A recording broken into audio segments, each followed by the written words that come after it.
The hotel's presidential suite exudes opulence and luxury, as the air thickens with an intoxicating warmth. The girl's delicate hand clutches the man's shirt, tugging his tall frame down towards her, her soft, crimson lips stumbling upon him in a fervent kiss. Whether it was the man's lack of cooperation or her inebriation that caused the mishap, she failed to land her lips on his, and instead found herself biting at the alluring curve of his Adam's apple. Bo Jinju, do you not wish to consummate our union? Her voice, sweet and velvety, carried a hint of grievance that was utterly enticing. In a moment of surprise, the man found his lips captured by her heated kiss. Though her kiss was clumsy, a satisfied smile graced her face as she exclaimed, "Your lips are truly delectable." Suddenly, a faint sound broke the atmosphere. Bo Jinju stiffened, casting his gaze downward as his powerful hand seized the girl's small hand that had slipped in through the zipper. If this continued, they would inevitably consummate their marriage. "Are you certain you won't regret this?"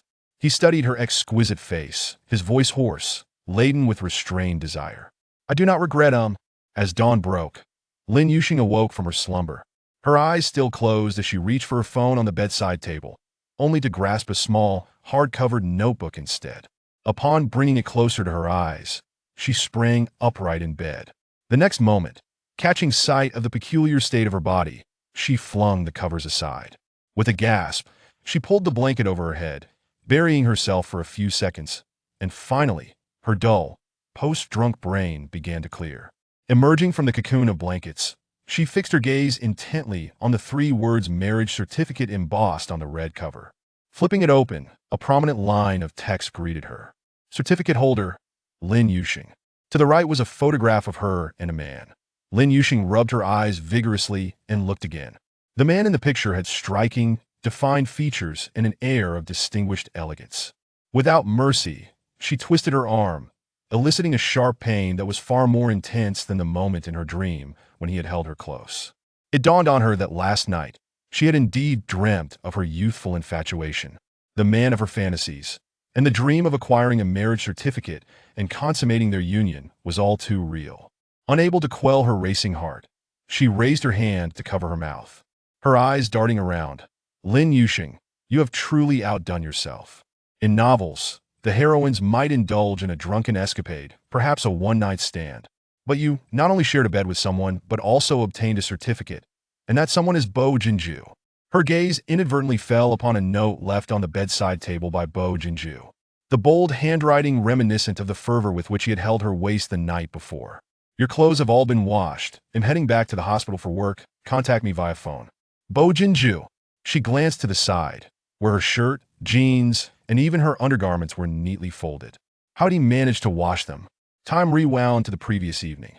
Lin Yuxing's blind date, Zhao Qinghai, whom she had been seeing for merely 3 months, had secretly arranged a meeting with both sets of parents to discuss marriage.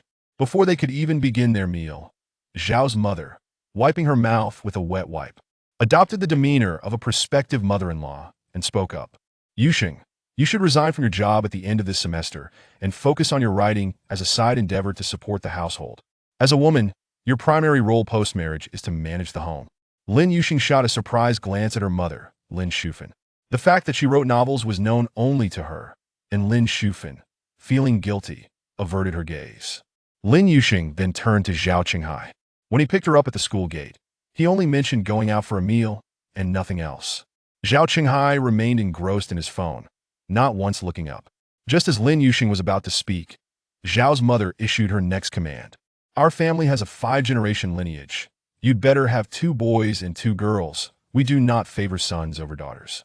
Having only been dating Zhao Qinghai for 3 months, Lin Yuxing had not even contemplated marriage, let alone having children. All she desired was to break up.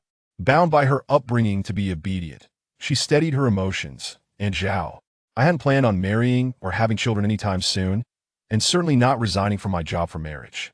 "Lin Yuxing, what nonsense are you spouting?" Lin Shufen, seated to her right, pinched her.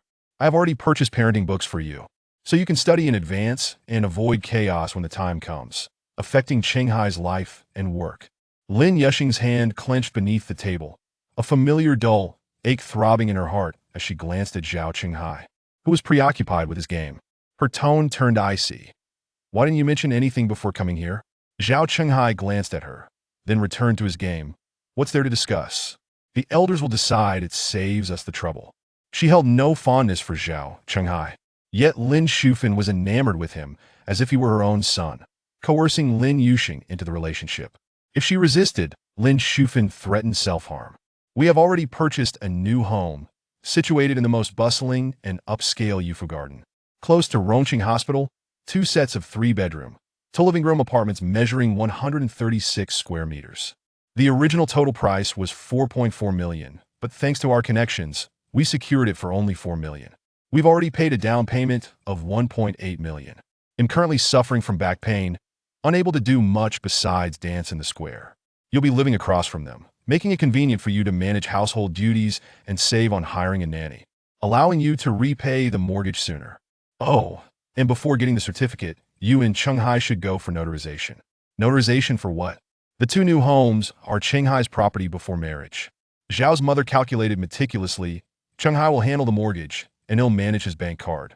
When the time comes, your royalty payments will also be entrusted to me, and your funds will go towards household expenses and the children's education fund. After marriage, you should refrain from frivolous spending and prioritize your husband and children. Zhao's mother scrutinized Lin Yuxing, who bore no resemblance to Lin Shufan. Had it not been for the accident that led them both to give birth in the same hospital, she might have doubted Lin Yuxing was indeed Lin Shufan's biological daughter. Her enchanting beauty and alluring figure, even in modest attire, drew the gazes of countless men. Marrying such a woman would require stringent control to prevent infidelity. Lin Shufan chimed in, Yuxing, once you marry Chenghai, I will finally be at ease. As if her not marrying Zhao Chenghai would mean she'd never marry at all, Lin Yuxing felt a heaviness in her chest, stifling her. Yet, Lin Shufan remained oblivious to her pain and resistance. From a young age, Lin Yuxing was conditioned to be obedient, diligent, and understanding what Lin Shufan forbade, she could not pursue. What Lin Shufan demanded, she had to comply with. The slightest defiance from her would result in threats of self-harm from Lin Shufan. Lin Yuxing's journey had been 100-fold more arduous than her peers. To afford her education, she collected scrap materials from junior high onwards, financing her high school and university tuition entirely on her own, and also providing for Lin Shufan's living expenses. On the eve of her university graduation, Lin Shufan pressured her to return to Rongqing, threatening her with self-harm if she did not comply. After negotiations, Lin Shufan agreed to limit her interference in Lin Yuxing's work and life. However, she was still required to take the teaching certification exam and become a teacher. Lin Shufan had allowed her to be at ease for 2 years, but 3 months ago, she began pressuring her to date Zhao Chenghai, touting his favorable conditions and only child status, insisting that marrying him would ensure her happiness. Lin Yuxing had planned to break up with Zhao Chenghai in the coming days. Unexpectedly, she suppressed her emotions, uncertain whether she held on to a fleeting hope that her mother might see Zhao Chenghai for the selfish man he truly was, or if she simply sought to rid herself of any lingering fantasies of maternal affection. She inquired of Zhao Chenghai, "What are your thoughts?" Zhao Chenghai glanced at her sideways. "Naturally, we should heed the elders after marriage. You must also listen to my mother. That is the minimum standard for a daughter-in-law." Lin Yuxing's lips curled into a suppressed sneer. "So, the house needs notarization and post-marriage. I cannot work, but must contribute to household expenses? Am I also expected to bear several children?" Zhao Chenghai retorted, "Women are meant to bear children. It's not like I'm asking you to split expenses. What are you complaining about? They'll be supporting you for life. Did I ever express reluctance? You are simply ungrateful." Chapter 002. Will you marry me? Lin Yuxing let out a cold laugh. What if I say that after marriage, you must resign to manage the household and also earn extra income, with the property deed bearing my name? And you will handle the mortgage while taking care of the children? What man takes care of children? Before Zhao Chenghai could respond, Zhao's mother darkened her expression, casting a disdainful sidelong glance at Lin Yuxing. If it weren't for your mother claiming you to be sensible, obedient, gentle, and capable of managing a household, given your reputation and circumstances, I would never have agreed to your relationship with Chenghai. There are countless girls in Rong City who would adore our Chenghai. If you are unwilling, do not waste our Chenghai's time. Lin Yuxing, how can you speak so? Zhao's mother continued. Do you not realize that marrying Chenghai is an elevation for you? Lin Yuxing's heart sank painfully. Just moments ago, she had seemingly seen maternal affection in Lin Shufan's gaze towards Zhao Qinghai. Stung by this revelation, she abruptly stood up, a different part of herself ignited with fury, casting aside her meek persona. She began to unleash her wrath. Do you think your son is a monkey in a zoo for everyone to gawk at? Or that all girls are blind and foolish enough to fancy him? Instead of indulging in such fantasies, why not mold a circle of admirers for him out of clay? Perhaps even craft him a palace, so he may possess a harem of 3,000 beauties, allowing you to relish the role of a queen mother. She interrupted Zhao's mother, you claim I'm climbing high by marrying your son. I have tolerated him for 3 months, which has already shattered my limits. From now on, I have no further ties with him. Slap! Lin Yuxing was caught off guard by a resounding slap, leaving half of her face burning with pain. Lin Shufan's piercing voice pierced her ears. You wretched girl, who taught you to be so venomous? Apologize immediately and agree to your aunt's request to choose a date for the wedding. Gazing at her mother, Lin Yuxing's vision blurred, unable to discern whether her cheek hurt more or her heart. Waves of suffocation washed over her, nearly causing her to falter. She pressed her lips together, her tear-filled eyes reflecting profound hurt and bewilderment. Did you hear me? Apologize. Upon seeing her remain motionless, Lin Shufan pushed her. Lin Yuxing stumbled, nearly falling. Zhao Qinghai, clutching his phone, leaned back against the chair, coldly observing the unfolding drama. Lin Shufan tightened her grip on Lin Yuxing's arm, continuing to scold her. Are you trying to drive me to my grave? With your tarnished reputation and sharp tongue, who would dare to marry you except Qinghai? Lin Yuxing's lips quivered, something lodged in her throat preventing her from uttering a sound. Instead, the accumulated taunts and insults of the years surged forth in her mind. If you didn't wear skirts, why would anyone grope you in a car? Have you ever reflected on why only you were bullied among so many students? If you refused to appease others, how could anyone possibly like you? You weren't even raped, why report it? You've embarrassed me completely. Without the life of a princess, where do you get your princess syndrome? Who do you think I am working so hard for? If you are so disobedient, I'd rather be dead. You want to study? Earn your own money and don't ask me for a single cent. My earnings barely cover my medical expenses. Taking a deep breath, she looked at Lin Shufan with a cold, sharp gaze. I did nothing wrong. Why should I apologize? If he is so wonderful, you can marry him yourself. With that, she snatched her bag and bolted from the private room. Lin Shufan's calls for her to apologize echoed behind her. That wretched girl is just impulsive. She is quite fond of Qinghai. If not, let us skip the wedding. Next Monday, let them go for notarization, then get the marriage certificate. Once married, if she disobeys, Qinghai, feel free to scold or hit her. After saying this, she smiled at Zhao's mother. Lin Yuxing ordered a bottle of white wine. Despite having only the tolerance of a beer drinker, she poured the liquor down her throat, the liquid burning like fire as tears streamed down her face. She suddenly feared that one day, she would be unable to hold on any longer and would never heal. The journey had been so painful and exhausting. Lin Shufan's control over her felt like a suffocating net. Every time she attempted to struggle free, Lin Shufan would inflict pain, whether by cutting her wrist or confronting her on the street. Lin Shufan had countless ways to threaten her. She even contemplated the possibility that she wasn't Lin Shufan's biological daughter. Yet each time she considered a paternity test, she recalled her grandmother's last words. Lin Yuxing's low, mellow voice resonated above her. A large hand with prominent knuckles snatched the bottle from her grip. She looked up to meet a man's face. Return the wine to me. This is not how you drink white wine. His voice was deep and magnetic, carrying a hint of familiarity that pained her heart. Lin Yuxing tilted her chin, gazing at him for a few seconds, then wiped her eyes, clearing the haze to finally discern the man's smooth, chiseled features. She tilted her head, laughter bubbling forth. Am I hallucinating from drinking? Bo Jin Zhao? Since you have appeared in my delusion, why not join me for a couple of drinks? As she spoke, she reached for the bottle again, but the man easily dodged her attempt, frowning slightly as he admonished. Drinking to escape won't solve any problems. Speak of your troubles, perhaps I can assist you. Through tears and laughter, she replied, You can help me? How can you help me? Can you marry me, Mary? The man's deep-set eyes flickered with surprise. Lin Yuxing paid no heed to his reaction and attempted to reclaim the wine bottle, pouting in grievance. Why are you so annoying? If you can't marry me, at least give me back my drink. The man's brow furrowed as he regarded her. Where is your boyfriend? At his question, Lin Yuxing felt even more aggrieved. Sniffling, she recounted, we broke up.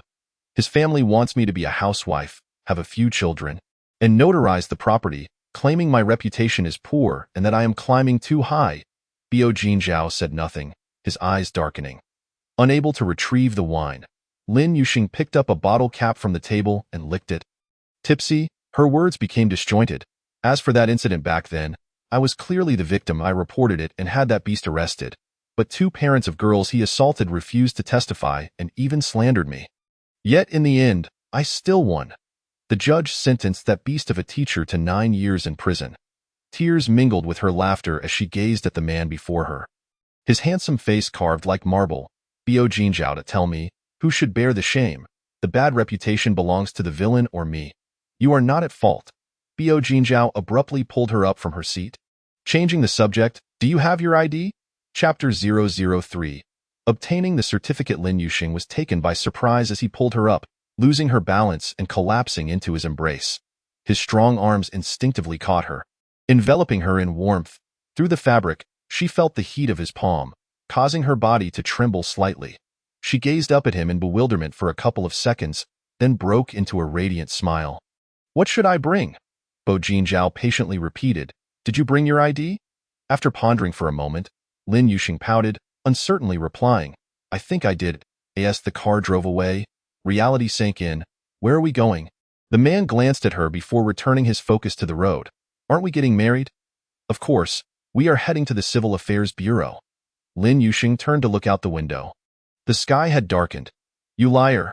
You aren't Bo Jinzhao at tea this hour, which Civil Affairs Bureau would still be open. Your face and eyes are swollen like this. Apply this ointment and put on this eye mask. Close your eyes and rest for a while, Bo Jinzhao replied, ignoring her question, as he opened the glove compartment and retrieved an ointment and a medical eye mask, handing them to her. Though her mind was hazy with inebriation, she obediently accepted the ointment and eye mask, even pretending to read the instructions before clumsily applying the ointment to her face, slathering it on, and placing the eye mask over her eyes. Bo Jinzhao watched her amusing antics, his gaze shifting slightly, but he remained silent.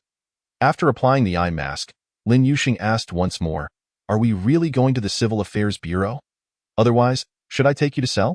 His words seemed to trigger a painful nerve within her. She chuckled bitterly. My mother said my reputation is poor. I wouldn't fetch a good price. I in the driver's seat. The man's hand gripping the steering wheel momentarily faltered as he turned to look at her. A hint of pity darkening his eyes. Upon arriving at the Civil Affairs Bureau, the place was brightly lit, and there were indeed people waiting for them. The process was straightforward, and throughout, Lin Yuxing clung to Bo Jinzhao's fingers. Just before the steel seal was stamped, Bo Jinzhao turned to her. If you regret it now, it's not too late. With a resolute gaze, she replied, Whoever regrets is a dog. After obtaining the certificate, Bo Jinzhao inquired about her home address. And upon mentioning home, Lin Yuxing began to cry again. I don't want to go home. I want to stay in a hotel. He took her to a hotel. She didn't forget to initiate intimacy. Leaning in to kiss him. Initially, Bo Jinzhao resisted, but eventually, he stopped resisting and did not take the initiative. When she clumsily attempted to unbuckle his belt and failed, she inadvertently pulled down his pants zipper, slipping her hand inside. Finally, Bo Jinzhao could no longer restrain himself, one hand gripping her waist while the other held her head, kissing her fiercely. Lin Yuxing stood before the dressing mirror, gazing at the marks of affection adorning her skin. Fragments of what she thought had been a dream last night flashing before her eyes. Her cheeks flushed red, and in the next moment, she smiled at her reflection in the mirror. Last night, she not only ended her relationship with Zhao Qinghai but also indulged in alcohol and tied the knot, once again seizing the reins of her own life.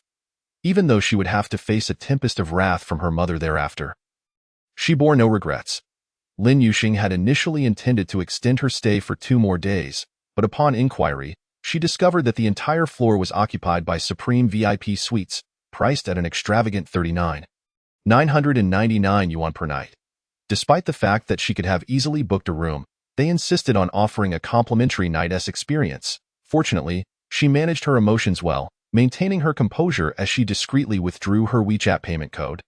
smiling sweetly at the receptionist and declaring her intention to check out. After turning right upon exiting, she checked into another hotel, securing a standard room for a mere 399 yuan. Saving money is akin to earning money.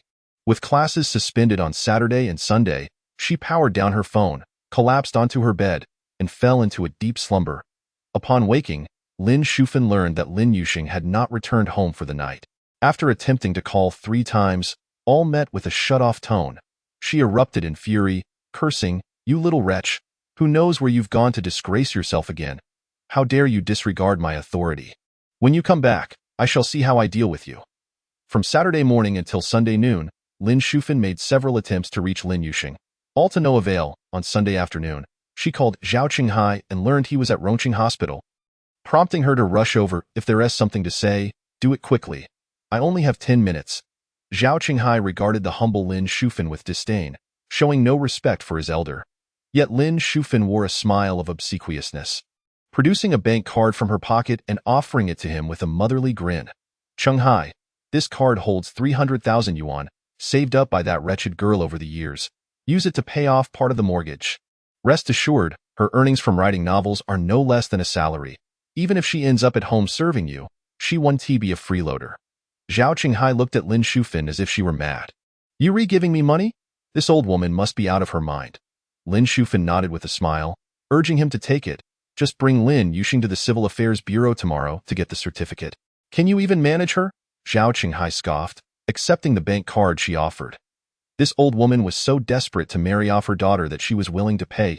It seems the rumors were true. Lin Yuxing must have experienced more than just a fleeting touch back in the day. Likely, she had been with many men over the years, and now this old woman was eager to get rid of her. Nevertheless, Lin Yuxing was a natural beauty, striking and well-endowed, and bringing her home for amusement wouldn't be so bad. "Fine, if you can bring Lin Yuxing to the Civil Affairs Bureau, I'll reluctantly marry her." Lin Shufan assured him, "Qinghai, rest assured, I will ensure that wretched girl is taken to the Civil Affairs Bureau. In life, she belongs to you, and in death, she will be your ghost." In the cardiology office. Behind his desk, Bo Jinzhao dialed Lin Yuxing's number once more, only to be met with the same shutdown status. When his phone rang with an incoming call, he glanced at the caller ID and pressed the answer button. "Second brother, I checked. The Miss Lin you mentioned checked out yesterday morning around 8. Have you traced her whereabouts?" Bo Jinzhao's gaze was inscrutable, his voice devoid of emotion. "I reviewed the surveillance footage. After she left the hotel, she checked into the adjacent one for 2 days. She ordered room service and hasn't left her room since." Upon hearing this, a barely perceptible smile tugged at the corners of Bo Jinzhao's lips. Once the call ended, he rose, hung his white coat on the rack, and stepped out of his office, only to be approached hastily by a nurse. "Dr. Bo, the patient in bed 24 has suddenly collapsed." In the hotel room, having eaten and drunk her fill, Lin Yuxing powered on her phone, ignoring a barrage of missed calls and message notifications. She first logged into her author dashboard to review her earnings from the past couple of days. Recalling Zhao's mother's remark about her needing to hand over her manuscript payment after marriage, along with her mother's tacit approval, her heart raced. She quickly exited the dashboard and logged into her mobile banking app. Chapter 004. Transfer. Upon waking yesterday morning, Lin Yuxing was momentarily dazed by the excessively handsome visage of the man on their marriage certificate, neglecting to consider financial matters.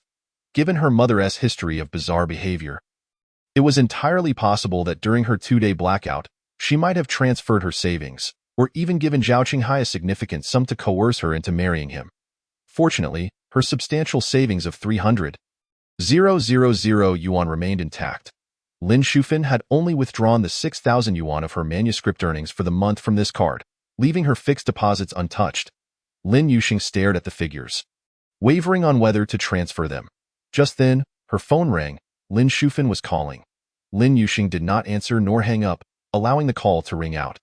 Moments later, Lin Shufan sent a voice message. "You wretched girl. Not only do you fail to return home or answer your calls, but you also have the audacity to skip school. I've given your bank card to Qinghai to help him repay part of the mortgage. If you don't want your money to go to waste, you'd better come back immediately and get the certificate with Qinghai tomorrow morning." Lin Yuxing listened to the voice message twice. She didn't have the luxury of feeling angry or sad.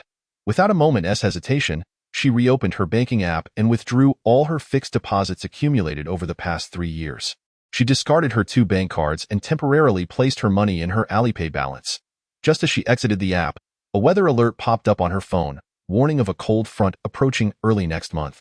An idea struck her, prompting her to check the weather forecast for the next 2 weeks.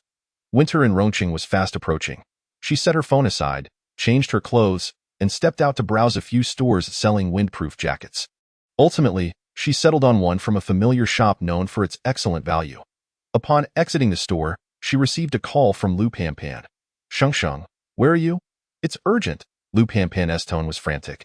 Lin Yuxing frowned slightly. "Panpan, what's the matter?"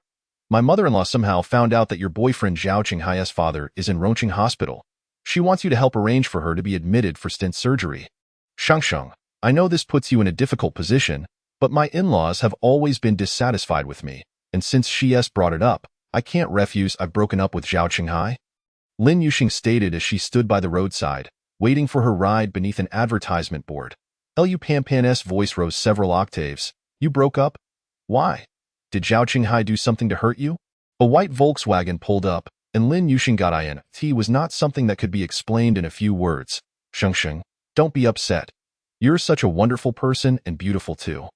You will surely meet a man who loves you wholeheartedly. We should cast aside those scoundrels."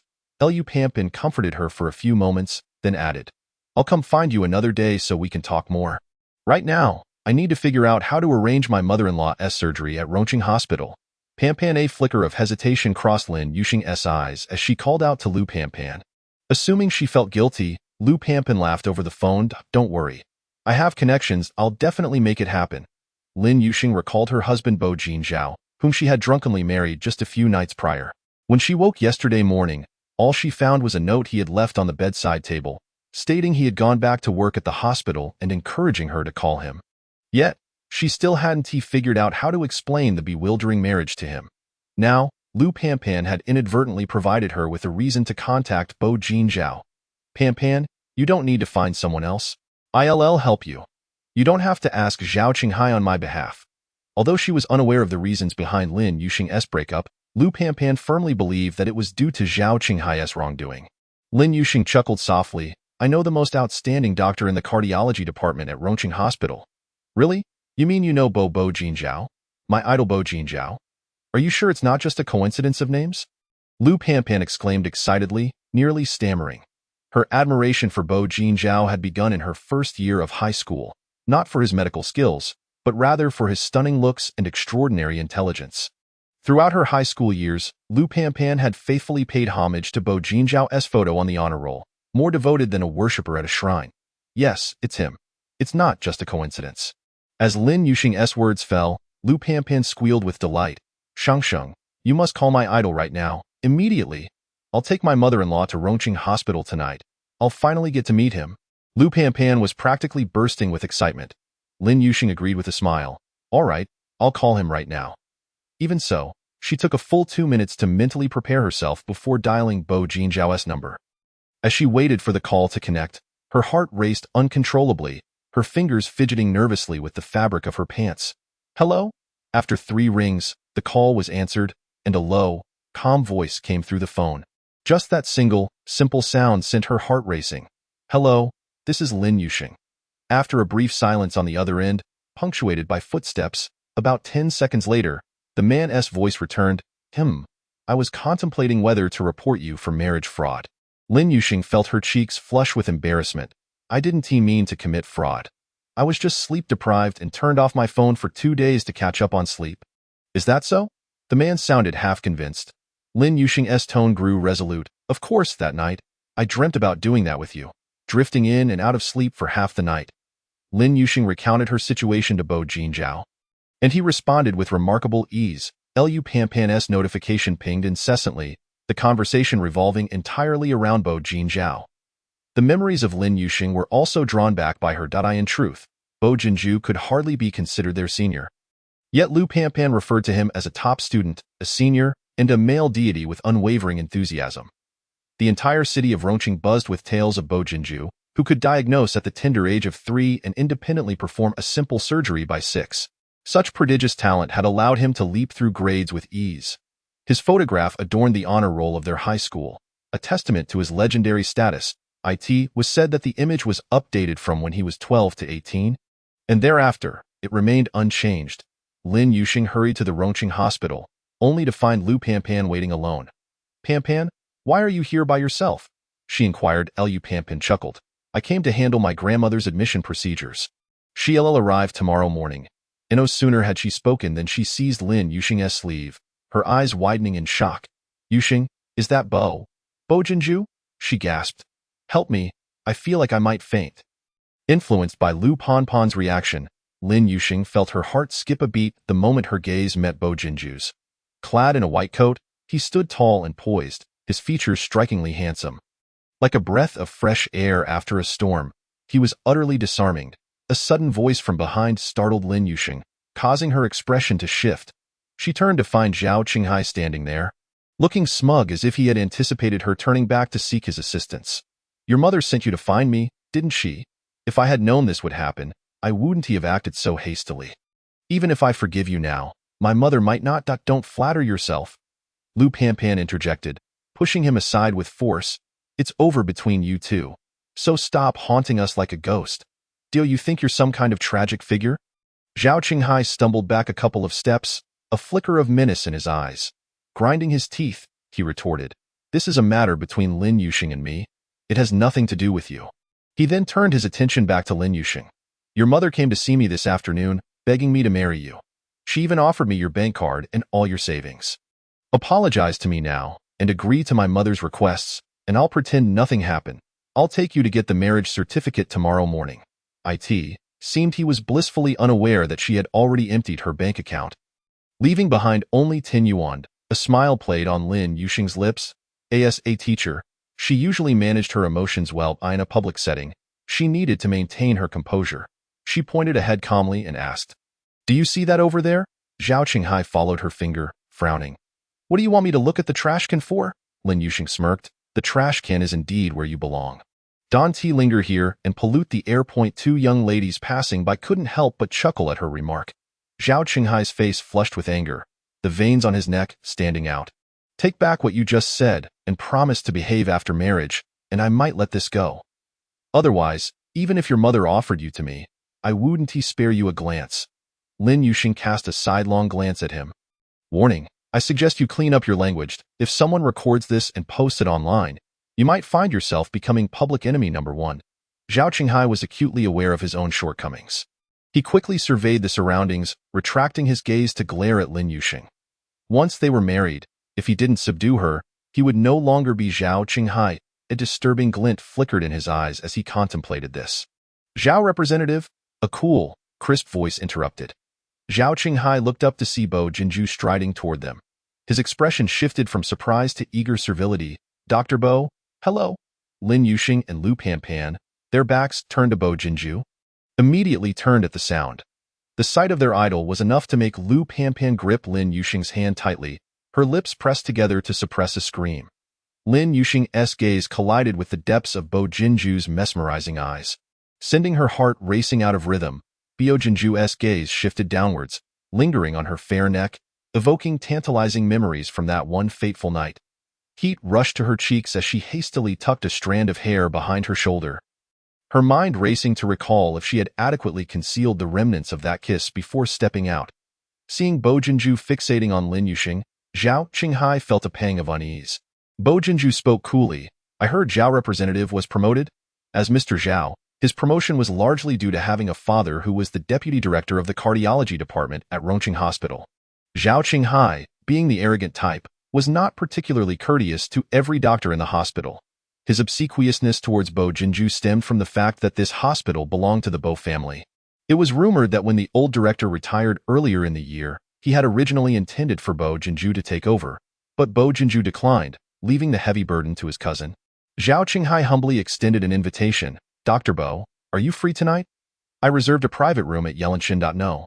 I'm not. Bo Jinju's cold dismissal left Zhao Qinghai blushing with embarrassment. Remembering something, he quickly added, Dr. Bo, I forgot to introduce you. This is my girlfriend, Lin Yuxing. Yuxing, this is Dr. Bo, the top surgeon in the cardiology department at Rongqing Hospital. By the way, Dr. Bo's nephew is in your class.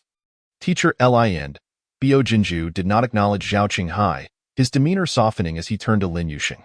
Not wishing to give him the wrong impression, she replied to Zhao Qinghai, Zhao representative, if you can't distinguish between your past and present partners, I hope you don't mix up your products in your presentations.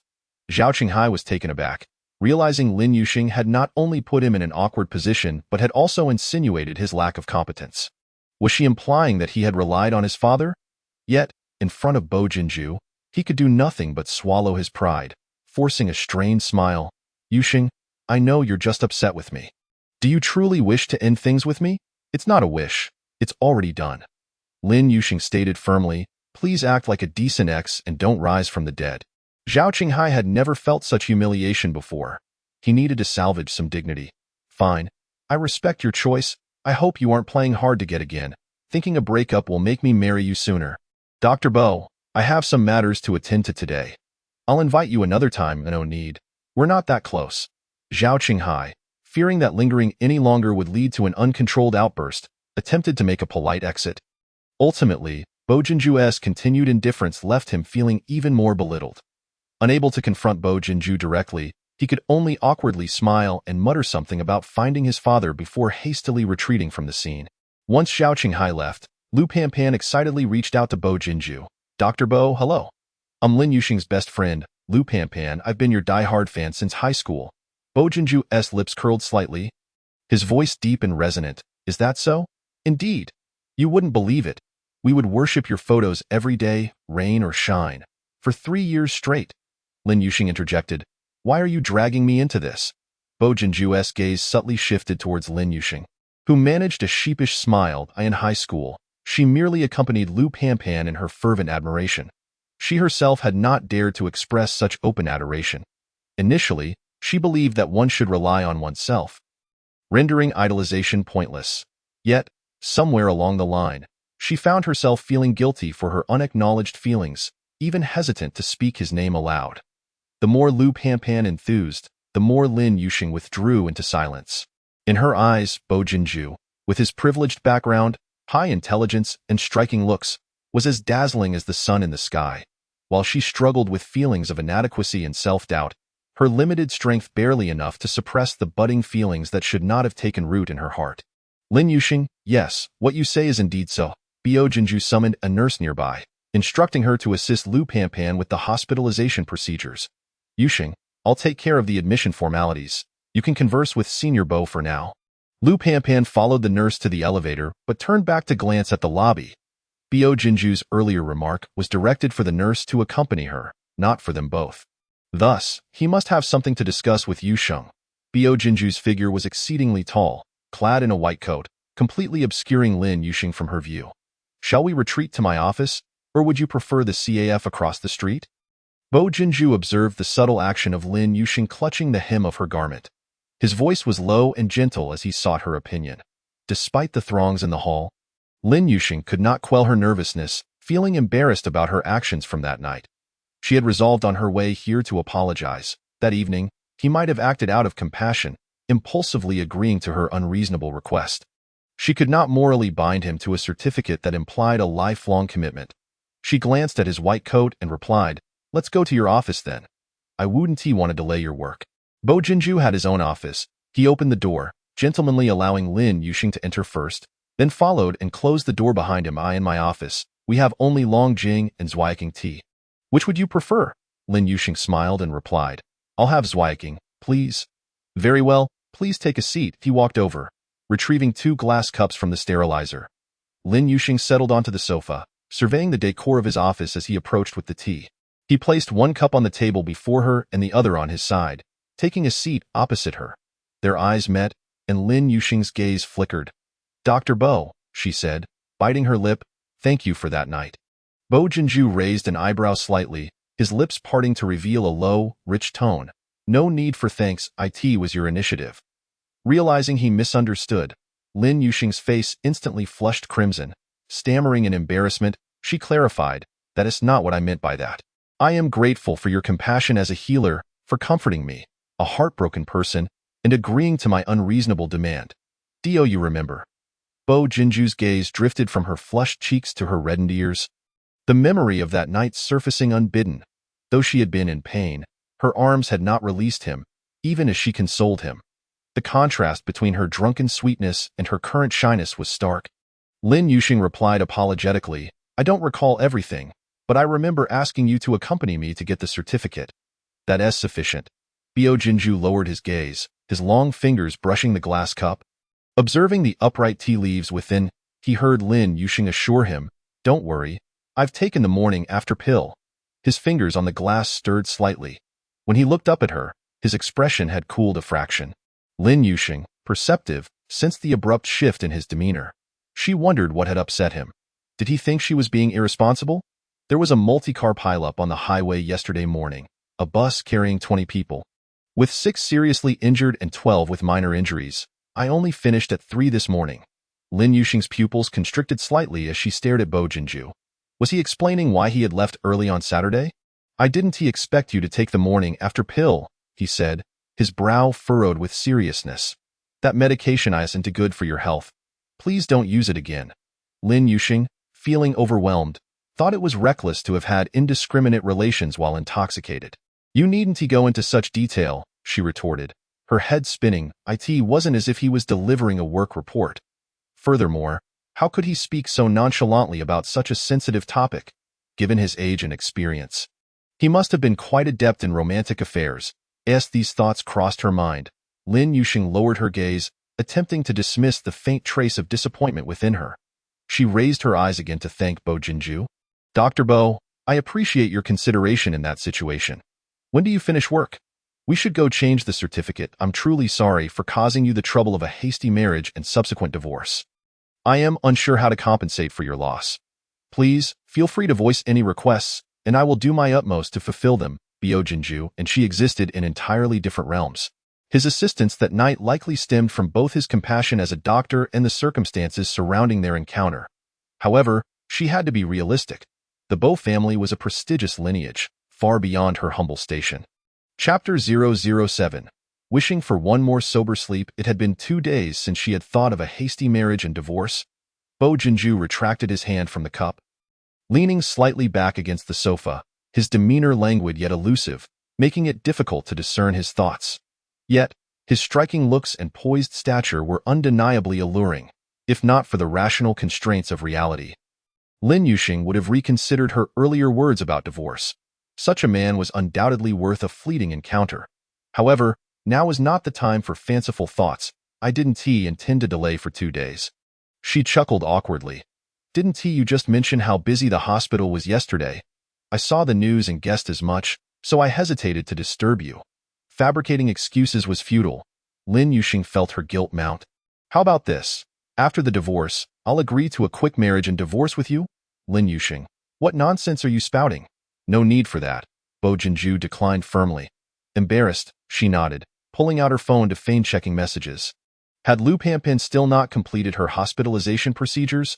Why hadn't she called yet? Just as she contemplated messaging Lu Panpan to hurry along, Bo Jinju's voice broke the silence in the office. Earlier downstairs, you didn't mention our relationship to Zhao Qinghai, did you? With the intention of getting the divorce certificate immediately? That's not the reason. Lin Yuxing set her phone down and met his gaze directly. I didn't bring it up because it felt inappropriate and unnecessary. Oh?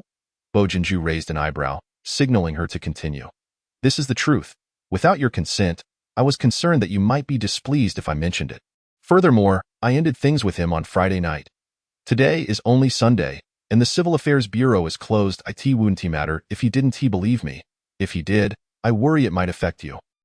He might have the connections to have the Civil Affairs Bureau staff return after hours, which could be commonplace in his circle, but for ordinary people like her, it was an impossibility. Last. Lu Panpan called, inquiring about her whereabouts. Lin Yuxing refrained from revealing that she was in Bo Jinju's office, telling her to wait in the lobby instead. After ending the call, she stood up and asked Bo Jinju, when would be a good time for us to meet? In a few days, Bo Jinju replied coolly, I'm quite busy at the moment. As he finished speaking, an announcement came over the intercom seeking him. Confirming his busyness, Lin Yuxing smiled. I'll await your call then. Yes, I won't see you out and no need to escort me. I can find the elevator myself. Bo Jinju accompanied Lin Yuxing out of the office before heading to the wards while she proceeded to the elevator. Their backs turned to one another.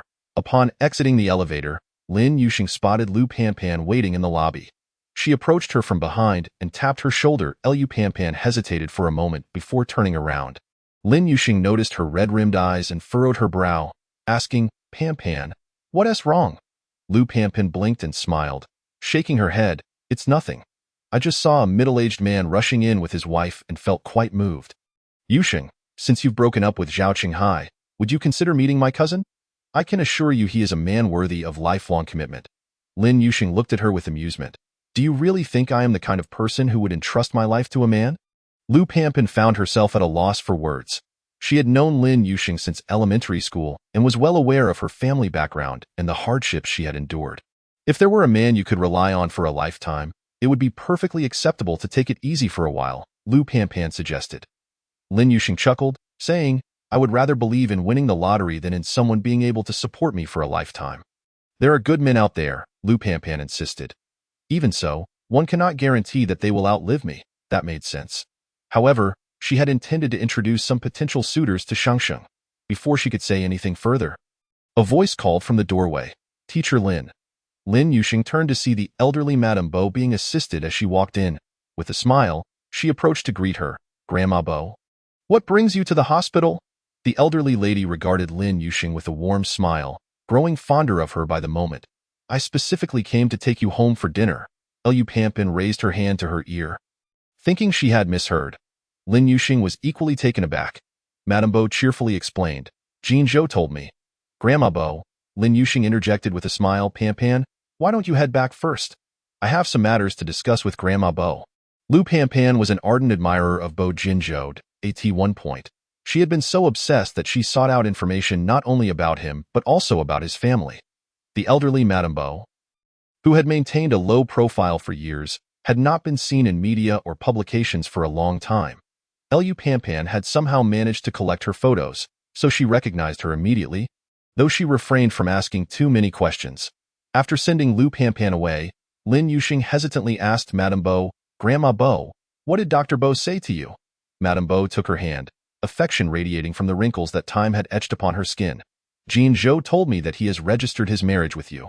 Lin Yuxing lowered her gaze, searching for a crack in the floor, but the tiles were too pristine to hide eye in. It was an excruciatingly embarrassing moment.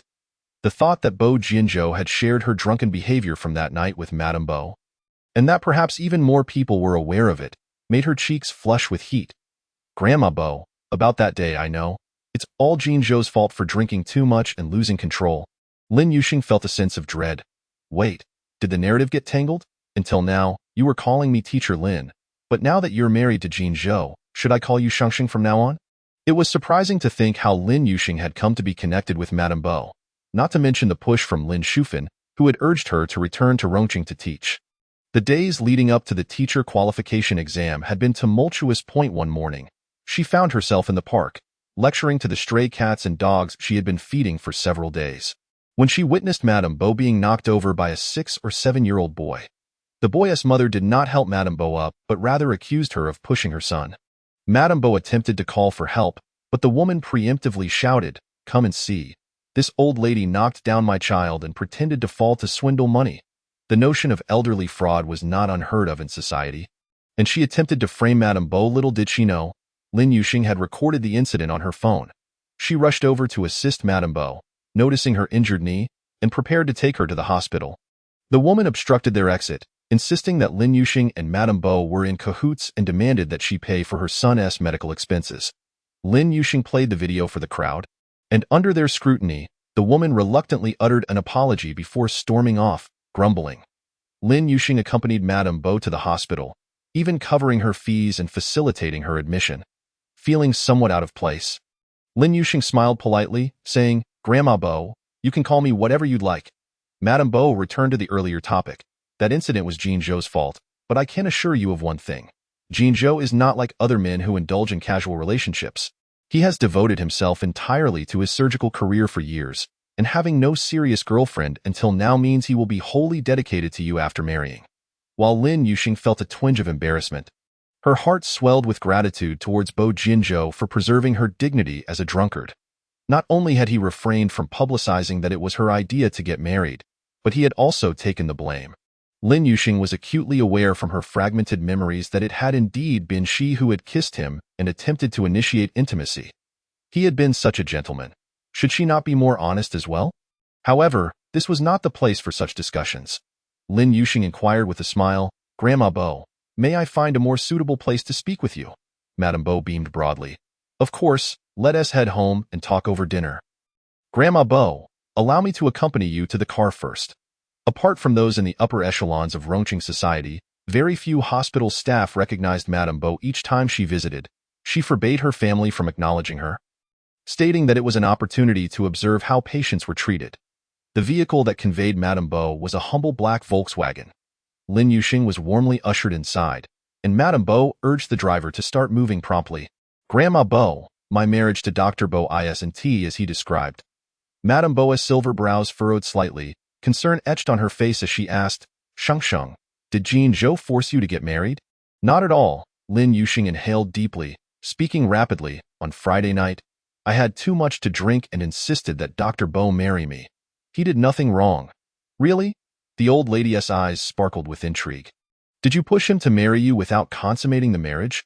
Although Jin Zhou may lack romantic finesse, he is undoubtedly capable. He is not bad-looking. Do you have no thoughts about him at all? Lin Yuxing felt her cheeks flush with embarrassment. "I thought I did some things that were perhaps inappropriate while intoxicated." "That is perfectly fine," Madame Bo chuckled, clearly delighted. "Is Jin Zhou competent? If you are satisfied, feel free to do as you wish with him. If he resists, let me know, and I shall commission a set of chains to keep him in bed." "Grandma Bo." Lin Yuxing caught a glimpse of the driver's expression in her peripheral vision. Alarmed and quickly interrupted Madame Bo, the old lady was far too audacious. How could someone so innocent as her accept such notions? "I meant what I said. What kind of chains do you prefer? Perhaps I can help you find some designs online." Madame Bo was a woman of action, and as she spoke, she reached for her phone to search for images alongside Lin Yuxing. Lin Yuxing's lips twitched involuntarily, and she hastily grasped both of Madame Bo's hands, her heart racing before gradually calming down. "Grandma Bo, I truly don't need that, really." "All right, whenever you do need it, we can arrange it then." The conversation had strayed far from its original topic. Lin Yuxing said, "Grandma Bo, I just mentioned to Dr. Bo that once he finds some time, we will go through the divorce." "Oh dear." Madame Bo suddenly bore an expression of distress. Lin Yuxing was alarmed, her breath catching. "Grandma Bo, what is wrong? Are you unwell? Let me take you to the hospital, and no need. My medication is at home. It's just my chronic headache acting up." The elderly lady initially placed a hand over her heart, but then reached for her head. Lin Yuxing, overly concerned, failed to notice the gesture. "If it's that painful, shouldn't we head to the hospital to get some medication?" "The hospital doesn't have that medication," Madame Bo replied, clearly pained. "The medicine I take is specially formulated in the lab." Sheng, don't worry too much. I'll be fine. Just help me massage my temples for a bit. Once I take my medicine at home, I'll feel better." "Is it your temples that hurt?" Lin Yuxing asked, puzzled, as the old lady was holding her forehead. "Is your entire head aching?" Madame Bo, as she spoke, leaned against Lin Yuxing's shoulder, wearied, saying, "Let me rest on you for a moment. Could you please massage my temples?" "Of course." Lin Yuxing had worked at a wellness center during high school and learned some massage techniques. Even now, she occasionally helped Lin Shufan with massages. Her methods were proficient and applied just the right amount of pressure, allowing Madame Bo to enjoy the relief. Closing her eyes, before succumbing to relaxation, she discreetly signaled to the attendant, who promptly instructed the driver to head home, mentally applauding the elderly lady for her growing expertise in feigning illness. Just as Lin Shufan was serving fried rice at the table, she received a call from Zhao Qinghai. Her expression brightened, and she quickly pressed the answer button, greeting him warmly. "Hello, Qinghai. Have you had dinner yet?" "I am too angry to eat.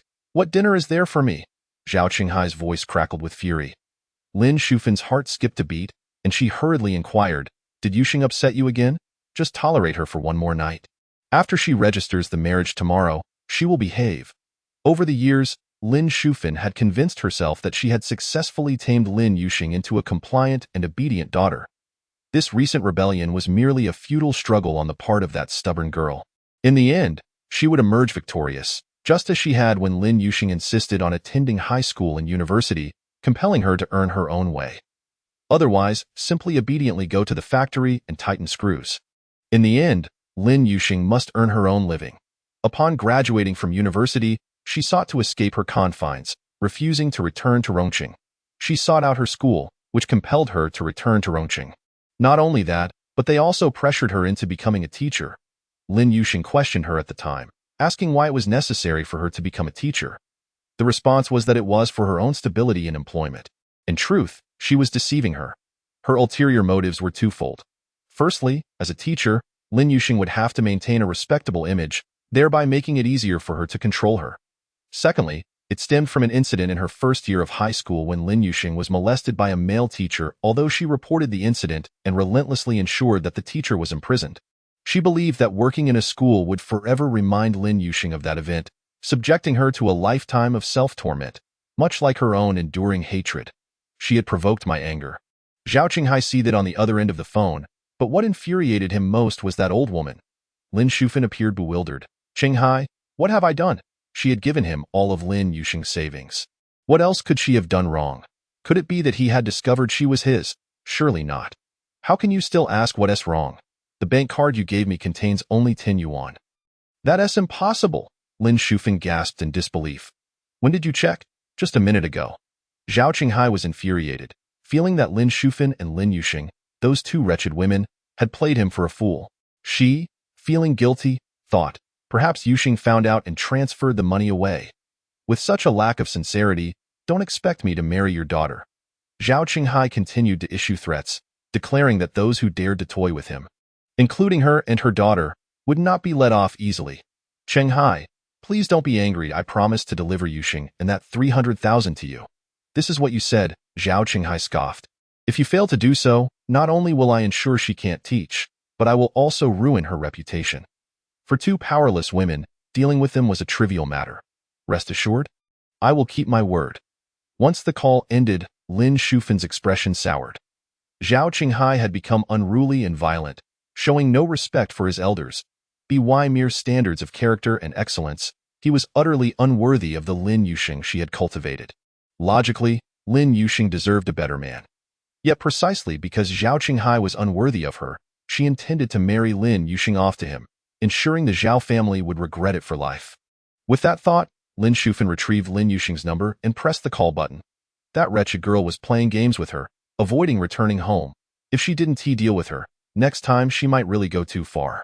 Upon seeing Lin Shufan's call, Lin Yuxing silenced her phone and ignored it.as. The black Volkswagen entered the gates of the Bo family's old residence. Her phone rang again. This time, it was a neighbor's number. Lin Yuxing frowned slightly and answered the call. Yuxing, your mother is rolling on the ground in pain. I want to take her to the hospital, but she refuses, saying it's hard for you to earn money. Where are you? Hurry back and check on her. Lin Shufan suffered from migraines. Throughout her life, Lin Yuxing had heard her mother's complaints each time she experienced one, claiming it was all because she hadn't taken proper care of herself after giving birth to her. She would say that 3 months prior, she had cried until 2 or 3 in the morning every night, refusing to sleep, needing Lin Yuxing to hold her while pacing back and forth. If she sat down, she would cry as if participating in an international crying competition. Her grandmother had once told her that her mother had endured countless hardships for her, facing endless ridicule. Before passing, her grandmother had urged her to understand her mother more, stating that she was her mother's only family in this world. Any other woman in such circumstances would never have given birth to her. Lin Yuxing's home was in the old city, a 2-bedroom apartment of less than 100 square meters, a staircase building in Rongqing that had yet to be demolished. Upon getting out of the car, she greeted a few elderly ladies sitting under the yellow flowering trees, sipping tea and playing cards. As soon as she entered the corridor, the ladies began to gossip animatedly. The one who brought her back is that Zhao young man. Has she changed boyfriends again? It's normal to switch. This car is far superior to her previous boyfriend's. Aren't they all Volkswagens? They're not BMWs or Benzes. How impressive can they be? Haven't you heard? It's not the BMWs and Benzes you should fear, but the Volkswagens with letters. The one who just dropped her off was a lettered Volkswagen. She must have hooked up with some wealthy man. Previously, Lin Shufan wanted to introduce her to my nephew. Luckily, I didn't agree. Why didn't you agree? Lin Yuxing is a teacher and quite beautiful. Her looks don't seem very demure. She'll have all sorts of vehicles dropping her off in the future. A girl who doesn't even know who her father is, it's a miracle if her genes are good. Lin Yuxing did not hear their sordid rumors. She climbed the 6 flights of stairs in one breath. Upon opening the door, she was seized by Lin Shufan, who had been hiding behind it, grabbing a strand of her hair. You wretched girl, you transferred the money without telling me, and now I'm completely humiliated. That was my money. I have the right to manage it. Lin Yuxing shielded her scalp with one hand, wincing as she pulled her hair back from Lin Shufan's grip and stepped back. Your conscience must have been eaten by a dog. You gave me the bank card. What right do you have to manage it? Lin Shufan raised her hand, intending to strike Lin Yuxing, but Lin Yuxing could not retaliate. She could only dodge. You know I intended it for you, not for someone else. It would be a lie to say she wasn't hurt. Lin Yuxing's eyes glistened with unshed tears. Mom, am I not even worth as much as a stranger? Lin Shufan's expression darkened. I'm good to Qinghai for your future, so you can have a good life after you marry. Lin Yuxing's heart sank further. She let out a cold laugh. Her tone resolute. Then you needn't be good to him. I will not marry him. Why not? Your future father-in-law is the deputy director of cardiology at Rongqing Hospital. He is a pharmaceutical representative and has been promoted. Just because he bought a house with a mortgage doesn't mean he doesn't have other investments. One point she made was not incorrect. The Zhao family was wealthy, and both of their houses were purchased outright. The reason they told Lin Yuxing it was a mortgage was to ensure she handed over her manuscript fees. If you marry him, it will not only benefit your career, but you won't have to live in this old, dilapidated house anymore, nor will you have to hear those gossipy women talking behind your back. What's wrong with that? Lin Shufan's words, on the surface, seemed reasonable and caring for Lin Yuxing's interests. Yet Lin Yuxing remained unwilling. She had always been proud. She would rather suffer than sell her soul for money. If she were greedy for wealth, she would not have resolutely rejected the offer from the male teacher's family years ago, who had promised her 1 million for settling the matter privately, and no matter how good their family conditions were. If a marriage and family lacked respect, she had no interest. If you truly care for me, stop pushing me into the fire pit. That's because you're young and do not understand the importance of money. Marrying into the Zhao family means a life of comfort. I will not marry. If you don't marry, I will die in front of you.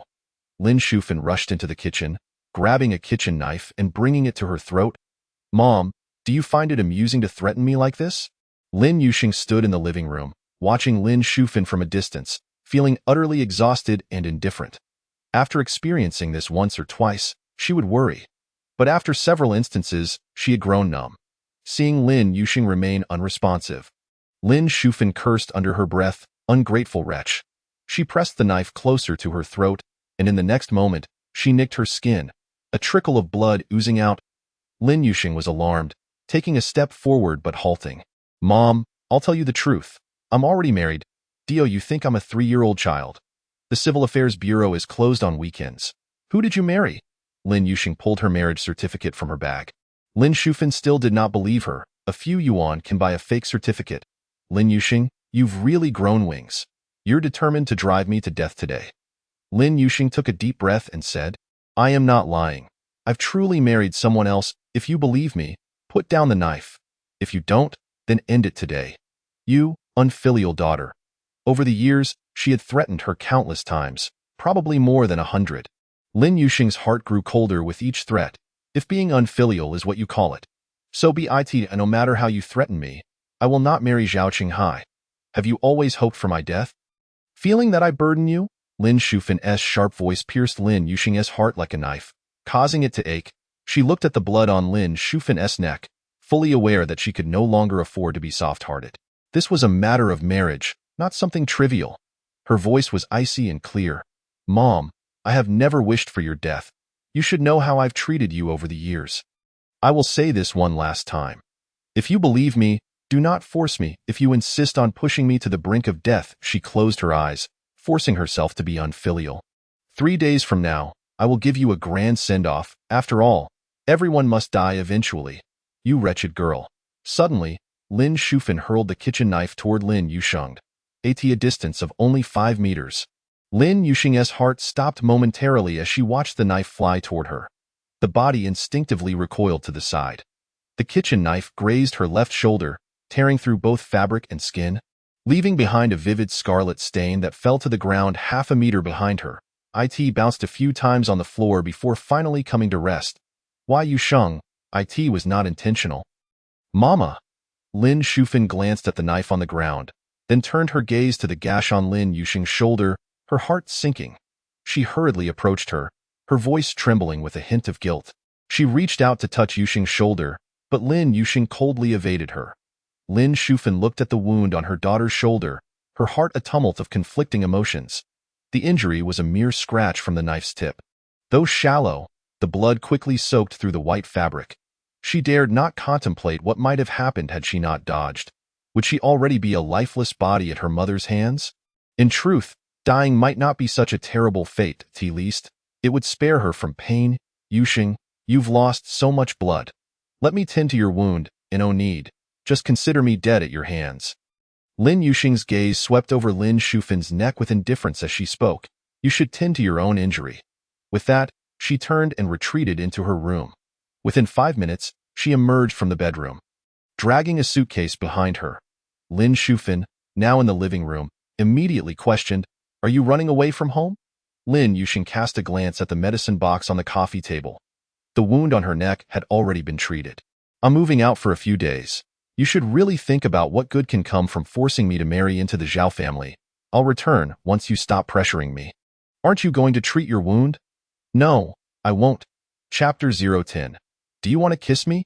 Once outside, Lin Yusheng could no longer contain her tears, cascading down like rain.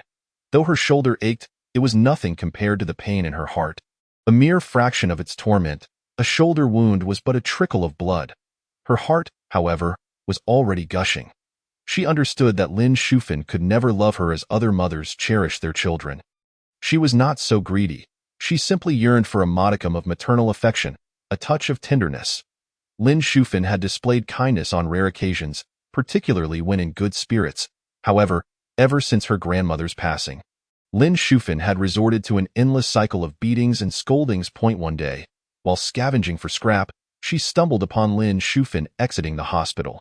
After much effort, she learned that her mother was suffering from insomnia, nerve fatigue, and a fiery temper. A kindly doctor advised her to be more considerate toward her mother.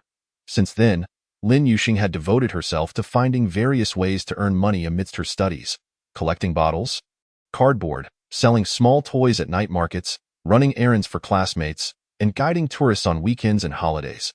While her peers enjoyed the love of their parents, she busied herself with any opportunity to earn. Beyond her own savings plan, she also provided financial support to Lin Shufan, having discovered that each time she did so, her mother would soften a little in her demeanor. On one occasion, she even received an unprecedented embrace from her. No one could fathom how desperately she craved that warmth. That night, she remained exhilarated. Over the past 2 years, Lin Shufan's attitude toward her had gradually improved, yet she could not comprehend why a Zhao Qinghai could revert Lin Shufan to her former self, forcing her into marriage. The Zhao family was indeed better off, yet they showed her no respect. She would rather remain unmarried her entire life than wed into such a family. Dragging her suitcase out of the community, she found the Didi driver waiting by the roadside. As she climbed into the car, the driver noticed the injury on her shoulder and inquired if she had entered the wrong address. The address she entered was for a hotel. She instructed the driver to stop at a nearby pharmacy so she could buy some medicine for her self-treatment. Yet, the stranger offered her warmth and concern that she had never received from her mother, insisting on taking her to the hospital, saying, "A girl must take care of herself. Otherwise, her parents will worry." Lin Yusheng mused that she did not even know who her father was, and her mother would not care. However, she deemed it unnecessary to burden others with her negativity. The driver took her to Rongqing Hospital, saying he would wait for her outside. As the nurse disinfected her wound, she gritted her teeth, fighting back tears. "Just endure. It will hurt." "Yes." Suddenly, she spotted Bo Jinju conversing a few steps away. Her heart skipped a beat, and she quickly lowered her head. "Jinju, what are you looking at?" Bo Jinju took a couple of steps back and turned to glance at her. "Nothing that I must have misseen." Lin Yusheng opened the car door to find a girl already seated inside, laughing heartily at a novel. The driver explained that the girl was also headed to the same hotel.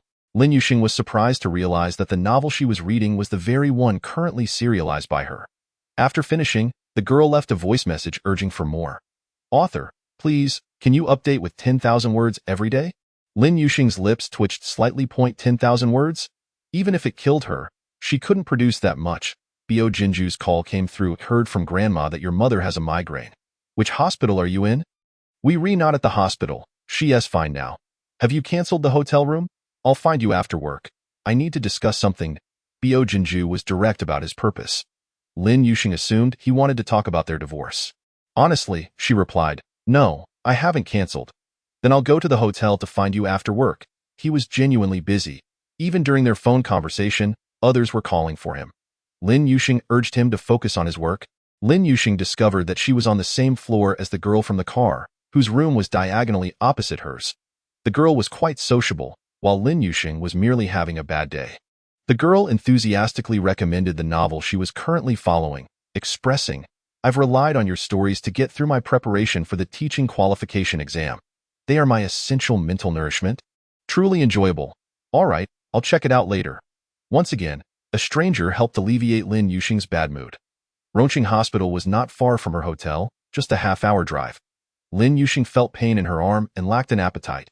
After lying on the bed for a while, Bo Jinju called, I'm taking the elevator up now. She had sent him her room number while in the car. Unbeknownst to her, even if she hadn't tea, Bo Jinju would still find it. Lin Yuxing got out of bed and opened the door just as Bo Jinju arrived at the entrance. His deep gaze swept over her left shoulder as he raised a bag in his hand. Nonchalantly, he said, I haven't had dinner yet. Would you mind accompanying me for a bite? Lin Yuxing had not eaten either, so she didn't mind. Politely, she stepped aside to let him enter the room. The dishes Bo Jinju had brought were all light and unspiced. As a local of Rongqing, 9 out of 10 young people favored spicy food. The remaining one would still dabble in a bit of spice. Yet, all the dishes Bo Jinju had chosen were devoid of any chili. Lin Yuxing watched as he placed each dish on the table. Stir-fried pig liver, steamed beef, blood lettuce, steamed base, red cabbage, and a soup of ribs with red dates and goji berries. They were not exquisite delicacies. But, Lin Yuxing looked up at Bo Jinju, puzzled. Are these dishes for health or to replenish blood? Bo Jinju chuckled lightly, placing a bowl of rice in front of her and handing her a pair of chopsticks. He casually explained, after several days of socializing, I wanted something lighter after all the spicy and greasy food. I didn't know what you like to eat. If you can't get used to these, I can order something else, and no need. I can manage. Lin Yuxing exhaled secretly, realizing she had overthought it. She initially believed he had brought these for her because he knew about her injury. Let us eat. I am hungry. Bo Jinju preferred silence while dining. Although he claimed to be hungry, his eating manners were elegant and refined, combined with his striking appearance and demeanor, making him quite pleasing to the eye. With him not speaking, Lin Yuxing felt hesitant to initiate conversation. In the room, only the gentle clinking of chopsticks and utensils broke the silence. Occasionally, she stole glances at him. Whenever their eyes met, he would motion for her to eat earnestly, even using his spare chopsticks to serve her a couple of times. Such a gentleman, so graceful. Though they shared the same silence, the atmosphere was far more pleasant than when she dined with her mother at home. I am full.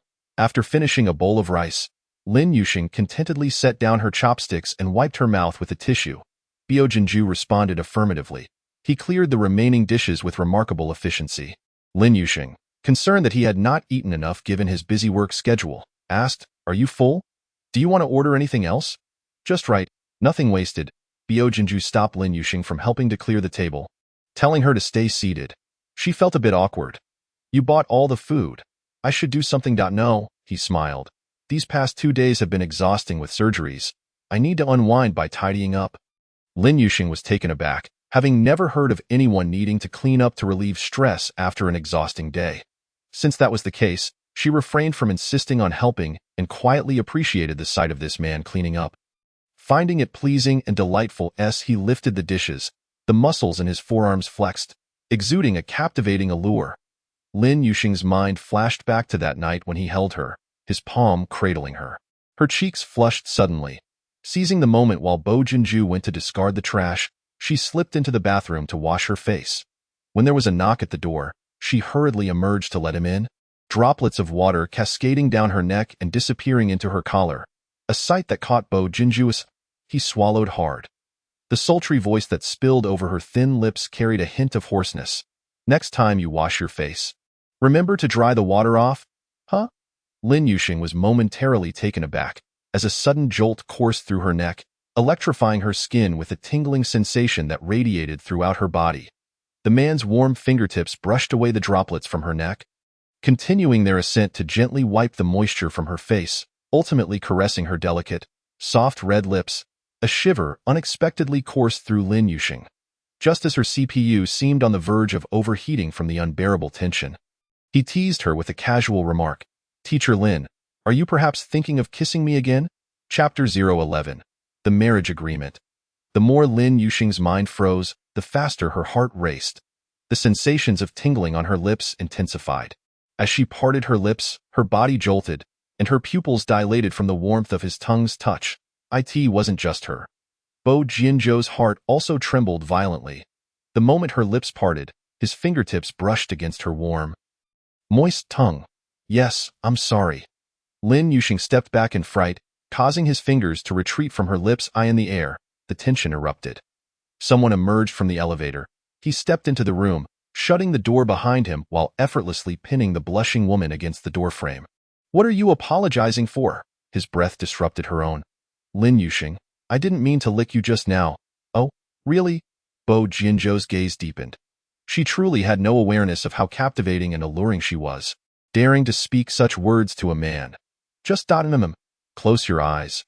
For a full 2 minutes, just as Lin Yuxing thought she might suffocate in his kiss, the man finally released her. She gasped for air multiple times. Just to sustain her life. That night, you kissed me like this. Bo Jianzhou's long, slender fingers cradled her small face. Whether it was the heat of his palm or the warmth of her cheeks, she couldn't tell. Her mind was a whirlwind, instinctively leading her to apologize again. I'm sorry, I was drunk that night. She had slept with him. He merely returned the kiss. The one at a disadvantage was still him. Her apologies were inconsequential. If you have any requests, feel free to mention them. Lin Yuxing was now further convinced that he had come to discuss divorce terms with her. If he hadn't emerged from the prestigious Bo family, if he were just an ordinary person like her, she certainly wouldn't have directly mentioned divorce. A man so handsome, even if he currently had no feelings for her, she would strive to cultivate a relationship. They could engage in delightful endeavors together. Whatever I propose, you will agree. Bo Jianzhou showed no intention of fully releasing her. His fingers wove through her hair, controlling the back of her head. The sensation was utterly overwhelming for Lin Yuxing. Her legs felt weak. As long as I am capable, I will certainly comply. But, won't you find that unfair? Bo Jianzhou sighed, barely perceptible. The one who wants to obtain a marriage certificate is the drunken Lin Yuxing. Not you. This man was far more adept at banter than she was. The one who needed to be compensated should be the inebriated Lin Yuxing. So, what did that mean? Did it imply that she should get drunk once more? She quickly assessed the situation. If she were to get drunk and see him again, she might end up kissing him again instead of mentioning divorce. Therefore, she must not drink. It's all right. Feel free to make your requests. She forced a smile. The man's stern expression bore down on her, causing Lin Yuxing to catch her breath. I have not been with any other woman. Each word he uttered was comprehensible to her. Yet when pieced together, it became deeply perplexing. She heard him but couldn't grasp the full meaning. Her widened eyes reflected his serious features, her heart seemingly ready to leap from her chest, in such close proximity. Their entangled breaths only stirred her emotions. The Bo Jianzhou before her appeared cold, his gaze deep as the ocean. His low voice resonated in her ears, each word deafening. I cannot draw comparisons, but I did not find our time together that night unpleasant. Such directness was unnecessary. However, Bo Jianzhou was even more forthright. You were quite spirited that night. Lin Yuxing was about to die, her red lips parted. Bo Jianzhou observed every subtle expression on her face. Although their marriage was somewhat bewildering, driven by respect for the institution and the natural desires of both parties, why not? Let's give it a try.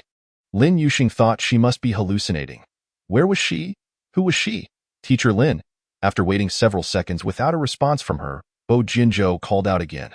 The seemingly mundane title of Teacher Lin took on a hint of flirtation in the charged atmosphere. Lin Yuxing swallowed hard, hearing herself ask, how do we try? His gaze was so profound, as if he could draw her into it at any moment. We simply attempt to be a genuine, ordinary couple. Genuine? Was that the meaning she understood? No longer able to bear being so close to him, the air stolen from her lungs, she whispered, "Please let go of me." Ever since he had kissed her, her heart had been anything but normal. She feared that if her heartbeat continued this way, she might suffer a sudden demise. If that were to leak online, she would lose face. After all, she had spent 4 years writing romance novels, and to perish due to a man's flirtation would be utterly humiliating. It would be better to die at the hands of a butcher. Apologies. Bo Jinjo's hand withdrew from the back of her head. Lin Yuxing quickly escaped the suffocating atmosphere behind the door, returning to the sofa where she could finally breathe normally again. Bo Jinjo walked leisurely to the sofa, sitting down and reaching for the paper and pen on the coffee table. He leaned over to write, creating a barrier that made it difficult for Lin Yuxing to discern his writing. The only part she could clearly identify was the title, Marriage Agreement. A few minutes later, Bo Jinjo set down the pen and looked up at her, his serious demeanor resembling that of someone delivering a report. "My grandmother has been urging me to get married, but due to my work commitments, I haven't had the time to date anyone." His candor left Lin Yuxing feeling compelled to respond, "I understand." She recalled a post she had seen online about a girl who broke up with her doctor boyfriend, declaring she would never marry or date a doctor again. They had been together for 2 years without ever having a proper date, and they had only shared a complete meal 3 times. Movies were often interrupted by phone calls, or he would simply text that he couldn't make it. Bo Jinjo hadn't anticipated that she would respond with understanding. His refined brows relaxed, and his voice softened. "That night when we registered our marriage, it wasn't solely to comfort you in your drunken state. It was also because my grandmother likes you. Marrying you would please her and spare me from her marriage pressure." Lin Yuxing ignored the flicker of disappointment in her heart, but quickly reassured herself. His honesty was preferable to deceit. "As far as I know, your family still hopes you will marry Zhao Qinghai." Indeed, Lin Yuxing did not deny. She disliked lying. "With this marriage, you no longer need to worry about your mother pressuring you to marry someone you don't wish to." As for their relationship, she couldn't guarantee a lifetime together, as that required both of them to navigate their compatibility after spending time together. Bo Jinjo handed her the written agreement. He lowered his gaze, rolling up the sleeve of his right arm that had slipped down while writing, before continuing. "What I can assure you is that as long as we are not divorced, I will not allow anyone, including my family and myself, to bully you." There was no need for that. Seeing her frown as if she wished to say something, Bo Jinjo chuckled lightly. "Don't be alarmed. My family is quite easy to get along with." Lin Yuxing had limited knowledge of Bo Jinjo's family, only hearing gossip from Lu Panpan during high school and bits of information from Bo Jinjo's nephew, Bo Jiashi, over the past year of teaching. Thus, she formed the judgment that the Bo family was a rare example of a harmonious and loving noble family. Their members were involved in medicine, business, politics, and the military, yet they never engaged in internal strife. "I am not afraid." Lin Yuxing met his gaze directly, conveying her sincerity. "Since we are to attempt this, I will also put in my effort." His thin lips curled slightly. "First, check if there are any modifications or additions needed in the agreement." "Oh, all right." The agreement consisted of 5 clauses. The first 4 primarily focused on his obligations, emphasizing respect and tolerance towards her. However, upon reaching the 5th clause, Lin Yuxing's previously cooled cheeks flared up again. 5. The male party must unconditionally satisfy the female party's needs for physical pleasure, regardless of whether the female party is intoxicated or sober, day or night, ensuring the female party's physical and mental satisfaction. The female party need only refrain from excessive drinking. If she truly wishes to drink, she must inform the male party. Did she appear to be a woman with an alarming level of sexual desire? Lin Yuxing licked her dry lips, mustering the courage to ask Bo Jinjo, "Did I say anything overly excessive or make any outrageous demands that night? Otherwise, why would he?" Bo Jinjo observed the crimson flush on Lin Yuxing's cheeks, even her ears turning red. She seemed to be easily embarrassed, whether in his office that afternoon or now. Whenever the topic of intimacy arose, her face would redden to the point of nearly bleeding. In contrast, after she became inebriated, she exhibited a boldness that was utterly uncharacteristic of her. "Do you not recall your own words?" he retorted without answering. Lin Yuxing felt an overwhelming sense of embarrassment, pondering her fragmented memories, and wondered, "What exactly did I say?" Bo Jinju replied in a calm and unhurried manner. Chapter 012. Please wash the clothes you changed out of for me that night. You insisted that once we received our marriage certificate, it could not be a mere formality, and you demanded that I fulfill my spousal obligations. Lin Yuxing slapped her forehead in frustration. Is there more? She stammered, inwardly chastising the intoxicated version of herself for having uttered such words. Why did I have to say something so inappropriate to him? You also mentioned that during intimate moments, a woman's experience is paramount, and that foreplay, the main event, and aftercare are all essential components. No. You cannot possibly think I'm fabricating these tales, can you? Bo Jinju suddenly frowned, giving the impression of being wronged, and solemnly informed her that he too was a novice that night. I did not, nor would I ever, accuse you of fabricating stories. She wished she could simply disappear. Had she known, she would have refrained from inquiring. Curiosity truly is a perilous trait.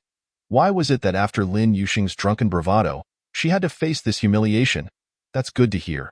Bo Jinju's expression relaxed once more, lazily continuing his commentary. Typically, a man's first experience is brief, and you stated that you were not yet satisfied and refused to sleep.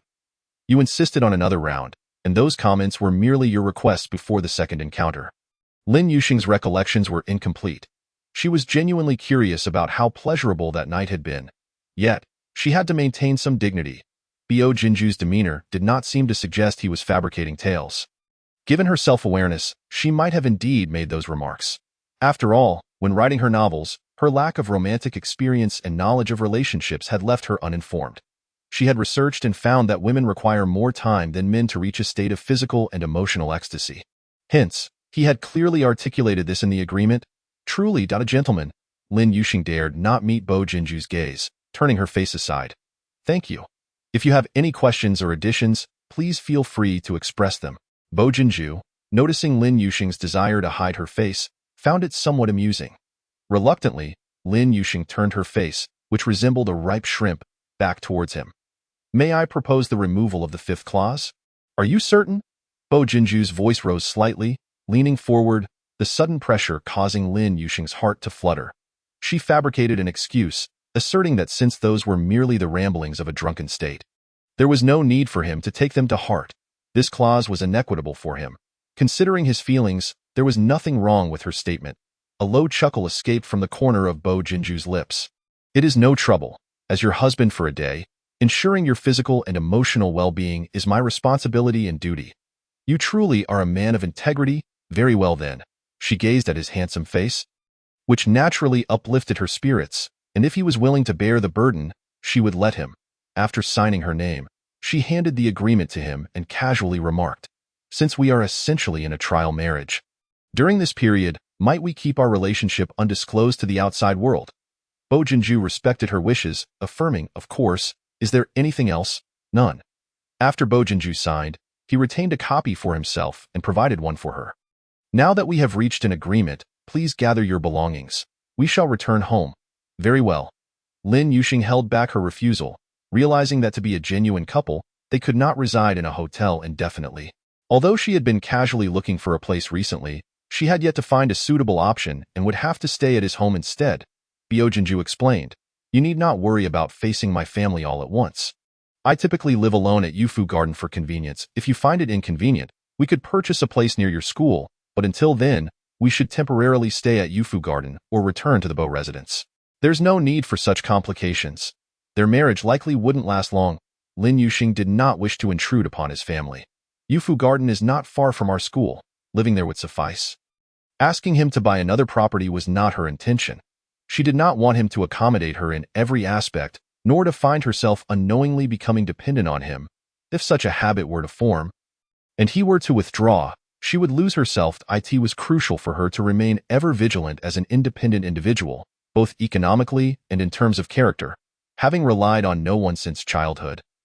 Lin Yuxing was acutely aware. Bo Jinju did not pursue the topic any further, sincerely stating, in the future, if I have the time, I shall drive you to work. If I am unavailable, I will have the driver take you. Lin Yuxing laughed, saying, I have my little electric scooter. I can manage getting to work myself. Bo Jinju, influenced by Lin Yuxing's demeanor, found himself smiling involuntarily. Interacting with her should prove to be quite enjoyable. With Bo Jinju around, the task of hauling luggage naturally fell to him. Upon their return to Yufu Garden, Lin Shufin's call came through. Bo Jinju gestured towards the master bedroom, taking her suitcase inside. Lin Yuxing stared at the phone for several seconds, but chose not to answer.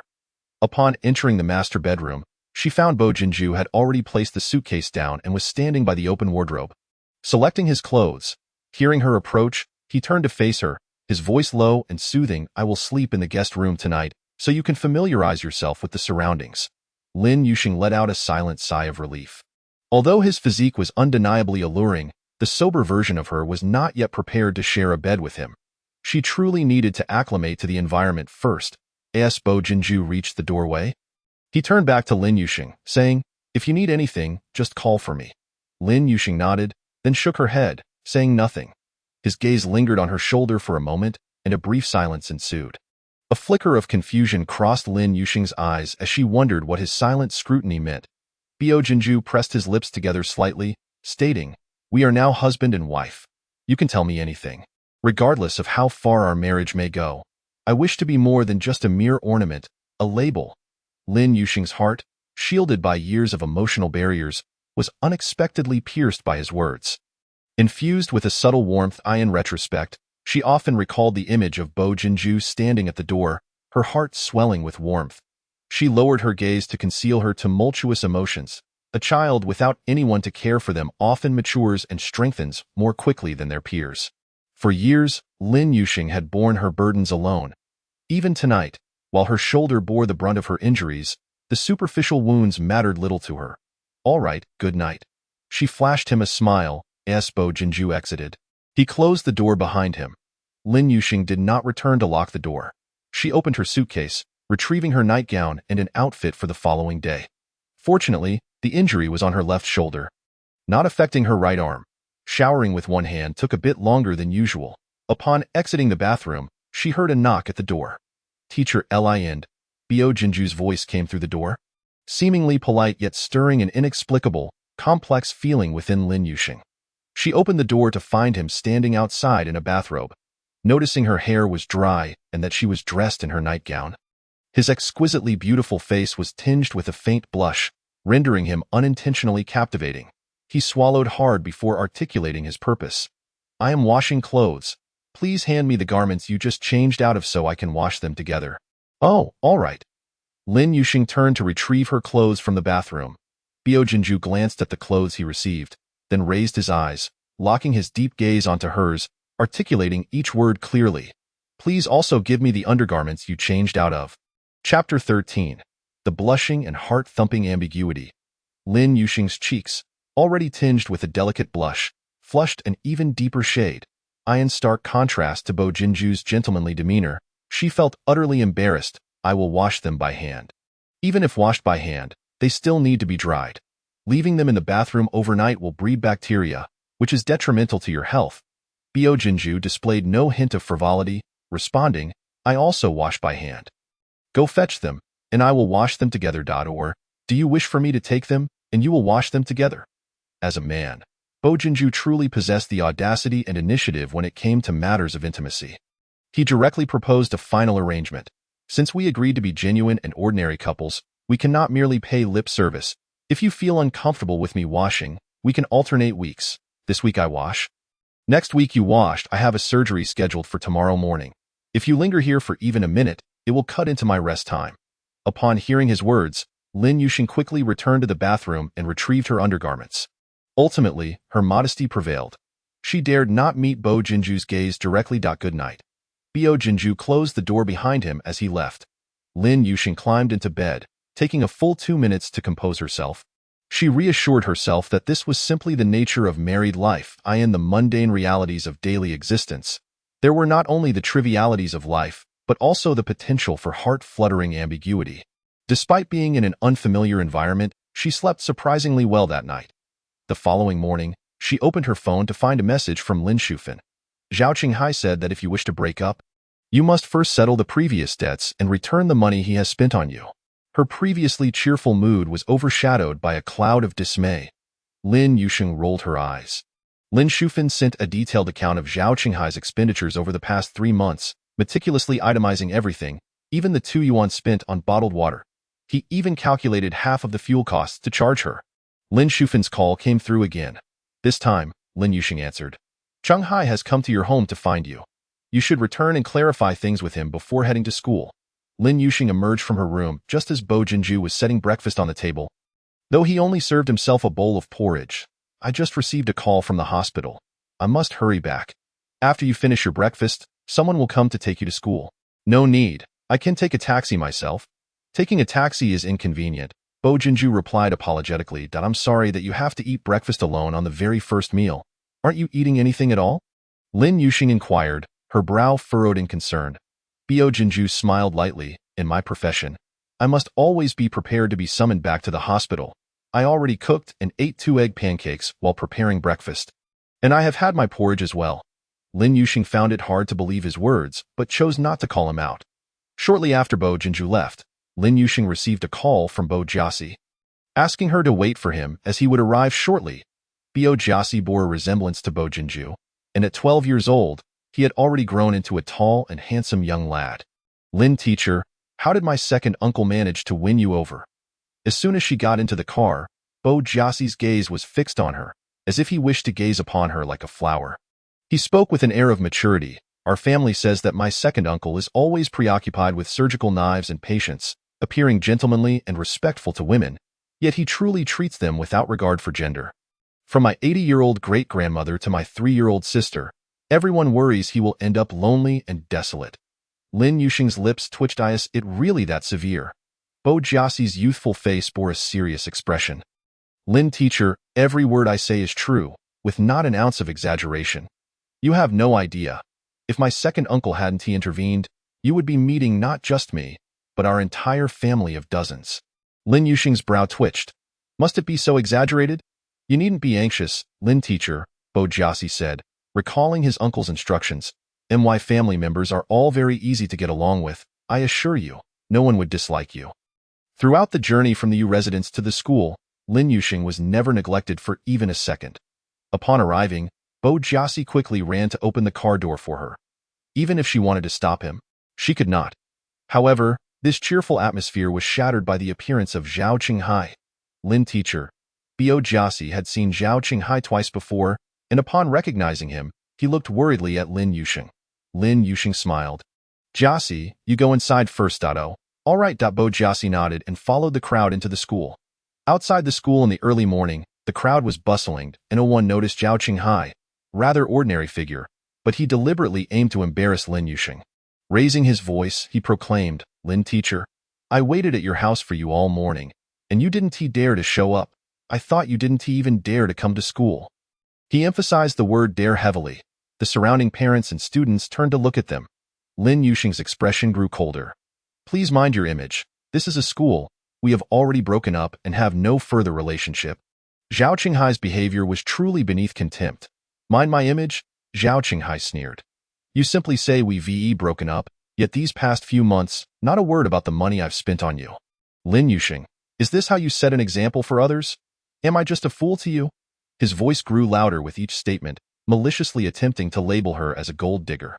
Parents who had finished dropping off their children began to watch the spectacle unfold.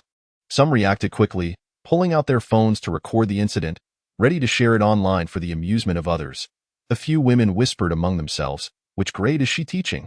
She is so beautiful, but her character is quite disappointing. Someone with her looks shouldn't be a teacher. She should aim to be a man's mistress instead. Thank goodness she is not teaching our class. I'd be worried she'd lead my child astray. Zhao Qinghai listened to the whispers of the women, a triumphant smirk flashing in his eyes. You're right. A person like her doesn't deserve to be a role model. Just look at who teaches your children. He wanted Lin Yuxing to understand that if he disagreed, not only would she be unable to break up with him, but she would also risk losing her job. Chapter 14. The reversal. Lin Yuxing's expression soured. She had underestimated Zhao Qinghai's shamelessness. In a place like school, where many voices mingled, any baseless accusation could leave her defenseless. Suppressing her fury, she said, Zhao Qinghai, do not speak nonsense at the school gate. Am I speaking nonsense? Zhao Qinghai glared at her coldly. You were talking about marriage with me, yet last night you didn't come home. Lin Yuxing, would you care to explain to everyone which man you were with last night? Shut your mouth.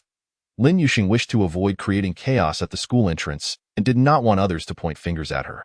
She suppressed her urge to strike Zhao Qinghai, holding back the anger boiling within her. If you want to settle accounts, I've received your bill, and I will send it to you before noon. No way, Zhao Qinghai retorted. Your mother took my money, promising to let you go with me to register our marriage today. You either pay me back now, or you come with me to register. Heavens, she has already taken his money? As Lin Yuxing took a step forward, she was compelled to turn back. She shot Zhao Qinghai a sharp look and said, "Come over here." Then she briskly walked a few meters away. Clearing the entrance to the school, some onlookers followed her. Across the street was a park. Lin Yuxing found the voice message that Lin Shufan had sent her on WeChat and played it at full volume. You little brat. You don't come home or answer calls. If you have the guts, don't even go to school. I've given your bank card to Qinghai so he can pay part of the mortgage. If you don't want your money to go to waste, come back immediately and register your marriage with Qinghai tomorrow morning. The onlooker's eyes widened in shock. It turned out that it was he who had taken Lin Teacher's bank card. This man clearly wasn't good news. Only Lin Teacher had the patience. Had it been me, I would have slapped him until he couldn't find his way home. How dare he cause a scene at the school? Zhao Qinghai's face turned a deep shade of crimson amidst the murmurs. What did they know? He cursed inwardly. He didn't dare to retaliate against the onlookers, merely clenching his teeth and arguing defensively. Your money is worth my attention. Your mother gave me your money to secure 100,000 as a bride price. But it seems you are not even worth a penny. Let alone 100,000 at another twist? No one could discern the truth from the lies. The more uncertain the situation, the more excited the crowd became. Zhao Qinghai believed that by belittling Lin Yuxing, he was elevating his own status. Lin Yuxing glanced at the time, and instead of being angry, she smiled. If you could easily produce 100,000, why would you need to take out a loan for a house? Oh, right. The voice message just mentioned the mortgage. Zhao Qinghai's face darkened. That 100,000 is my liquid capital. Where is the proof? Lin Yuxing sifted through her recordings and found what she needed. I trusted your mother and didn't keep evidence. Some believed her words, while others remained skeptical. Lin Yuxing regarded Zhao Qinghai's petty demeanor, feeling no need to grant him any face. Since you can't provide evidence, why not listen to my recording? Lin Yuxing pressed play. When Zhao Qinghai heard his mother's voice emanating from her phone, he darkened his face and attempted to snatch it away. Hey, what are you doing? A few mothers stepped in front of Zhao Qinghai to block him. What kind of joke is this? We're in the middle of a spectacle and you want to interrupt? Zhao Qinghai, with his darkened expression, shouted at Lin Yuxing from behind the crowd. Lin Yuxing, do you have no shame at all? Who lacks shame is plain to see, Lin Yuxing retorted. You're the one causing a scene at school. Didn't you plan to maintain some dignity? She continued playing the recording, revealing Zhao's mother's outrageous requests, each more scandalous than the last. Zhao Qinghai never anticipated that Lin Yuxing had recorded the conversation. When had she done that? He had no recollection whatsoever. As the playback concluded, Lin Yuxing put away her phone and stated, I made it very clear last Friday that we have no further ties. If you wish to settle accounts, I have no objections. If you want to include the 2 yuan for water, I can understand that. I'll even agree to split the gas money. However, I've calculated that in the past 3 months, I've spent 7,580 on you. The bill you sent me totals 6,080. I want to even ask for the 80 back. Just give me 1,500, and we'll be square. A snicker escaped from the crowd.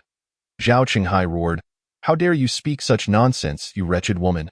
You squandered my money and now aim to tarnish my reputation. If I do not teach you a lesson today, I shall not carry the Zhao surname. His fury was palpable. What are you doing? Have you lost your manhood?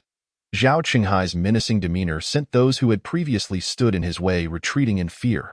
He lunged towards Lin Yuxing, reaching out to seize her in an instant. A sharp crack echoed through the air, and he let out a scream of agony. The onlookers were bewildered, having witnessed Zhao Qinghai being thrown onto the unforgiving marble steps by Lin Yuxing. Clutching his right arm, he glared at her with murderous intent. You. Lin Yuxing replied impassively, You initiated the confrontation. I merely acted in self-defense, and do not forget to transfer that 1,500 to me. What have you done to my arm? Zhao Qinghai was in agony, beads of cold sweat forming on his forehead. His arm lay immobile. Lin Yuxing's voice was devoid of warmth. It's dislocated.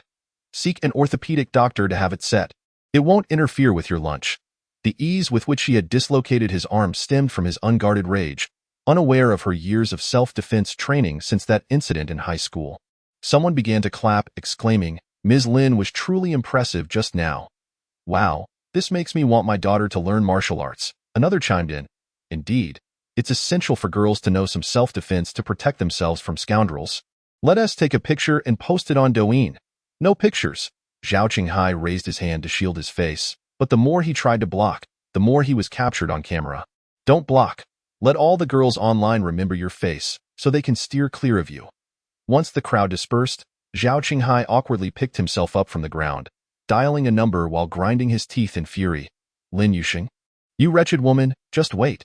If I don't ruin your reputation, I want to be called Zhao Qinghai." Chapter 15. She was reported by noon. Zhao Qinghai had gained notoriety, landing among the top 10 on a popular social media platform. The tags were particularly unique. Scoundrel Zhao Qinghai the scoundrel who wants to be an emperor. Does Zhao Qinghai come from a billionaire family? No. He has millions in mortgage to repay. Zhao Scoundrel Qinghai back off. Lin Yuxing was summoned by the school administration due to the significant impact online. The vice principal reprimanded her for airing personal matters at school, affecting the institution's reputation. "Xiao Lin, you need to issue a statement clarifying to the public that your issue with Zhao Qinghai was merely a misunderstanding. Also, you must apologize to the Zhao family for playing the audio without permission." Standing before the vice principal's desk, Lin Yuxing, with her slender figure, replied firmly, "I did nothing wrong. I refuse to accept this apology." The vice principal's expression darkened. "You have affected the school, which is an error. Do you understand?" Lin Yuxing, resolute, replied, "I do not. You need to grasp the situation. Several parents have already called to complain about your behavior, claiming it undermines the teacher's dignity. In what way have I compromised my ethics? Am I to be wrongfully accused?" She was merely a teacher, not a slave. Although she had once stated she would not resign for marriage, she could certainly resign for herself. This job was imposed upon her by Lin Shufan to control her. Forcing her to choose it was not irreplaceable. At that moment, the vice principal's phone rang. Lin Yuxing glanced over. It appeared to be a call from the director of the Education Bureau. She coolly stated, "If you have nothing further to discuss, I shall take my leave. Remember what I said. Apologize to the Zhao family and submit. Given your circumstances, finding a partner like Zhao Qinghai is already commendable. Don't aim too high. As a girl ages, she risks becoming merely a selection for others." Lin Yuxing shot back, "That is impossible." With that, she turned on her heel and left. Just as she returned to her classroom, barely having opened her book, the back door swung open, and the math teacher entered. "Ms. Lin, the vice principal requests your immediate presence in his office." Lin Yuxing took note of the textbooks in his hand, offered a brief explanation to her students, and vacated the podium. From the back row, Bo Jiasi watched her leave, concern flickering in his eyes. He raised his hand. "Teacher, my stomach hurts. May I borrow your phone to call my driver to take me to the hospital?" Bo Jiasi was a prominent figure in the junior high department. All teachers were aware of him. Upon hearing of his discomfort, the math teacher did not dare to delay or question whether he could visit the school nurse. He hurried to him, handing over his phone and inquiring, "How long will your driver take to arrive?" Bo Jiasi replied, "I'll find out." He took the teacher's phone and headed outside. The math teacher watched his departing figure. Puzzled. Hadn't he just claimed to be in pain? Once outside, Bo Jiasi straightened his posture, no longer pretending. He dialed his second uncle's number, but Bo Jinju was still in surgery. Unable to reach him, Bo Jiasi recalled the morning's events and discreetly opened the teacher's Douyin app, searching for Lin Yuxing's name. Sure enough, videos of her were flooding the platform, each more sensational than the last. Worried about his new aunt facing repercussions, he immediately called his great-grandmother. Lin Yuxing knocked and entered the office to find the vice principal's expression darker than when she had left. His face could only be described as resembling the bottom of a pot. Approaching the desk, she had not even spoken when the vice principal glared at her, exclaiming furiously, "Lin Yuxing, if you have no intention of teaching, then resign and leave. Stop causing trouble for our school." Confused by his outburst, Lin Yuxing felt her temper flare. "I do not comprehend your accusations. How am I causing trouble for the school?" The vice principal, noticing her lack of respect for authority, scoffed heavily. His gaze suggested she was oblivious to the consequences of her actions. "You have been reported." Believing it was still about Zhao Qinghai, Lin Yuxing impatiently replied, "Did you not just mention this?" I have already explained. I do not believe I am in the wrong. No apology would be given for matters she deemed unjust. Is that so? The vice principal sneered. As a current teacher, you cannot conduct paid tutoring sessions outside school without permission. The Education Bureau has received reports about you. Do you still claim innocence? Tutoring? Lin Yuxing's expression shifted. When had she ever conducted paid tutoring? Suddenly, clarity struck her. This was undoubtedly another scheme by the Zhao family. She had assisted a young student with their studies, but it was entirely voluntary, without any compensation. You are committing an offense. The vice principal? Seeing Lin Yuxing's lack of rebuttal, assumed he had her cornered and fumed. The Education Bureau has directed that this matter be handled seriously. Lin Yuxing mentally sorted through the situation before calmly responding. I neither charged nor conducted classes. Are you still arguing? The vice principal raised his voice. This afternoon, the Education Bureau will send representatives to our school to confront you directly. Rather than being obstinate here, you should devise a strategy. If it is determined you did not charge and maintain a respectful demeanor, I will plead with the Education Bureau on your behalf to retain your position, perhaps transferring you temporarily to a rural school until things settle. Vice Principal, I appreciate your concern, but I stand firm in my integrity. I will not admit to actions I have not committed. You truly are a hopeless case. The Vice Principal's goodwill was trampled, his anger escalating. Then prepare to be reported for dismissal. When that moment arrives, the one to be humiliated will be her. Lin Yuxing remained silent, turning to leave. You. The vice principal watched her retreating figure vanish through the office door, scoffing. Let us see how long you can maintain that arrogance. Just because you possess a modicum of beauty does not grant you the right to walk all over us. From the moment she entered the school, he had not wanted her there. Were it not for the principal insisting on her excellence, she would not have had the privilege of disregarding authority. Ms. Lin. Before Lin Yuxing could reach the classroom door, Bo Jiaxi rushed over, concern etched on his face. The vice principal didn't he give you any trouble, did he? Lin Yuxing frowned. What are you doing out during class time? Bo Jiaxi replied. I was worried about you. A flicker of warmth passed through Lin Yuxing's heart, but it was fleeting as she returned to her serious demeanor. Go back to class. Bo Jiaxi nodded. Sprinting back, at the Zhao residence, in the living room, Zhao's mother hung up the phone and set her device on the coffee table. She turned to her son, who lounged on the adjacent sofa. Son, if Lin Yuxing calls you pleading for mercy, you must not relent. Mother, rest assured, Zhao Qinghai arrogantly replied. Unless she marries me, she should prepare for expulsion. The issue of conducting tutoring sessions outside school is a significant matter. For someone like Lin Yuxing, who possesses no power or influence, it could spell disaster. This is merely the beginning. Once she is expelled, I will ensure everyone knows how she once attempted to seduce her teacher, only to turn around and bite back. Chapter 16. A wife who will eventually flee. News of Lin Yuxing conducting tutoring sessions outside school spread like wildfire, swiftly reaching every corner of the institution. Several teachers she was familiar with suggested she preemptively contact her students' parents. I implore the parents for assistance, suggesting that when the time comes before the leaders of the Education Bureau, they should assert that it is merely free tutoring, with no fees exchanged. Those who usually harbor disdain for her openly mock her, while secretly gossiping behind her back. 18 noon, upon dismissal, Lin Yuxing receives a call from the elderly Lady Bo, who informs her that she is waiting at the school gate. As Lin Yuxing steps out, she spots the elderly lady seated in a black Volkswagen across the street. Crossing the road, she enters the vehicle and greets her with a call of Grandma Bo. The elderly lady, with a benevolent smile, inquires if it's time for her to change her address to Grandma. After a moment's contemplation, Lin Yuxing complies, addressing her as Grandma. Delighted, the elderly lady grasps her hand and asks, Do you know why I came to find you today? Lin Yuxing shakes her head. The elderly lady continues, The Bo family called me, saying you've been bullied at school. Grandma, that's not true. Lin Yuxing replies, taken aback. She hadn't anticipated that the young Bo family member would report her to the elderly lady. Observing Lin Yuxing's expression intently, the elderly lady states, If anyone bullies you, you must tell me, and I will ensure they taste their own medicine. All right, Grandma, I'll remember, Lin Yuxing replies with a smile. The elderly lady refrains from mentioning the online incident she witnessed, and Lin Yuxing likewise chooses not to discuss matters at school. Although she has obtained a marriage certificate with Bo Jianzhou, she understands that her issues must be resolved independently. Lin Yuxing accompanies the elderly lady for lunch, after which the elderly lady insists on driving her back to school. Upon arriving at the school gate, the driver exits to open the door for her, just as two female teachers observe the scene. Those two have always been at odds with Lin Yuxing, and they immediately pull out their phones to capture the moment. Her boyfriend claims she is fooling around with other men. It seems he isn't wronged. B. Even in broad daylight, she dares to engage in such activities. Imagine what she does at night. I heard she denies charging for tutoring, but honestly, I believe she wouldn't toil for a meager sum. B. Why is that? A. She can easily earn money by spending a night with a man.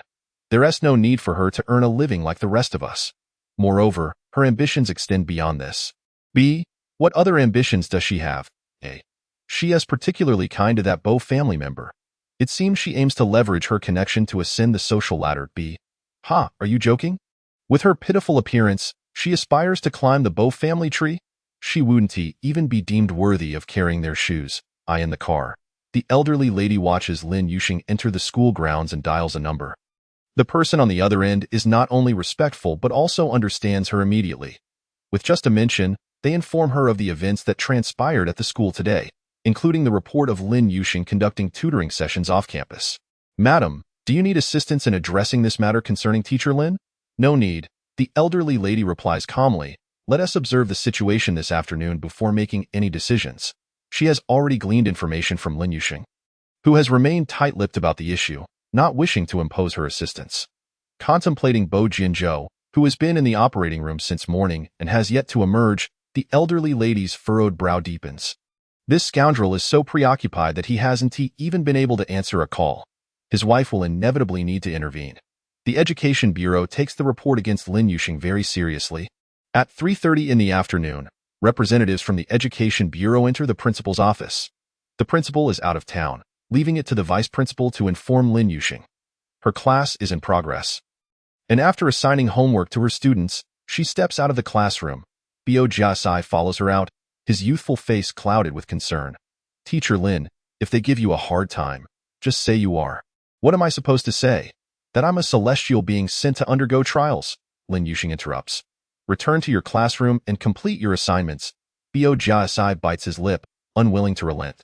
Then I'll testify that you never charge for tutoring. Lin Yuxing finds his earnestness both amusing and exasperating. You're trying to be unhelpful. Bo Jiasai's handsome face cannot conceal his youthful innocence.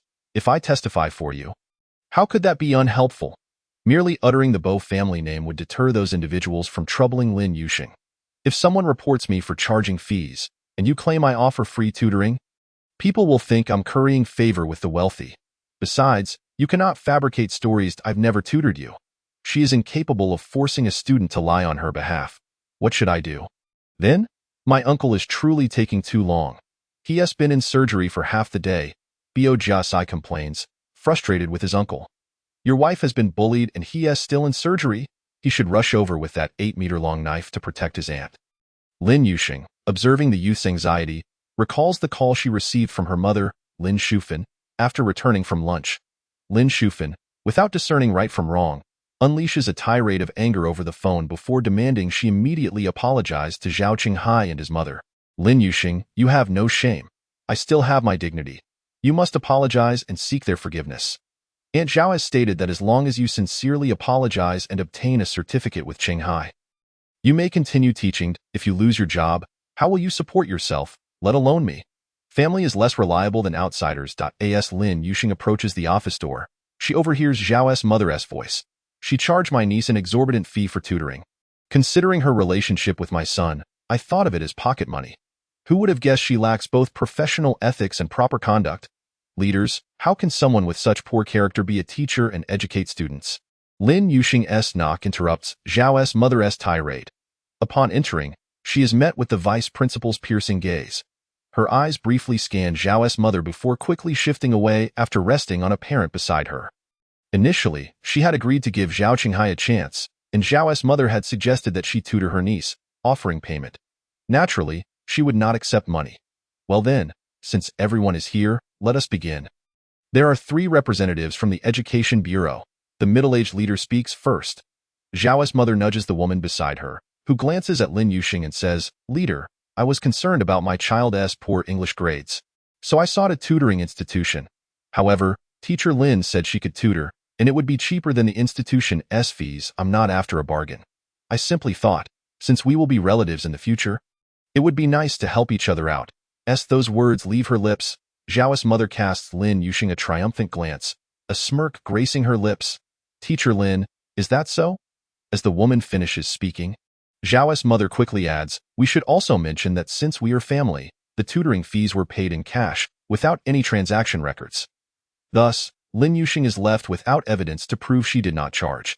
Zhao's mother implies to Lin Yuxing, initially, I meant it as pocket money, but since you've developed feelings for someone else and intend to break up with Qinghai, that money can no longer be considered pocket money. Lin Yuxing is not oblivious to Zhao's mother's threats and insinuations. Not only does she understand, but the others do as well.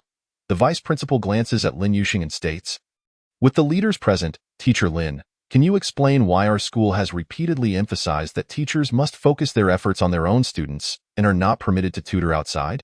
How could you contradict this directive and take money from a student, jeopardizing the academic performance of dozens of others? How can you justify this to those students and their parents? I have not charged for tutoring outside. Lin Yuxing replies calmly, maintaining her composure amidst the vice principal's ire. I assisted her child for free. To be precise, it wasn't even tutoring. It was merely helping her with what she didn't understand. Are you implying we have wronged you? The middle-aged woman standing beside Zhao's mother interjects. I distinctly remember that you were given a semester's worth of fees, 6,000 yuan. I let you count it, but you said there was no need since we are all family. Upon hearing this, the vice principal scoffs, let us see how you wriggle out of this. Zhao's mother adds fuel to the fire. Leaders, we have reported the situation. This is just our family. I've heard her mention that other children are also receiving tutoring. Someone like her, who focuses solely on tutoring, clearly lacks the ability to teach her own students. Shouldn't such an unethical teacher be dismissed? The leader sets down his teacup. We will ensure that Teacher Lin returns your money. We are not motivated by money. Zhao's mother retorts, the primary goal is to help you cleanse the teaching staff of bad apples. As her words fall, she shoots Lin Yuxing a cold smile.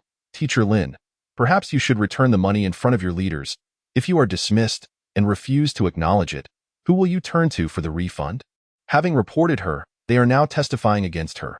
Lin Yuxing is left with no evidence and can only suffer in silence. She silently reaches for her phone. Observing her action, Zhao's mother's eyes glint with a cold smile as she unlocks her device and begins a live stream. This parent cannot be live-streamed at school. The leaders from the Education Bureau interject, I'm merely aiming to clarify matters for our school. The rumors about Teacher Lin charging for tutoring have spread widely online. Many netizens are claiming you will cover for her. BY live streaming. I wish to show that our Rongqing Education Bureau will not shield anyone who has erred. Lin Yuxing finds herself in a predicament. As Zhao Qinghai faces social ruin, he has become the notorious scoundrel that everyone online condemns. Now, it's time for retribution.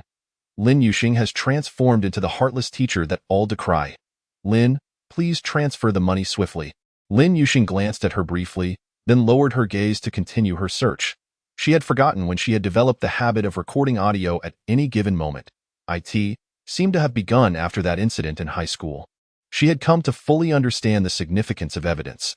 Every 3 months, she would meticulously organize the recordings on her phone, categorizing what needed to be kept and what should be discarded.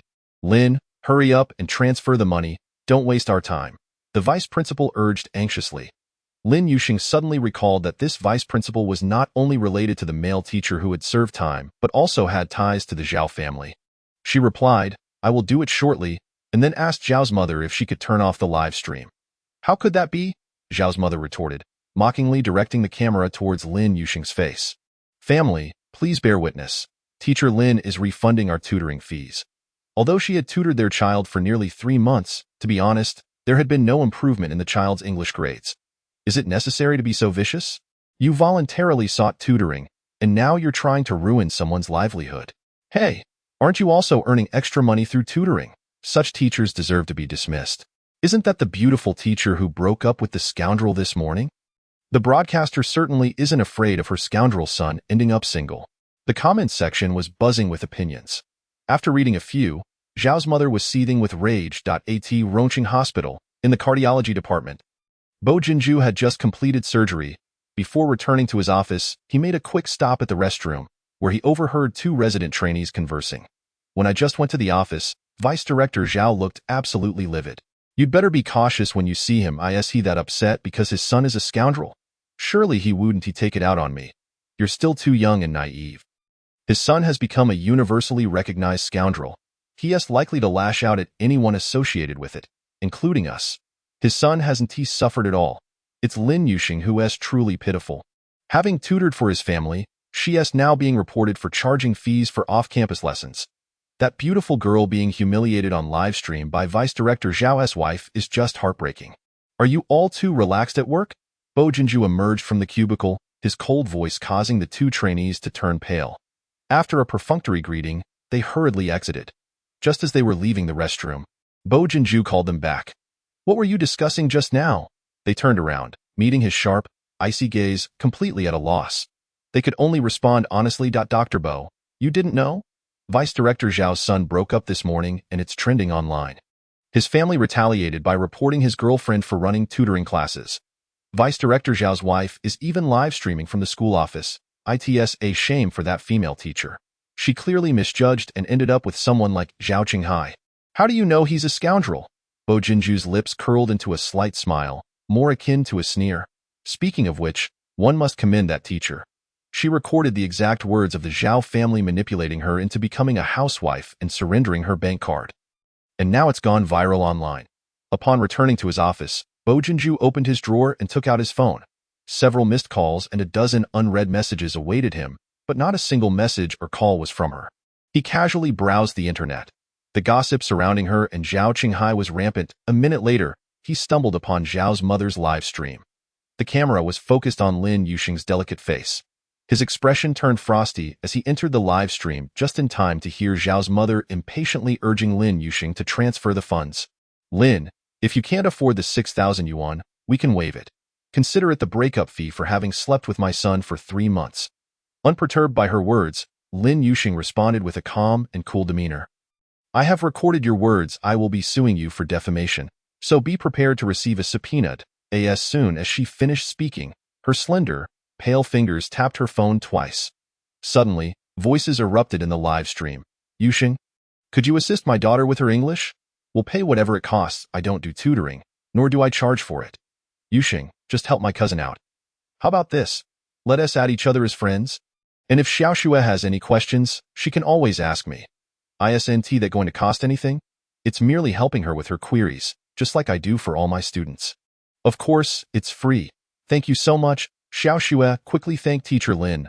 By the time Zhao's mother realized what was happening, the recording had already concluded, and her live stream exploded with comments. Chapter 018, Self-Defense. Bo Jinju had yet to see how the comments section was lambasting Zhao's mother when she abruptly ended the live stream. A smirk graced his lips as he dialed Lin Yuxing's number. In the school office, Lin Yuxing had just finished playing the recording. Ignoring the varied expressions of those present, she stated, "This is my evidence. I recorded it at the time. Is that so?" The leadership turned to Zhao's mother and the middle-aged woman beside her, whose eyes flickered nervously. Suddenly, the office door burst open, and a girl in school uniform rushed in, breathless. I testify for Teacher Lin. She has never charged me a penny. Whenever I didn't understand something, she was there to help me.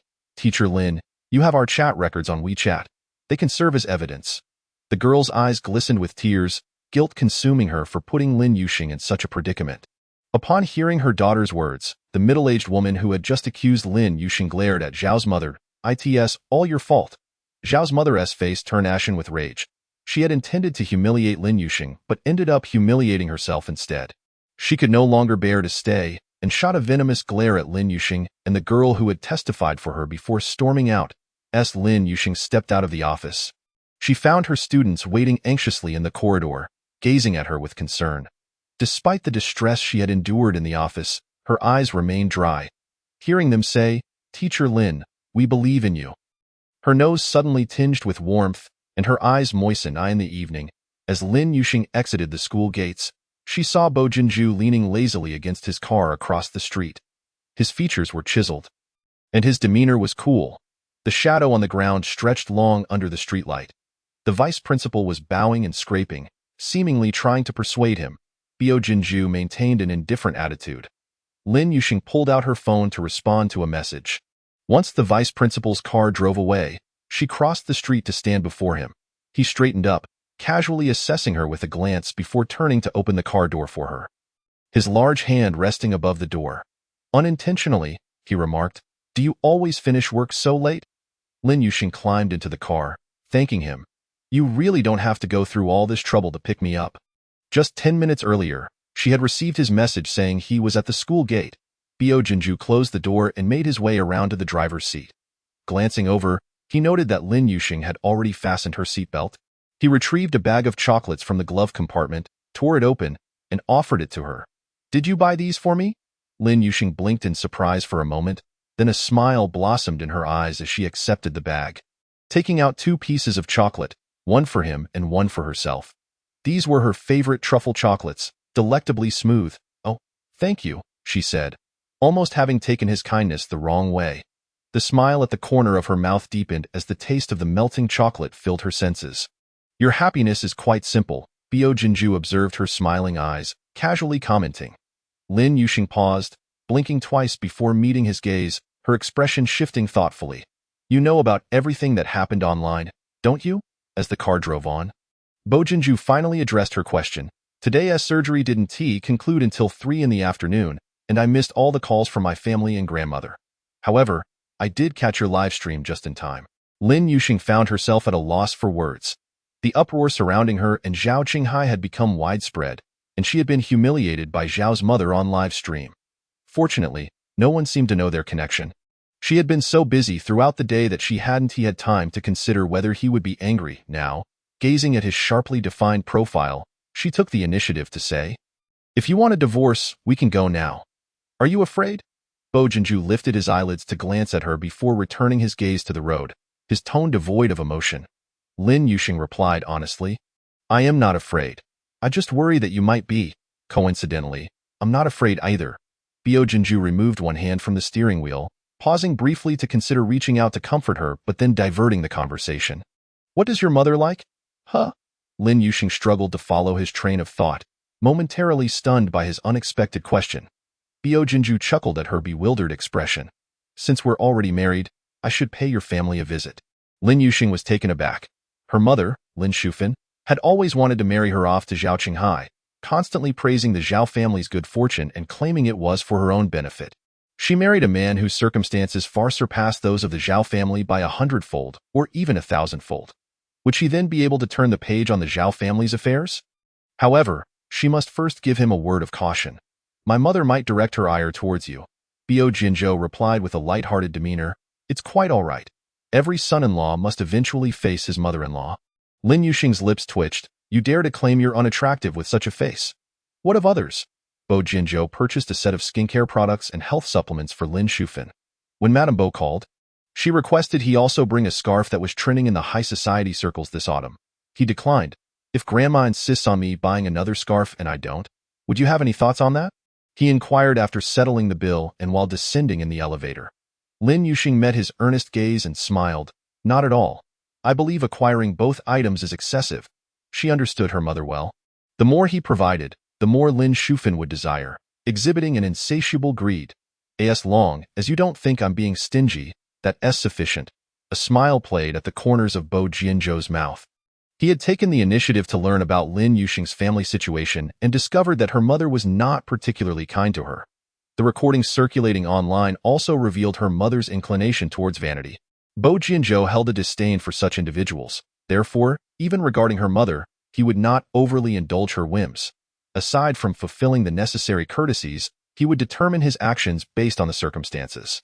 Upon exiting the mall, Lin Yuxing called Lin Shufan to inform her that she would be returning shortly with company. Lin Shufan did not inquire about her guest, but instead mockingly remarked, "Still willing to come home?"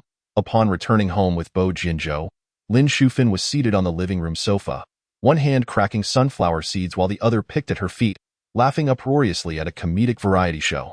The floor was littered with discarded seed shells. Upon witnessing this scene, Lin Yuxing regretted bringing Bo Jinjo home and wished she could vanish into a crevice. Suddenly feeling a weight on her right shoulder, she turned to find Bo Jinjo's hand resting there. His gaze was calm, showing no signs of being taken aback. With a polite yet cool tone, he greeted, "Good day, Auntie." Initially, Lin Shufan did not look at Bo Jinzhou's face but coldly asked, "Who are you?" As her words fell, her eyes first swept over the fine fabric of his suit before pausing. When her gaze ascended to his refined and noble visage, she leaped up from the sofa in shock. "You are Dr. Bo?" "Indeed, Auntie. I am Bo Jinzhou." He placed the skincare and health products he had purchased for Lin Shufan on the coffee table and stated, "These are for you." Lin Shufan was still reeling from the shock, her eyes darting between him and Lin Yuxing. After several rounds of scrutiny, she finally asked Lin Yuxing, "Why didn't you inform me in advance that you were inviting Dr. Bo over?" She was unaware of the connection between Lin Yuxing and Madame Bo. She merely thought Lin Yuxing knew Bo Jinzhou because Zhao Qinghai had mentioned that Bo Jinzhou's nephew was in her class. Lin Yuxing maintained a placid expression. Although the sofa wasn't completely occupied by Lin Shufan, there was no room for guests due to her coat and bag. She fetched a chair for Bo Jinzhou to sit on and proceeded to boil some water in the kitchen. Finally, she ventured to the bathroom to retrieve a broom to clean up the sunflower seed shells. She executed these tasks with practiced ease in Bo Jinzhou's eyes, her elegant brows furrowed slightly. "Auntie, please refrain from discarding sunflower seed shells on the floor. Should you injure your foot, it would be a regrettable loss." Lin Shufan awkwardly nodded. "I am not always like this. I simply got too absorbed in the show earlier. Besides, Yuxing can clean it up. So you needn't worry about my feet. Yuxing works quite hard. I shall arrange for someone to assist you tomorrow." "Yuxing?" Lin Shufan looked at Bo Jinzhou in astonishment. What was the nature of their relationship for him to address her so intimately? She turned to Lin Yuxing and asked, "Yuxing, what is your connection with Dr. Bo?" Lin Yuxing had yet to recover from hearing him call her Yuxing. Even at her most infatuated moments, she had never dared to imagine he would address her so affectionately. "We have registered our marriage." It was Bo Jinzhou who spoke. Lin Yuxing wished to intervene, but it was too late. Lin Shufan thought she had misheard. She instinctively rubbed her ears. "What certificate did you register?" "Auntie, we registered our marriage certificate." Bo Jinzhou clarified. "It was somewhat sudden, which is why we could not inform you in advance you're married." "When did this happen?" "Just today." Lin Yuxing feared Bo Jinzhou would speak the truth, so she hurriedly interjected. Lin Shufan shot her a glare. "You didn't think to tell me about such a significant event." "That was my intention." Bo Jinzhou sat upright, his calm voice carrying an air of authority. The harm and slander inflicted upon Yuxing by the Zhao family had severely affected her work and emotional state. Lin Shufan's gaze flickered. She was partly responsible for this. She dared not meet Bo Jinzhou's eyes. Instinctively lowering her head as she heard him say, "I understand both Yuxing and you. We know you are looking out for her happiness, which is why you advised her to reconcile with Zhao Qinghai." Yes, I was only thinking of Yuxing's well-being." Lin Shufan's expression stiffened, leaving her uncertain how to manage the situation. "Therefore, I took the liberty of marrying Yuxing first, to put your mind at ease." The implication was clear. Marrying him was a far better option for Lin Yuxing than marrying Zhao Qinghai. If she truly cared for her daughter, she ought to be pleased. Lin Shufan was not foolish. She discerned the underlying meaning in Bo Jinzhou's words. As a resident of Rongqing, even a 3-year-old child would know of the Bo family. They were not just any wealthy family but a prestigious lineage. Countless young ladies aspired to marry into the Bo family, and Bo Jinzhou was the ideal choice for millions of women, wealthy, talented, handsome, and virtuous. However, what struck Lin Shufan most profoundly at that moment was not his refinement and elegance, but the commanding presence and sharp brilliance concealed within that refinement. A sense of foreboding gripped her heart. With Lin Yuxing now having such a powerful ally, she would no longer be able to control her. "You haven't eaten yet, have you, Yuxing? Please go downstairs to get some food. I will keep Dr. Bo company for a while." Lin Shufan said to Lin Yuxing, who had just finished sweeping the floor and poured boiling water from the kitchen. Lin Yuxing glanced at her, replied, "All right, we have run out of tea leaves at home." She had intended to brew some tea but realized they had none left. "Would it be acceptable to drink plain water?" she asked Bo Jinzhou. He lifted his gaze to meet her expectant eyes. A smile gracing his lips as he replied softly, "I am fine with anything." The proximity between them made Lin Yuxing momentarily lose her composure, entranced by his smile. Once outside the house, she exhaled deeply, reflecting that it was indeed Bo Jinzhou's striking appearance that had led her to consider marriage after a night of drinking, to feel her heart race at a mere smile exchanged. It was no wonder she felt elated when he suggested they give it a try. But what did it matter? Lin Yuxing thought. Such a handsome man is a treasure with every glance. One day spent with him is a day well spent. The male protagonist of her novel was modeled after his visage. Upon arriving at the restaurant, Lin Yuxing suddenly realized she had no idea what Bo Jinzhou liked to eat. She hesitated, contemplating whether to message him directly or inquire with Madame Bo or the Bo family as servants. Just then, a message from Bo Jinzhou arrived. Just buy dinner for yourself? In the living room. Bo Jinzhou slowly finished sending the message, stowed away his phone, and then answered Lin Shufan's question. Dr. Bo, you must know many exceptional women. Why did you choose Yuxing specifically? Indeed, among the women I know, there are many remarkable ones. Yet Yuxing is not lacking. Beauty is in the eyes of the beholder. I chose her because of fate. Fate. Lin Shufan mused, interpreting this to mean he had not truly fallen for Lin Yuxing. A sense of delight surged within her. As long as he was not genuinely fond of that girl, it would be manageable. She feigned a sigh. As Yuxing's mother, I should be pleased that she is marrying into your prestigious Bo family. However, one must act with conscience. I cannot betray my principles. If you have any concerns, please feel free to voice them. Bo Jinzhou, though tall, remained composed, not shifting in his seat. This alone was something many men could not manage. Lin Shufan hesitated, then said, Yuxing was once assaulted by her chemistry teacher during high school. As she expected, Bo Jinzhou's expression turned cold at once. Auntie, I have seen the news from that time. It was not reported that way. That was Yuxing's decision. She feared others would discover her shame, so she claimed she was merely touched and coerced two other girls into identifying the perpetrator. Is there anything else, Auntie? Bo Jinzhou lowered his gaze. Picking up the plain water Lin Yuxing had placed on the coffee table, it was not the cup typically used for guests, but rather her own, a charming cat paw cup. After taking a small sip, he did not return it to the table, but instead fixed his indifferent gaze upon Lin Shufan. It was indeed rare for a mother to speak of her daughter in such a manner.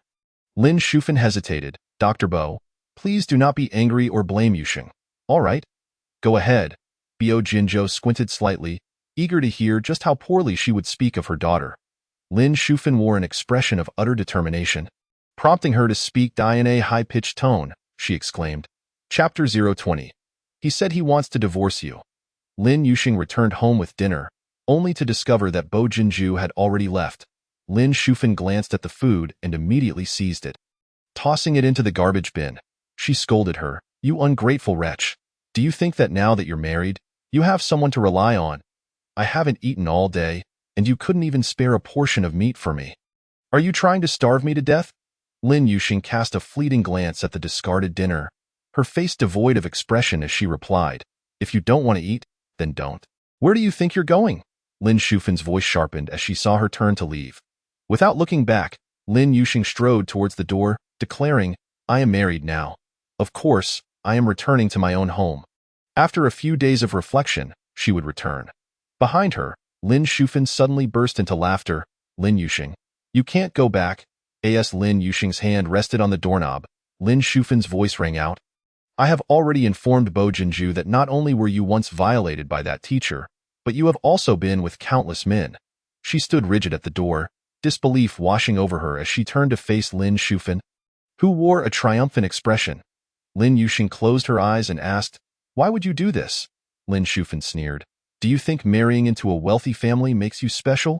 Lin Yuxing, I want you to see the reality. The Bo family will never think highly of you. Are you still my mother? Lin Yuxing tightened her grip on the doorknob, her heart heavy with sorrow, not out of fear that Bo Jinzhou would believe Lin Shufan's words, but from the pain of her mother's betrayal. Was she truly her biological mother? Yuxing, if your mother ever speaks harshly to you, don't take it to heart.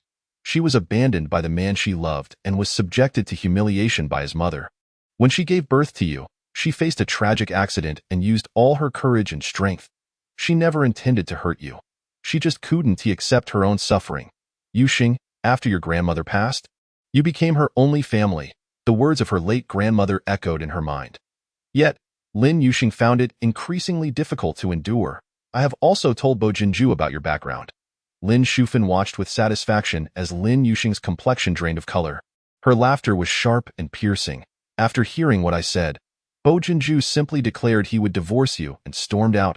Lin Yuxing, if you wish to rid yourself of me, you are dreaming. I gave birth to you and raised you. You must obey me. Lin Yuxing raised her gaze to the ceiling, suppressing her tears. You want to control me? Want me to marry into the Zhao family?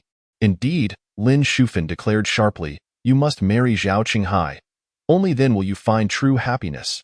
Lin Yuxing suddenly laughed, tears once more welling in her eyes, glistening and fragile, evoking sympathy. Yet, this sole remaining family member showed her none. Zhao Mingda was that man, wasn't he?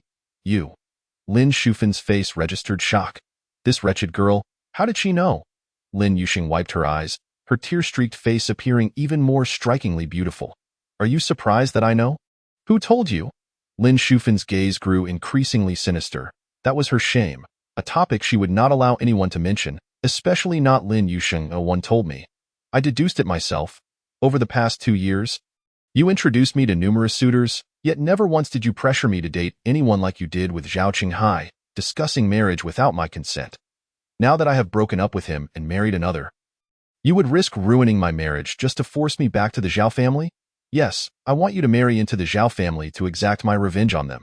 Lin Shufan played her cards well. This clever girl had always been perceptive. Since she was aware of the grievances between them and the Zhao family, Lin Shufan intended to make her believe she was being used for revenge. She could not allow her to discover another secret, lest she truly lose control over her. Lin Yuxing's suspicions were confirmed, and her heart plummeted. Stubbornly, she pressed her lips together and declared, even if every man in the world perished, I would never marry Zhao Qinghai. Do you not feel the slightest pity for me? Lin Shufan squeezed out a couple of tears. Lin Yuxing was taken aback. Her mother was typically obstinate and domineering, rarely shedding tears. Have you forgotten how I brought you into this world? A pang of pain shot through her heart, but she quickly dismissed it. I haven't forgotten, she replied. Mother, I will do my utmost to support you and ensure you enjoy your later years. But I will not sacrifice my own marriage for you. You ungrateful daughter. Ungrateful or not, it is better than being foolishly devoted. Lin Shufan attempted to say more, but Lin Yuxing had already slammed the door behind her. As she exited the hallway, she overheard a group of elderly women with their grandchildren discussing her. Lin Yuxing chose to ignore them. Once outside the community, she took out her phone, preparing to call Bo Jinju or send him a message, letting him know that if he wished to divorce her, he could inform her at any time. Just then, her phone rang. Seeing Bo Jinju's name flash on the screen, her breath caught momentarily. She was uncertain of the impact Lin Shufan's words had on him. The thought of him potentially wanting a divorce still brought her a twinge of sadness. Taking a deep breath, she pressed the answer button. Before she could speak, Bo Jinju's voice came through, low and soothing. Today, a patient suddenly fainted during surgery. I've been on the phone and didn't have time to let you know. That's all right. The patient is the priority. Though Lin Yuxing could not see Bo Jinju's expression, his voice inexplicably eased her tension. Will you take a taxi home, or should I send the driver to pick you up? I'll take a taxi. All right, I might be late returning tonight. Make sure to have dinner and rest early. Okay. A moment of silence passed on the line before Lin Yuxing took the initiative to say, about what my mother said to you. Sorry, I have to take another call. Another call came in for him. Lin Yuxing chose not to delay his time, responding with a simple all right before disconnecting. In the Maybach heading to Rongqing Hospital. After finishing the call from the hospital, Bo Jinju dialed Zhou Huai's number. On the second ring, Zhou Huai's voice came through. Hello, second brother. We're at Yalanshan.do. You want to come by? Help me investigate something. Bo Jinju's brow furrowed slightly, his patience wearing thin for unnecessary chatter. On the other end, Zhou Huai hushed those around him, immediately silencing the background noise. Second brother, what is it? Just tell me, and I'll get it done. Bo Jinju's lips pressed into a thin line, his tone icy. It's a matter from over 20 years ago, somewhat distant. Second brother, I understand that I'll find a way. Just wait for my news. Zhou Huai had grown up with Bo Jinju, always playful and fond of gossip. During his sophomore year, he made his first million by trading in information. And since then, he had been on a relentless pursuit of secrets. Bo Jinju believed that with Zhou Huai's skills, even matters from over 20 years ago could be uncovered. He instructed, do not tell anyone. If you manage to get it done, I'll treat you to a drink. Second brother, can I pick whatever I want from your wine cellar? Chapter 021. Forgotten to wear underclothes upon returning home. Lin Yuxing found that the cleaning lady had prepared dinner. Madam, Dr. Bo said you should eat lightly these days. I didn't use any Sichuan pepper, chili, or ginger. He said I could only eat bland food? Lin Yuxing expressed her surprise. Yes, Dr. Bo mentioned your shoulder is injured. Lin Yuxing felt a whirlwind of emotions. It turned out he truly knew. After the maid set the table, she reminded her to place the dishes in the sink after eating, as she would return tomorrow to clean up. In a wonder, today at school, the Bo family was bustling about, helping her carry assignments and books, even arranging her chair. After dinner, Lin Yuxing took a quick shower. With one hand incapacitated, she planned to visit a salon for a proper wash tomorrow. Lying in bed, she recalled Lu Panpan mentioning her mother-in-law had surgery in the afternoon. She decided to call Lu Panpan, and they chatted for nearly half an hour. Lu Panpan's mood seemed somewhat down, and when Lin Yuxing inquired if something was wrong, she denied it. After hanging up, Lin Yuxing logged into the backend of her novel website and updated 2 chapters of her save drafts. She then prepared her lessons before heading to bed. Uncertain of how long she had slept, Lin Yuxing was jolted awake by someone tugging at her clothes. Startled, she sat up abruptly. Who is it? It's me. I'm sorry for startling you. The man's voice was deep and smooth, resonating with a distinct quality in the stillness of the night. Lin Yuxing exhaled a shaky breath, her eyes still reflecting remnants of panic and wariness. She looked at the man standing in silhouette at the foot of her bed, his features sharp and defined. The question that nearly escaped her lips. What are you doing in my room? Transformed into, you're back from work. He had mentioned the previous night that she should get used to him being there, and indeed, this was his home, his bedroom. Yes, I just returned. Bo Jinju's gaze fell on her shoulder. The injury on your shoulder needs new dressing. Lin Yuxing realized he had intended to help her change the dressing quietly. The nurse who had bandaged her the night before mentioned that she should come in for a change today. Close your eyes for a moment. I shall turn on the light. Though Lin Yuxing obediently shuts her eyes. Bo Jinju is meticulous. Once the light is illuminated, his broad palm gently covers her eyes for a few seconds before he withdraws it. He then sits on the edge of the bed and says, you should pull down your nightgown a little. The nightgown is loose. Just a slight adjustment, and we can change the dressing. Lin Yuxing's face flushes at his words.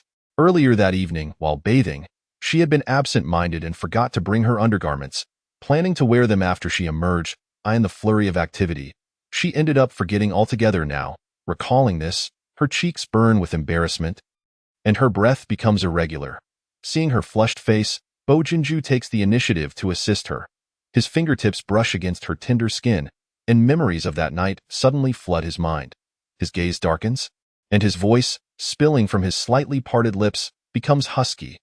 Your hand is gripping here. I didn't notice earlier. This moment, as she adjusts her nightgown, what is revealed, besides her fair and fragrant shoulders, is a glimpse of spring. Just a glance leaves one parched for words. Lin Yuxing is acutely aware of his gaze. Bo Jinju steadies himself internally, removes the previous gauze, inspects the healing, disinfects the area, applies ointment, and redresses the wound. He gently advises, you must be cautious these next few days. Try not to use that arm. All right, Lin Yuxing replies, unable to meet Bo Jinju's eyes. Even reminding herself that he is a doctor does little to quell her unease. After changing the dressing, while he tidies up the medical kit, she inquires, is that patient's condition stable? Bo Jinju nods, affirming, it's stable. The flicker of struggle passes through her eyes as she continues, did my mother mention a lot about my past when I was at home today? Bo Jinju closes the medical kit, locking his gaze onto hers. What she says is of no consequence. In the eyes of 1,000 people, there are 1,000 different versions of you. What she describes is merely her partial perspective. Not how others perceive you, nor could it ever represent your true self. I am indifferent to it, and you should not take it to heart either. Lin Yuxing finds herself somewhat dizzy from his words. Is he implying that he does not believe what her mother has said? That he does not truly know her? Even if he did believe it, it would be understandable. Bo Jinju adjusts the blanket for her. Sleep now. You have an early class tomorrow. I will take the guest room tonight. Lin Yuxing feels a whirlwind of emotions. Good night. Bo Jinju places the medical kit on the nearby cabinet, retrieves a nightgown from the wardrobe, and as he is about to leave, he suddenly calls out, Teacher Lin. Lin Yuxing's closed eyes snap open immediately, gazing at the man standing in the light with the nightgown in his arms. He is tall and straight, his features strikingly handsome, carrying an innate, unspoken elegance that cannot be overlooked. Once your shoulder heals, I will return to sleep in this room. Lin Yuxing. Her heart skips a beat at his serious proclamation about sharing a bed. Akin to an announcement from a superior, she almost blurts out that this is his room, and he can return whenever he likes. Thankfully, she manages to keep her mouth shut before the words escape. Sleep well, good night. After the bedroom door closes, the smile in Lin Yuxing's watery eyes can no longer be contained. She had worried and overthought throughout the night, yet he not only remained unaffected but also reassured her of his return to the room. Their agreement is still in effect. How could she not feel joy? Lin Shufan believed that after her words to Bo Jinju, he would surely have no interest in Lin Yuxing anymore. She would never find happiness in this life, nor would their daughter. This was the debt the Zhao family owed her. To ensure Lin Yuxing would marry into the Zhao family, Lin Shufan sent Zhao Qinghai several photographs, 6 in total, all taken surreptitiously of Lin Yuxing. 2 captured her while she was asleep, and another 2 were taken while she bathed, through the glass door. She had longed to capture revealing images of Lin Yuxing, but the girl seemed perpetually on guard, always locking the door whether bathing or changing.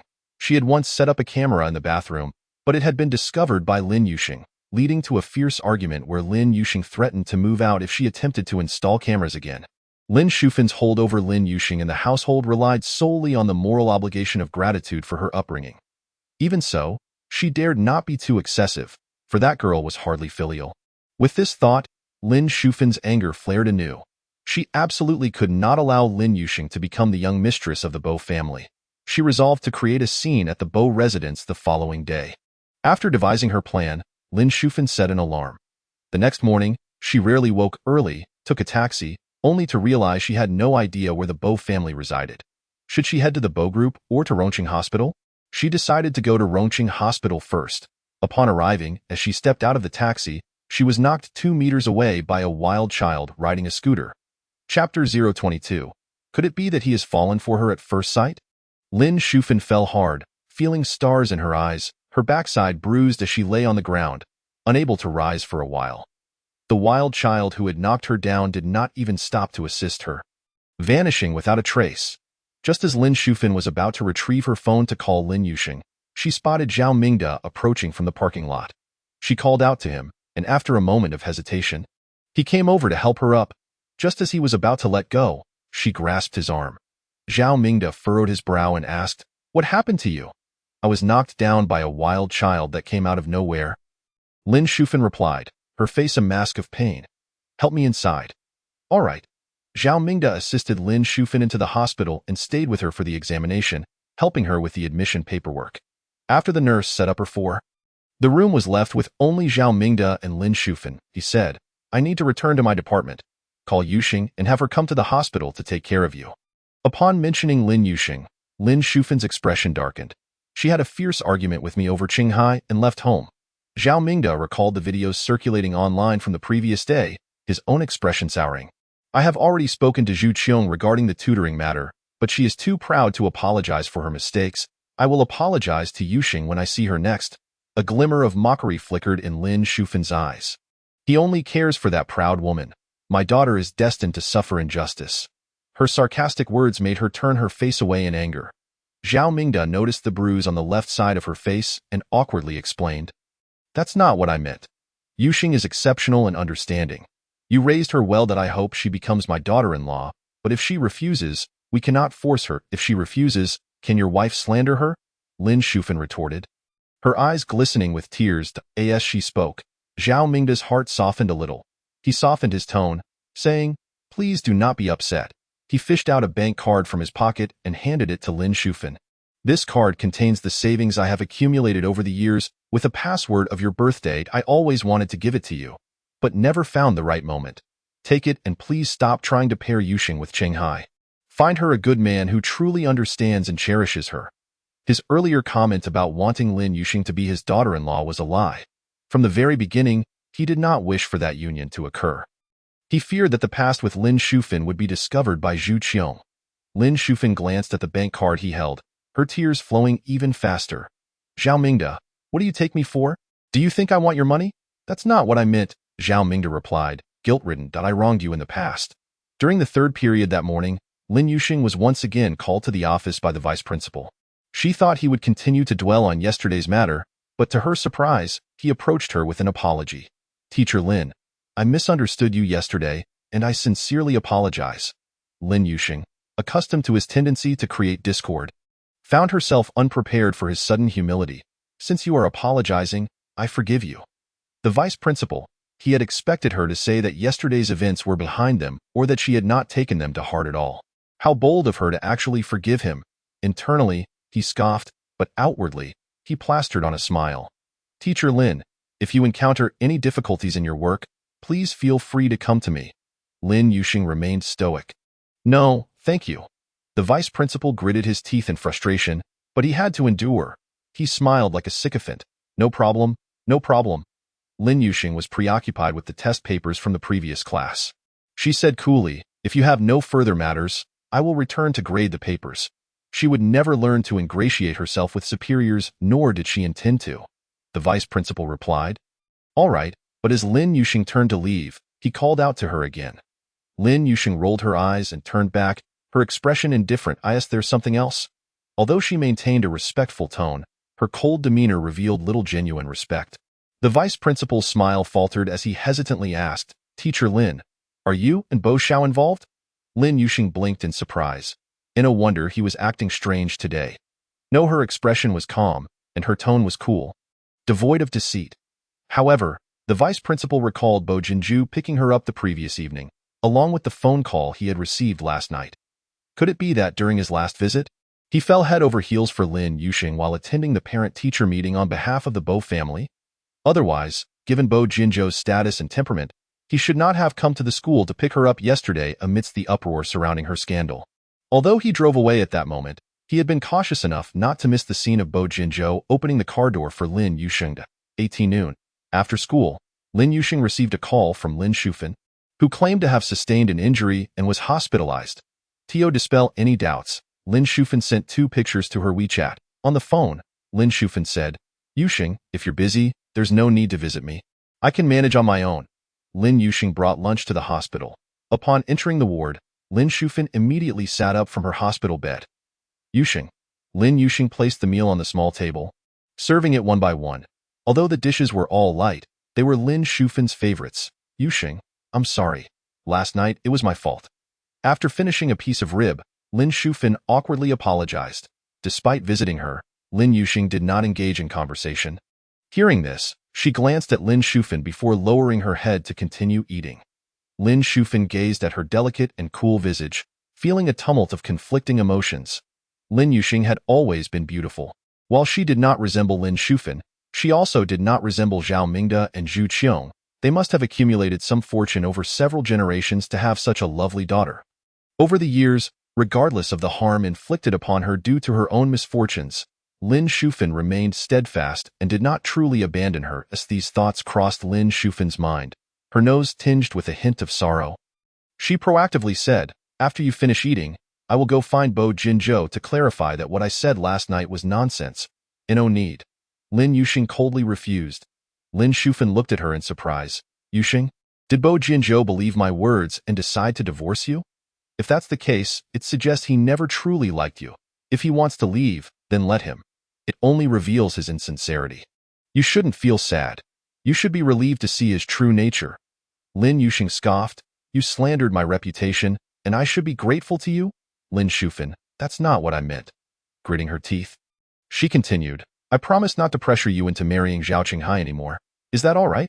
Are you serious? Absolutely. Lin Yuxing fished her phone from her pocket. I recorded our conversation. If you go back on your word, I won't be responsible for you. Fine, keep the evidence. I assure you I won't force you into the Zhao family. This morning's fall was not in vain.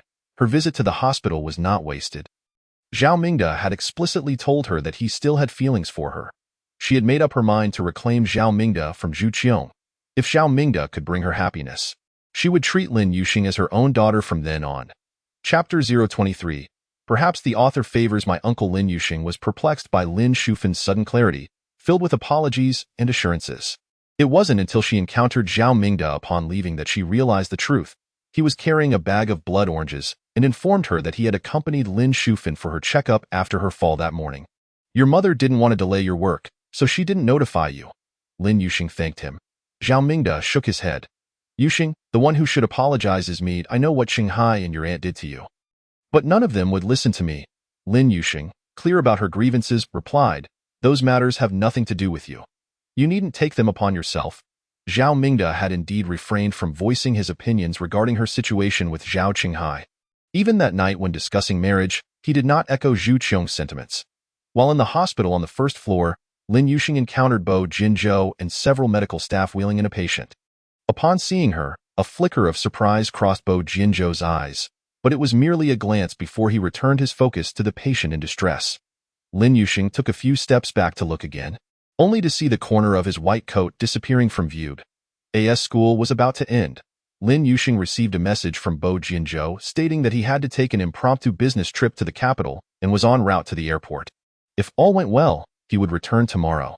After reading the message, she replied, please take care while you are out. Later that evening, when Bo Jinzhou called back, he mentioned that the patient's condition was rather complex, and they needed to hold a conference with specialists before deciding on surgery. I might need to stay in the capital for a few more days to attend to some personal matters as well. Okay, be mindful of your shoulder injury. It's not hurting much anymore. Lin Yuxing glanced down, the image of him changing her bandage from the previous night flooding her mind, causing her cheeks to flush slightly. Fortunately, Bo Jinzhou offered a few more reminders before ending the call. Lin Yuxing's routine revolved around school, the hospital, and home on Friday afternoon. She arrived at the hospital just as Zhao Mingda was exiting. Upon seeing her, his gaze flickered away as he hurriedly greeted her and left. Lin Shufan in the hospital bed appeared somewhat bashful, even wiping her mouth with her hand. Lin Yuxing felt a fleeting surprise but maintained a calm demeanor.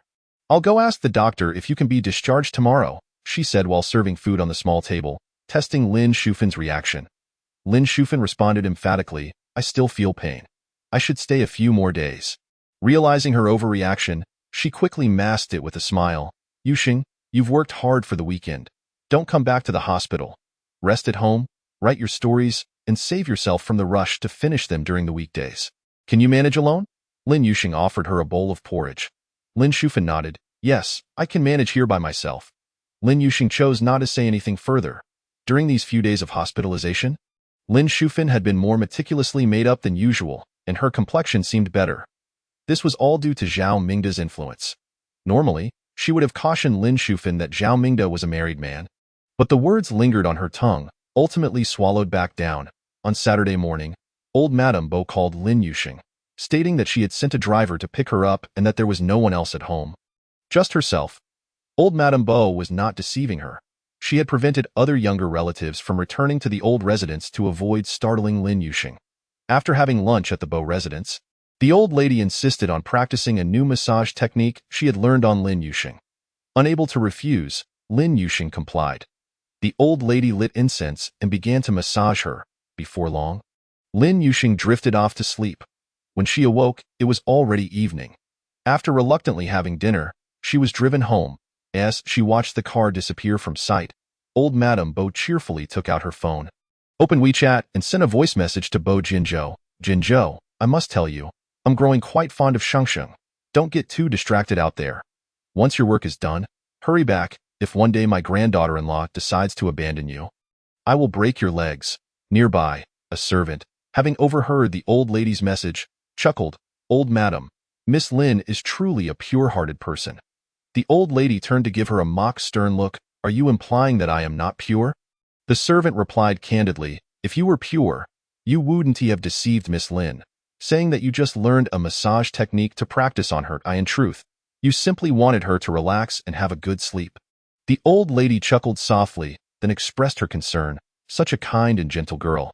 How could her mother treat her that way, and that despicable pair from the Zhao family as well? From now on, I will cherish our Shangsheng. Previously, fearing that Lin Yuxing might resent Bo Jinzhou for being a doctor with little time for family, she had intended to compel Bo Jinzhou to commit to her daughter after Lin Yuxing stood up for her. Unexpectedly, circumstances led to a swift marriage. Before Lin Yuxing even arrived home, she received a notification that her manuscript payment had been credited. Upon checking, she discovered that the film rights for one of her works, The Love of the Slash Girl, had been deposited. Just as she finished reviewing the payment, She received a call from the producer, who informed her that the work had been approved and placed on this year's filming schedule. The producer wanted to invite her to be the screenwriter for the drama. Lin Yuxing did not agree. It was not that she didn't want to adapt her work into a screenplay. Rather, she was not a full-time writer, as teaching was her primary occupation. Later that evening, the editor also reached out, suggesting that if she took on the role of screenwriter, she could preserve the original plot to the fullest. Lin Yuxing understood this well. In recent years, many novel adaptations had been made into dramas, but most had undergone significant plot alterations that a few, aside from the main characters' names, had been transformed beyond recognition, effectively ruining the original work. The editor advised her not to outright refuse the producer's offer, stating that she would check if there was a way to find a compromise. On Monday noon, Lin Yuxing received another call from the producer, who mentioned that they had found a seasoned screenwriter and asked if she would be open to collaborating with that writer without needing to join the production team. Just online communication would suffice. Before class in the afternoon, Lin Yuxing entered the classroom 2 minutes early. As she approached the back door, she overheard the following discussion. My favorite slash girl is about to be adapted into a drama, and the female lead is likely to be my beloved. This is a double joy. And the male lead? Who is he? Is he handsome? I don't know. The novel is set in our Rongqing. I wonder if they will film here. The male lead must be our brother. He looks the best in a white coat. Without a brash voice interrupted, and 3 girls turned to the owner of the voice. Bo Jiasu, what are you scoffing at? Bai Jiasi languidly leaned against the wall, a haughty smile playing at the corners of his mouth. When it comes to looking the most dashing in a white coat, none can rival my second uncle. Even if you were to combine all your brothers, they could not compare to his charm. Furthermore, I believe the male protagonist of that book was modeled after my second uncle, set against the backdrop of our Rongqing. Perhaps the author is even one of my uncle's admirers. Lin Yuxing's heart skipped a beat, and her hand paused on the door handle. Furrowing her brow in contemplation, she wondered whether Bai Jiasi was simply too perceptive, or if she had indeed made her admiration too obvious. Who doesn't know you're a die-hard fan of your uncle? Naturally, you would think he is the most handsome. In truth, I too find him incredibly dashing in his white coat, unmatched in the world. The girl speaking felt her cheeks flush, lamenting that her uncle was not an actor. Why uncle refrains from entering the entertainment industry to leave a path for your brothers? Why are you blushing? Could it be that you harbor feelings for my uncle? Rest assured, my uncle does not have a penchant for younger individuals. Only dogs would ever fancy your uncle. In Chapter 024, on the same day of the same year. Bai Jiasi laughed with arrogance, asserting that my uncle has many admirers. If they were to learn you insulted them as dogs, they would drown you in a tide of spittle. The girl's face reddened further. I was not insulting them, I was directing my words at you. Lin Yuxing pushed the door open and entered. The girl shot Bai Jiasi a glare before lowering her head to retrieve her book. Bai Jiasi's gaze fell upon Lin Yuxing, and he immediately rushed over, smiling brightly. Teacher Lin, allow me to assist you. Saying this, he snatched the textbook from her hands, took a few steps to the podium, placed it on the table, and then hurried back to his seat. After class, Lin Yuxing returned to her office, only to hear the vice principal announcing that he would be treating everyone to dinner that evening. She contemplated turning to leave, but just then, the doors swung open. Spotting her, the vice principal warmly beckoned, Teacher Lin, you're just in time. Tonight, I'm hosting a dinner at Yelenshan, and you must all attend. My mother is hospitalized. And I need to accompany her, Lin Yuxing replied. The vice principal's expression instantly shifted. A nearby teacher, noticing the change, quickly intervened. Teacher, you must eat even if your mother is ill. After dinner, I'll also be heading to the hospital to visit your mother. Indeed, after dinner, we can all go to see your mother together, the vice principal added, his eyes glinting with opportunity. He probed further. Teacher Lin, is your mother at the Rongqing hospital? Yes, Lin Yuxing had no choice but to answer honestly.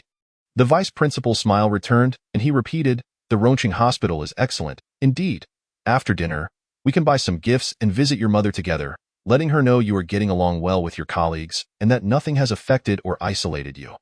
Yes, the vice principal was right.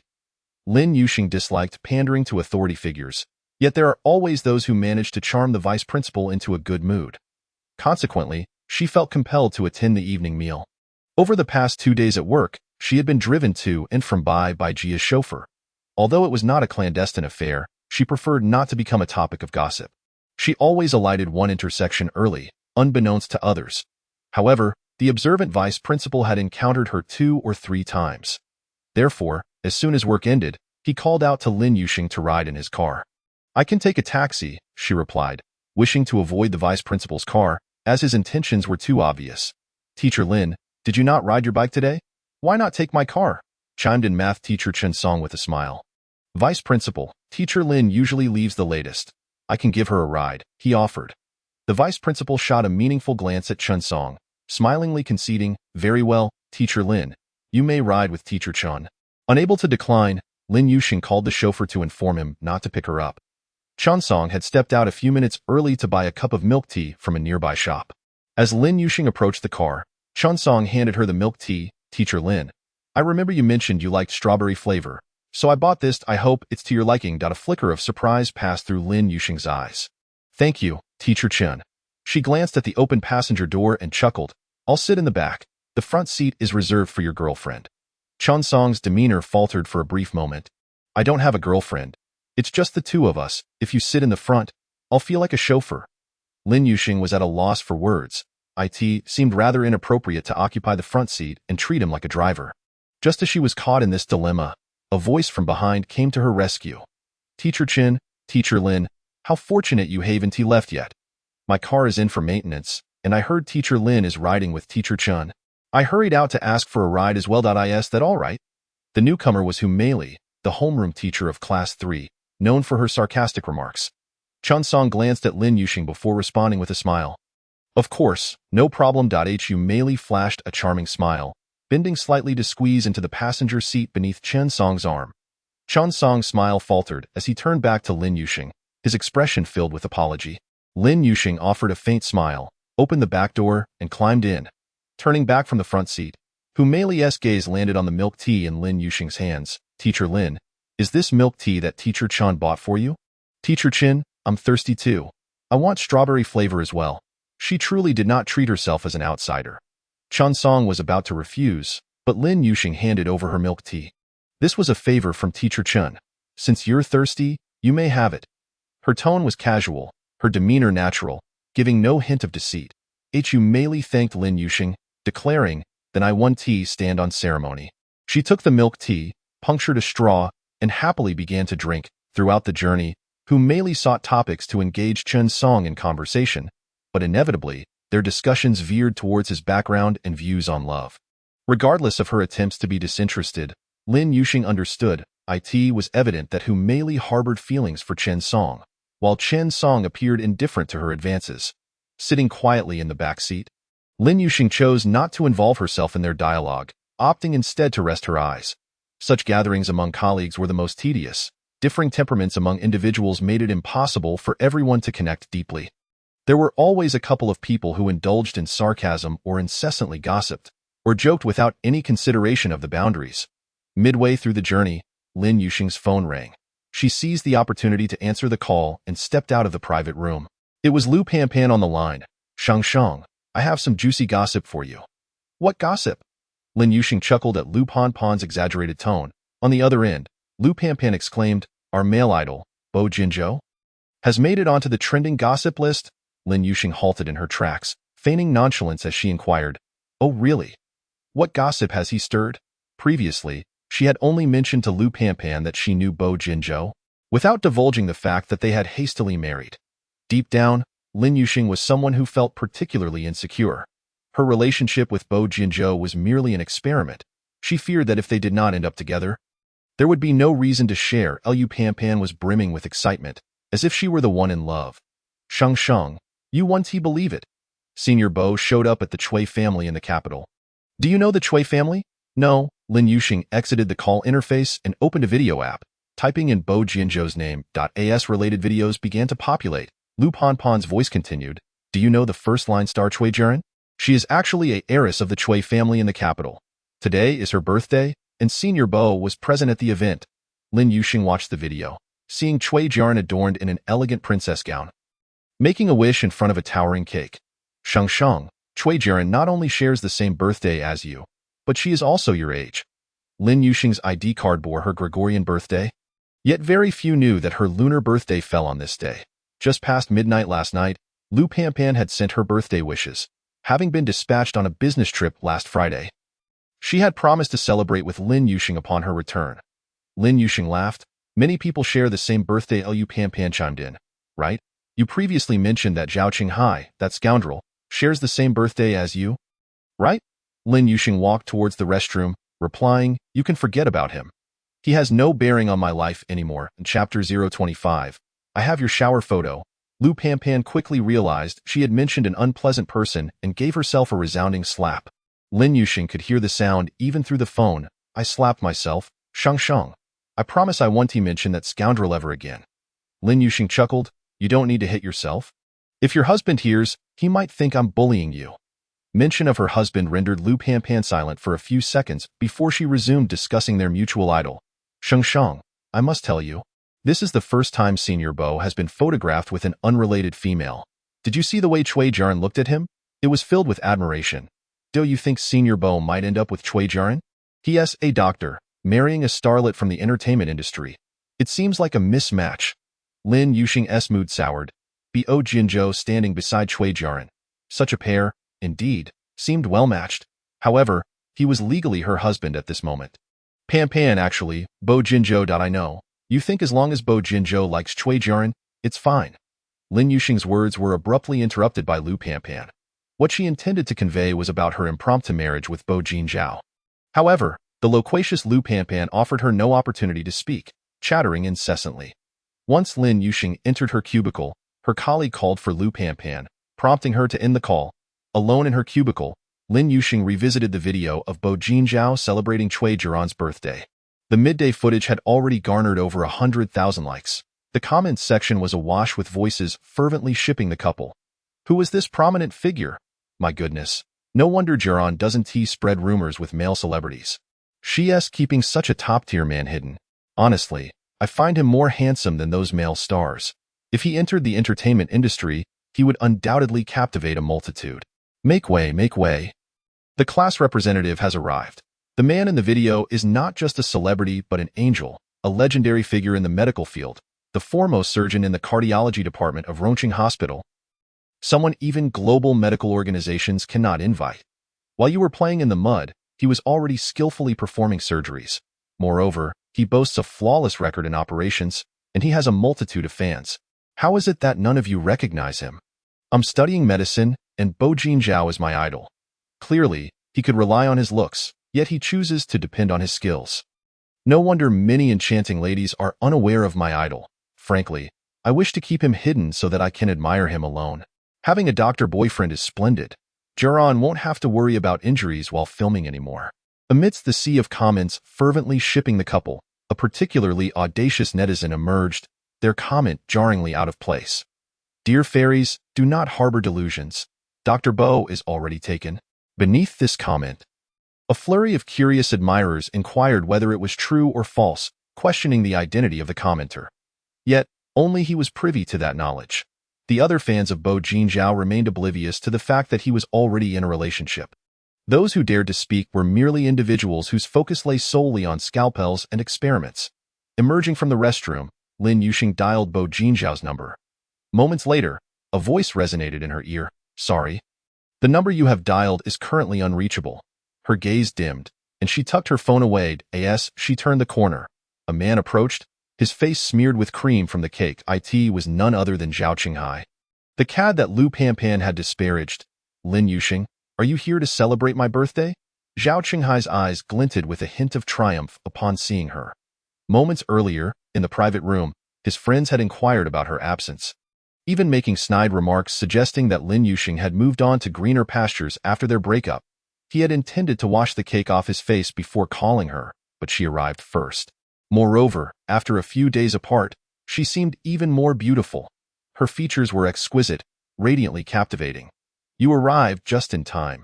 They were just asking about you, he said, slightly inebriated, as he attempted to drape an arm around Lin Yuxing's shoulders. She stepped back, avoiding him, her eyes coldly piercing him, her expression devoid of any joy associated with a birthday celebration. Instead, it bore a chilling warning. Our relationship has long since dissolved. I am not here to celebrate your birthday. Kindly respect your boundaries. Zhao Qinghai, Humiliated, dark invisibly. Is it that simple to end things? I never agreed to it. So you remain Zhao Qinghai's woman. He lunged towards Lin Yuxing, who retaliated with a kick that sent him sprawling a meter away, landing in a most undignified manner. Lin Yuxing, you brutish woman, how dare you kick me? Zhao Qinghai braced himself on the ground, glaring at her in fury. Lin Yuxing's expression remained icy. I warned you. Did you think I couldn't overpower you? I'm merely showing restraint, as a gentleman does not brawl with a woman. Wiping the cream from his face, Zhao Qinghai rose. Stand still if you have the guts. Let us see how I deal with you. Lin Yuxing chuckled coldly. You should consider seeking medical attention for your mental state. Who in their right mind would stand still and wait to be harmed? As Zhao Qinghai charged at her once more, Lin Yuxing thought that her previous kick had been too restrained. Seizing the moment, she executed a swift side kick and then seized his arm, twisting it behind his back. Zhao Qinghai howled in pain. Let go of me. Do you submit? Lin Yuxing asked frostily. In terms of brute strength, she knew she could not match a man, but her skills in martial arts and combat were not without merit. She relied on agility and clever techniques, proving much more adept than Zhao Qinghai, who consistently underestimated her. No. Last time you nearly dislocated my arm. Although I went to the hospital, the doctor treated me without charge. But the pain is unforgettable. I don't want to experience that again. Keep provoking me, and I'll dislocate both your arms and legs, Lin Yuxing warned. Shoving him away, he stumbled against the wall as she turned to leave. Zhao Qinghai steadied himself, unwilling to approach her again, yet seething with indignation. Lin Yuxing, stop right there. Lin Yuxing did not falter. Enraged, Zhao Qinghai shouted, I have photos of you in bed. Lin Yuxing turned back, her gaze frigid as ice. What did you say? Zhao Qinghai smirked with a sense of triumph. I said, I have photos of you, bathing and sleeping, sent to me by your own mother. Lin Yuxing felt her heart chill incrementally. When did she send you those?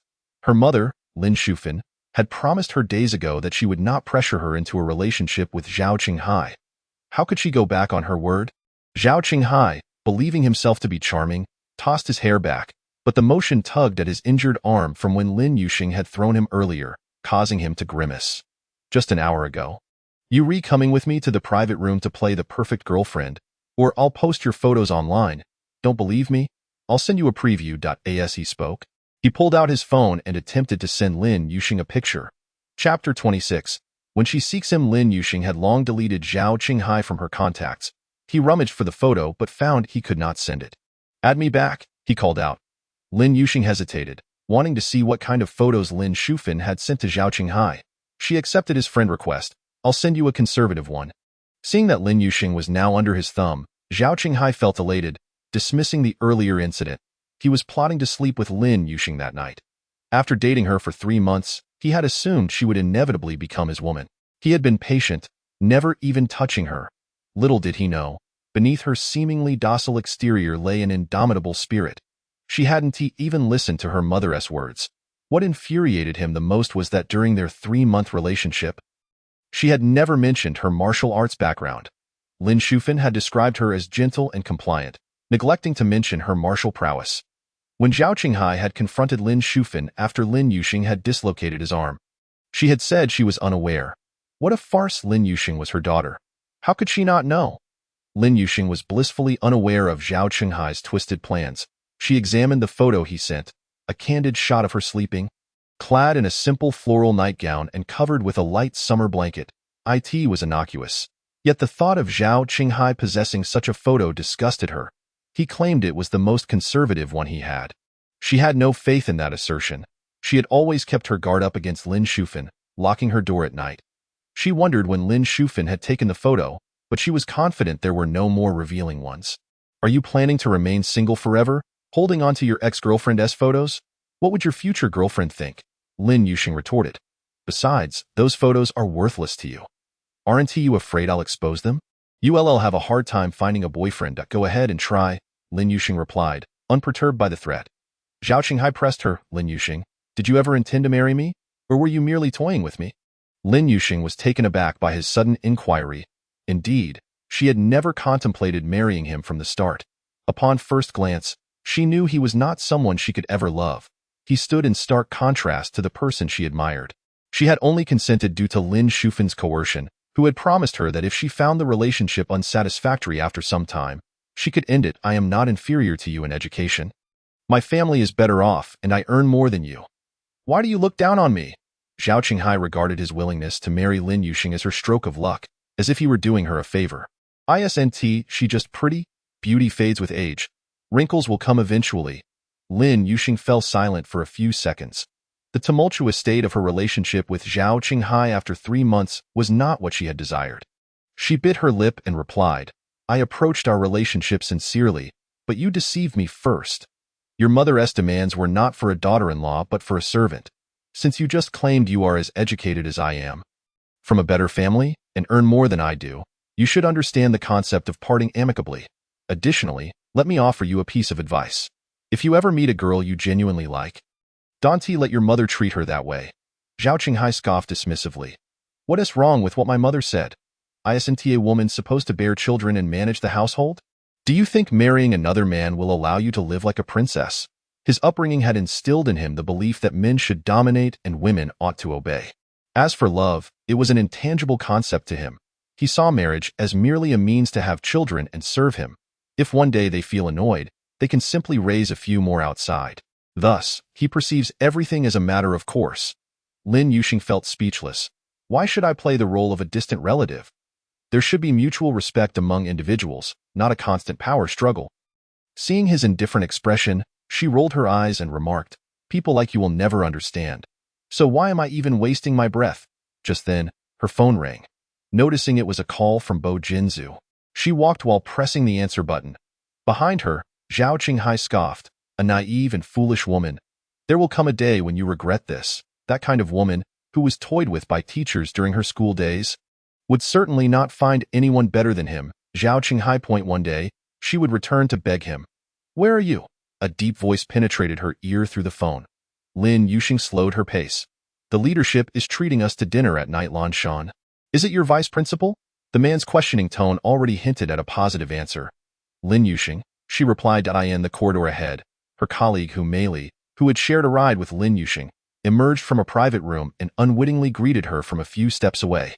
Go back to the private room for dinner, eat more, don't starve yourself. Are you still working? Lin Yuxing casually inquired. No. I've completed my work. Then, have you taken care of your personal matters? He had previously mentioned needing to deal with some personal affairs. Lin Yuxing had just been pondering whether his personal matters involved Cui Jiaran. A low chuckle echoed in her ears. Bo Jinzu, I've handled my personal matters. He seemed to be in good spirits. Indeed, during Cui Jiaran's birthday banquet at noon, he had appeared quite pleased. I'll hang up now. You take care. After Lin Yuxing spoke, she ended the call. As she entered the private room, a message popped up on her phone. Chen Song asked, Teacher Lin, you've been out for quite a while. Is everything all right? Lin Yuxing glanced at Chen Song, who smiled warmly at her. A nearby female teacher leaned in and whispered in Lin Yuxing's ear. Since you left the private room, Teacher Chen has been frequently looking towards the door. Does he have an interest in you? Lin Yuxing's expression shifted slightly. Don't talk nonsense. Suddenly, Chen Song placed a peeled shrimp into her plate. With a radiant smile, he said, Teacher Lin, you only ate a little earlier. This shrimp tastes great. You should try it. Teacher Chen, don't just peel shrimp for Teacher Lin. I want some too, someone chimed in. Chen Song laughed and complied, peeling shrimp for several other female teachers. Lin Yuxing stared at the shrimp on her plate, unsure whether to eat or not. She stood up, grabbed a large helping of vermicelli, and said to the female teacher beside her, This vermicelli is delicious. The shrimp was hidden beneath the vermicelli. As long as the vermicelli remained uneaten, the shrimp could be left untouched. Others failed to notice these small details, but Chen Song did. His gaze dimmed slightly as he lowered his head to pull out his phone and send a message. Lin Yuxing's phone chimed again, but she chose not to check it. Chen Song, in front of the crowd, felt it inappropriate to be too direct. Afterward, he no longer offered food to Lin Yuxing. She ate until she felt about 70% full before setting down her chopsticks, intending to use the excuse of going to the hospital to leave. Just then, the vice principal's phone rang, presumably from some important figure. He excitedly stood up, saying, Yes, we are at Night Lanshan on the 3rd floor of Building Ning. I will come down to meet you now. Oh, great. We will wait for you. After hanging up, the vice principal immediately announced, in a moment, a heavyweight figure will be arriving. Xiao Chun, please have the staff tidy up and serve the dishes again. Chen Song, who had been named, replied, understood, Vice Principal. Lin Yuxing silently dismissed her earlier thoughts of leaving. The heavyweight figure mentioned by the vice principal was likely a city leader or someone of similar stature. Since he had ordered the dishes to be served again, she would certainly not be permitted to leave at this time. After waiting for about 10 minutes, 3 new dishes were brought in. A knock sounded at the private room door. This time, the vice principal did not call anyone else to open the door. He sprang up from his chair and hurriedly jogged to the door, his round figure moving in a comical manner. Curiosity filled the room as everyone peered towards the entrance, some checking their appearance to ensure they looked their best. Young Master Bo, please come in. The vice principal seemed to be welcoming an ancestor, or rather, his sincerity surpassed even that. The crowd was taken aback, and Lin Yuxing nearly knocked over her water cup. The person who entered was none other than Bo Jinzu, the one who had just called her. He wore a dark-colored shirt, with his suit jacket draped over his arm. His long fingers held a phone, and an air of noble elegance enveloped him, tinged with a hint of fatigue. From the moment he appeared, all the other men in the room were overshadowed, reduced to mere shadows. The women gazed at him with astonishment and admiration. Lin Yuxing distinctly felt her heart skip a beat before racing wildly. He hadn't mentioned he would come. How did he suddenly arrive? Bo Jinzu greeted the vice principal and scanned the large round table, his gaze landing on Lin Yuxing's surprised face. His lips curved slightly. So handsome, my goodness. Lin Yuxing was jolted back to reality by the infatuated praise of a female teacher beside her. Bo Jinzu had already approached the round table, following the vice principal. Young Master Bo, please take this seat. The vice principal had prepared a place for him. Bo Jinzu politely declined, stating, I just stopped by to say hello. I'll sit beside Teacher Lin. Everyone was left speechless. Chun Song and the female teacher sitting on either side of Lin Yuxing remained bewildered, unable to react. Lin Yuxing was also stunned. She was the only one with the surname Lin in this private room, and Bo Jinzu had looked directly at her when he spoke. She was at a loss for what he intended. The vice principal was the first to regain his composure, exclaiming, Xiao Qian, move over a bit. Everyone shift over. After giving the order, the vice principal personally moved a chair next to Lin Yuxing for Bo Jinzu to sit. Teacher Lin, how did you come to know young Master Bo? Someone, having caught the scent of gossip, asked. Chun Song glanced at Lin Yuxing and answered on her behalf. Have you all forgotten? Young Master Bo's nephew. Bo Jiaxi is in Teacher Lin's class. I recall that at the last parent-teacher meeting, it was young Master Bo who attended on behalf of Bo Jiaxi, right? So that's how it is?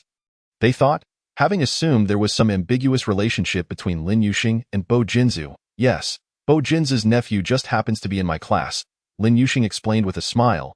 Bo Jinzu's lips curved into a faint smile as he leaned slightly towards Lin Yuxing, sincerely asking, Teacher Lin, how has Jiaxi been doing in his studies lately? Has he caused you any trouble? Lin Yuxing replied in a professional manner. Bo Jiaxi is an outstanding and self-disciplined student. Bo Jinzu engaged Lin Yuxing in conversation about his nephew's academic progress, and she answered each question in turn, dispelling any lingering ambiguity or gossip. Even the vice principal appeared puzzled, doubting whether he had overthought the situation. There was no hint of any unusual relationship between Bo Jinzu and Lin Yuxing. Their interaction seemed quite ordinary. During a conversation with the vice principal, Bo Jinzu mentioned, Jiaxi previously said that his classmates really enjoy reading. I happened to visit the capital this time and bought 100,000 books, which should arrive within a week. Young Master Bo, are you implying that you intend to donate those 100,000 books to our school? The vice principal straightened his back instinctively. This was indeed a significant accomplishment for him. Bo Jinzu was showing him great respect, not only initiating a call, but also announcing such good news in front of so many people. This would surely silence any doubts the principal had about his capabilities. Bo Jinzu nodded. Yes. The vice principal immediately raised his wine glass, saying, Young Master Bo, on behalf of all the faculty and students at our school, I express our gratitude. I toast to you. Bo Jinzu glanced at the wine glass in front of him, his voice calm. I have surgery tomorrow, so I will pass on the alcohol. The vice principal remained with his glass raised. Feeling quite awkward, a perceptive teacher next to him stood up and said, Young Master Bo, I will pour you a drink. As he reached for a beverage nearby, Bo Jinzu continued to decline. No need. My throat has been a bit uncomfortable these past few days. I'm avoiding cold drinks. Young Master Bo's lifestyle habits are truly admirable. Then, may I pour you a cup of hot water? A female teacher also stood up. Such a disciplined man is indeed rare. No wonder he has such an impressive physique. The female teacher's gaze swept over Bo Jinzu's shirt, even if she could not see what lay beneath. She could easily guess he had an 8-pack. The thought alone made her blush and her heart race. No need for trouble, Bo Jinzu said, turning his gaze towards Lin Yuxing. Teacher Lin, is this your water? Yes, Lin Yuxing nodded. She hadn't touched it. Bo Jinzu clearly wanted to drink her water, and she reluctantly handed her cup to him. I haven't drunk from it. You can have it. Not drinking alcohol or beverages. He simply wished to drink from her cup? Lin Yuxing felt she might be overthinking it. Surely, Bo Jinzu wouldn't be so childish. Yet, he did take the cup, politely thanking her. Thank you, Teacher Lin. Then, he clinked his cup with the vice principals. The onlookers were left in a daze. Was there indeed some ambiguity between Bo Jinzu and Lin Yuxing, or was there not? With Bo Jinzu's status and charm, what sort of women had he not encountered before? Surely not. Could it be that Lin Yuxing has captured your heart? Although Lin Yuxing is indeed beautiful, her status and position are insufficient to match Bo Jinzhao. The bubble of gossip is once again punctured by the harsh reality of social hierarchy. Bo Jinzhao did not linger for long. It seems he truly came merely to offer a greeting and to inform about the book donation. After receiving a phone call, he stood up to leave. Everyone had also finished their meals and departed together. Upon exiting the private room, the vice principal walked closely beside Bo Jinzhao, attempting to ingratiate himself with him. Bo Jinzhao graciously accorded him the respect he sought. Once outside, Chun Song approached Lin Yuxing and said, Teacher Lin, let me escort you to the hospital in no need. I can take a taxi. Lin Yuxing instinctively declined. Chun Song assumed she was being polite and smiled, saying, I also wish to visit your mother. You need not stand on ceremony with me. 2 meters away, Bo Jinzhao, who had been listening to the vice principal, cast a deep, unreadable glance over at Chun Song. His eyes cool and detached. With a slight parting of his lips, he called out, Teacher Lin. Lin Yuxing approached him, and Bo Jinzhao spoke in a gentle tone. I have a few matters I wish to consult you about. Will you be available shortly? Yes, Lin Yuxing replied, turning to Chun Song. Teacher Chin, you may leave. I will take a taxi in a bit. Chun Song glanced between Bo Jinzhao and Lin Yuxing, perplexed. Before departing, Lin Yuxing climbed into Bo Jinzhao's car, which was being driven by the chauffeur today. They sat closely in the back seat, each breath allowing her to inhale his familiar scent, mature and crisp. Her heart raced slightly. Suddenly, the low timbre of his voice broke the silence. That colleague of yours is interested in you. Bo Jinzhao was not inquiring. He was stating a fact. Lin Yuxing's face reflected confusion and disagreement as she replied, You think too much. Chun Song is simply a very nice person who treats all his colleagues well. Bo Jinzhao chuckled softly, his tone unwavering. I understand men better than you do. Trust me, he indeed wishes to pursue you. The tumult surrounding her relationship with Zhao Qinghai was well known, and Chun Song would never suspect that she had abruptly entered a marriage. He likely believed she had recently ended a relationship and was available for pursuit. Hence his flattery. I will maintain my distance from him, Lin Yuxing stated. Although Chun Song had never explicitly declared his intentions, Bo Jinzhao's words made her hesitant to leave room for misunderstanding, so she made her stance clear. Bo Jinzhao shifted the topic.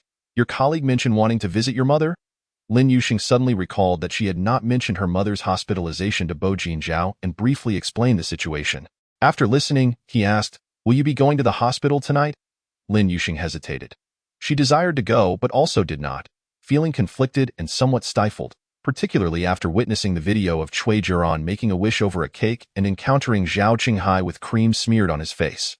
They, like her, shared a birthday and had companions to celebrate with, genuine or otherwise.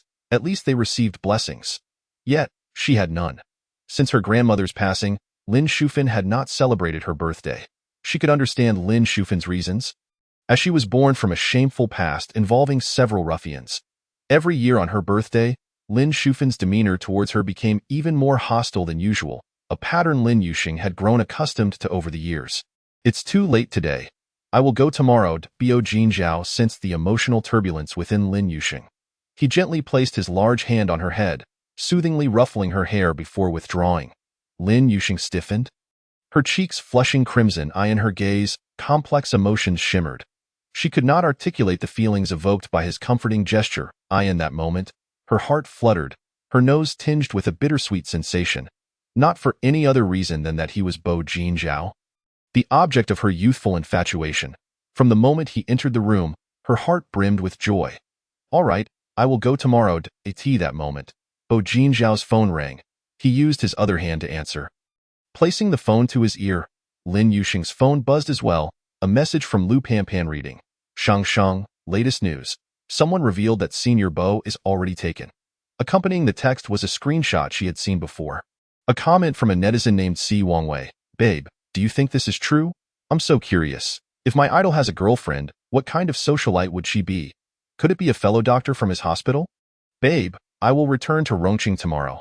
Tomorrow night, I want to invite Senior Bo to dinner to thank him for arranging a bed for my grandmother. Do you think he will agree?" Lin Yuxing had previously ignored the earlier messages, but this one warranted a response. "I don't know if he will agree." After sending the message, she looked up just in time to see Bo Jinzhao finishing his call and putting away his phone. "Is something the matter?" he inquired, raising an eyebrow upon meeting her gaze. "How do you know I have something to discuss?" Lin Yuxing touched her face, wondering if her expression betrayed her. Bo Jinzhao replied with a straight face. "The right side of your face bears no markings, but your left side clearly spells out I have something to discuss." He deliberately brushed his warm fingertip against her left cheek. Her cheek, which had just faded from its blush, flared red again. The depth of his gaze darkened. She blushed so easily.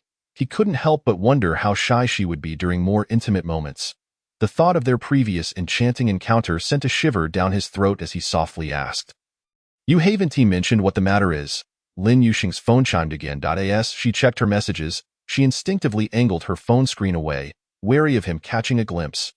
Pan mentioned that she wanted to treat him to a meal tomorrow night as a thank you for helping her grandmother. But she was unsure of his availability. In truth, Lu Panpan's intentions were not purely to express gratitude. She was more interested in gossip. Having known Lu Panpan for over a decade, Lin Yuxing was well aware of her motives. Bo Jinzhao queried, "Am I available?" Lin Yuxing laughed softly. "How would I know if you were free?"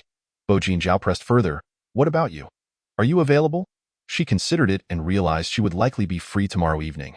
Bo Jinzhao responded matter-of-factly, "If you are free, then agree to her invitation. I will find a way to make time. But she is your close friend. It would be inappropriate for me to dine alone with her. You must be present." Lin Yuxing felt a warmth in her heart. He showed respect and care for her close friend. She noticed that time seemed to fly when she was with someone she admired. Unbeknownst to her, they had already arrived at the underground parking of Yufu Garden. After taking the elevator upstairs and reaching her door, Bo Jinzhao said, "I will go in first. Please wait a moment before entering." Lin Yuxing was puzzled, but Bo Jinzhao offered no explanation and simply entered, closing the door behind him. Left outside, Lin Yuxing stood in silence. 2 minutes later, Bo Jinzhao opened the door. "Did you not turn on the lights?" he asked, as the interior remained shrouded in darkness. He stood tall, a faint smile gracing his lips. "Come in." Lin Yuxing changed her shoes, and just as she stood up, Bo Jinzhao covered her eyes from behind. Startled, she looked up at him, unable to see his face. "What are you doing covering my eyes?" "I will guide you forward." In the darkness, his voice resonated with a familiar timbre, causing her heart to race. With one hand covering her eyes and the other enveloping her smaller hand, he led her forward. She could not see and was not yet very familiar with this new home, so she followed closely behind him. "All right." As he spoke, Bo Jinzhao removed his hand. When Lin Yuxing opened her eyes, her pupils widened in astonishment at the sight before her. A 6-inch cake adorned with a lit candle and a winged fairy. He placed a birthday hat on her head, and the words "Happy Birthday" rang in her ears. Lin Yuxing's heart swelled with emotion, her eyes misting over as she stood motionless, gazing at the cake. "Make a wish and blow out the candle." Bo Jinzhao observed her emotions carefully, his voice softening further. Lin Yuxing raised her tear-filled gaze to him, asking, "How did you know today is my birthday?" She had assumed he was celebrating another woman's birthday in the capital and would be unaware of hers. Bo Jinzhao lifted his hand to brush away the tears at the corners of her eyes, gazing into her tearful expression. "First make a wish, and I will tell you afterward." "Oh." Lin Yuxing turned her head, clasped her hands together, and closed her eyes, wishing before the cake. "Heavenly beings, please bless this man beside me with health, success, and fulfillment of his wishes that if possible, I wish to be with him for a lifetime. Can you make him like me, even if it is not to the extent that I adore him?" In her eyes, he was utterly perfect. She knew she was unworthy of him, yet she truly, deeply liked him. Without the hasty marriage and the fleeting happiness of these days, she might have been able to cherish him quietly in her heart for a lifetime. But now, she had become greedy, yearning to be with him always. "Can we blow out the candles together?" After making her wish, she looked up at the man beside her. He slightly leaned down, his warm breath brushing against her ear. "On the count of 3, we blow together." "All right." Lin Yuxing's eyes sparkled with mirth. 1, 2, 3. The candle was extinguished. Bio Jinzu raised his hand to turn on the lights, and the dining room instantly brightened as if it were daylight. "Shall you cut the cake, or would you like me to assist you?" Bo Jinzu picked up the utensils to unwrap them. "I'll cut it myself," Lin Yuxing replied, taking the knife from him. "Wait for me a few minutes." Bo Jinzu swiftly entered the kitchen. Moments later, he emerged with a bowl of longevity noodles. "We must enjoy both the cake and the longevity noodles." "Very well." Lin Yuxing handed him a slice of the cut cake. "Thank you, Teacher Lin." Bio Jinzu paused for 2 seconds, his gaze lingering on the cake before accepting it. Lin Yuxing took a couple of bites of the noodles.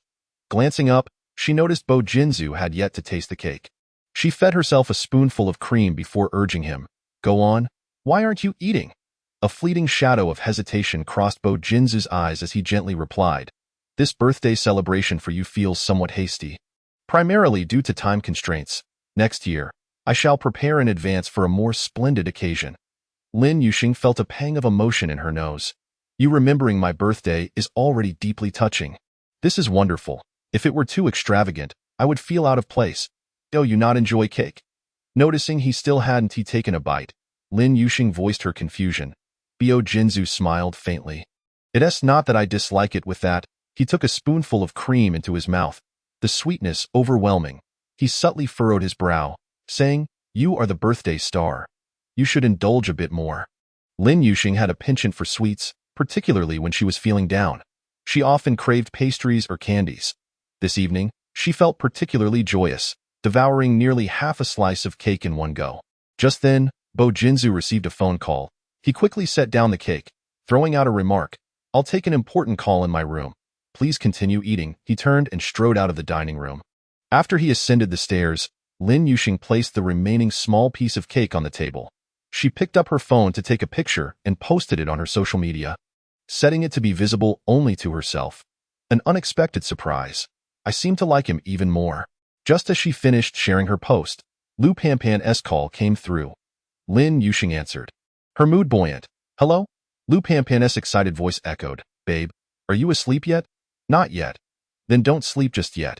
Wait for me. I just landed and am heading to your place. Aren't you returning tomorrow?" Lin Yuxing's voice betrayed her astonishment, her eyes widening slightly. Lu Panpan replied proudly, "I asked for leave from my boss to return early so I could celebrate your birthday with you. The cake might arrive before I do. I left your number. You came back early just for my birthday? Won't your boss be upset?" "Oh, I want to tell the truth. Don't worry. I didn't get scolded. I was just afraid you'd be asleep. So I called you as soon as I landed. You didn't mention it in your messages earlier." Lin Yuxing was taken aback. As she conversed with Lu Panpan, she walked toward the entrance. Lu Panpan was hurrying to her home, and the cake would arrive before her. However, there was no one at her house. She needed to return quickly. "I was trying to surprise you. When we chatted, I was just boarding the plane. With an hour of flight time, she would indeed make it home in time." Upstairs, Bo Jinzu finished his call, and the red spots on his body began to fade with the medication's effect. Though some areas still itched, he restrained the impulse to scratch. On WeChat, Lin Yuxing sent him a message. "Panpan suddenly rushed back to celebrate my birthday. I'm heading home now, so you need not wait for me. I might not return tonight." Bo Jinzu replied, "I'll take you back." "No need, I've already called a ride. You must be tired after your business trip, so rest early." Bo Jinzu looked at the faint red spots still visible on the back of his hand. "All right, just message me when you get home." Lin Yuxing exited the community, but the ride-hailing driver hadn't arrived yet. Instead, she coincidentally ran into Chen Song, who parked his car in front of her, lowered the window, and cheerfully called out, "Teacher Lin." Lin Yuxing took a couple of steps closer. Chen Song got out of the car and asked, "So, you live around here too? So late, are you still heading to the hospital? Get in, I'll give you a ride." Back then, outside nightfall, she had been called away by Bo Jinzu. leaving Chun Song somewhat disappointed. He hadn't expected their paths to cross again. Lin Yuxing's ride arrived from a distance. She told Chun Song, "I don't live here, Teacher Chun. The car I called has arrived, so I won't trouble you. I'll be on my way now." "Oh, all right." Chun Song watched her get in the car, carefully taking a picture of the ride's license plate, watching her vehicle disappear into the night, no matter where she lived. The fact that she took a taxi indicated that there was no ambiguity between her and Bo Jinzu. Moreover, she had ended things with Zhao Qinghai, allowing him to pursue her freely and boldly. Lin Yuxing arrived home just in time. The cake arrived a minute after her. She first brought the cake upstairs and sent Bo Jinzu a message to let him know she was safe. After tidying up the living room, Lu Panpan arrived at 11:50 p.m. Just before midnight, it was still acceptable. She made another wish, wishing for Lu Panpan's happiness. Then, the two of them blew out the candles and enjoyed the cake together. Lu Panpan smeared cream on Lin Yuxing's face, grinning as she said, "Babe, I just made a wish too. You will definitely get married next year." Lin Yuxing blinked, feeling a twinge of guilt as she murmured, "Actually, you've already made that wish, babe. How did you suddenly come to this realization? Hurry and tell me. What kind of man do you want to marry? One with money, or one who is handsome? Or perhaps both?" Lin Yuxing brushed her hair back behind her ear, laughing somewhat awkwardly. "Whether he is handsome or wealthy doesn't matter. How can it not matter? Babe, from my experience, I advise you to find a handsome man. At the very least, he should be easy on the eyes. Most importantly, do not marry an honest man. Their honesty is merely suppressed by their lack of ability. Once they seize the opportunity, they will completely overturn your perceptions." As she spoke, Lu Panpan's eyes dimmed, and a hint of sorrow clouded her brow, revealing her unhappiness in marriage. She self-deprecatingly chuckled, "Just like how I once thought Yang Feng was honest and filial. Only to realize now that he is not only foolishly filial but also..." Chapter 030. "I am married." Lu Panpan could not finish her sentence, tears spilling down her cheeks. Lin Yuxing felt a tightening in her chest, her expression shifting. "Panpan, what about Yang Feng?" Lu Panpan silently wept. "He might have someone else outside." Lin Yuxing opened her mouth, momentarily at a loss for words. Lu Panpan had already wiped away her tears, forcing a strained smile. "Shang, today is your birthday. Let us not talk about this. I'm starving. I want to finish the cake." Lin Yuxing frowned. "I'll make you something to eat." Lu Panpan grasped her hand. "Don't cook. I love cake. Can I stay at your place tonight?" "Of course." Lin Yuxing had no intention of returning to Yufu Garden. She found her pajamas for Lu Panpan to change into after a shower. The two of them lay on her bed, staring at the ceiling as they chatted. Lu Panpan was reluctant to bring up sad topics and instead talked about her crush, Bo Jinzu. "Babe, Senior Bo promised to let me treat him to dinner. I reserved a private room at Nightfall for tomorrow night. A shabby restaurant doesn't suit his status." Lin Yuxing replied, "Is it really necessary to book such an expensive place? Taking Bo Jinzu to Nightfall would undoubtedly cost a pretty penny." Lu Panpan's salary was not particularly high. After deducting insurance and housing funds, she only took home around 7,000 to 8,000. There was no need to spend half a month's salary on a meal. "It is necessary, very necessary." Lu Panpan's eyes sparkled. "He is my idol. I might only get this one chance to dine with him. Tomorrow I will spend a month's salary." Lin Yuxing's lips twitched slightly as she laughed. "Then I'll split the bill with you. Aren't you saving to buy a house? Does your mother still ask you for money?" Lu Panpan recalled Lin Yuxing mentioning wanting to buy her own home and move out. "I give her 1,000 to 2,000 every month. It's enough for her living expenses." "Then how much can you save from your salary?" "You're saving for a house, and tomorrow I'm treating Senior Bo to dinner. You must not compete with me. Just help me inform him. It's booked at Nightfall." The next afternoon, Lin Yuxing deliberately called Bo Jinzu to inform him that Lu Panpan had reserved a private room at Nightfall, asking if he had received the message. "Let me check. Yes, I received it. After work, I'll pick you up from school." The background noise was somewhat loud on Bo Jinzu's end, and he stepped aside to minimize the clamor. Lin Yuxing walked across the playground, where it was hardly tranquil. "No need. I can easily get there myself." After ending the call, Bo Jinzu dialed Zhou Huai's number. "Second brother, are you asking about the investigation results?" "It has been a while, and I'm still looking into some details." "Oh," Bo Jinzu replied coolly, "someone is treating me to dinner at Nightfall tonight. Regardless of what dishes are ordered, the total must not exceed 300 yuan. "Second brother, is it that Miss Lin?" Zhou Huai, like a hungry little wolf dog, could sense the excitement over the phone. Bio Jinzu smirked slightly, appearing completely at ease. It's her best friend. Brother, have you met her best friend yet? Wait, who is pursuing whom between you and Miss Lin? Why is it her friend inviting you to dinner instead of you treating them? Bo Jianzhou casually warned. Refrain from your gossiping inclinations. They have long admired my photograph hanging on the honor roll. Brother, you're almost 30 years old, yet you still rely on your achievements to belittle me. Isn't that excessive? Have you forgotten that you are only a month older than I am? A month comprises 720 hours, which equates to 43,200 minutes. The smile lingering on Bo Jianzhou's lips turned somewhat frosty. He wouldn't turn 29 until the end of the year. According to Zhou Huai's calculations, there were still hundreds of days. Nearly 10,000 hours until he reached 30. When the night grew late, Lin Yuxing and Lu Panpan had already arrived. Senior Bo, please have a seat. Lu Panpan stood up, eager to pull out a chair for Bo Jianzhou. But he interjected, I'll do it myself. She nodded with a smile, though it was not their first meeting. However, it was still thrilling and nerve-wracking for her to be in the presence of an idol she had admired for years. Watching Bo Jianzhou take a seat beside Lin Yuxing, she remained oblivious to the underlying dynamics, simply thinking that he was sitting closer to Lin Yuxing due to their greater familiarity. Senior Bo, we only ordered a few dishes earlier. You can choose what you like and order more.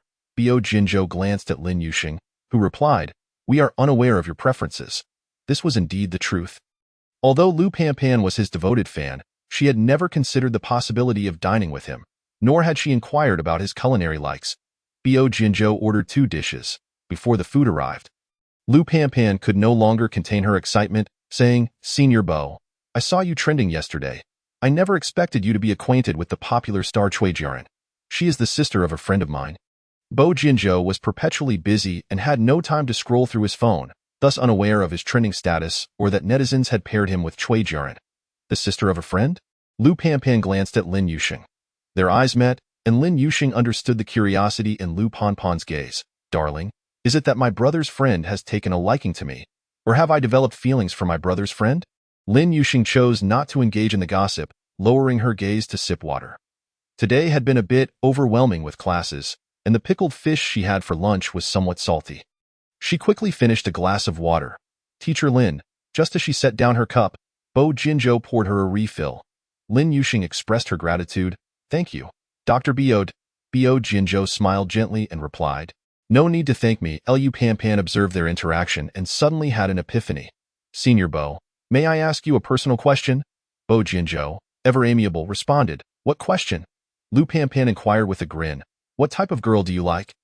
Can you accept significant disparities in status? Bo Jianzhou did not respond immediately. Instead, he looked toward Lin Yuxing. When signing the agreement, she had insisted on keeping their relationship private. He was unsure whether Lin Yuxing would wish for her friend to know about them. He suddenly declared, I am already married. Lu Panpan's eyes widened in shock. Could it be that the comment she saw yesterday was true? She had no time to confirm, as the door to the private room swung open. A man clad in a floral shirt, adorned with diamond earrings and sporting yellow curls, strolled in. Brother, the manager just told me you were here. I thought he had mistaken someone else, but I see you are truly here dining with 2 lovely ladies. Zhou Huai entered uninvited. A cheeky grin plastered on his face as his playful eyes scanned Lin Yuxing and Lu Panpan. His smile deepened. These 2 lovely ladies must share a close bond with my brother. I've known him for 29 years and have never seen him dine privately with a girl. His family worries he might remain a bachelor all his life, eventually becoming a lonely ghost. Zhou Huai's words prompted Lu Panpan to voice her doubts, but Senior Bo is already married. Isn't he? How could he still be a bachelor? Zhou Huai. Chapter 31. It has been clarified. You are not married. Zhou Huai glanced at Lu Panpan, then at Lin Yuxing, finally settling on the composed Bo Jianzhou. He quickly grasped the situation. His brother had feelings for this Lin teacher, but tonight, her friend seemed to harbor an interest in him as well. To deter her advances, his brother lied about being married. He felt rather clever for connecting the dots.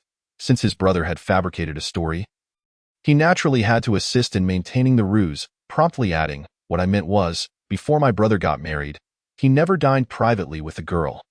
Understanding dawned on Lu Panpan, though she felt a twinge of regret. However, since Senior Bo was already married, she refrained from further comment. With Zhou Huai's presence, Lu Panpan ultimately did not end up paying the bill. I am the owner here. If I let you pay tonight, I might as well leave Rongqing for good. That seemed reasonable. Given the owner's presence and Bo Jinzhou's close relationship with him, it was improbable that they would be allowed to settle the bill.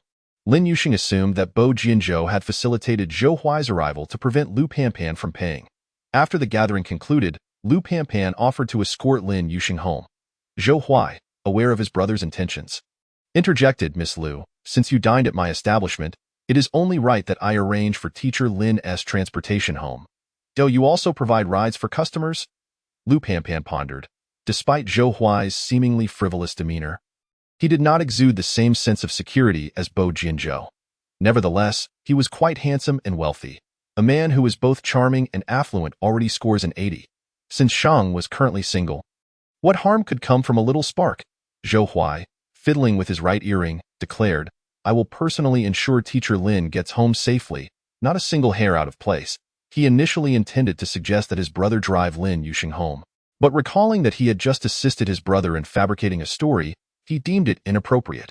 Sending a married man to escort Lin Yuxing would not sit well with Lu Panpan, and Lin Yuxing would likely refuse as well. He resolved to drive Lin Yuxing home himself, also providing his brother with an explanation. If, in the future, his brother could indeed forge a successful relationship with Lin Yuxing, he would also have a place at the main table. Lu Panpan, hearing Zhou Huai's assertion of personally driving Lin Yuxing home, smiled and replied, Then I shall leave Shang in your capable hands. Shang, do reach out to me once you're home. With that, she winked at Lin Yuxing. Understanding what was implied, Lin Yuxing. When Bo Jinzhou had claimed he was already married, she had intended to inform Lu Panpan that Bo Jinzhou's spouse was, in fact, her.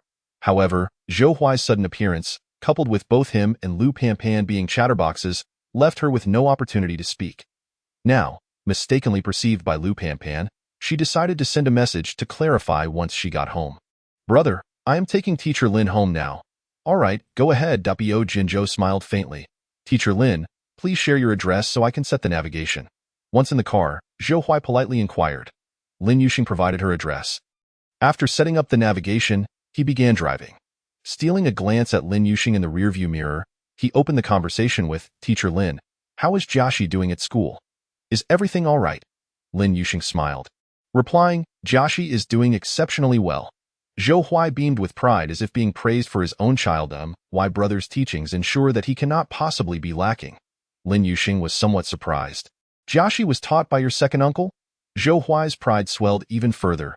Indeed. Jiaxi has been by my brother's side since childhood. My brother oversees him more than his own parents. Teacher Lin, you must understand. My brother is genuinely a remarkable person. Lin Yuxing chuckled, listening to him continue his praises. By the way, I need to clarify something. Zhou Huai smoothly transitioned, my brother is actually not married. Lin Yuxing looked at Zhou Huai in confusion. Zhou Huai chuckled, explaining, this is my brother's catchphrase. Whenever he feels uncomfortable discussing a topic involving the opposite sex, he claims to be married. Goodness, a catchphrase? Does that mean his marriage certificate is fake? Teacher Lin, I assure you I speak the truth. My brother is simply too principled. Let me whisper a secret. What secret? Lin Yuxing maintained her smile. Zhou Huai leaned in conspiratorially, though my brother is soon to turn 29. He has never seriously dated anyone. He remains a complete bachelor. Cough, cough. Lin Yuxing nearly choked on her saliva. The memory of that night, when Bo Jinzhou earnestly discussed intimate topics with her, echoed in her mind. He had mentioned being a novice, with the experience being rather brief, and she had been dissatisfied, insisting on another round. Zhou Huai, having grown up with Bo Jinzhou, spoke about such matters with remarkable directness. Teacher Lin, I mean no offense. Noticing Lin Yuxing's cheeks flush from coughing, Zhou Huai hurried to clarify, fearing she might perceive him as frivolous and consequently form a negative impression of his brother. What I mean is, my brother is undoubtedly a good man, and when he eventually marries, he will certainly be a wonderful husband and father. A WeChat notification chimed. Lin Yuxing opened it to find a message from Lu Panpan. Darling, that Zhou Huai is handsome and wealthy. He even offered to drive you home. I think he has a crush on you. Since you're single, why not give him a chance? Lin Yuxing's lips twitched in response.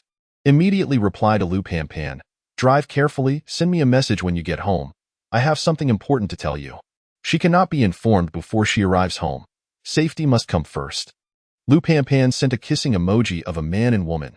No turning back now, dear. If you don't take down Zhou Huai tonight, let me tell you, marriage isn't a prerequisite for such activities. Research indicates that adult women occasionally engage with men to regulate their hormones, which is beneficial for maintaining beauty. The conversation became increasingly absurd.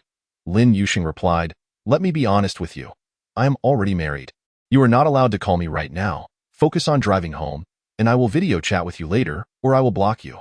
Lu Panpan responded with a message that was uncharacteristic of her. "Oh? Okay." Quite obediently, she refrained from making a call. Due to Lin Yuxing residing in an older district, the community still had surface-level parking spaces. Zhou Huai drove directly into the community. Upon getting out of the car, several aunties playing nearby immediately turned to look. Lin Yuxing bade farewell to Zhou Huai, advising him to drive slowly on his way back. Zhou Huai leaned against the car, waving at her. The diamond earrings sparkled under the streetlights, dazzling the aunties. Watching Lin Yuxing enter the corridor, he hopped back into his car and called Bo Jinzu. "Second brother, I safely delivered teacher Lin home and even explained to her that you are not married. In fact, you are still a virgin. Who told you I wasn't married?" Chapter 032. Encountering her kissing in the driver's seat.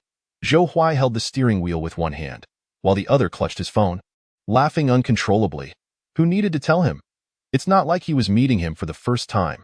"Second brother, being single isn't shameful. Being a virgin is a big deal either. You don't have to lie to me." He believed in everything supernatural, but he couldn't fathom that his workaholic second brother would suddenly get married. Having a woman who could stir his emotions was already unprecedented. Wait a minute. Could it be that his second brother misunderstood something because he drove Lin Yuxing home? "Second brother, let me clarify this seriously. I delivered teacher Lin home for your sake, so don't overthink it. Even if there were countless women who liked me, I wouldn't compete with you for a woman." The phone was met with a suffocating silence.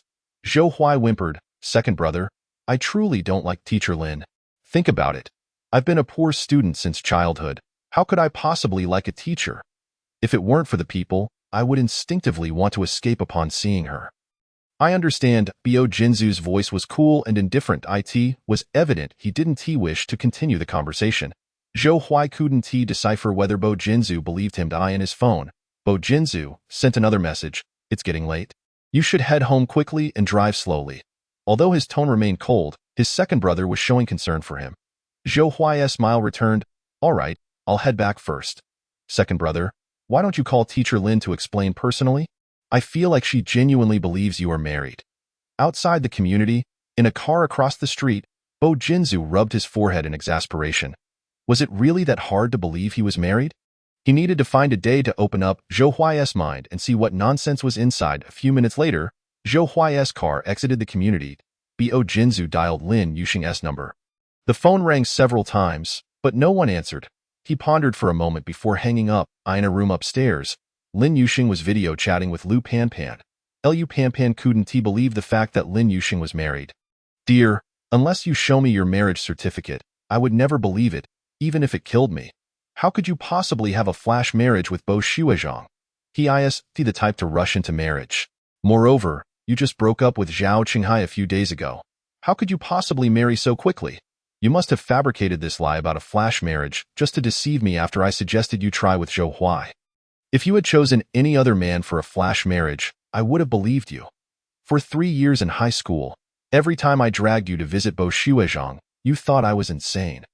I spent 3 years and couldn't even make you admire him." Lu Panpan babbled on. "I bet Bo Shuizhong's bride is definitely a well-matched socialite. That Cui Jiaran is very suspicious. Celebrities love to have secret marriages." Bo Shuizhong traveled all the way to celebrate her birthday. His bride is most likely Cui Jiaran. Lin Yuxing was too exhausted to explain further. She decided to stop explaining altogether.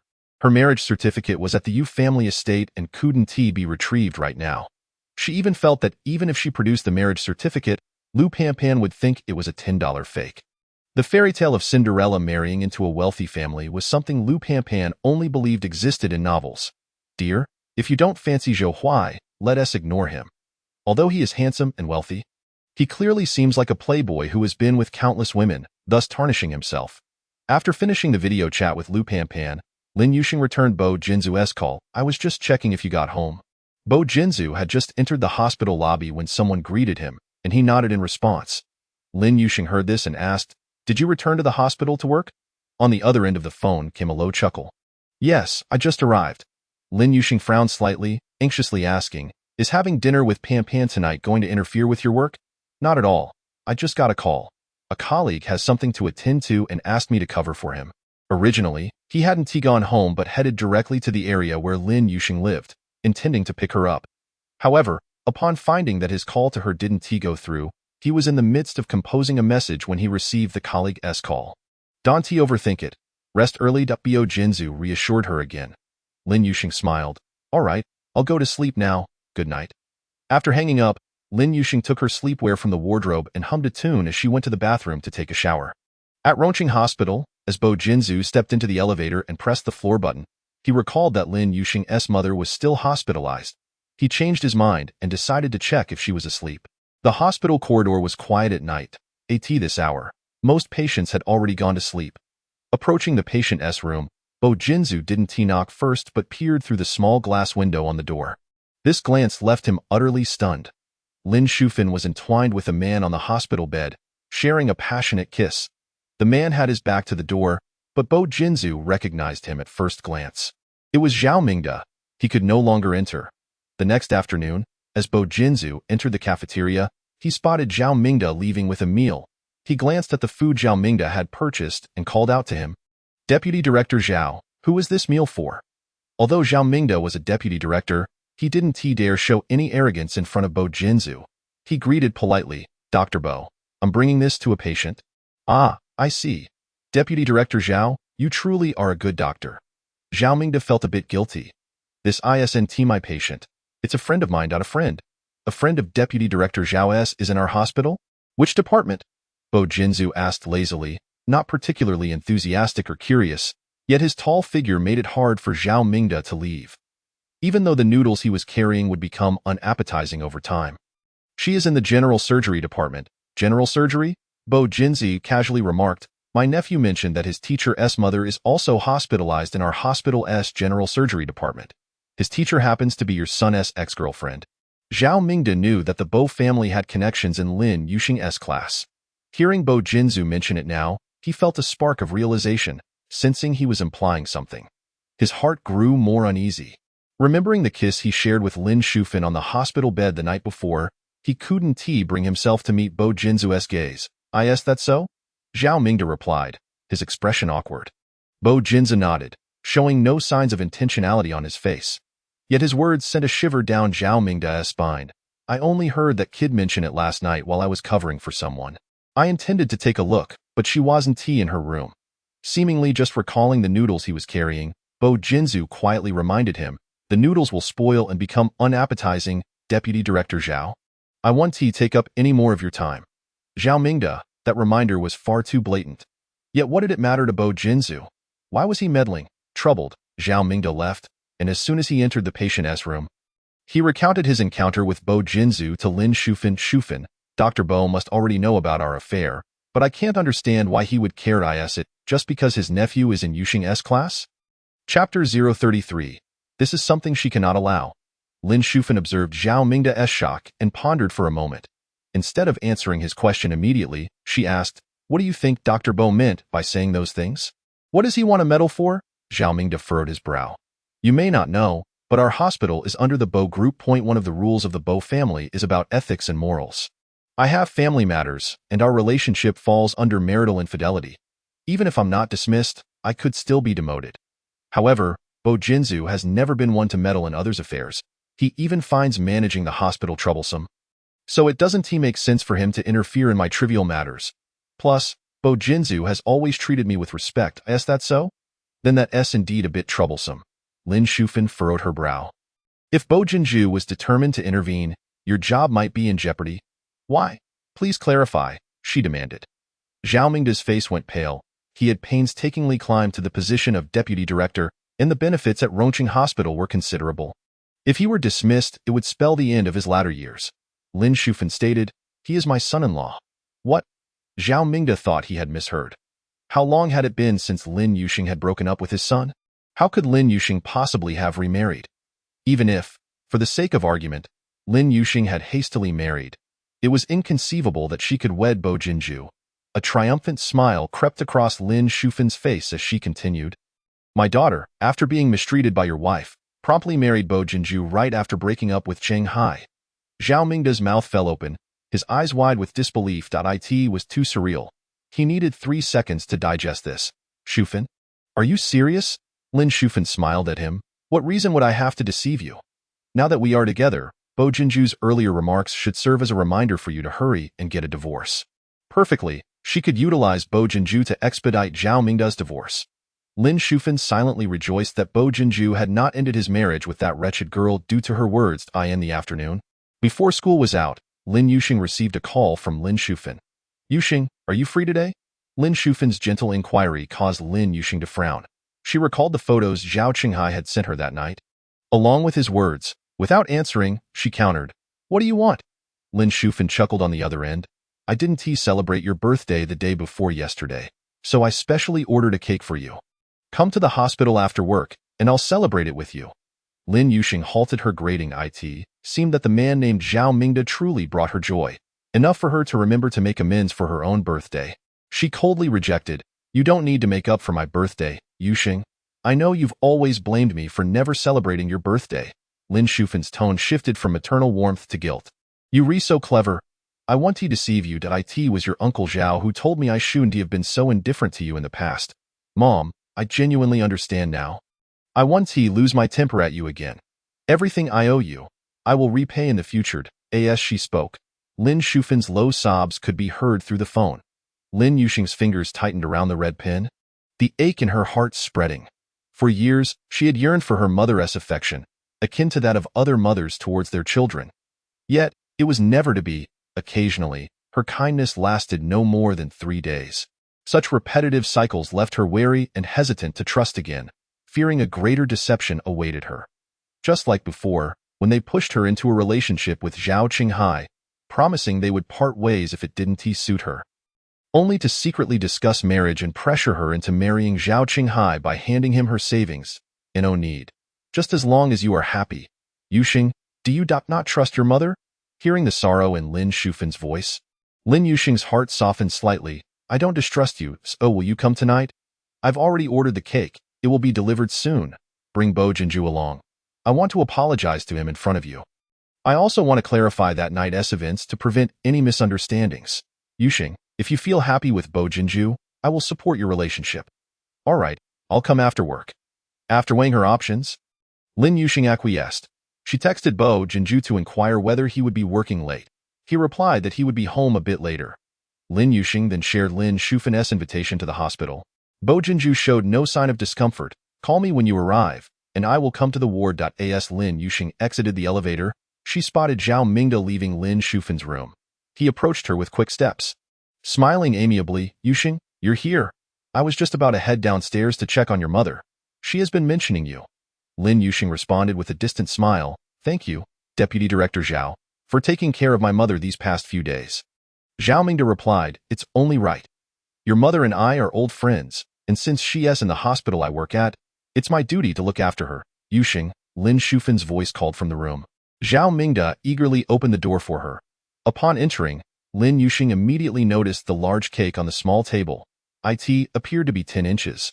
For Lin Shufan, who had never celebrated her birthday, this was indeed extravagant. Lin Yuxing gazed at the princess-themed cake, feeling an overwhelming sense of irony. Lin Shufan smiled as she reminisced. I remember when you were 10, we passed by a cake shop window, and you were enamored with this cake. But at that time, I couldn't afford it, so I didn't buy it for you. A hint of derision appeared at the corners of Lin Yuxing's lips. The issue wasn't about affordability. The past was behind them.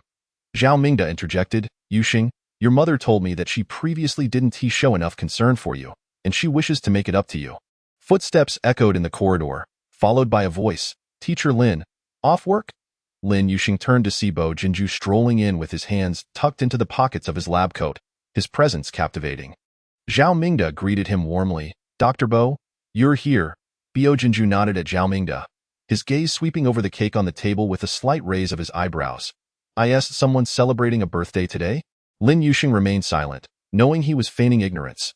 Lin Shufan took over. Jinju, the other day was Yuxing's birthday, but I couldn't celebrate it due to being hospitalized. I had planned to make it up after my discharge. But your uncle Zhao learned of this and ordered a cake in advance. Since it's already been celebrated, why bother with a do-over? Bo Jinju's tone was frigid, displaying a hint of disregard for elder authority. However, he had the status to do so. Zhao Mingde and Lin Shufan exchanged awkward glances before Zhao Mingde attempted to change the subject. Dr. Bo, I heard from Shufan that you and Yuxing have registered your marriage? Upon hearing this, Lin Yuxing's gaze towards Lin Shufan sharpened. Suddenly, she understood the intention behind Lin Shufan's desire to celebrate her birthday. The small flicker of warmth in her heart vanished without a trace, replaced by an icy resolve. She coldly inquired, Deputy Director Zhao, does your wife know that you and my mother are old friends? Lin Shufan, who had previously tarnished her reputation in front of Bo Jinju without a care, was now attempting to mend relations for the sake of Zhao Mingde. Zhao Mingde, too, seemed eager to use her to climb closer to Bo Jinju. This was something she could not permit. If Bo Jinju had just shown disregard for Lin Shufan and Zhao Mingde, Lin Yuxing's words were now a direct challenge. Zhao Mingde appeared awkward and unsure of how to respond. Lin Shufan, noticing his discomfort, also grew troubled. Yuxing, how can you speak to your elders like that? Zhao Mingde cast a furtive glance at Bo Jinju standing beside Lin Yuxing, feigning a look of guilt and sorrow. Yuxing, you and Dr. Bo are not outsiders. I won't hide anything from you. Your mother and I were each other's first love. We fell for each other at first sight and promised to be together forever, but our families tore us apart. Lin Shufan was moved to tears by Zhao Mingde's heartfelt declarations. Zhao Mingde continued, my marriage to Zhu Qiong was arranged. There were no feelings involved. Tonight, I will discuss divorce with her. Lin Shufan wiped her tears. Mingde, I have finally waited for you to say this. Zhao Mingde stepped forward, wishing to grasp Lin Shufan's hand, but Lin Yuxing intervened, Deputy Director Zhao, whether or not you divorce your wife is a private matter, and we have no authority to inquire. However, as long as you remain married, you are still a man with a family. Please take responsibility for yourself and others, and refrain from actions that might lead to gossip.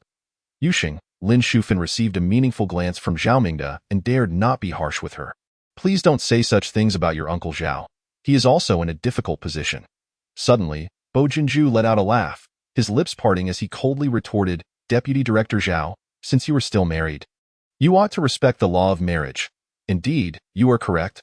I was too eager to make amends with Shufan, which led to me losing control of my emotions. Zhao Mingde sincerely admitted, I will return home to file for divorce immediately, and as soon as I am free, I will marry Shufan to make amends for the past. Though only a brief moment had passed, Zhao Mingde discerned that Bo Jinju treated Lin Yuxing exceptionally well. Given his temperament, it seemed they would likely spend a lifetime together. As long as Zhao Mingde married Lin Shufan, he would become Bo Jinju's father-in-law. Containing his excitement, he told Lin Shufan to wait for him, nodding at Bo Jinju and Lin Yuxing before striding out of the ward.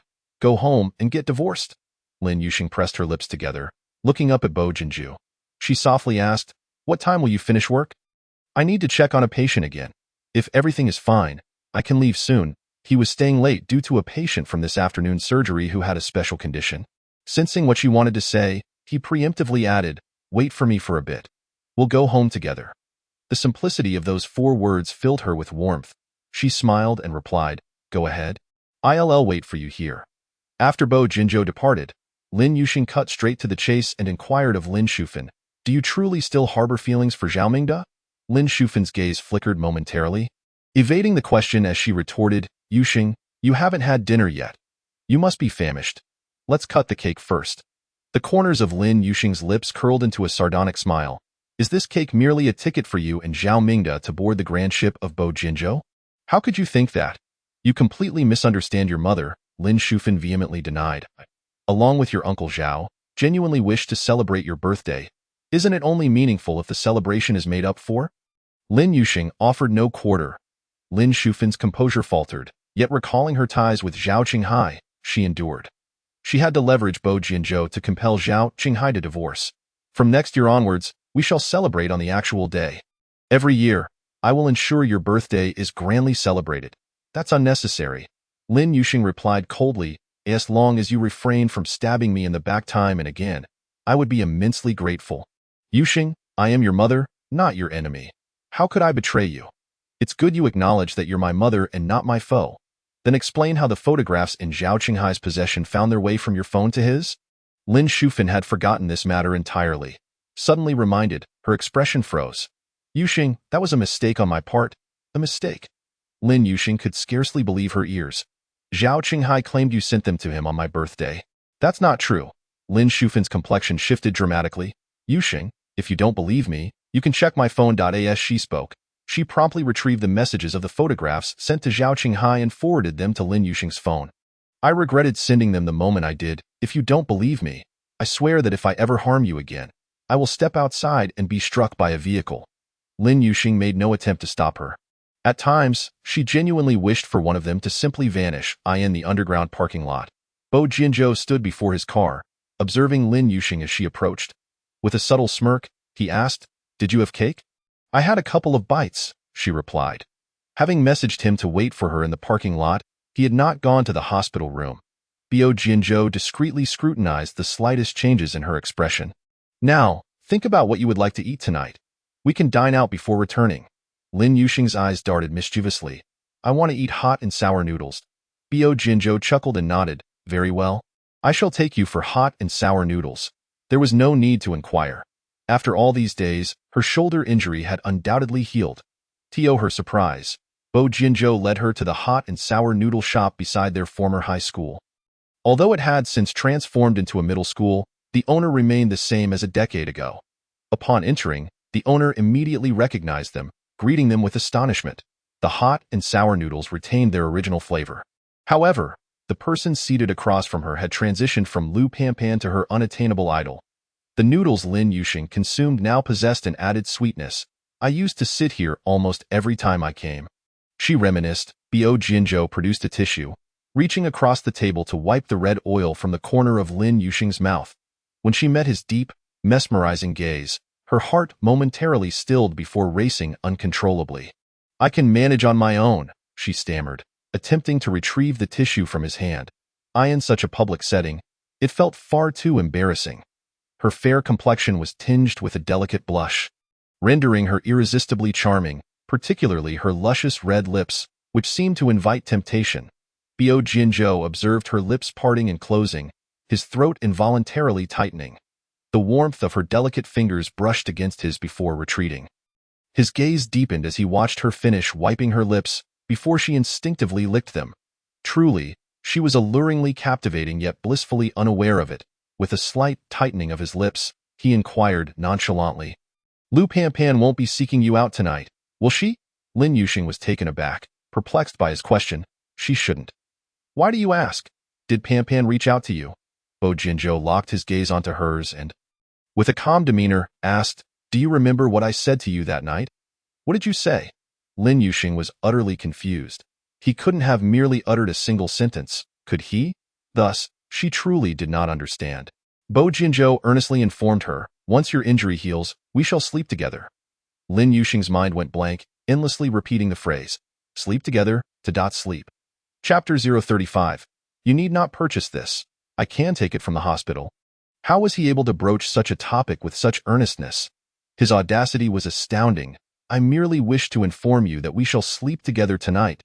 I implore you, do not say any more." Lin Yuxing extended her hand, attempting to cover his mouth, but her arm was too short, and she could not reach. Fortunately, it was not during class hours, and the shop was not crowded. It seemed no one had overheard his earlier words. Otherwise, she would truly wish to bury herself in a hole. "All right, I shall refrain from speaking." Bo Jinzhou ceased his teasing. "After we finish eating, we shall visit the mall. All right." Lin Yuxing did not inquire about his intentions for the mall and simply agreed. Upon arriving, Bo Jinzhou led her to the jewelry counter, and she suddenly realized that the items he intended to purchase were not what she had assumed. "What are we doing here?" Lin Yuxing quietly asked Bo Jinzhou. "Do you prefer gold or diamonds?" Bo Jinzhou countered with a question. Lin Yuxing surveyed the array of jewelry in the display case, responding tangentially, "It's neither a holiday nor a festival. There are no discounts. So it's not worth it, especially gold. This year, it's so expensive that I have no desire to be you." Bo Jinzhou noticed her frown, which conveyed reluctance to purchase anything. He smiled. "Just choose what you like. You need not worry about anything else. I don't want anything." Lin Yuxing shook her head. It wasn't that she couldn't afford a piece of jewelry. Rather, she simply had no desire to buy during class. She disliked wearing any accessories. After school, she had to wash clothes, cook, and do housework, making it inconvenient to wear jewelry on weekends. She had spare time to write novels. She felt uncomfortable even with slightly longer nails touching the keyboard. Summarizing, she possessed no strong desire for such beautiful ornaments. Then let us buy a pair of rings. Bo Jinzhou casually pointed out a few styles for the attendant to retrieve.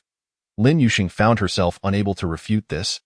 For Bo Jinzhou not only had ample justification but also spoke with a hint of melancholy. You asked me to marry you. Surely you wouldn't want to deny me even a pair of rings? A nearby attendant, overhearing his words, gasped in shock. Goodness, what luck this young lady has to win over such a handsome man. If this handsome fellow were willing to marry her, I would gladly part with everything I own without a second thought. Lin Yuxing's face flushed from Bo Jinzhou's remark as she shot him a discreet glare. Under the envious gazes of several attendants who seemed eager to snatch her man, she waved her hand with grandiosity. Buy whichever one you like. The prices of the rings he selected were well within her means, thus she felt no fear of embarrassment in case of insufficient funds. Miss, how did you manage to win over this handsome man? Does he have any brothers? Someone boldly inquired. Lin Yuxing glanced at Bo Jinzhou and chuckled. His brother is already married, and he has no younger siblings. Then we'll take this pair. Bo Jinzhou paid little mind to their conversation, briefly glancing at the plain ring he had donned before reaching for another, taking Lin Yuxing's hand and slipping it onto her finger. His calm demeanor and gentle motions transformed the atmosphere into something solemn. Lin Yuxing could feel her heart racing, as if it would leap from her chest at any moment. She instinctively pressed her lips together, her gaze fixated on the man adorning her finger with the ring. The closer they were, the more she noticed the perfection of his features. Do you like it? Bo Jinzhou inquired, having finished placing the ring on her finger, his eyes meeting hers. 1 second, 2 seconds, 3 seconds, unable to bear his gaze any longer. Lin Yuxing averted her eyes. The rings look lovely on Mr. and Mrs. exclaimed the attendant nearby. Under Bo Jinzhou's intense stare, Lin Yuxing's cheeks grew increasingly warm. Do you like it? She asked. Bo Jinzhou nodded. I quite like it. This simple band is convenient to wear. Diamond rings are cumbersome for work. Lin Yuxing smiled. Then we'll take this pair. Please process the transaction. Would you like to look at any necklaces, ma'am? No, thank you, Lin Yuxing replied decisively. Bo Jinzhou smiled. We won't have time tonight. We'll come back another time. All right, sounds good. The attendant completed the transaction, and Lin Yuxing proceeded to make the payment. Bo Jinzhou did not attempt to intervene. To onlookers, it appeared he was indeed the type of man who would allow a woman to foot the bill. After the payment was made, the attendant eagerly requested to add Lin Yuxing on WeChat, stating that she could reach out for any future needs. This time, Lin Yuxing did not refuse.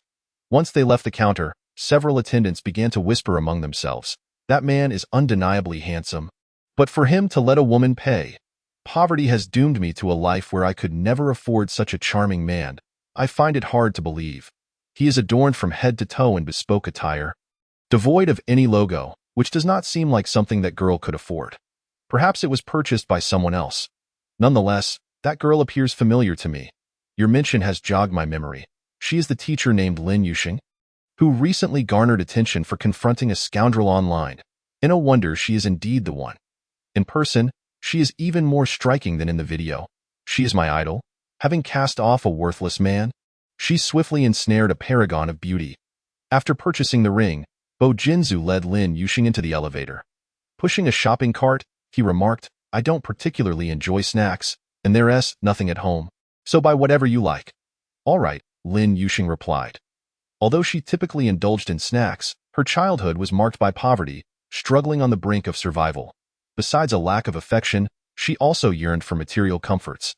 As she matured, despite being prudent with her finances, she could not help but compensate for her past.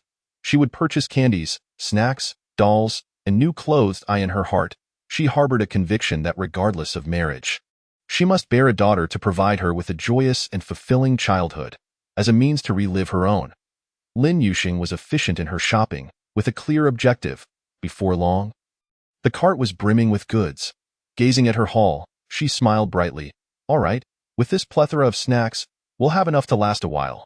Very well, Bo Jinzu noted that Lin Yuxing had bought 2 of each item.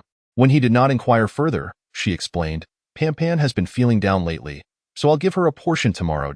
As they approached the checkout, Lin Yuxing intended to pay but was halted by Bo Jinzu, who insisted, "You bought the ring. I will cover the snacks." She nodded with a smile. "Okay. I won tea contest that they queued." Her gaze flitted to the shelves beside the register, curious if any candies remained. To her surprise, she discovered a plethora of brands she had previously overlooked. Just as she was absorbing this newfound information, a warm sensation enveloped her ear as Bo Jinzu's low, magnetic voice reached her. "You don't need to buy that.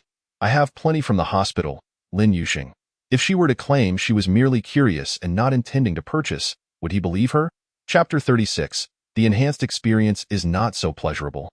Perhaps it is best to refrain from saying anything. What if he does not believe her? Maintaining her composure, Lin Yuxing averted her gaze, focusing straight ahead. However, the blush creeping to her ears betrayed her embarrassment at being caught.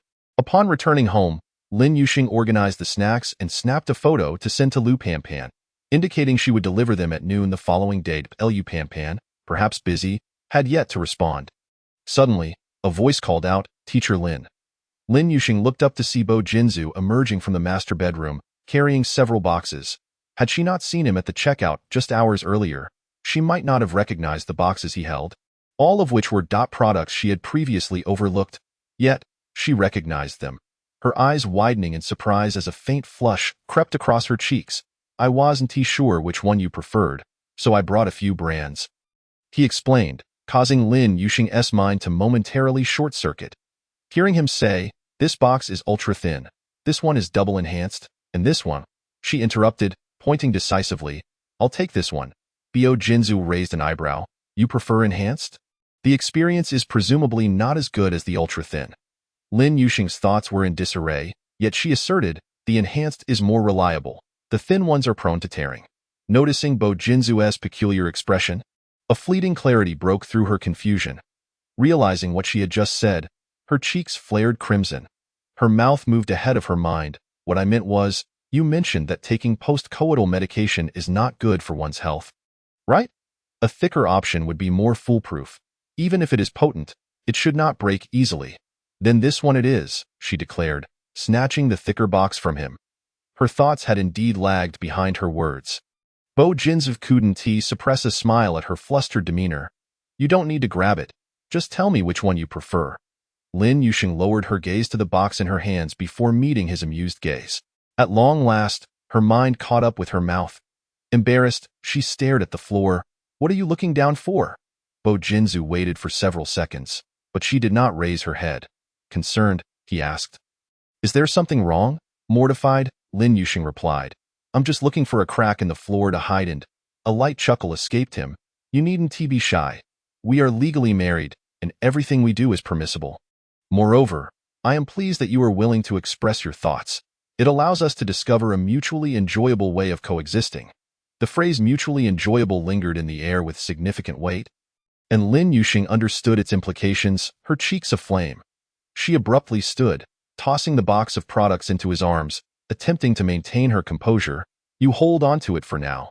I need to prepare a bit more for tonight. Tomorrow, you should sleep in your room."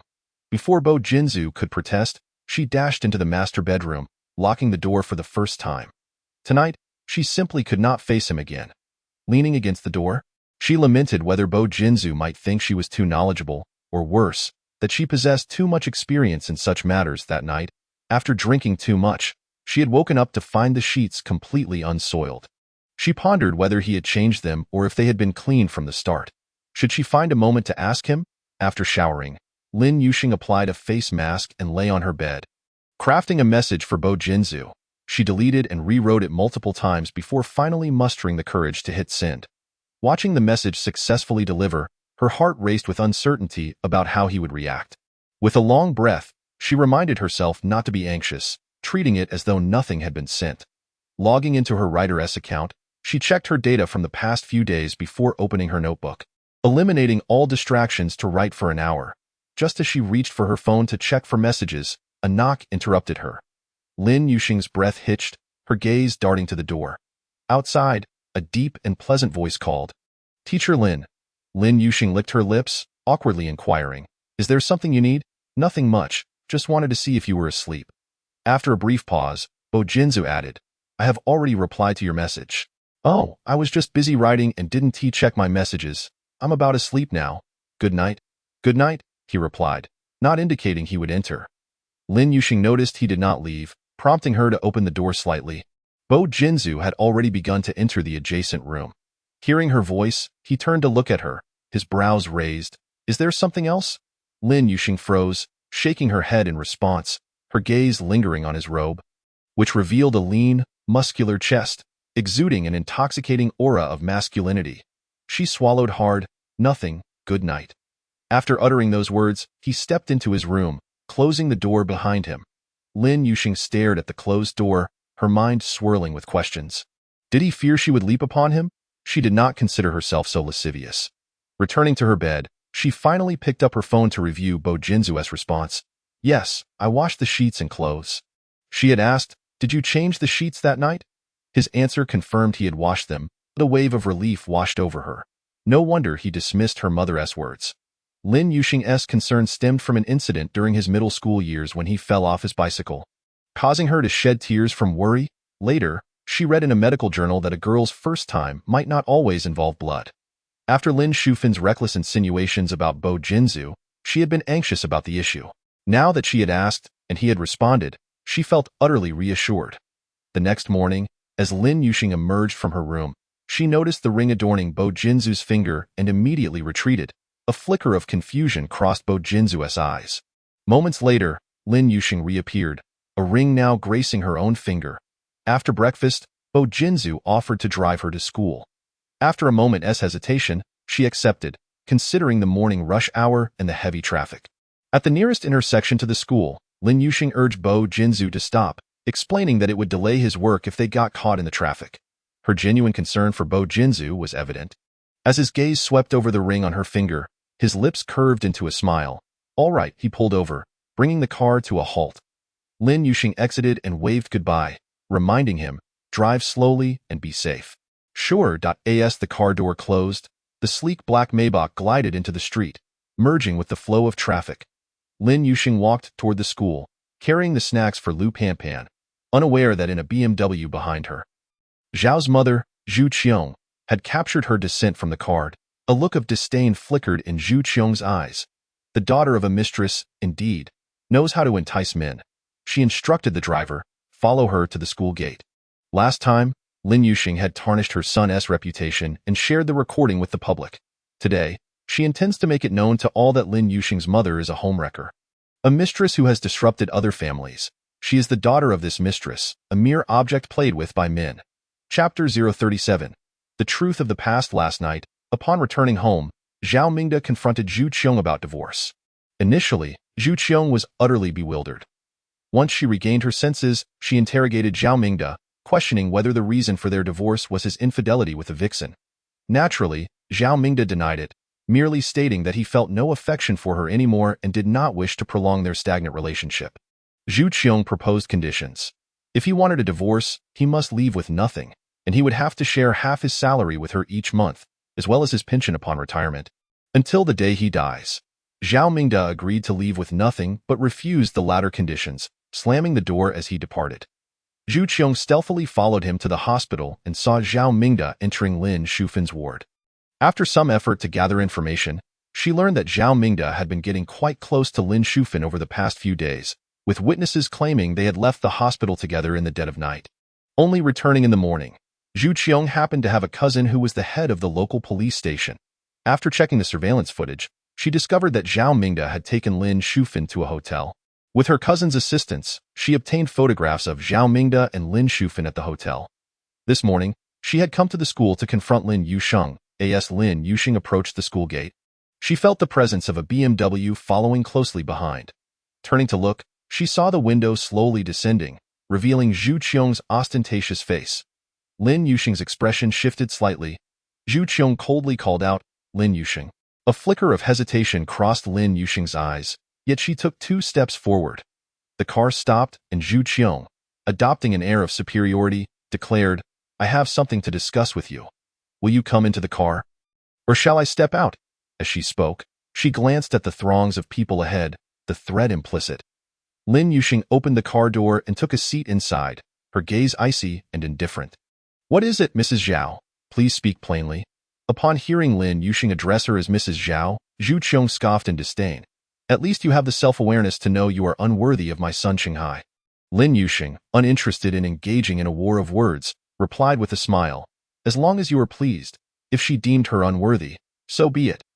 Her son was a paragon, a being of divine caliber. No one could match him. Zhu Qiong's sharp eyes suddenly caught sight of the ring on Lin Yuxing's ring finger. She sneered, Lin Yuxing, do you think that by simply wearing a plain band, you can deceive yourself into believing my son desires you? Lin Yuxing remained unfazed. If that is your belief, then so be it. Zhu Qiong huffed. Consider yourself fortunate that Qinghai is willing to give you a chance. What chance? Lin Yuxing frowned at a chance to marry him. Lin Yuxing chuckled lightly. Zhu Qiong glared at her in anger. You may laugh now, but soon, you shall have no reason to smile. Just state your business. I do not have much time, Lin Yuxing replied, unaffected by Zhu Qiong's demeanor, maintaining her composure. Zhu Qiong gritted her teeth. Take a look at this before deciding whether to marry Qinghai. She picked up a leather bag from the seat beside her and coldly handed it to Lin Yuxing. Lin Yuxing accepted it and opened it, her heart racing as she saw the photographs within. Her expression shifted accordingly. Beside her, Zhu Qiong's threatening voice echoed.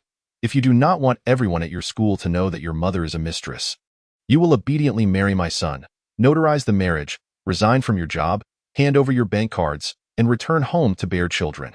The conditions Zhu Qiong had presented that night were ones Lin Yuxing had no intention of acquiescing to.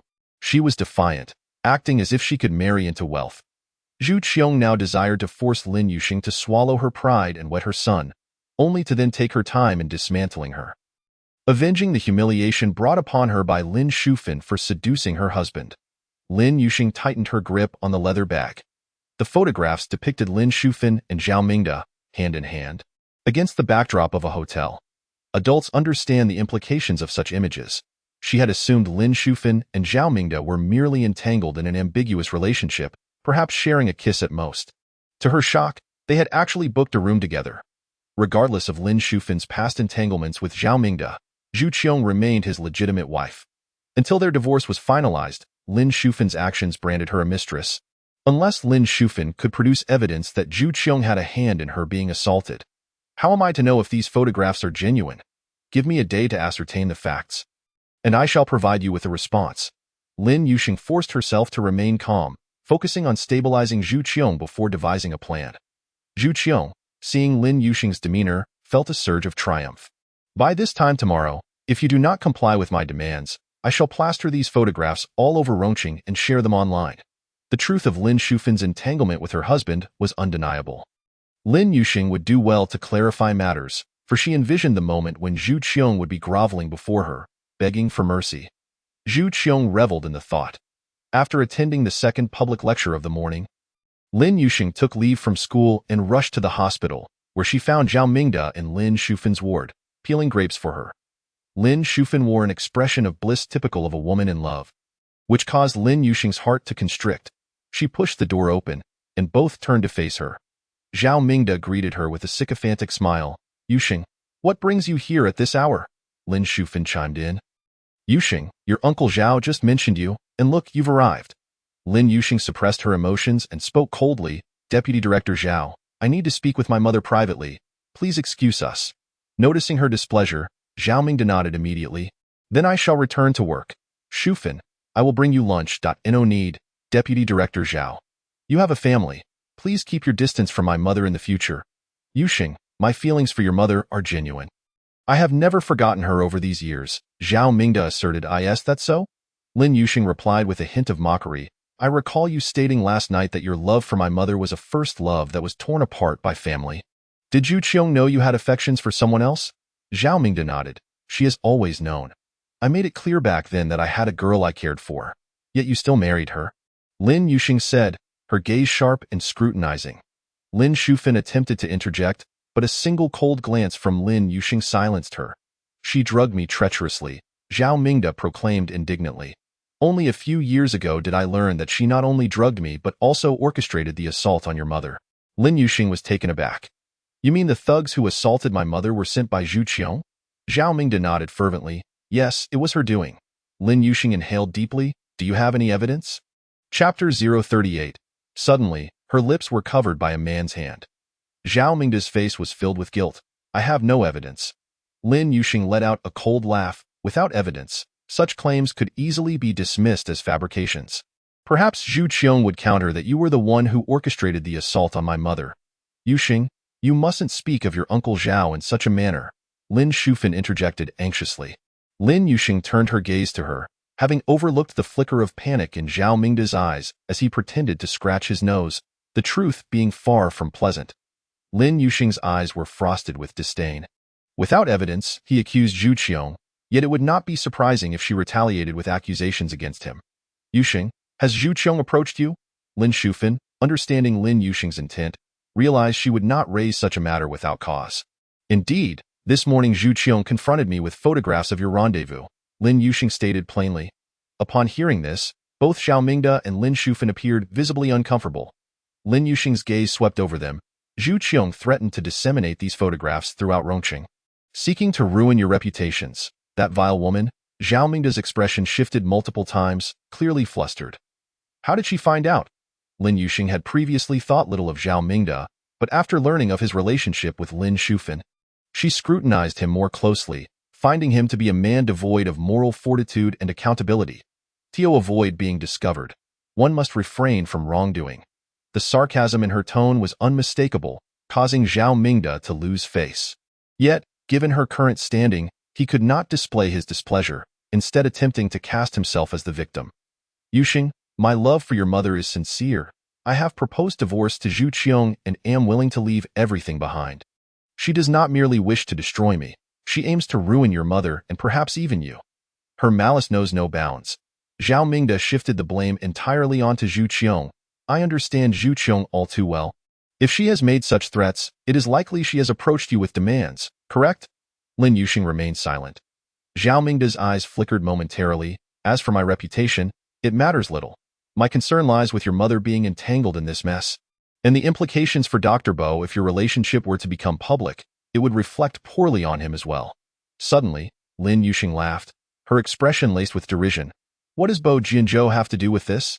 Did he accompany you to the hotel, or is he the one who encouraged your infidelity? Yuxing, that's not what your uncle Zhao meant. Zhao Mingda found himself unable to withstand Lin Yuxing's incisive remarks. While Lin Shufan comprehended his intent, immediately, Yuxing spoke. What kind of family is the Bo family? If they were to learn of these matters, they would undoubtedly look down upon you. You would spend your entire life unable to hold your head high in your husband's family. Instead, while no one is aware, you should seek Bo Jianzhou's assistance. To help publicize your scandal of infidelity. Lin Yuxing's cold smile intensified. She regarded Lin Shufan and Zhao Mingda with eyes so frigid they could freeze. They were shameless enough to engage in illicit affairs, yet they constantly sought to involve Bo Jianzhou. To speak a blasphemous truth, Bo Jianzhou held a place in her heart that surpassed that of 10 Lin Shufans. The maternal bond had been nearly exhausted by Lin Shufan's actions over the years. Her expectations of maternal love were no longer as innocent as they had been in her childhood. She clenched her hands at her sides. If you intend to exploit Bo Jianzhou's status for your sordid purposes, I can make it unequivocally clear that this will not be possible. Yuxing, you misunderstand, Zhao Mingda urgently clarified. When I was with your mother, I had no knowledge of your relationship with Dr. Bo. What I said earlier was merely out of concern for you and fear of implicating Dr. Bo. Not wanting you to be unable to hold your head high in your husband's family. Lin Shufan chimed in, if you don't want to, then why speak so harshly? I am your biological mother. Not a stranger. Bo Jianzhou is now my son-in-law. Even if I asked him for a favor, he wouldn't refuse.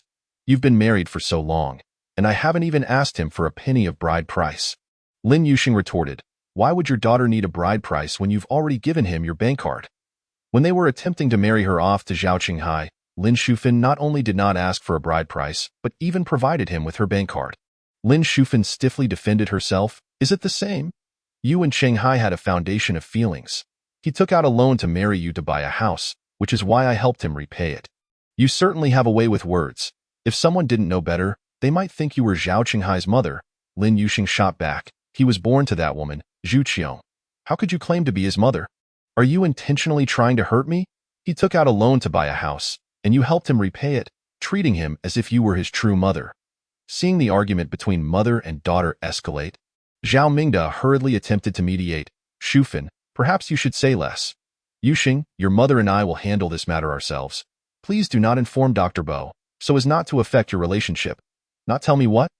The door to the ward was suddenly pushed open, and Bo Jinzhou entered with his hands in the pockets of his white coat, exuding an air of elegance. His deep gaze swept over Lin Shufan and Zhao Mingda before settling on Lin Yuxing's face. Did you not work today? What brings you to the hospital? Lin Shufan and Zhao Mingda exchanged glances. She smiled and said, Jinzhou, please persuade Yuxing not to be angry. Bo Jinzhou did not lift his head. His gaze fixed on Lin Yuxing. What has happened? As he entered, her face bore emotions she had yet to conceal.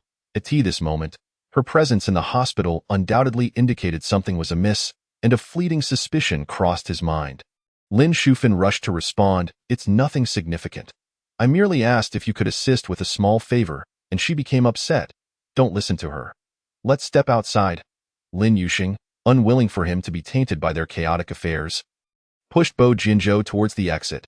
From the hospital bed, Lin Shufan's voice rang out again, Jinzhou, you and Yuxing have been registered for so long, yet I have yet to meet your family. How about we arrange for both families to have dinner together tonight to discuss your wedding? A flicker of annoyance flashed in Lin Yuxing's eyes, just as she was about to declare that she had no need for a wedding and did not wish to dine with his family. She felt the warmth of his fingers seep into her skin. Reaching her heart, he offered her a reassuring glance and turned to Lin Shufan with a cool demeanor. No problem. I will arrange for dinner tonight.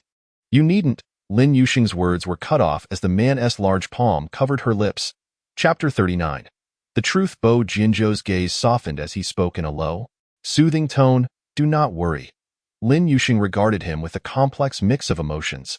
She had never confided in anyone about how her original family made her feel inferior, especially in front of the man she had long admired.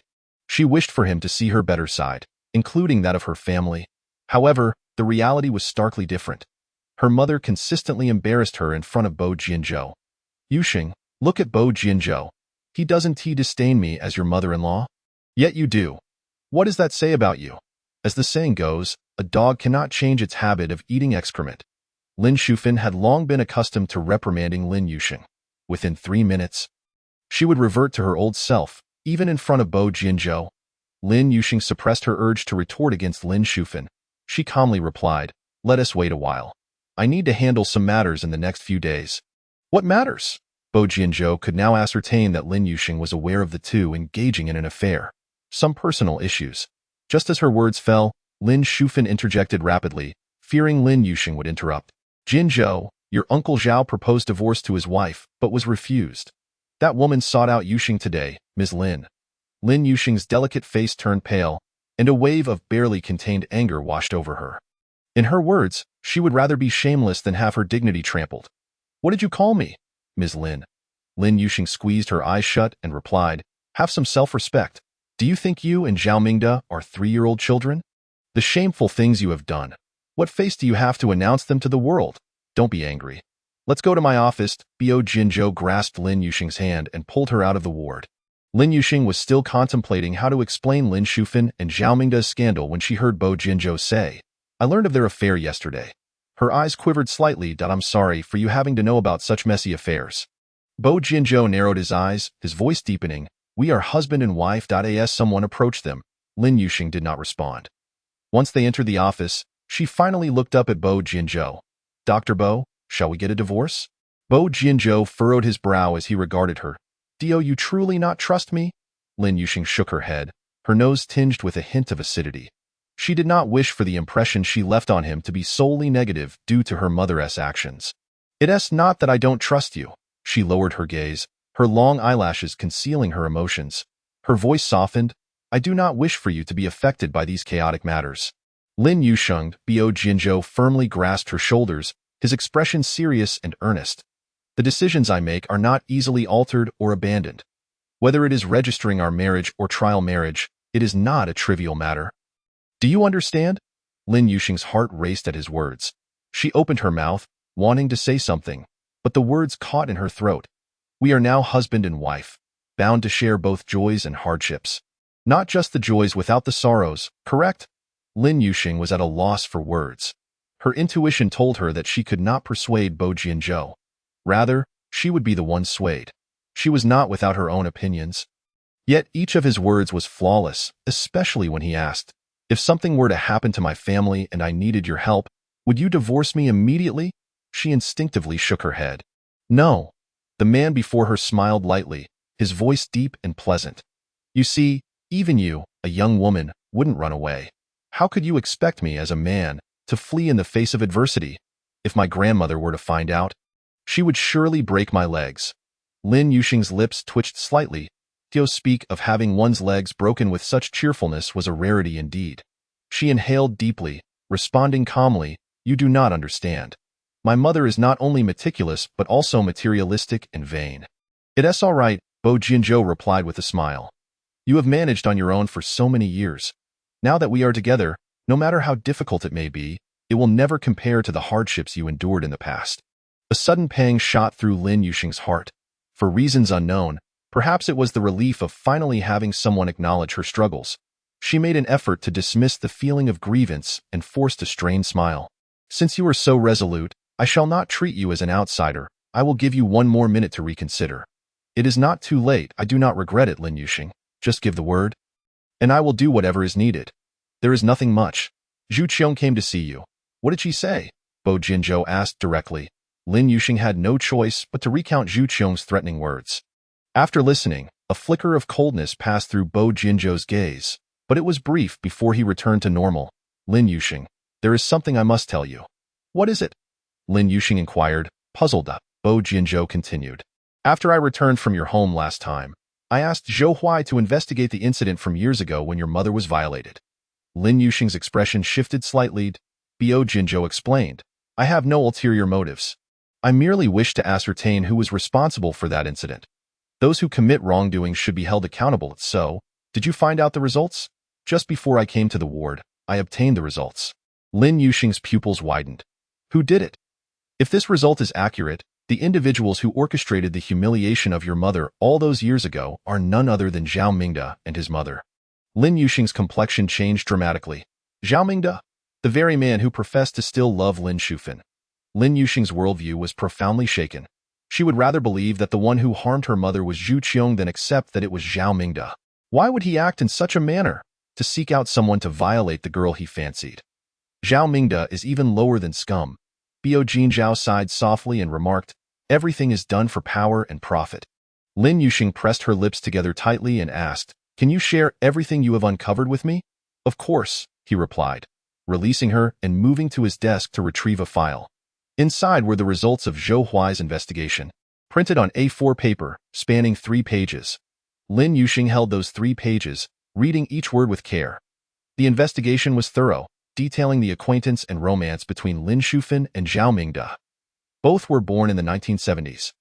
With Zhao Mingde being 3 years older than Lin Shufan, he hailed from a rural background, impoverished, and his family lacked the means to support his high school and university education. He opted for a vocational school, which at the time promised job placement. After barely completing his studies, he was assigned to a health clinic in the town but faced ostracism from colleagues due to his family's lack of power and resources. A leader even attempted to oust him by favoring a relative for the position. At that time, he was deeply in love with Lin Shufan, having pledged lifelong commitment. It was also during this period that Zhu Qiong, who came from the city to learn, met Zhao Mingde. Upon discovering her wealthy and influential background, which could help realize his dream of attending university, he schemed to consummate their relationship.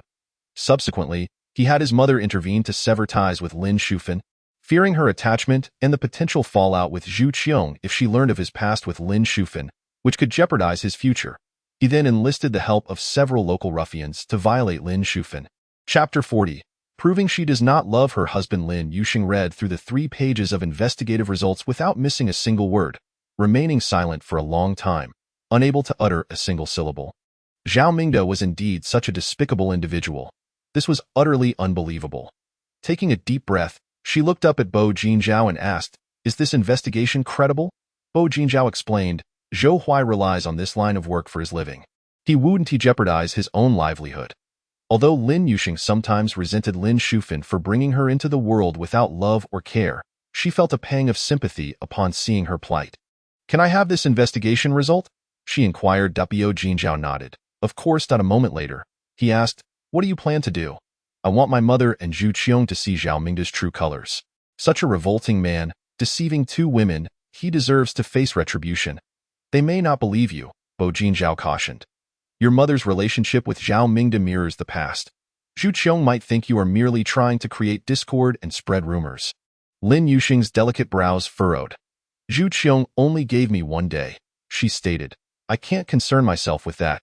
If she accuses me of slander, I will let her investigate for herself." It made sense that on that fateful night, Zhu Qiong and Lin Shufan were so in sync when she suggested Lin Yuxing become a housewife after marriage. Zhao Mingda had remained silent all these years, benefiting from Zhu Qiong's home. It was Zhu Qiong who called the shots. "Shall I assist you with this?" Bo Jinzhao suggested. Lin Yuxing smiled lightly. "I will handle it myself first. If I can't manage, I will then seek your help." "Very well," Bo Jinzhao nodded. Before her marriage, she had always shouldered her burdens alone. It was impossible to rely on someone else for everything at once. However, her excessive independence stirred an unnameable emotion within him. Lin Yuxing returned to the hospital room to find Lin Shufan alone, as Zhao Mingda had already gone back to work. Concerned, Lin Shufan asked upon her return, "Yuxing, did you not ask Bo Jinzhao for assistance? Do you really like that man with the surname Zhao?" Lin Yuxing's face was cold, her serious demeanor instilling a sense of foreboding in Lin Shufan. "I do like him," Lin Shufan replied stiffly. "Even if the person who once orchestrated your humiliation was Zhao Mingda, would you still like him? Impossible." Lin Shufan glared at Lin Yuxing in anger. "I forbid you from saying such things about him. Although Zhao Mingda was somewhat cowardly back then, he genuinely cared for me and would never do anything to harm me." Lin Yuxing rolled her eyes in exasperation. "At your age, still caught up in romantic fantasies. If you don't believe me, then take a look at this investigation result." "What investigation result?" Lin Shufan's reaction was even more intense than upon hearing that Zhao Mingda had arranged for her humiliation. Her face paled. "You actually investigated me?" Lin Yuxing's brows furrowed slightly. "I had no intention of investigating you. It was your affair with a married man that compelled me." She pulled the investigation results from the file and tossed them onto Lin Shufan's bed. Lin Shufan hesitated before picking up the 3 pages. The Zhao residence. When Zhu Qiong returned home, Zhao Qinghai was lounging on the sofa, watching television. Hearing the noise, he turned to Zhu Qiong and asked, "Mom, did Lin Yuxing agree to your terms?" Zhu Qiong replied with a smug smile, "Rest assured, she has no other options." Zhao Qinghai sneered, "Once I marry her, I will discard her. Aren't you marrying her to spend your life with her?" Zhu Qiong's expression shifted slightly as she looked at Zhao Qinghai. "Listen to me. Lin Yuxing is both beautiful and capable. She is an excellent choice for a daughter-in-law." Zhao Qinghai laughed. "With her background, she can only be a plaything for a month. No longer. Is Dad really going to divorce you?" "He can't," Zhu Qiong replied confidently. "Without me, there would be no Zhao Mingda today. As long as he wishes to avoid disgrace and losing everything, he will quickly come to his senses. You should go to the hospital soon and see if your father is still in that wretched woman's room." "I won't go. The sight of that old woman makes me nauseous." Zhao Qinghai frowned at the mention of Lin Shufan, speaking in a low and condescending tone. Like a beggar, he couldn't fathom how Lin Yuxing could tolerate her. Zhu Qiong chuckled. "Lin Yuxing will surely visit that wretched woman today. You might just run into her at the hospital. I'm going now." Zhao Qinghai switched off the television and left immediately, eager to witness Lin Yuxing's expression of defeat. Once they were married, he wanted her to undress and plead with him to consummate their union. In the hospital room, Lin Shufan threw the papers onto the floor in fury, shouting, "I don't believe this. Where did you get this information? Do you think you're writing a novel?" Lin Yuxing's eyes were cold as she replied, "I wish it were a novel, then I could rewrite any part of it. But this is reality. I hired a private investigator to look into it. If you don't believe me, I can have the investigator continue the inquiry." No further investigation." Lin Shufan panicked and protested. "You must not investigate any further. Do you hear? If the investigation continued, it would lead to her own origins." Lin Yuxing bent down to pick up the papers from the floor and placed them back into the file. She still needed to show them to Zhu Qiong. "I can refrain from further investigation, but you must sever all ties with Zhao Mingda. A man like him is not worth your affection." Lin Shufan suddenly smiled, a sinister and chilling smile. Lin Yuxing was correct. Zhao Mingda was indeed a scoundrel who had ruined his own life. He was unworthy of her continued affection. However, she could not let it end like this. She needed revenge, to make Zhao Mingda regret for a lifetime. I can cut off ties with Zhao Mingda, but you must divorce Bo Jinzhao. Lin Yuxing looked at Lin Shufan with bewilderment. You can terminate your relationship as you wish, but don't involve me. Lin Yuxing, think carefully. As long as I remain with Zhao Mingda, you will be known as the daughter of a mistress, facing disgrace from all your students and their parents. Lin Shufan had already anticipated that Zhu Qiong would use this threat against her. In the office, Bo Jinzhao held a mouse in one hand while pressing his phone to his ear. He listened to Zhou Huai on the other end asking, "Second brother, did you give the investigation results to Teacher Lin?" "Yes, I did." "What did she say? Is she so moved that she wishes to offer herself to you?" Bo Jinzhao's brows furrowed slightly as he pondered and casually asked, "What do you think causes a girl to want to rely solely on herself, without wanting to depend on those around her?" "Those around her? What kind of people are we talking about? Best friends, boyfriends, or husbands?" Zhou Huai replied in a tone reminiscent of a relationship expert. Bo Jinzhao hesitated, his hand pausing over the mouse. Was there really a difference between boyfriends and husbands? Zhou Huai's voice was emphatic. "Of course there is."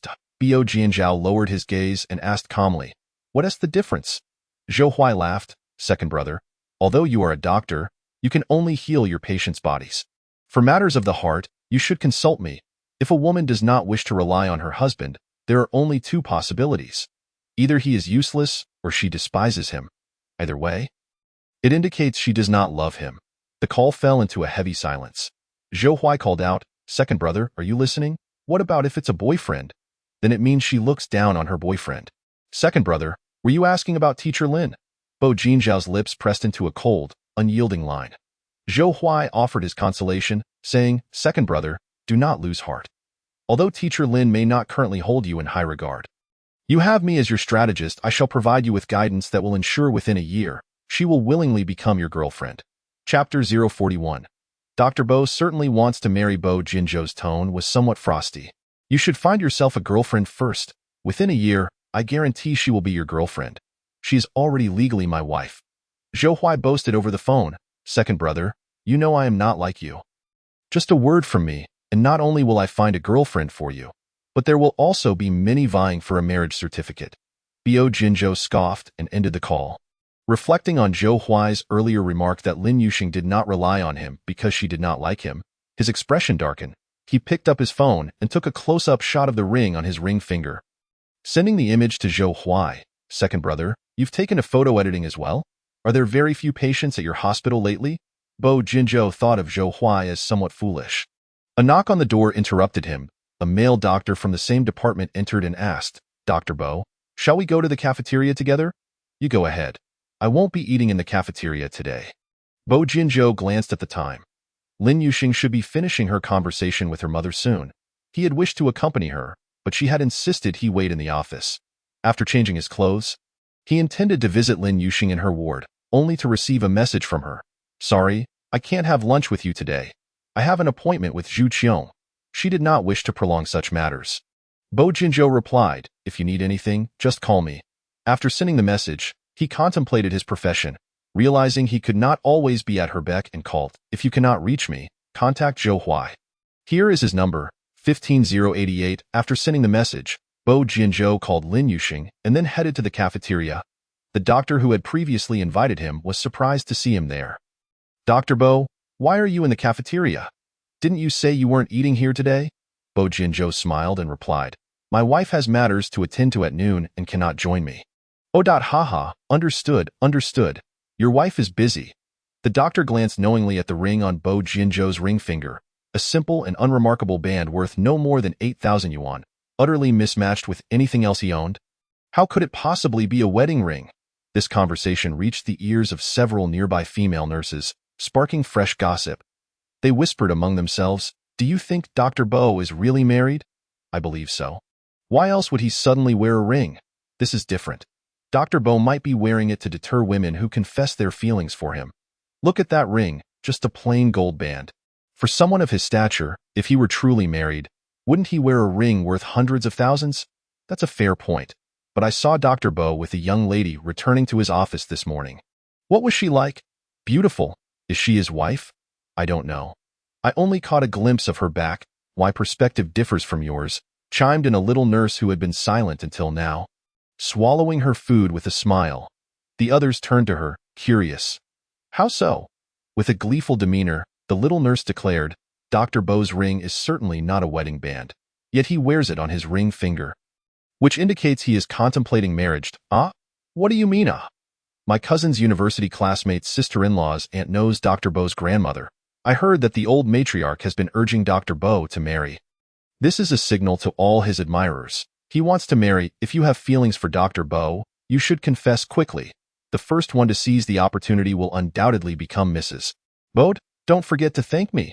Lin Yuxing met Zhu Qiong at a restaurant, not to treat her to a meal, but to save time while having lunch herself, ensuring she wouldn't be delayed in returning to school.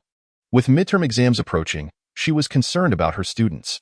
When Zhu Qiong arrived, the dishes were just being served. Madam Zhao, I ordered a couple of dishes. Would you like to join me? Lin Yuxing asked with a smile. This scenario was entirely different from what Zhu Qiong had anticipated. With a frosty demeanor, she glared at Lin Yuxing haughtily and asked, Have you thought this through? Lin Yuxing raised an eyebrow slightly. Zhu Qiong's attitude clearly conveyed her disdain for sharing a meal, yet she was insistent on having Lin Yuxing marry her son. What a contradiction! Since Zhu Qiong refused to eat, Lin Yuxing made herself comfortable, pulling the dishes closer to her to avoid any potential splatters from Zhu Qiong's speech. Please take a seat. I have something to show you. What is it? Zhu Qiong snorted coldly. The restaurant was not particularly upscale, and she disdainfully wiped her chair with a napkin before sitting down, careful to avoid staining her clothes with the table's edge. Lin Yuxing observed her pretentious behavior, noting that while the restaurant was not extravagant, it was indeed clean and hygienic. She placed a file folder on the table in front of Zhu Qiong. Madam Zhao, perhaps you should take a look at this first. From what I understand, the reason you ended up with Zhao Mingde was entirely due to his schemes and manipulations. Zhu Qiong's expression shifted to one of shock as she quickly tore open the file folder. Extracting the documents within, Lin Yuxing quietly enjoyed her meal, not sparing a glance at Zhu Qiong until a sharp voice broke the silence. Where did you get this information? It was evident that Zhu Qiong was more composed and intelligent than her mother. Lin Shufan. She refrained from making accusations of slander. Lin Yuxing's expression remained icy as she replied, I had someone investigate. Otherwise, Madam Zhao, you might find yourself bearing the lifelong stigma of hiring someone to humiliate your rival. Bah, rival? You mean that mistress of yours? I won't discuss her right now. Let's focus on the authenticity of the contents within. She shook the papers in her hand, her gaze piercing as it bore down on Lin Yuxing. Lin Yuxing set down her chopsticks and took a sip of water, responding at a leisurely pace, Madam Zhao, you are a woman of connections and capability. If you have doubts, feel free to conduct your own investigation. Both you and Lin Shufan are victims. Zhao Mingde is the true scoundrel. If you hadn't encountered him, you could have married a man who truly loved you and led a happier life. Perhaps something Lin Yuxing said struck a chord with Zhu Qiong, as her expression morphed through various stages. Sadness, anger, then a chilling silence. If you think this will make me let go of you and your mother, I can tell you right now, that is impossible. Lin Yuxing's demeanor remained calm and collected. You are mistaken. Neither Lin Shufan nor I have anything that requires your forgiveness. First of all, Lin Shufan's association with Zhao Mingde was to assist you. Assist me? Do you think I would believe your nonsense? Lin Yuxing smiled. You, being so astute, should realize that you could seize the opportunity when Zhao Mingde proposes a divorce to demand compensation. He has ruined most of your life. You certainly wouldn't fall in love with a man like him. Since you don't love him, why not take the money, leave him, and find a handsome young man instead? Zhu Qiong appeared skeptical. Are you trying to help your mother steal a man? Chapter 042. His impulsive marriage partner Lin Yuxing shook her head. I have already uncovered the truth. Zhao Mingde is the one who harmed my mother, I assure you. Once you leave Zhao Mingde, my mother will not want him back. Her previous relationship with him was prompted by Zhao Mingde's mother's insinuations that those thugs were sent by you. His salary is quite high now, and his pension will be even more substantial. Once I divorce him, he won't part with a single cent. Zhu Qiong, at 50, approached the subject of divorce with pragmatism. Lin Yuxing reclined in her chair. After all the heinous acts he has committed, how could he possibly retain his job? Regardless of your decision today, Madam Zhao, I will not let Zhao Mingde off the hook. You should take his money beforehand to mitigate some of your losses and secure some compensation. If you wait too long, You will lose everything. The anger in Zhu Qiong's eyes transformed into astonishment. What do you plan to do? That is confidential for now. Lin Yuxing sincerely stated, I share this with you, Madame Zhao, as a fellow woman, because I do not wish for you to be deceived for a lifetime while valuing the one who has wronged you. Zhu Qiong took a deep breath, her expression somewhat dazed. Let me think it over. Lin Yuxing, if you dare deceive me, I will not let you off lightly. You know how to threaten, Lin Yuxing observed with a smile. Feel free to investigate. But I must caution you, before you uncover the truth, it would be wise not to let Zhao Mingde know about these matters. Why? If he learns of this, he will undoubtedly destroy all the evidence. Zhu Qiong pondered for a moment before agreeing. I won't let Zhao Mingde know. Lin Yuxing also promised, on my end, I will keep Zhao Mingde at bay. Once you have taken his assets and finalized the divorce, I will expose him. Can I take these documents with me? Yes. Zhu Qiong roughly shoved the papers back into the folder. Rising to her feet, she cast a cold glance at Lin Yuxing. Yes, she departed. Lin Yuxing kindly suggested, Mrs. Zhao, I wish you the swiftest transition into a new life, where you may encounter someone who genuinely cherishes and loves you. Zhu Qiong pursed her lips and hastily left. Lin Yuxing picked up her chopsticks and fed herself a piece of meat, considering it a reward for her success. The first step of her plan had been accomplished. Zhu Qiong no longer threatened her with marriage to Zhao Qinghai. Nor did she mention distributing flyers. Earlier, while en route to the restaurant, Bo Jinju shared with her something not inscribed on paper. Before marrying Zhao Mingde, Zhu Qiong had a man she favored. As Bo Jinju exited the elevator, he spotted Zhao Mingde waiting at his office door. Zhao Mingde's narrow eyes squinted as he retrieved his phone to make a call. He spoke as he walked. Still on the line when he reached the office door, Zhao Mingde looked at him with a fawning expression, smiling apologetically, fearful of interrupting his call and hesitant to speak. Bo Jinju entered the office, and Zhao Mingde followed suit.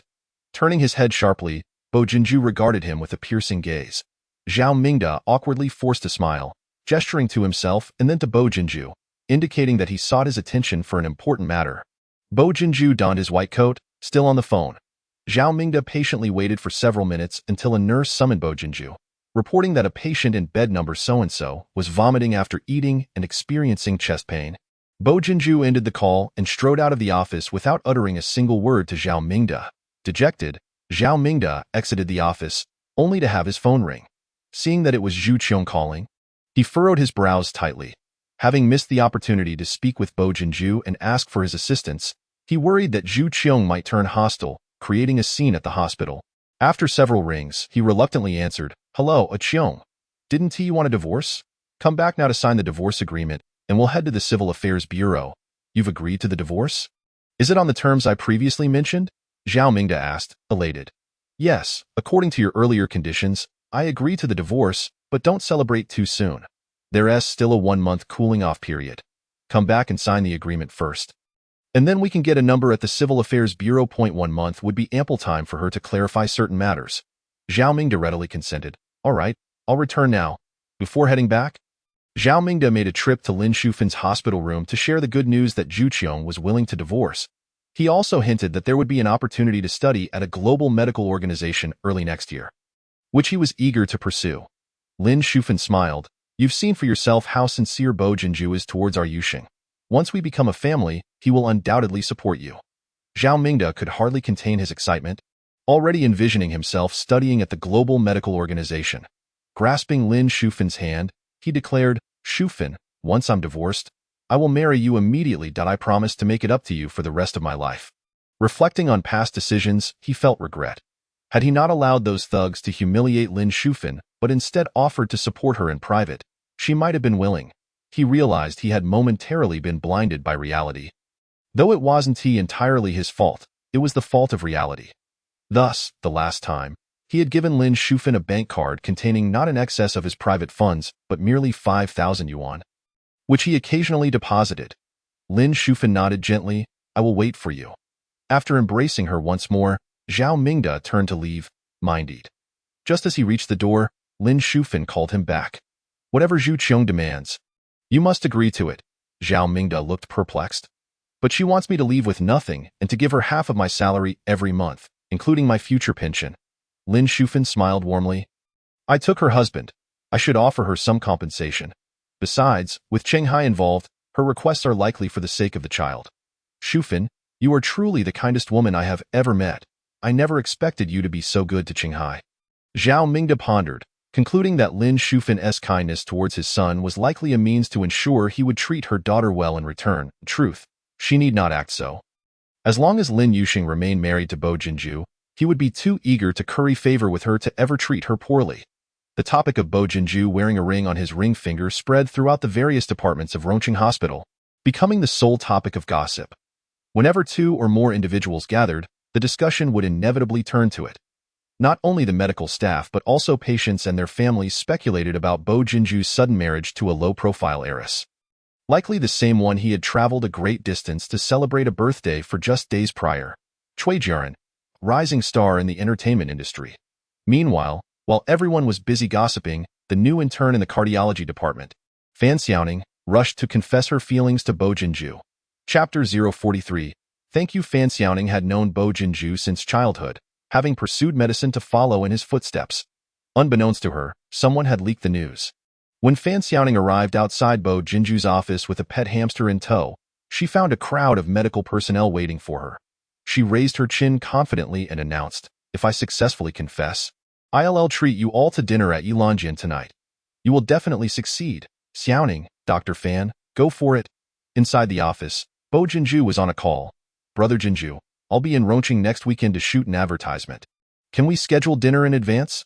The sweet, gentle voice belonged to Cui Jiaran, the kind of tone every man finds appealing. Bo Jinju glanced at the calendar beside him. "Maybe that I celebrated my birthday last week, and your gift was so extravagant that I must treat you to dinner. If that doesn't work, you can give me your address, and I'll come over to cook for you. You can eat whenever you get home. No need. When you come to Rongqing, it should be my wife and me inviting you out. You're married?" Cui Jiaran's voice rose incredulously. "How come I didn't hear about your marriage last week?" "I can't just go around announcing my marriage," Bo Jinju chuckled softly. "If I truly can't make time, my wife will host you instead." "Great. I'll be in Rongqing for a while. Besides the advertisement, I might also take on a new drama set in Rongqing. If that happens, I may need to film at your hospital. That's not my concern." After finishing the call, Bo Jinju stepped out of his office to find a group of people outside. Leading the pack was Fan Xiaoning, who chirped, "Second brother." A few nurses, unaware of her identity, stared in astonishment. Bo Jinju casually scanned the group and asked Fan Xiaoning, "What is up?" Fan Xiaoning presented the box in her hands, boldly exclaiming, "Second brother, this is a pair of hamsters I just purchased.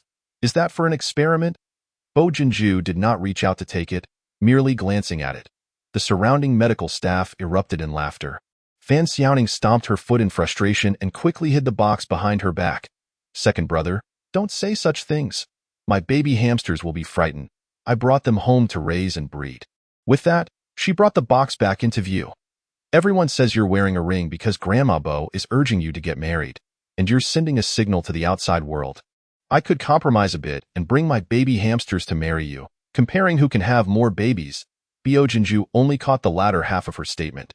"You want to compare having babies with hamsters?" Fan Xiaoning's cheeks flushed slightly. "That depends on your capabilities, second brother, Dr. Bo. Dr. Fan is beautiful and kind-hearted. You should agreed. We're all waiting for the wedding feast and the sweet treats." Someone in the crowd chimed in. Bo Jinju scoffed, raising his hand adorned with the ring. The band on his ring finger glinted, catching Fan Xiaoning's eye. "See this? It's a wedding ring." Fan Xiaoning felt humiliated by his remark and instinctively retorted, "How could you possibly wear such a wedding ring? Moreover, can you just declare you're married? What is your wife's name? Which distinguished family does she belong to? I want to know. Otherwise, I won't believe you." While she remained skeptical, others were willing to believe. With a sense of drama, the crowd's attention shifted between Bo Jinju and Fan Xiaoning. Bo Jinju replied dismissively, "Whether you believe it or not is irrelevant to me. I have no obligation to introduce my wife to you." Bo Jinju. Fan Xiaoning, irritated, called out his name directly. Bo Jinju's brows furrowed coldly as he warned, "This is a hospital. Remove your hamsters from my sight, or I'll dissect them." "You're truly infuriating. Hemph. I'll report you to Grandma Bo." Zhao Mingda, seeking to leverage Lin Shufan to connect with Bo Jinju for an opportunity at the Global Medical Organization, voluntarily agreed to sign the agreement as Zhu Qiong requested. After the divorce, he was willing to give her half of his monthly salary. Once the agreement was signed, they proceeded to the Civil Affairs Bureau, where they would have to observe a 1-month cooling-off period. Eagerly, Zhao Mingde returned to the hospital. As soon as he sat in his car, he took a picture and sent the agreement to Lin Shufan, telling her, "Shufan, bear with me for just 1 more month. I promise to marry you as soon as I finalize the divorce with Zhu Qiong." Meanwhile, Zhu Qiong was also on a call, but hers was to investigate the truth behind the events of years past. During the break of the 3rd class in the afternoon, Lin Yuxing carried the snacks she had prepared to bring to Lu Panpan in the morning, intending to head to the classroom early. The producer, who had previously called her, rang again. After exchanging pleasantries, the producer inquired about her thoughts on the screenwriting opportunity. "I'm afraid I hardly have the time to write screenplays, as my time for novel writing is already squeezed out," she replied. "Miss Lin, why not consider resigning from your teaching position? With your talent, if you were to pursue screenwriting, you would undoubtedly become a renowned writer in the industry within 3 to 5 years." The producer had seen Lin Yuxing's photograph, noting that she was more beautiful than 90 of the actresses in the industry. In reality, he aimed to develop her into an artist. Even without acting skills, her stunning visage alone would ensure her popularity. "I am not considering it at the moment," she stated firmly. Although she had been pressured by Lin Shufan to become a teacher, she genuinely cherished the group of children in her class. Even if she were to resign, she wished to see them through to graduation before making any decisions. "I regret to hear that, but Miss Lin, should you change your mind one day, feel free to reach out to me. Whether you wish to pursue screenwriting or acting, I could assist you in establishing a successful career." The producer continued, "We have already begun casting for actors, and once the list is finalized, I will have someone notify you. When filming begins, I hope you can find the time to join us." Lin Yuxing smiled and agreed. "All right." After hanging up, she held the snacks in one hand and her teaching materials in the other as she made her way to the classroom. Upon entering, the children erupted in excitement. "Teacher Lin, are you giving us wedding candies?" one exclaimed. "No, Teacher Lin brought snacks. Ah, my favorite potato chips," another chimed in. "And I love those fish snacks. I want to eat scallion pancakes." "Teacher Lin, are you really married?" "Silly, this ring is just to ward off any suitors. I think Teacher Lin is eager to get married." "Teacher, I'll introduce my uncle to you. He has a car, a house, savings, and a 3-year-old daughter. So you won't have to worry about having kids." This was said by Bo Jiaxi's deskmate, who was promptly kicked by Bo Jiaxi. "Stop embarrassing Teacher Lin. That ring means she's married, understand? Bo Jiaxi, how can you be so sure? Have you seen Teacher Lin's husband?" "Of course," Bo Jiaxi replied, proudly raising his eyebrows. If it weren't for his promise to Teacher Lin not to tell anyone, he would have wanted to announce it in class that Teacher Lin had married his uncle, making her his beloved aunt. Lin Yuxing looked at the 40 eager faces below her, her red lips parting as she declared, "Anyone who wants snacks must be quiet immediately." In an instant, the previously bustling classroom fell silent. 40 hands shot up, each arm raised higher than the next. Lin Yuxing smiled and said, "I have 2 questions, and you must all answer honestly. Anyone caught lying will not receive any snacks. First, those who improved on yesterday's test compared to last week, raise your hands." In a swift motion, 2/3 of the class raised their hands. Lin Yuxing nodded, congratulating them on their progress, and assured them that these students would receive a reward. A cheer erupted from below. She then asked, "Now, those who did worse than last week, raise your hands." The students who had not raised their hands before slowly, shamefully lifted their arms. "Higher, please," Lin Yuxing encouraged. The children complied, their arms raised higher but their heads bowed lower. "Now, lift your heads." The lively chatter from earlier had vanished. Lin Yuxing smiled, congratulating this group for creating a larger room for improvement for the next exam, and invited them to come forward to collect their rewards. The classroom erupted in the loudest cheers. "Long live Teacher Lin. For Teacher Lin, I'll score 10 points higher next time. For the snacks, I'll aim for the top 10. The deskmate who had just been kicked by Bo Jiaxi shouted the loudest. "Teacher Lin, I promise on behalf of Bo Jiaxi that he will score full marks next time. If he loses even 1 point, he'll treat the whole class to a feast." Bo Jiaxi chuckled as he kicked back. "Thank you." Chapter 044. I'll report you for abusing your wife. As soon as Bo Jiaxi entered the hospital, he overheard gossip about his uncle's romantic advances. He took the elevator up. In the office, he saw Bo Jinju stepping out, clad in a white coat, still hours away from finishing his shift. "Jiaxi, what brings you here?" Bo Jinju asked, as he was about to head to the wards. Bo Jiasi cast a serious glance at his uncle's finger and said, "Uncle, I have something important to discuss. I only have 10 minutes, Bo Jinju replied. Bo Jiasi snapped his fingers coolly. 5 minutes will suffice. No need for 10.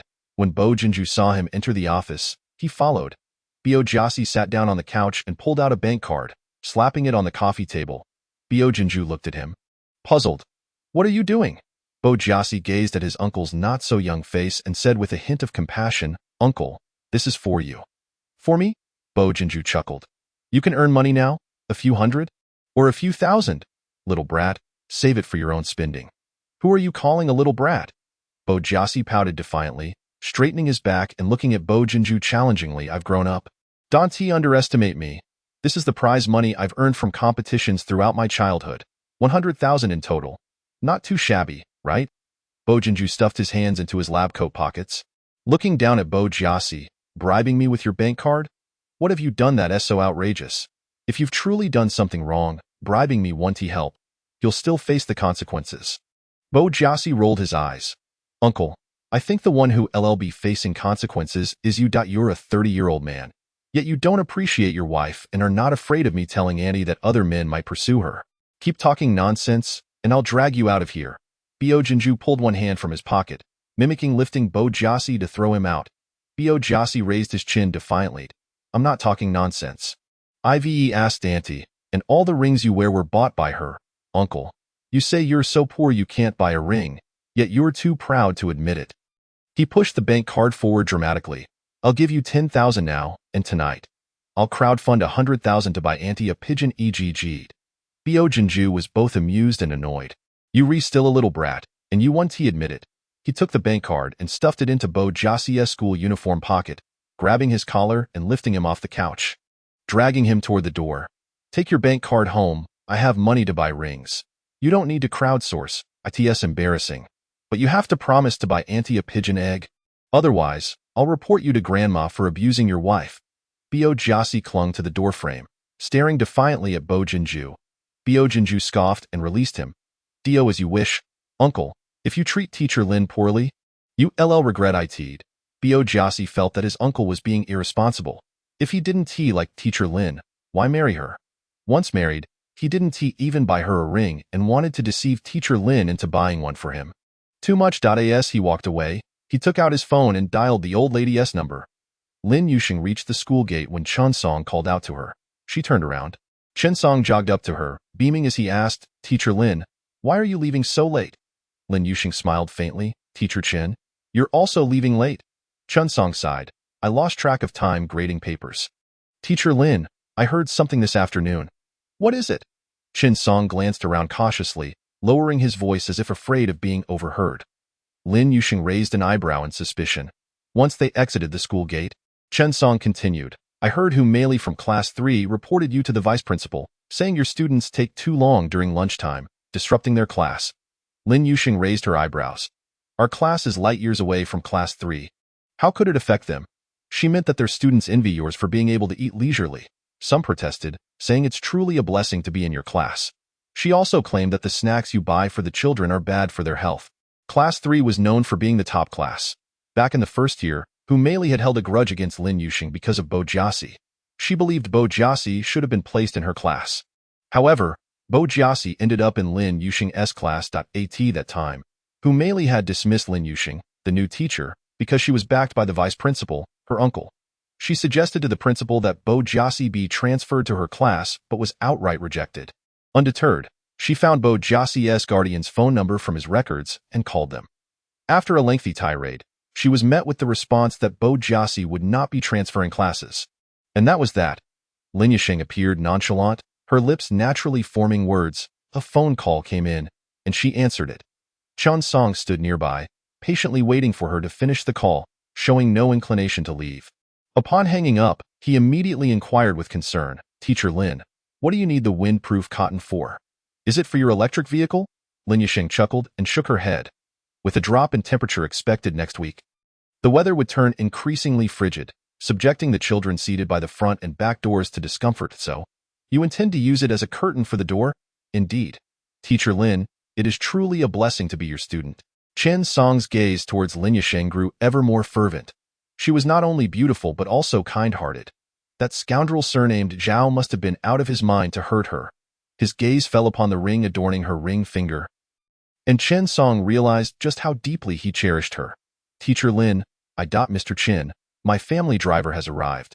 I must take my leave. The driver, who had been waiting across the street, drove up. Lin Yisheng interrupted Chen Song, waving him goodbye.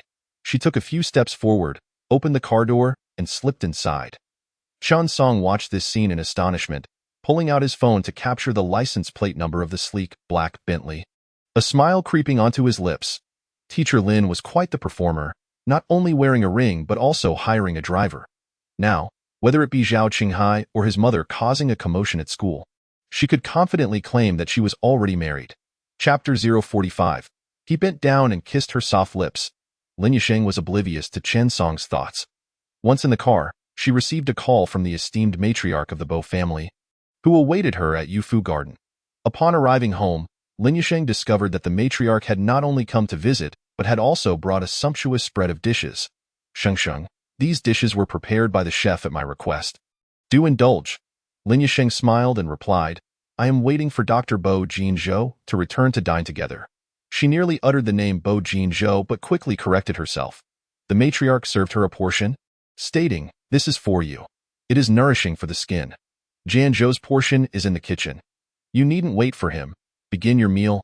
Lin Yisheng insisted that the matriarch join her, but the matriarch claimed to have already eaten. Leaving Lin Yisheng to dine alone, the matriarch advised her to consume lighter fare for health reasons, ensuring none of the dishes contained chili or Sichuan pepper. While Lin Yisheng ate, the matriarch rested her chin on her hands, her keen eyes flitting between Lin Yisheng's face and her ring finger. Sheng, how have you been getting along with Jinzhou these days? Quite well, Lin Yisheng replied, swallowing her food with a smile. The matriarch gazed intently at her, asking, Is everything satisfactory in your intimate life with Jinzhou? If there is anything amiss, do not hesitate to voice it. Lin Yisheng's eyes flickered. Grandmother, do not be shy, the matriarch continued. Young women often bear the brunt in marital matters. You must not merely cater to him and seek to please him. Let Jinzhou know how to please you, and express your feelings to him. Lin Yisheng's cheeks flushed with embarrassment as the matriarch shared her wisdom. In my youth, I was much like you, shy and timid, hesitant to be bold in marital affairs. It was only after many years of marriage that I gradually grew bolder and learned to express my desires. Sheng, have you and Jinzhou taken precautions, or have you decided to have children? Grandmother, Jinzhou has been quite busy lately. We have not reached that point. That scoundrel Jinzhou, I knew he was unreliable. The matriarch defended Lin Yisheng. When he returns, I shall scold him. To marry such a beautiful wife and deny her happiness is unmanly. Thankfully, she had the foresight to prepare a nourishing soup for him. Grandmother, this is not Jinzhou's fault. Please do not scold him. Lin Yisheng felt a twinge of guilt. Bo Jinzhou was merely giving her time to adjust. Blaming him felt somewhat unfair. The matriarch chuckled. Very well, for Sheng's sake, I shall let him off this time. Sheng, once you finish eating, I have more gifts for you. Lin Yisheng only realized what the matriarch meant after she finished her meal.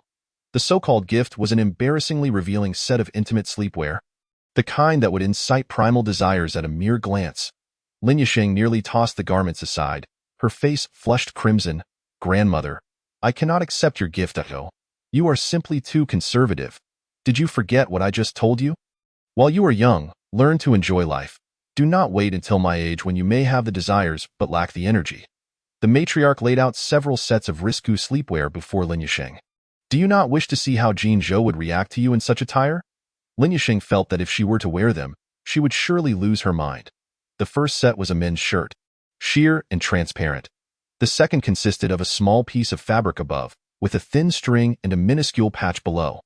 The third set had a bit more fabric, but the three cutouts were mortifying. The fourth was even more outrageous, a candy-themed sleepwear set, edible, no less. She admired the matriarch's playful spirit, yet she remained bashful. The matriarch, not deterred, switched tactics. Sheng, do you find Jinzhou lacking? Do you regret marrying him? Or was he insufficient on your wedding night? Each question was more challenging than the last. Lin Yisheng looked troubled. Grandmother, it is none of those. Please do not overthink it. Then do you wish to live a lifetime of celibacy with him? Certainly not. Such a handsome man. How could one endure a lifetime without intimacy? Indeed. Since that is not the case, then choose a set to wear. Trust your grandmother. I will not steer you wrong. Jinzhou lost his parents at a young age, making him somewhat reclusive and unable to express his emotions. If you do not take the initiative, he will surely think you disdain him and will not dare to approach you if you do not wear them. I shall have no choice but to stay here tonight. Lin Yixing laughed. Grandmother, you may stay here as long as you wish. Are you certain? If I stay, I will undoubtedly witness you two sharing a bed. Well then, how about you try the most conservative set first? I will only look and then leave. I will not force you. Forget it. I shall return it tomorrow. Just then, they heard Bo Jinzhou's voice echoing from the living room. The matriarch hurriedly exited the room, telling him, Shangsheng wants to see you. Lin Yixing had no time to hide the 4 sets of sleepwear sprawled across the bed before Bo Jinzhou entered. His gaze landed on the fabric she held. With a deepening expression, his voice took on a slightly husky tone. Teacher Lin, what are you holding? Lin Yixing's cheeks reddened as she dared not meet his eyes. Bo Jinzhou closed the door and locked it. Approaching her bedside, in the midst of Lin Yixing's racing heart, he bent down and picked up a delicate string with a small triangular piece of fabric attached. These pants are quite lovely. Lin Yixing watched him hold up the thong, her blood boiling in an instant. This is not mine. Bo Jinzhou lowered his gaze to the fabric in her arms. Did your grandmother buy these? Lin Yixing nodded. They look rather nice. You should wear them. Lin Yixing's head shot up, her eyes wide with surprise. His gaze was profound, as if he could see right through her. Why not choose one to wear tonight? He suggested, placing the sleepwear on the bed and casually picking up a white shirt. Let's go with this one. It's more conventional. Lin Yixing's mouth twitched. Do you like this one? The moment the words escaped her lips, she mentally chastised herself for her disarrayed thoughts. What she intended to convey was not to wear it, yet it came out as you like this one. His strong hand gripped her wrist, a playful smile dancing in his eyes. Why hit yourself? By the way, which thong goes with this shirt? Lin Yixing's mouth betrayed her. Only the shirt. There are no thongs. The moment the words left her lips, she distinctly saw his Adam's apple bob as desire surged through her. Then how about pairing it with this one? His voice was as rough as sandpaper, sending shivers down her spine. Lin Yixing swallowed hard. Outside, the matriarch's voice called, Jinzhou, Shangsheng, I am leaving now. You need not see me off. Do as you please. Jinzhou, if you dare to neglect Shangsheng, I shall send you nourishing soup every day. Before Lin Yixing could even utter grandmother, the man before her leaned in, capturing her lips. Accompanied by his husky voice, he murmured, Grandmother said there is no need to see her off, and she truly means it. Open your mouth. Lin Yixing obediently parted her lips. His dominating kiss swept over her, enveloping her tongue with a fervor that heightened her senses, amplifying every sensation within his fervent embrace. Lin Yixing's legs grew weak, her hands instinctively clutching his clothing in response to the overwhelming kiss. Yet, the potency of his kiss was insurmountable, and she found herself retreating until she was backed against the bathroom wall. The sound of Bo Jinzhou shutting the door with his foot pulled her scattered thoughts back to focus. His voice, quivering with desire, called out, Teacher Lin, would you like a drink? Lin Yixing's mind couldn't comprehend the logic behind drinking. The man's shoulders trembled slightly, his laughter a deep, seductive timbre. You've had a drink, you're more uninhibited now. No, I don't drink. Lin Yixing gazed at the teasing smile lingering at the corners of his eyes. With a determination born of resolve, she rose onto her toes and pressed her lips against his tension-filled Adam's apple. She threw caution to the wind. I may not drink, but I can still let loose if you cannot satisfy me. You shan't sleep tonight. I will do my utmost, the man replied, lifting her dress. In the next moment, she found herself cradled in his arms and placed into the bathtub. Lin Yixing quickly regretted her boldness. The temperature in the bathroom surged amid their entangled bodies, and her breath quickened. Compared to the audacity of that night when intoxicated, the exhilarating thrill of clarity was far more intoxicating. Bo Jinzhou, my legs are weak. She clung tightly to his neck. Are your legs still weak? In the next instant, she was lifted and placed into the bathtub. When Zhao Mingde returned home, Zhu Qiong had yet to arrive. Zhao Qinghai, lounging on the sofa watching television, cast him a sidelong glance, snorted disdainfully, and turned his attention back to the LCD screen. Zhao Mingde approached him, initiating conversation. Qinghai, has your mother gone to bed? How dare you inquire about my mother? Zhao Qinghai retorted, crossing his legs on the sofa. Mocking Zhao Mingde, is Lin Shufan, that old woman, bringing you pleasure? You actually divorced my mother for her. Zhao Mingde looked upstairs and lowered his voice. I did it for you. Zhao Qinghai scoffed. For me, fine, then call Lin Yuxing over right now. If she willingly sleeps with me for 3 months, I will believe you did it for my sake. Qinghai, you must not harbor any intentions towards Lin Yuxing. Zhao Mingde not only refused his request but also sought to deter him. Zhao Qinghai was infuriated. You wouldn't have just been with that old woman, but also with the younger one, would you? Qinghai. Zhao Mingde furrowed his brow, his expression grave. Do not speak such words indiscriminately. The current Lin Yuxing is not the same as before. She has connections. Zhao Qinghai sneered in disdain. Who is her connection? You? If Lin Yuxing were to seek out her father as a backing to annoy him, not only would he not let her off, but he would also strip her of her dignity. Taking pictures and videos to spread online, letting everyone know just how contemptible she is. Zhao Mingde coldly stated, she has married Bo Jinzhao. Who? Zhao Qinghai gazed at Zhao Mingde in disbelief. Zhao Mingde reiterated, Bo Jinzhao. Zhao Qinghai suddenly recalled their encounter at the hospital, where Lin Yuxing had undermined him in front of Bo Jinzhao and flirted with him. Had she already been played by Bo Jinzhao back then? Damn it, Lin Yuxing, that wretched woman. While discussing marriage with me, she climbs into another man's bed. Truly infuriating. And no wonder Bo Jinzhao's attitude towards me was so strange. It turns out it was all Lin Yuxing's doing. The more he thought about it, the angrier he became, his face contorting with rage. Are you certain? Zhao Qinghai asked, breathless with emotion. Zhao Mingde nodded. Of course I am certain that it is precisely because Lin Yuxing married Bo Jinzhao and has captivated him that I feigned affection for Lin Shufan and divorced your mother. Once I become connected with the Bo family, you will also be a relative of the Bo family. At that point, you can walk through Rongqing without fear of anyone saying a word against you. Zhao Qinghai's face turned a shade of green. On one hand, Zhao Mingde's words were highly enticing. Although they were not a wealthy family, he was acquainted with people from all walks of life. He had some understanding of the social network and power dynamics in Rongqing. Rumor had it that the Bo family held an irreplaceable position in business, politics, and the military. In Rongqing, merely mentioning the name of the Bo family commanded respect. If he could truly have the Bo family as his backing, Zhao Qinghai would effectively enter the highest echelon of society in Rongqing. He would no longer need to peddle products everywhere. Will Lin Shufan marry you? Zhao Qinghai asked the crucial question. Zhao Mingde confidently nodded. Of course, I have arranged with her that the day we exchange certificates with your mother, I will marry her. I doubt you will get your wish. Zhao Qinghai remarked, I overheard my mother making calls to investigate you. Zhao Mingde's expression darkened. Did she mention what she was investigating about me? In the Yufu residence, amidst the steamy air of the bathroom, Bo Jinzhao held the soft body of the woman in his arms, listening to her urgent, maddening whispers as they rode the waves of passion together. Unbeknownst to him, Bo Jejun had publicly disclosed in the family group chat that he had asked his wife to purchase a ring. I visited my second uncle tonight. Not only did he fail to recognize his mistakes, but he also called me a little brat who knows nothing. Great-grandma, second granduncle, second grandaunt, third granduncle. Aunt, you all must support me. Bo Jejun also shared 2 photos, one of Lin Yuxing's hand adorned with a ring, and another of Bo Jinzhao's hand. Both wore simple gold bands. Within a minute, the family group erupted.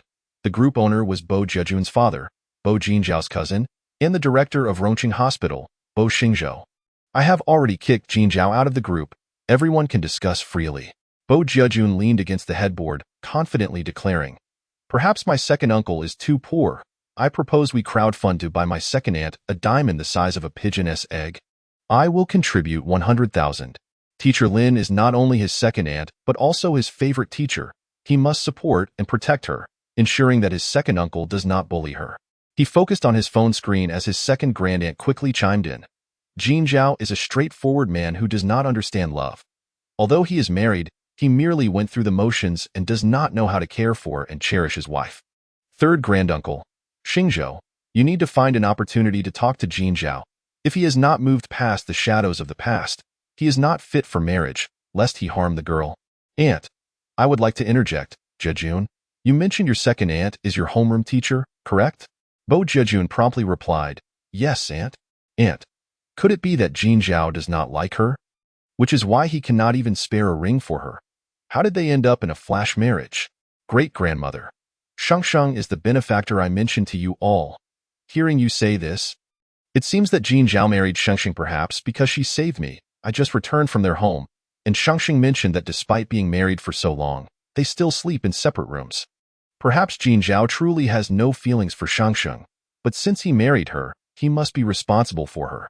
Mommy, Grandma, rest assured. As long as you recognize Teacher Lin, we will wholeheartedly support you. However, I feel that Teacher Lin is not the type to wait indefinitely. If Jin Zhao does not like her, she may not necessarily like him either. What if one day she decides not to wait for Jin Zhao to realize his feelings and falls for another man? Instead, let us assist them. Jejun's proposal is quite good. We should first buy Shengsheng a proper ring to let her know our family's position. I have spent a bit too much this month, so I can only contribute 200,000 for now, but I will make up for it later. Third Grandaunt. If we crowdfund too much, will people think we are superficial and unrefined? Since Jin Zhao does not understand love, why don't we help him see the goodness in Teacher Lin sooner and fall in love with her? After everything concluded, Lin Yuxing finally felt a tinge of shyness. She resolutely refused to let Bo Jin Zhao carry her to the bathroom to wash up, insisting on getting out of bed herself. There was no choice. Originally, they had started in the bathroom, but Bo Jin Zhao remembered her words about satisfying her. And thus he continued without pause. After spending a prolonged time in the bathroom, Lin Yuxing felt stifled. Bo Jin Zhao transitioned to the master bedroom, gazing at the night scene outside the floor-to-ceiling windows for a while before moving to the large bed. When he asked her if she was comfortable and satisfied, Lin Yuxing deeply regretted her earlier bravado. In a moment of foolishness, she retorted, "Not satisfied. Not enough." Bo Jin Zhao chuckled softly, shifting positions to make her even more comfortable. It was only when she declared she had had enough and wanted to stop that he finally relented. "Can you manage on your own?" Bo Jin Zhao smiled as he watched Lin Yuxing. Determined to get out of bed, however, as soon as her feet touched the ground, her legs buckled. Just as she began to tumble forward, he swiftly extended his arm and caught her in his embrace. Chapter 047. Dr. Bo, did you not satisfy me just now? Lin Yuxing descended from the bed, still not having had time to dress. Once again, she was pulled back into the arms of the man on the bed. The contact made her breath hitch, and an involuntary gasp escaped her lips. His hands were large, his fingers long, not only resting on her waist but also brushing against another sensitive area. She melted against him. Her ears feeling as though they might bleed from embarrassment. It was utterly overwhelming. Bo Jin Zhao had not intended to, but he too was startled. The air was thick with tension, and the soft tremors of the woman in his arms clouded his judgment. Just as his fingers instinctively sought to explore further, the phone on the bedside table rang for the umpteenth time. Lin Yuxing jolted, swatting his hand away in a flurry, exclaiming, "Don't hold me. I need to wash up. Be careful. Don't fall," Bo Jin Zhao said, his gaze fixed on her flushed face. Lin Yuxing gave a perfunctory nod, rising quickly, battling her weak legs as she hurried into the bathroom. Bo Jin Zhao picked up the phone from the small table and pressed the answer button, letting out a casual hello. The voice of Bo Xingzhou emanated from the phone. "Jin Zhao, are you still at work? Why did it take you so long to answer the call?" Bo Jinzhou rose from his seat and made his way towards the cloakroom, responding with a casual tone, "Work's over. I didn't hear anything earlier. Is there something on your mind, brother? We were just discussing matters, and I removed you from the group. I hope you aren't upset." Bo Xingzhou chuckled. Bo Jinzhou felt a slight twitch between his brows upon hearing this. He exited the call interface and logged into WeChat. Indeed, he had been removed. A cold smile crept onto his lips. What could possibly warrant my exclusion from the group discussion? "We're deliberating on your situation with Teacher Lin." Bo Xingzhou replied candidly. "You are the one our entire family has chosen to play the villain in this scenario. Regarding your request for Teacher Lin to purchase a ring, we have collectively raised 10 million as funds for the ring and the wedding. Despite the Bo family being a prominent family in Rongqing, we often engage in such crowdfunding endeavors. When I made the first call to you, the money was already secured. Grandma insists that regardless of your feelings for Teacher Lin, since you have chosen to marry her, you must take full responsibility. However, I hold a different viewpoint. Would you care to hear it? You may speak." Bo Jinzhou's tone revealed no discernible emotion. He opened his wardrobe. Retrieving a nightgown and from a nearby compartment, he took out a set of undergarments, intended for Lin Yuxing. He then opened another wardrobe for his own attire. On the other end of the line, Bo Xingzhou imparted his wisdom. To spend a lifetime together, a couple must possess genuine affection. While you and Teacher Lin may not share the same level of intimacy as I do with my sister-in-law, at the very least, you must have a mutual fondness to sustain your relationship. Theo, speak frankly. I am quite concerned that you may not be the type that Teacher Lin admires. I recall that when my sister-in-law first married you, she was not particularly fond of you. Bo Jinzhou maintained an air of nonchalance, subtly exposing a vulnerability. Bo Xingzhou quickly retorted, "That's different. My sister-in-law and I grew up together. Unlike you and Teacher Lin, who hardly know each other. Moreover, you seem perpetually preoccupied with the operating room and your patients, leaving little time for dating. If one day Teacher Lin were to run off with another man, you would be the one to bear the blame." Bo Jinzhou furrowed his brow slightly. "That would be quite unjust." Bo Xingzhou continued, "You needn't plead your case. We shall grant you 3 months. If you can evoke even a modicum of affection from Teacher Lin, I will begin preparations for your wedding. If not," he recalled what Zhou Huai had said, "a woman who does not rely on her husband likely does not harbor feelings for him." His gaze dimmed. Although he was married to Lin Yuxing and had just engaged in the most intimate of acts, he was still unaware of what type of man she truly favored. If he could not win even a smidgen of Teacher Lin's affection in 3 months, then there would be no reason to prolong matters for her sake. At that point, the 10 million raised would serve as compensation for Teacher Lin. "I will call you again shortly." Bo Jinzhou cradled the nightgown as he approached the bathroom door, uttering that final sentence before abruptly ending the call. He lifted his hand to knock. Just a moment. The sound of running water echoed from within. Bo Jinzhou pressed his lips together. "Teacher Lin, here is your nightgown." "Coming," came Lin Yuxing's voice, as the bathroom door opened a crack, revealing her outstretched arm, glistening with droplets of water, delicate and smooth, akin to jade. The sight of her hand stirred memories of her earlier embrace, her arms tightly wrapped around his neck, whispering softly in his ear. His throat constricted, his voice turning husky. "Your hands are wet. They will dampen the nightgown. How about I bring it in for you without looking?"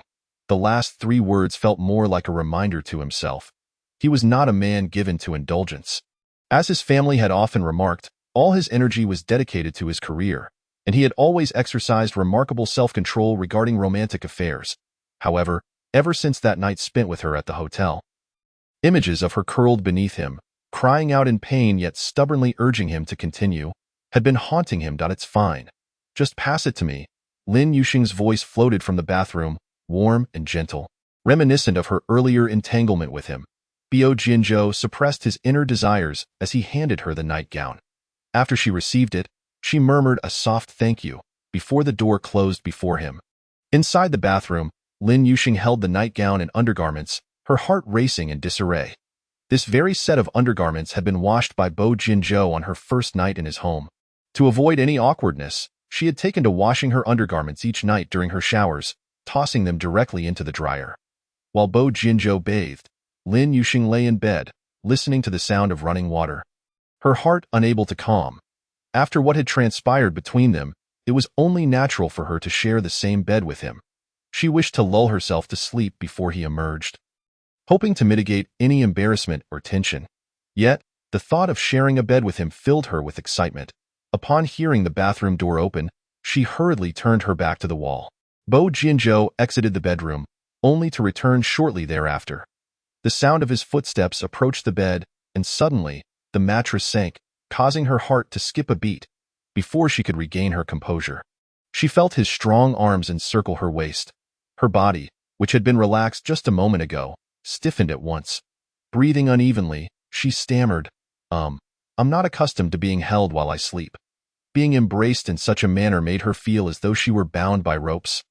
Her entire being taut and unable to find rest, he withdrew his heated palm from her waist, murmuring, "Sleep now, good night." Lin Yuxing bit her lip, recalling how couples in dramas would cuddle to sleep, and how the female protagonists in her novels would rest their heads upon their partner's arms. She wondered if rejecting him would leave him displeased. After hesitating for a few moments, she slowly turned to face him. "Is it difficult to sleep when sharing a bed?" The man lying behind her had yet to close his eyes. His gaze fixed upon her. His breath was warm against her cheek, making her skin tingle. Her breathing grew even more erratic. "No, then let us sleep," Bo Jinzhou urged, his eyes on her despite his words. Lin Yuxing, lacking his boldness, averted her gaze, quickly shutting her eyes. She resolved to turn away in 2 minutes. Facing him, she was engulfed in his scent, rendering sleep impossible. Yet, before she could turn away, she felt warmth against her lips. Her eyes snapped open, only to find his long fingers covering her eyes. The kiss began softly, gradually deepening, entwining and lingering, until Lin Yuxing found herself utterly captivated by his increasingly skilled embrace. Trembling, she whispered, "Dr. Bo, were you not satisfied just now?" Lin Yuxing was not well versed in matters of intimacy. The knowledge she possessed stemmed solely from research for her novels. Now, she was aware of what it felt like for a woman to reach a peak of pleasure. However, she did not understand whether a man's satisfaction was contingent upon his release. After an intense hour, she felt utterly exhausted, while he still seemed to desire more. Did this mean he was not fulfilled? "Sleep now," Bo Jinzhou replied, momentarily taken aback by her question, before releasing her lips.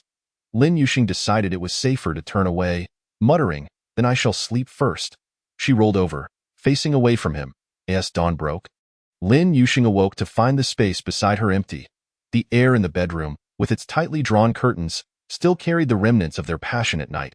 Habitually, she reached for her phone, discovering several unread messages from Lu Panpan. Curious, she opened them. "Babe, didn't you say you and Brother Bo had a flash marriage?" "Humph, I knew you were pulling my leg. Look at this." Beneath her friend's message was a screenshot from a video. Lin Yuxing squinted at it, her brows knitting together. Indeed, Bo Jinzhou's romantic escapades were thriving. Wasn't it said that he was low-key and aloof towards women? They had only recently registered their marriage, and already rumors were swirling around him. Could it be that she was inadvertently enhancing his allure? Lu Panpan sent another message containing a link. "Babe, I'm dying to know. Does Brother Bo prefer this childhood sweetheart, or the younger sister of that friend from the capital?" Lu Panpan seemed to have forgiven Lin Yuxing for her earlier deception regarding the flash marriage, now solely driven by her curiosity. Lin Yuxing pursed her lips, her response tinged with emotion. "I suspect he might not favor either." Lu Panpan replied, "If I were to place a bet, I would definitely wager on the one from the capital, especially since he traveled such a long distance to celebrate her birthday." Lin Yuxing countered, "Didn't he say she was a friend's sister?" Lu Panpan switched to voice messages. "Babe, you re so naive. Men always refer to their flirty interests as sisters. Trust me, I have experience with this. My own man is just like that. But Brother Bo is single, so it's different." Lin Yuxing clicked on the link Lu Panpan had sent. The video featured a young, beautiful female doctor confessing her feelings to Bo Jinzhou while holding a hamster, calling him second brother. They truly were childhood friends. The clip was brief, lasting less than 2 minutes. After her confession, it came to an abrupt end, leaving Lin Yuxing in the dark about Bo Jinzhou's response. The comments section was abuzz with viewers clamoring for more. Fans of Cui Jiran chimed in, declaring that Dr. Bo belonged to their idol, and no other woman could claim him. Some even disclosed that Cui Jiran would be visiting Rongqing that weekend for a date with Dr. Bo. Lin Yuxing intended to casually inquire about the incident during breakfast. However, Bo Jinzhou had only taken a few bites when he received a call and left in haste at 18 noon. Lin Yuxing had arranged for the installation technician to come measure and install the windproof cotton curtains while the children were having their lunch. Originally, she planned to eat later. Yet, Chun Song unexpectedly brought her a meal from outside.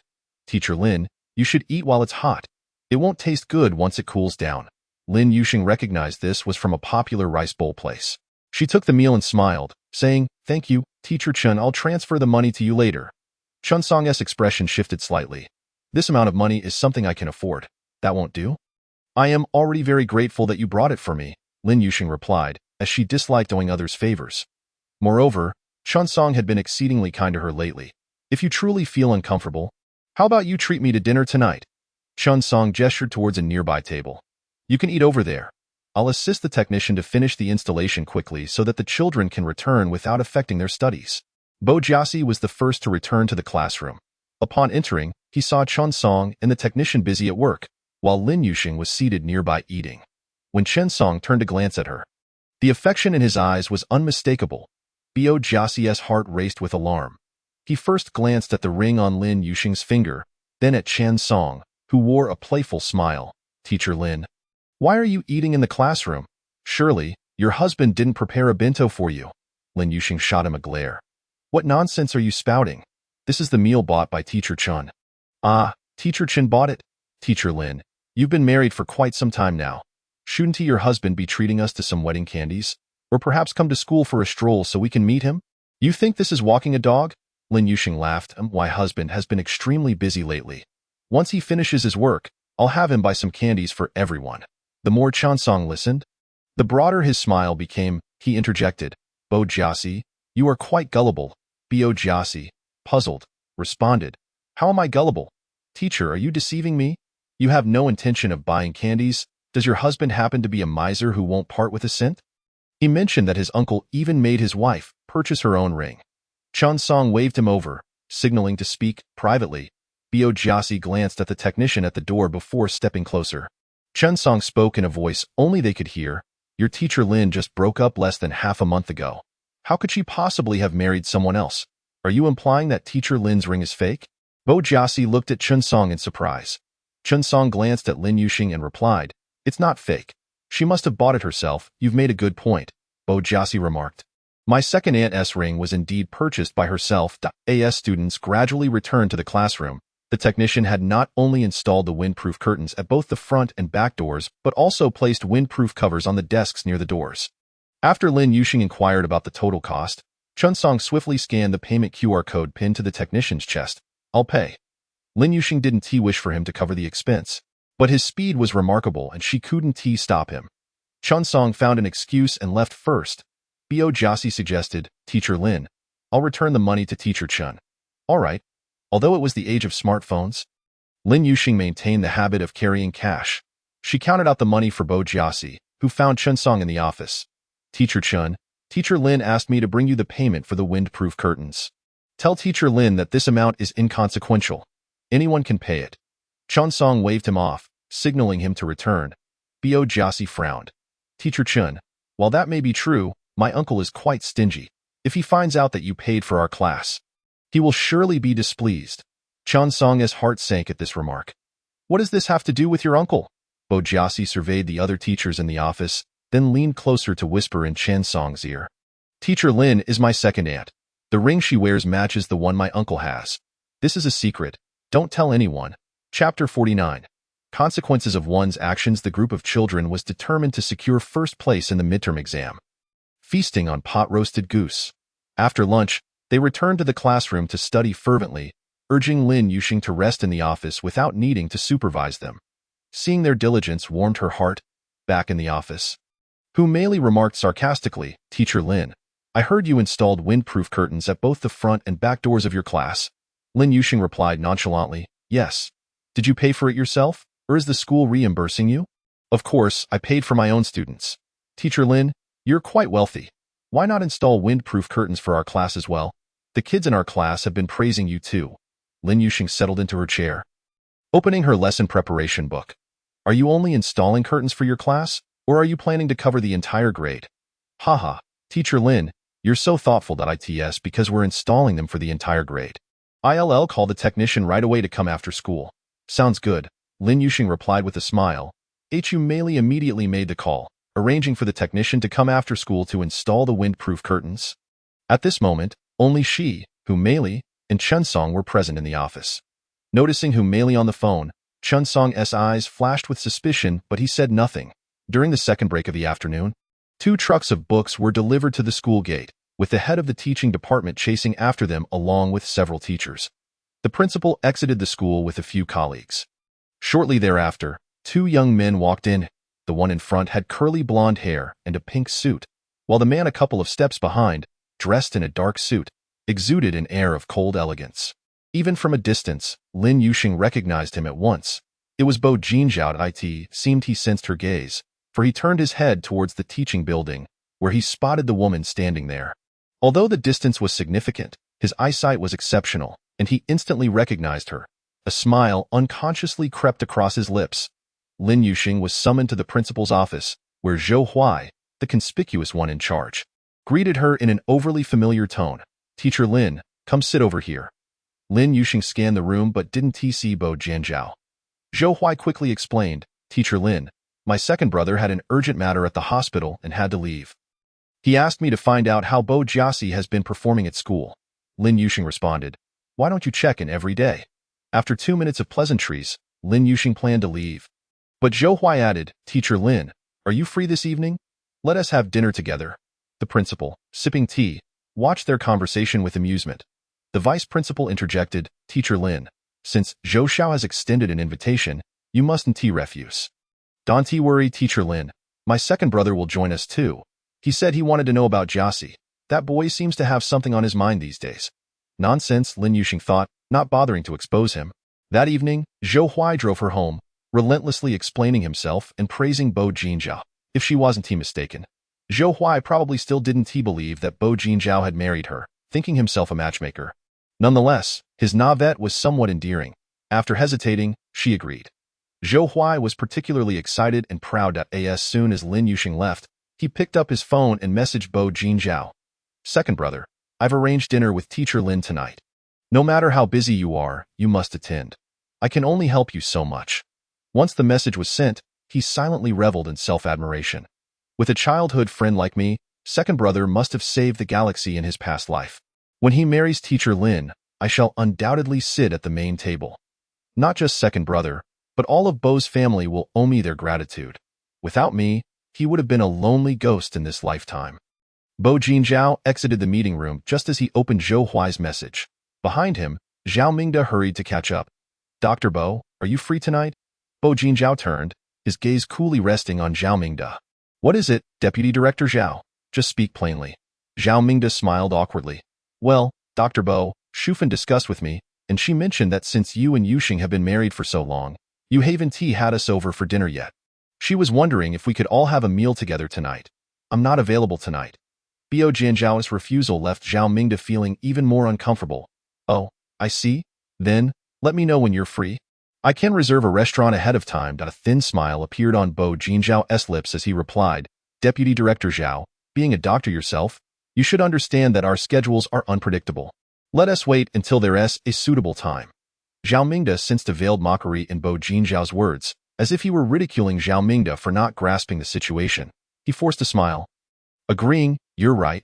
Dr. Bo, I've been preoccupied with a patient's case lately and nearly forgot. After reading Zhou Huai's message, Bo Jinzhao's expression softened slightly. Zhao Mingde mistakenly believed he had won Bo Jinzhao over with his excuse and pressed on. By the way, Dr. Bo, have you secured your spot for the advanced studies with the World Medical Organization in 2 years? Bo Jinzhao saw through his intentions immediately. You'll need to ask the dean about that. With that, he turned and walked away. Zhao Mingde frowned at Bo Jinzhao's retreating figure, puzzled by his apparent lack of understanding of the hint. Due to the fact that he has yet to formalize his relationship with Lin Shufan, he does not acknowledge her as his father and law.it is likely the latter. However, the divorce cooling off period lasts for a month, and he cannot alter that. The only thing he can do is ensure that Zhu Qiong does not uncover any details from that time. In the afternoon, after school, Hu Meili had arranged for a technician to come to the school to install wind-proof cotton curtains. Lin Yuxing was pulled along by Hu Meili to keep her company. Teacher Lin, you have experience. Could you please share what we should pay attention to when the technician arrives for our classes? She had also summoned the teachers from the other 5 classes, informing them that Lin Yuxing was footing the bill. Lin Yuxing smiled but had not yet spoken when the vice principal's voice echoed from the corridor. Teacher Lin, the vehicle is already waiting at the school gate. The vice principal silently assigned himself the task of uncovering the nature of Lin Yuxing's relationship with both Bo Jinzhu and Zhou Huai. The Zhou family is a prestigious family, second only to the Bo family. He had spent the better part of his life aspiring to connect with such families, yet Lin Yuxing had effortlessly established ties with the heir of the Zhou family and the most favored second son of the Bo family. This alone was worth his inquiry. He resolved to temporarily set aside his preconceived notions about Lin Yuxing and learn from her how to cultivate relationships with both the Bo and Zhou families. Uncle, what car is waiting at the school gate? Teacher Lin still needs to install windproof cotton curtains for our entire grade. Hu Meili leveraged her relationship with the vice principal, hoping to pressure Lin Yuxing into compliance to prevent her from acting stubbornly later. The vice principal furrowed his brow. How can you let Teacher Lin pay for the doors in your class? Lin Yuxing replied with a smile. Vice principal, who teacher is just joking. In fact, she generously funded the installation for all our classes. I didn't. Hu Hu Meili's expression changed dramatically. Lin Yuxing interrupted her with a laugh. Hu teacher, please don't be modest. I have recorded the conversation. As she spoke, she took out her phone and played the recording from earlier in the office. Chapter 050 Confidentiality. Are you only installing windproof cotton curtains for your class, or for the entire grade? Haha, Teacher Lin, your thoughtfulness is commendable. Indeed, we should install curtains for both the front and back doors of the entire grade. I will call the technician to come after school. Hu Meili gaped in shock, staring at Lin Yuxing. The other teachers who had overheard the recording were deeply moved, showering her with compliments. Hu teacher, you are truly generous. I thank you on behalf of our class's children. Hu teacher, with such beauty and kindness, I wonder which man will be fortunate enough to marry you in the future. With your commendable qualities, you surely must be the frontrunner for this year's Excellence Award. I will definitely cast my vote for you. Faced with such flattery, Hu Meili found herself in a precarious position. Forced to wear a strained smile and graciously respond, it's nothing. It's all for the children. Teacher Lin, shall we go? The vice principal glanced at Hu Meili before inquiring of Lin Yuxing. She smiled in affirmation and turned to the technician. Our Hu teacher is the best for the students. Please use the highest quality cotton for the curtains. Additionally, besides the installation of the door curtains, we also need to attach windproof covers to the desks near the doors. Thank you, Master Li.ina bid to make Lin Yuxing foot the bill. Hu Meili had deliberately asked for the technician's contact number when he left at noon. Now, upon hearing Lin Yuxing's instructions, the technician readily agreed and mentioned a discount for a bulk order. As Hu Meili watched Lin Yuxing's departing figure, her frustration boiled over. Earlier, she had inquired about the cost of windproof cotton for her class's front and back doors along with several desks, which amounted to over 600. Now, Lin Yuxing was insisting the technician use the best materials. For 6 classes, the total would reach at least 3,000, her half-month's salary. Infuriated, Hu Meili vowed, Lin Yuxing, just wait. I will make you regret underestimating me. Taking a deep breath, she told the other teachers that she would keep an eye on things here and urged them to head home first. However, her reputation for being stingy and opportunistic was well known. The other teachers had witnessed the entire exchange and understood that Hu Meili had tried to gain an advantage but had instead ended up at a loss. They feigned politeness, insisting they could not allow her to bear the costs alone and that they would accompany her. Lin Yuxing was bombarded with questions from the vice principal about her familiarity with the Zhou and Bo families as they walked from the teaching building to the school gate. She was reluctant to elaborate, simply stating, I am not familiar with them. The vice principal smiled, clarifying, Teacher Lin, I have no other intentions. It's just that Zhou Xiao inquired about you today. Perhaps it's because they are all concerned about Bo Jiaxi. He pondered this and concluded that it might indeed be the case. Concern for Bo Jiaxi extended beyond Zhou Huai and Bo Jinju. As the vice principal, he was equally invested. Upon reaching the school gate, Chen Song was still waiting. When he offered Lin Yuxing a ride, the vice principal once again reconsidered his earlier assumptions about a potential romantic involvement between Lin Yuxing and Bo Jinju.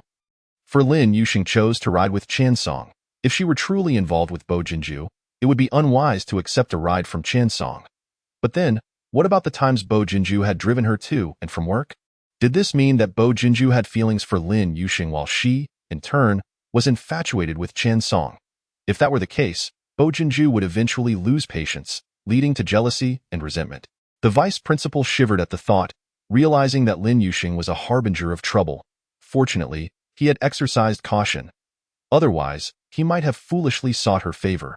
Unbeknownst to Lin Yuxing, the vice principal had concocted an elaborate narrative in his mind. On the way, she inquired of Chen Song whether he had accepted the money from Bo Jiaxi. Chen Song smiled, albeit a bit awkwardly, affirming that he had. Lin Yuxing felt relieved, stating, that's good. If you hadn't accepted it, he would have surely reported you to his uncle. Chen Song tightened his grip on the steering wheel, glancing at Lin Yuxing through the rearview mirror. Her smile was clear and innocent, causing his heart to race uncontrollably. Teacher Lin, are you truly married to Dr. Bo? The moment the question slipped from his lips, Chen Song felt as if his heart were bleeding. He had long harbored feelings for Lin Yuxing, but had refrained from confessing due to personal reasons. When she had begun dating Zhao Qinghai, he had waited in vain for an opportunity, only for her to hastily marry afterward. Lin Yuxing smiled and nodded, yes, but this is a secret. Chen teacher, you will keep it confidential? One to you? Is it Dr. Bo who wishes to keep it under wraps? Chen Song pondered. If Bo Jinju wanted to remain discreet, it implied he did not genuinely care for Lin Yuxing. Seeing her merely as a fleeting dalliance, Lin Yuxing clarified, "It's not him. It's me who doesn't want our relationship to be known. Otherwise, it would be too troublesome." As she spoke, she smiled. Chen Song understood, like the vice principal. "Is it?" Lin Yuxing beamed. "Exactly, so Chen teacher. You must promise to keep it a secret. I won't tell anyone." Chen Song solemnly assured her. As they arrived at Yilanshan, Zhou Huai was already present, while Bo Jinju had yet to arrive. This evening's gathering included Lin Yuxing and another female teacher who taught a graduating class. While ordering, Lin Yuxing received a message from Bo Jinju. "Sorry.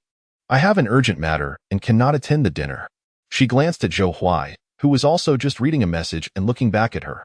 Zhou Huai smiled and explained to everyone that Bo Jinju would not be able to make it. The vice principal immediately turned to Lin Yuxing, but she pretended not to notice his gaze and lowered her head to reply to Bo Jinju. After sending the message, she received no further response, indicating he was likely preoccupied. During the meal, the female teacher asked Lin Yuxing if she wanted to visit the restroom.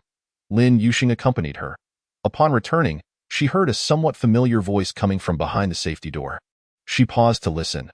"Does my mother raising me come easy? Why must you nitpick with an elder? Lu Panpan, you ought to have changed. Before marriage, you would rush to wash the dishes after every meal at my home. What about now? You do a bit of housework and start complaining indirectly. If you find it tiring to juggle work and housework, then quit your job.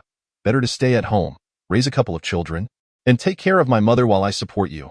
Lin Yuxing fought against the urge to storm through the safety door and confront Yang Feng.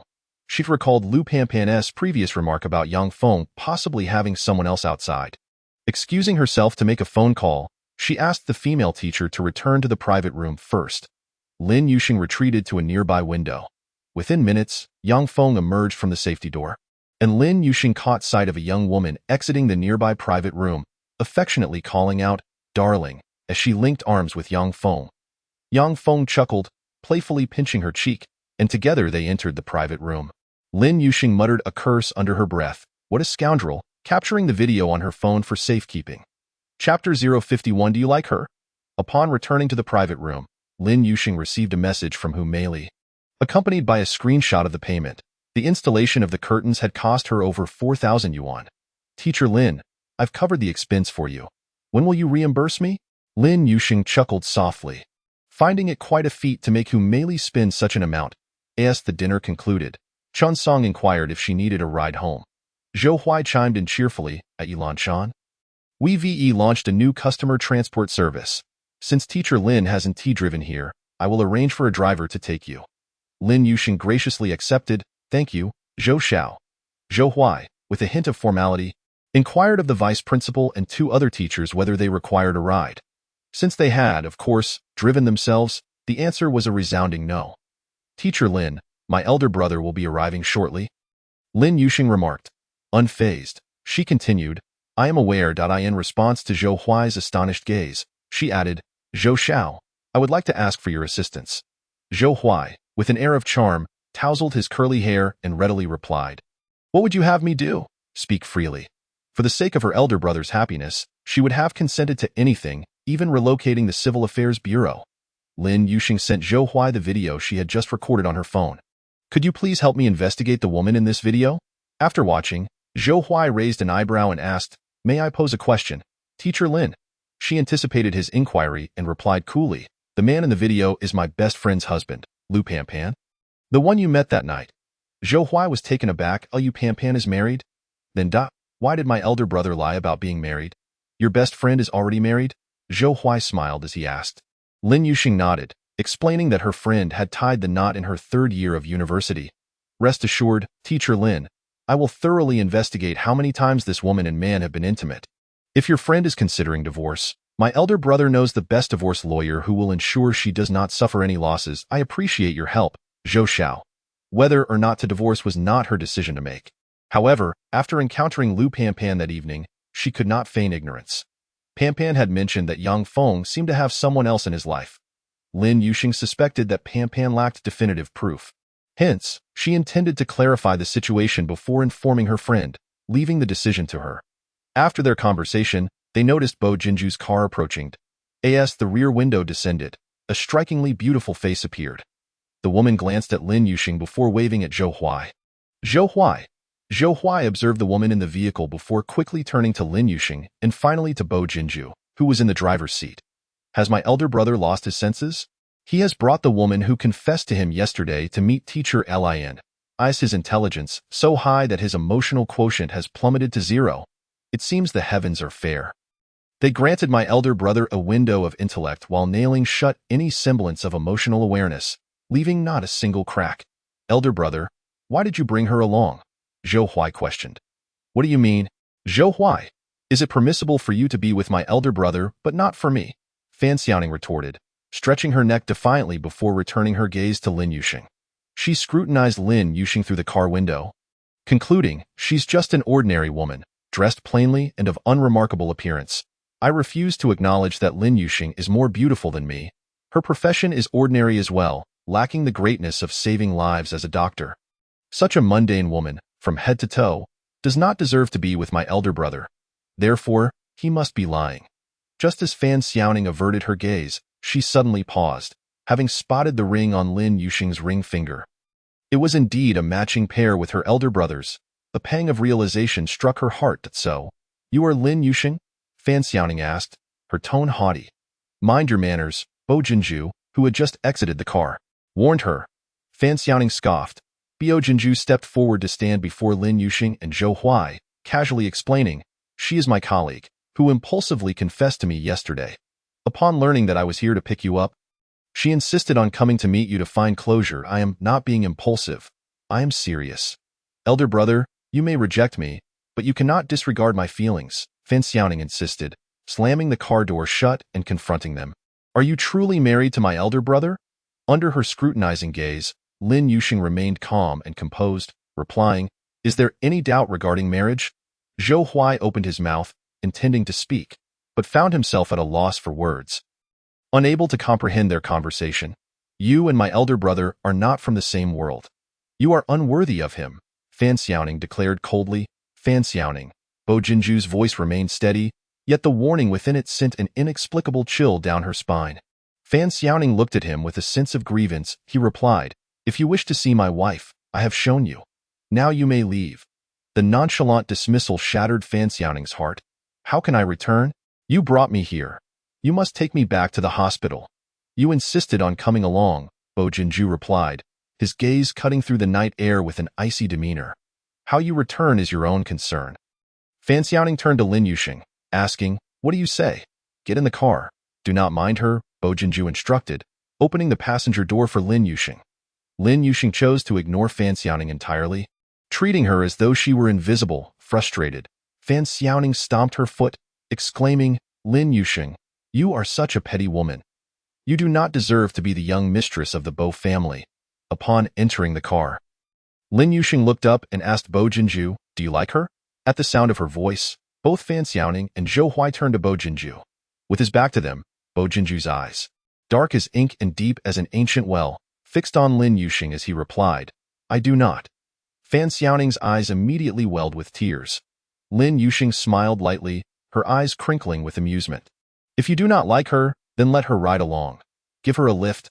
Lin Yuxing, do not take things too far, Fan Xiaoning retorted. Being a pampered young lady, she had never endured such humiliation.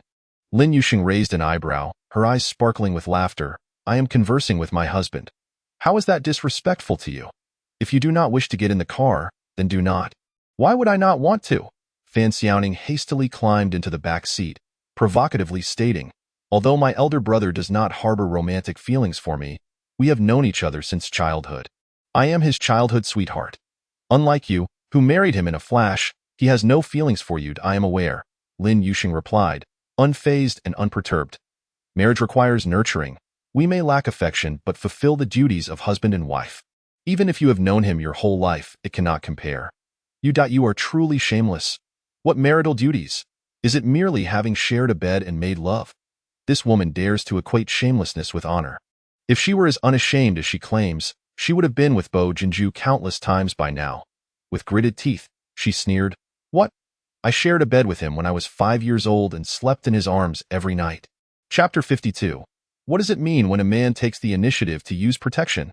Lin Yuxing turned to Bo Jinju, asking, is what she said true? Bo Jinju replied, false. Lin Yuxing smiled, her eyes gleaming with mirth, which was particularly irksome to Fan Xiaoning. Your elder brother is deceiving you.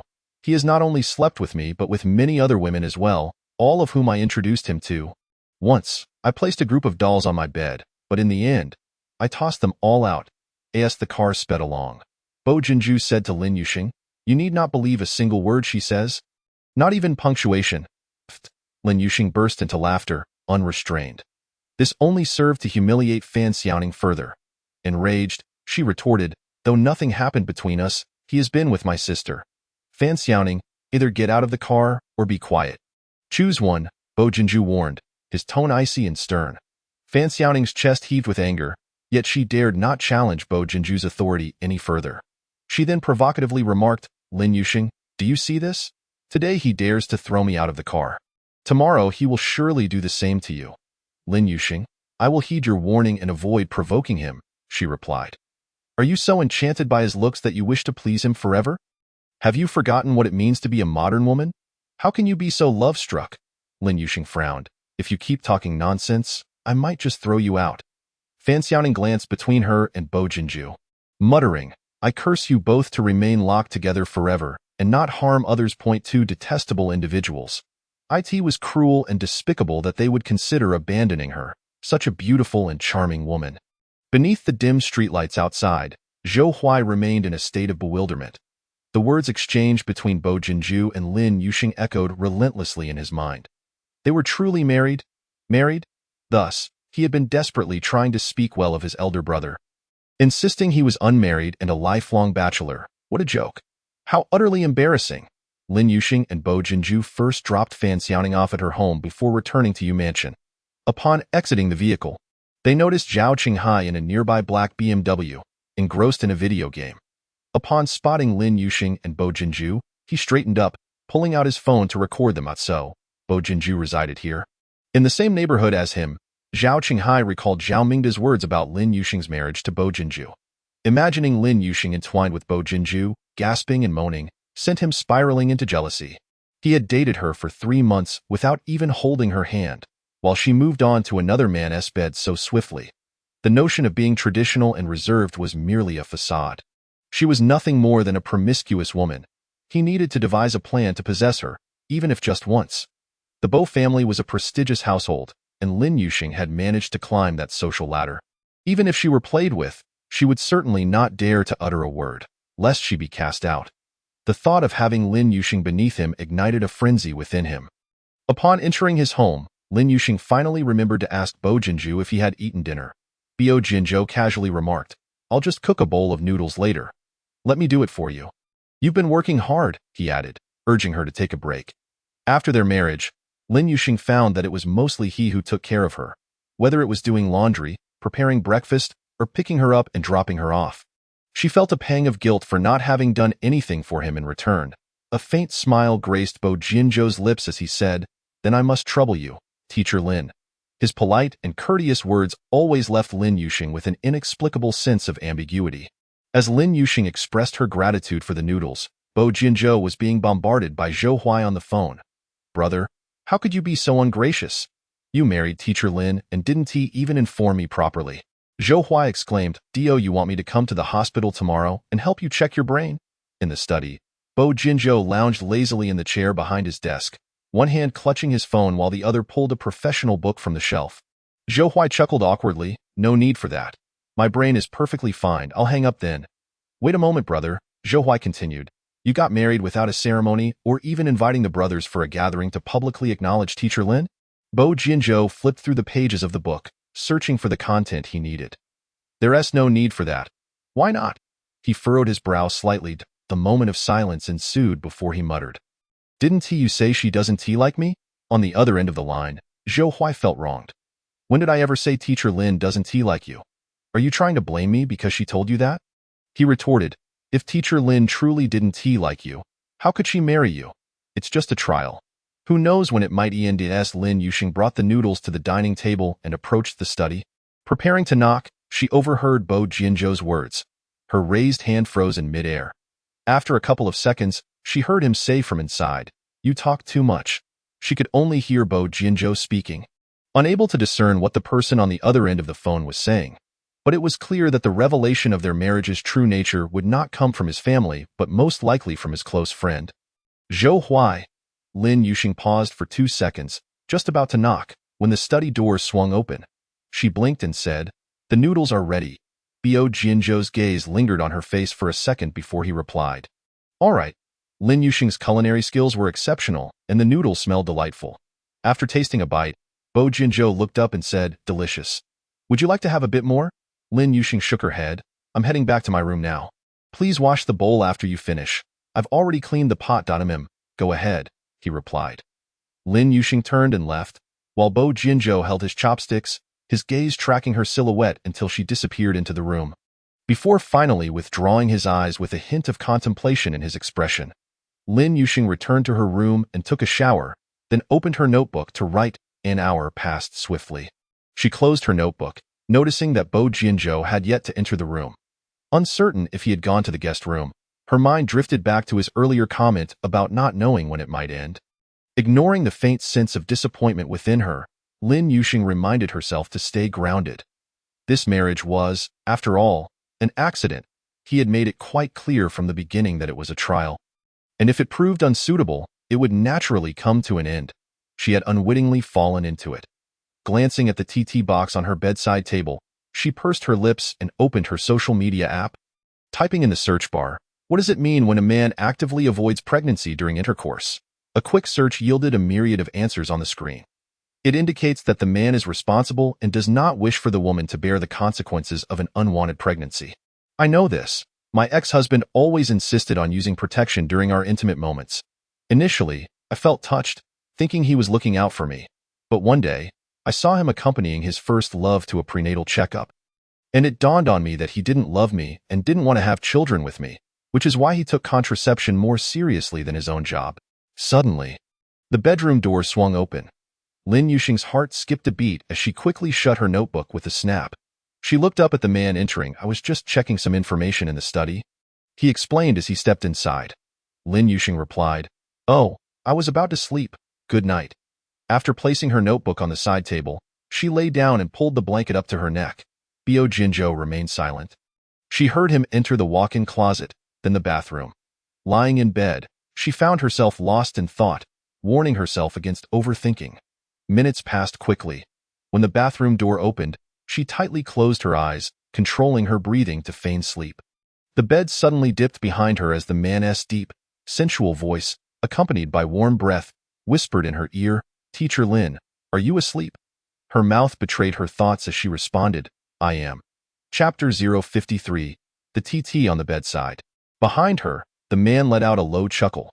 "Since you're awake, shall we talk? Let us do it tomorrow." "I'm tired," Lin Yuxing admitted, feeling a sense of defeat. She had a premonition that he might be aware she had overheard his phone conversation. When he opened the door and saw her standing outside, there had been a fleeting moment of surprise in his eyes. However, she had no desire to hear his explanations or excuses.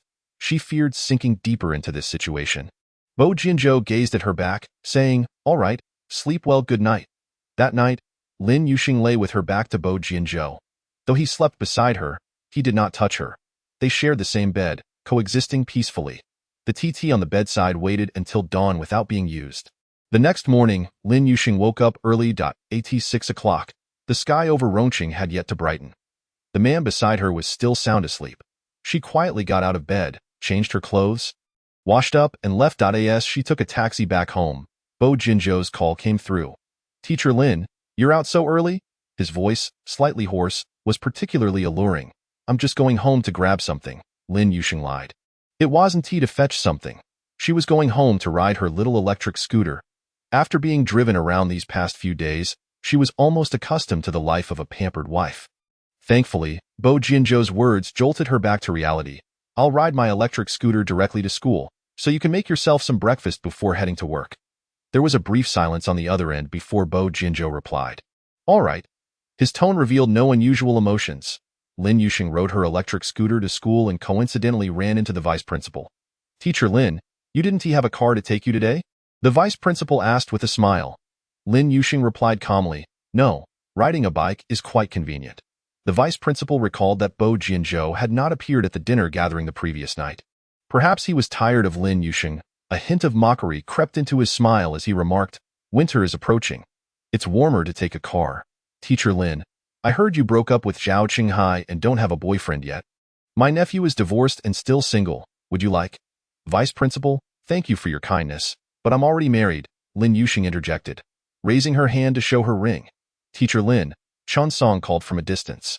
Lin Yuxing chose to ignore the vice principal and walked towards Chen Song. The vice principal watched her engage in conversation with Chen Song as they entered the teaching building, a cold smile curling at the corners of his mouth. She had been rejected, yet wouldn't he dare to admit it? Did he think that a man like Bo Jianzhou would turn back to seek her out after ending things? What a laugh. He had seen all kinds of women. Initially, he had considered giving her this year's Merit Award if she truly had a close relationship with Bo Jianzhou and Zhou Huai, but now? It seemed unlikely. In the afternoon, Lin Yuxing received a call from the driver, asking if she needed a ride. She declined, stating she would be riding her electric scooter from now on. The driver hung up and immediately called Bo Jianzhou to report the situation. Bo Jianzhou instructed the driver to follow Lin Yuxing's wishes. If she didn't want to be picked up, then he wouldn't send anyone. After hanging up, Bo Jianzhou felt an inexplicable sense of irritation. He couldn't focus on the medical records in front of him. Rising, he poured himself a glass of water and went to check on the patients again. All of them were stable, and those scheduled for surgery the next day were in good spirits. Returning to his office, Bo Jianzhou inexplicably dialed Zhou Huai's number. "Brother, I'm a bit busy right now. Wait 2 minutes, and I'll call you back." "Aren't you the so-called relationship expert who knows everything?"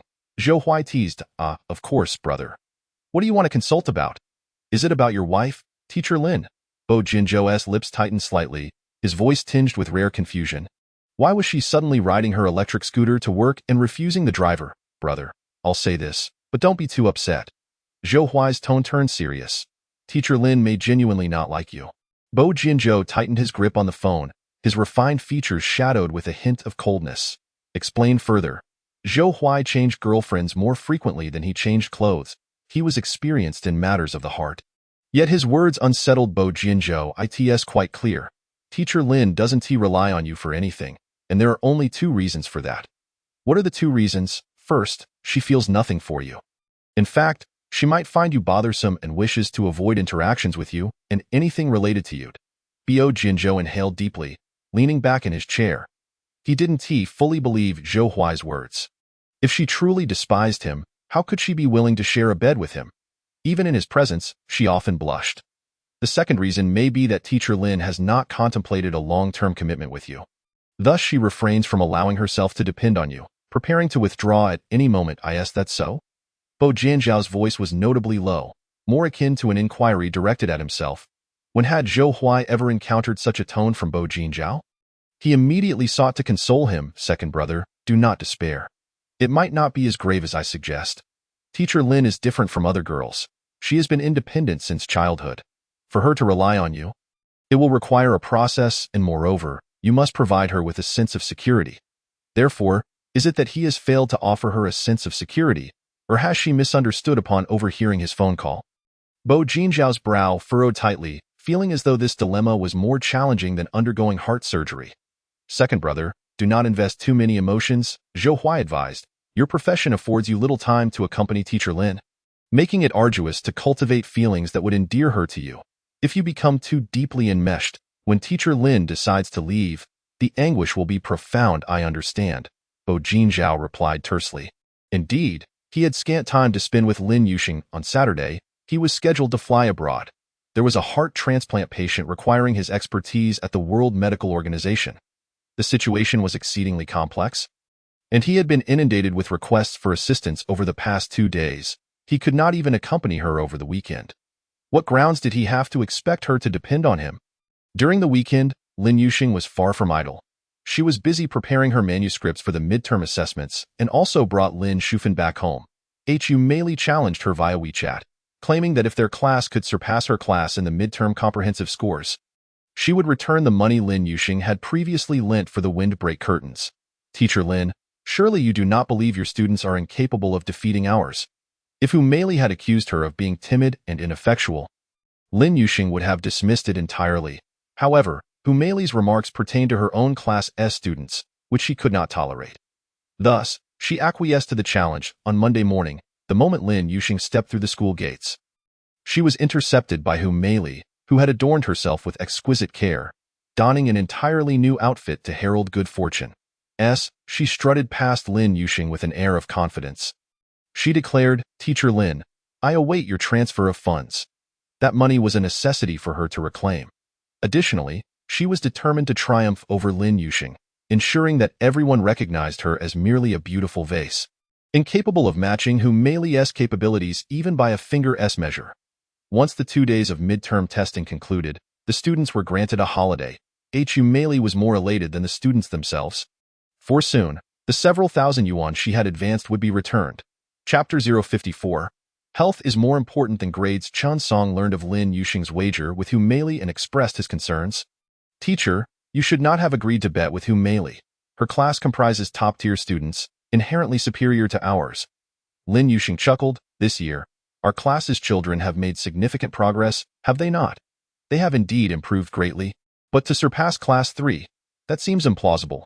Previously, the top 5 students were all in that class, and no matter."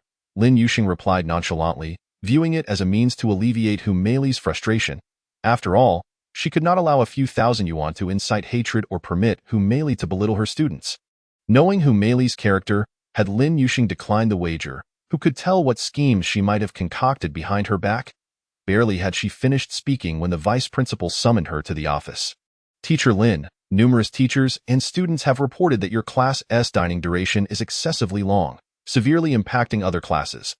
Lin Yuxing gazed calmly at the vice principal, stating, "Vice principal, our students return to class immediately after finishing their meals, and they do not roam about.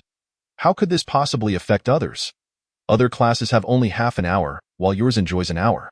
Such privileges are bound to have an effect. Furthermore, what is this martial arts exercise you conduct during breaks?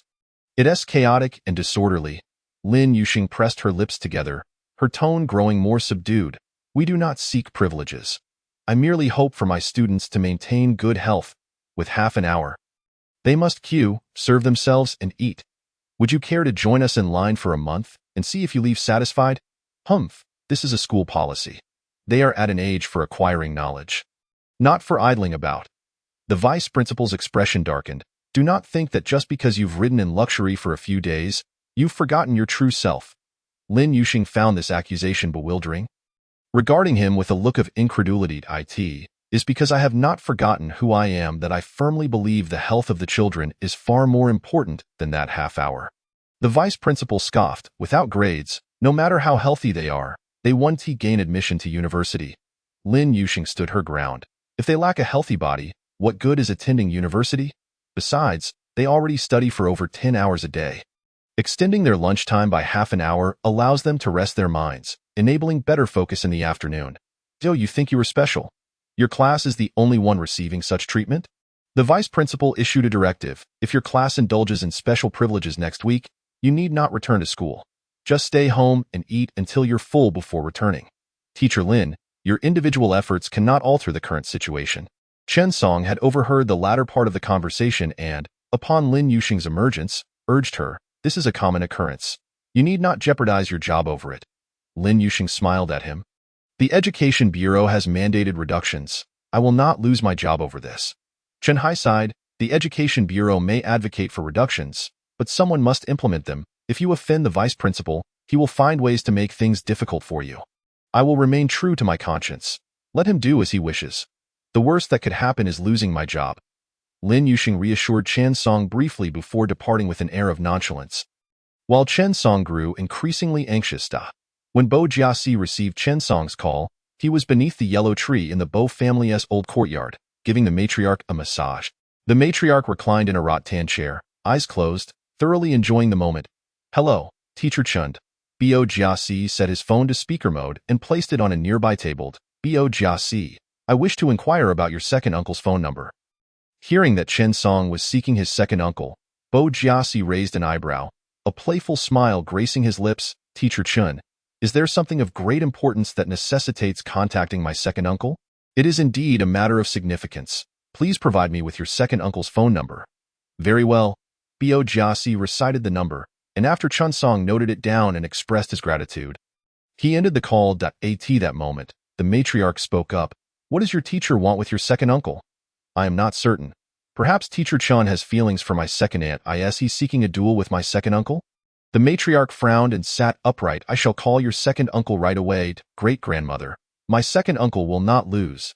Bo Jiasi's admiration for his second uncle was well-founded. The matriarch shot him a glare. I am not concerned about your second uncle's loss. I worry for your teacher. If he truly seeks a duel with your second uncle, what if your second uncle severely injures him? Bo Jiasi's mouth twitched. Great-grandmother, my second uncle is a doctor. He knows the limits. Call your second uncle, the matriarch commanded, her eyes glinting mischievously. Bo Jiasi obediently dialed his second uncle's number. After a few rings, Bo Jinzhao's voice traveled across the ocean. Second uncle, great-grandmother has something to discuss with you. The matriarch took the phone, smiling broadly. I have some rather unfortunate news to share. Shang Shang has a colleague who is quite enamored with her and is pursuing her. He just obtained your phone number from Jiasi. There was a moment of silence on the other end. Yet the matriarch's delight only grew. If he issues a challenge, you must not abuse your power nor resort to violence. Our Bo family's men rely on their abilities, do you understand? Beside her, Bo Jiasi marveled at her cunning. Great-grandmother was applying pressure on his second uncle, making him aware of how sought after his second aunt was. Once the various subject examinations were graded, Hu Meili strutted about like a victorious rooster. Before a gathering of teachers, she addressed Lin Yuxing. Teacher Lin, has your class's score been calculated? Ours has already been tallied. Compared to the last monthly test, our class's average score in each subject has improved by over 0.5 points. Surely, your class cannot compete. You might as well transfer the funds to me now to spare yourself the heartache of calculating. Some teachers inquired, Who teacher, what funds are you referring to? Have you two engaged in a wager? Hu Meili beamed with uncontainable satisfaction. It pertains to the windbreak cotton I installed for our grade last week.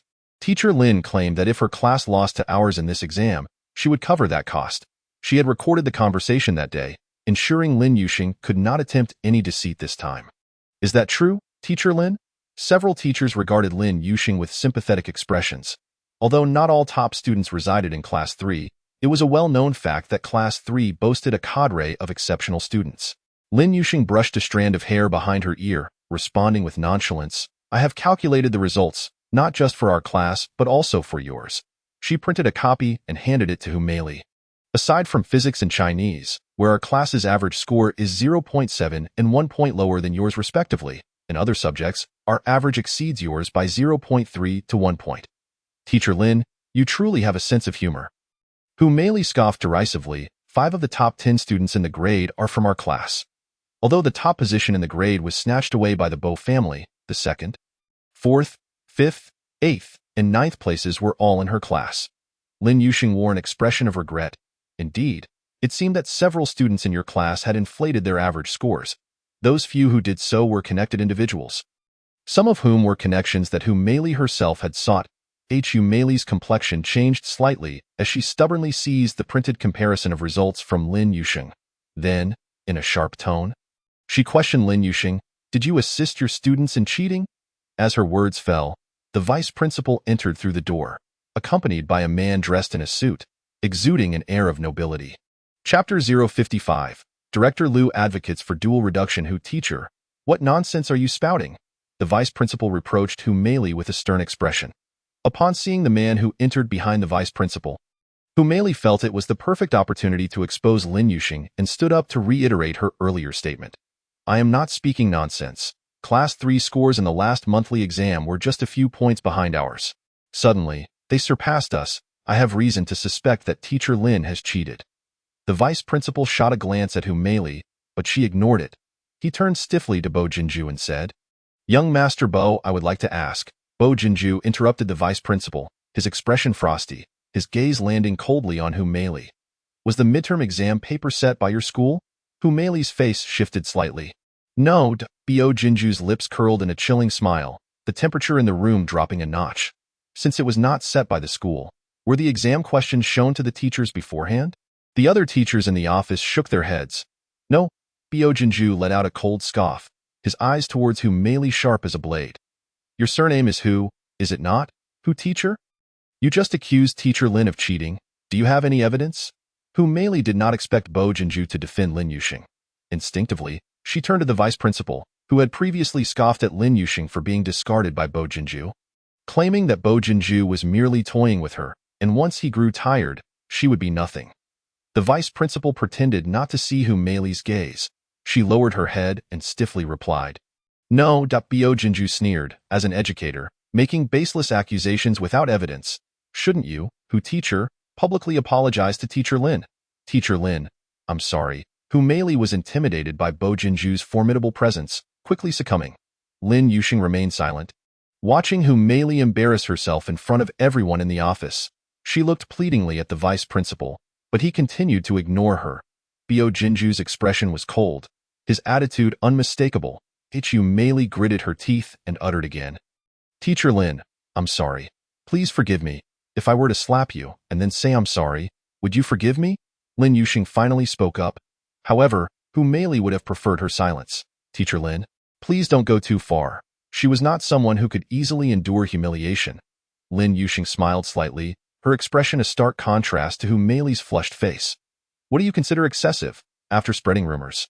You simply say sorry, and I should be grateful for you restoring my innocence?" Teacher Lin, Hu teacher did not mean it. "Please, be magnanimous and forgive her this once for my sake." The vice principal attempted to mediate with a smile. Lin Yuxing glanced at him, her smile devoid of warmth. "Vice principal, don't you think your words are a bit biased?" "How so?" He asked. "Of course, I'll speak plainly. I merely allowed a little extra time for the children to eat healthily, and you berated me mercilessly, suggesting I should just go home. Hu teacher slandering a colleague, and you say she did not mean it?" The vice principal widened his eyes, staring at Lin Yuxing. She truly dared to speak out, thinking that Bo Jinju would protect her.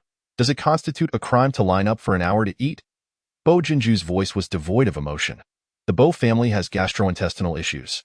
He mentioned to me that half an hour was barely enough to get food, and then it was time to wash dishes, leaving no time to eat. As his uncle, I believe his health is of utmost importance.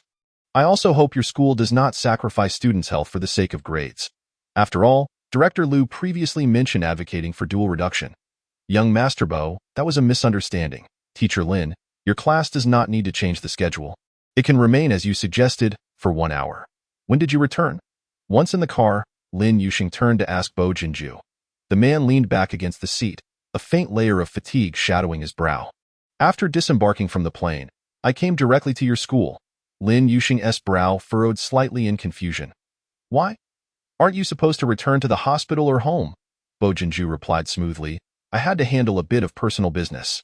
Lin Yuxing chose not to pry further. Since it was personal, it was undoubtedly inconvenient to discuss. A few minutes later, Bo Jinju's deep voice resonated in the car again. "Grandmother intends to hold our wedding after the new year.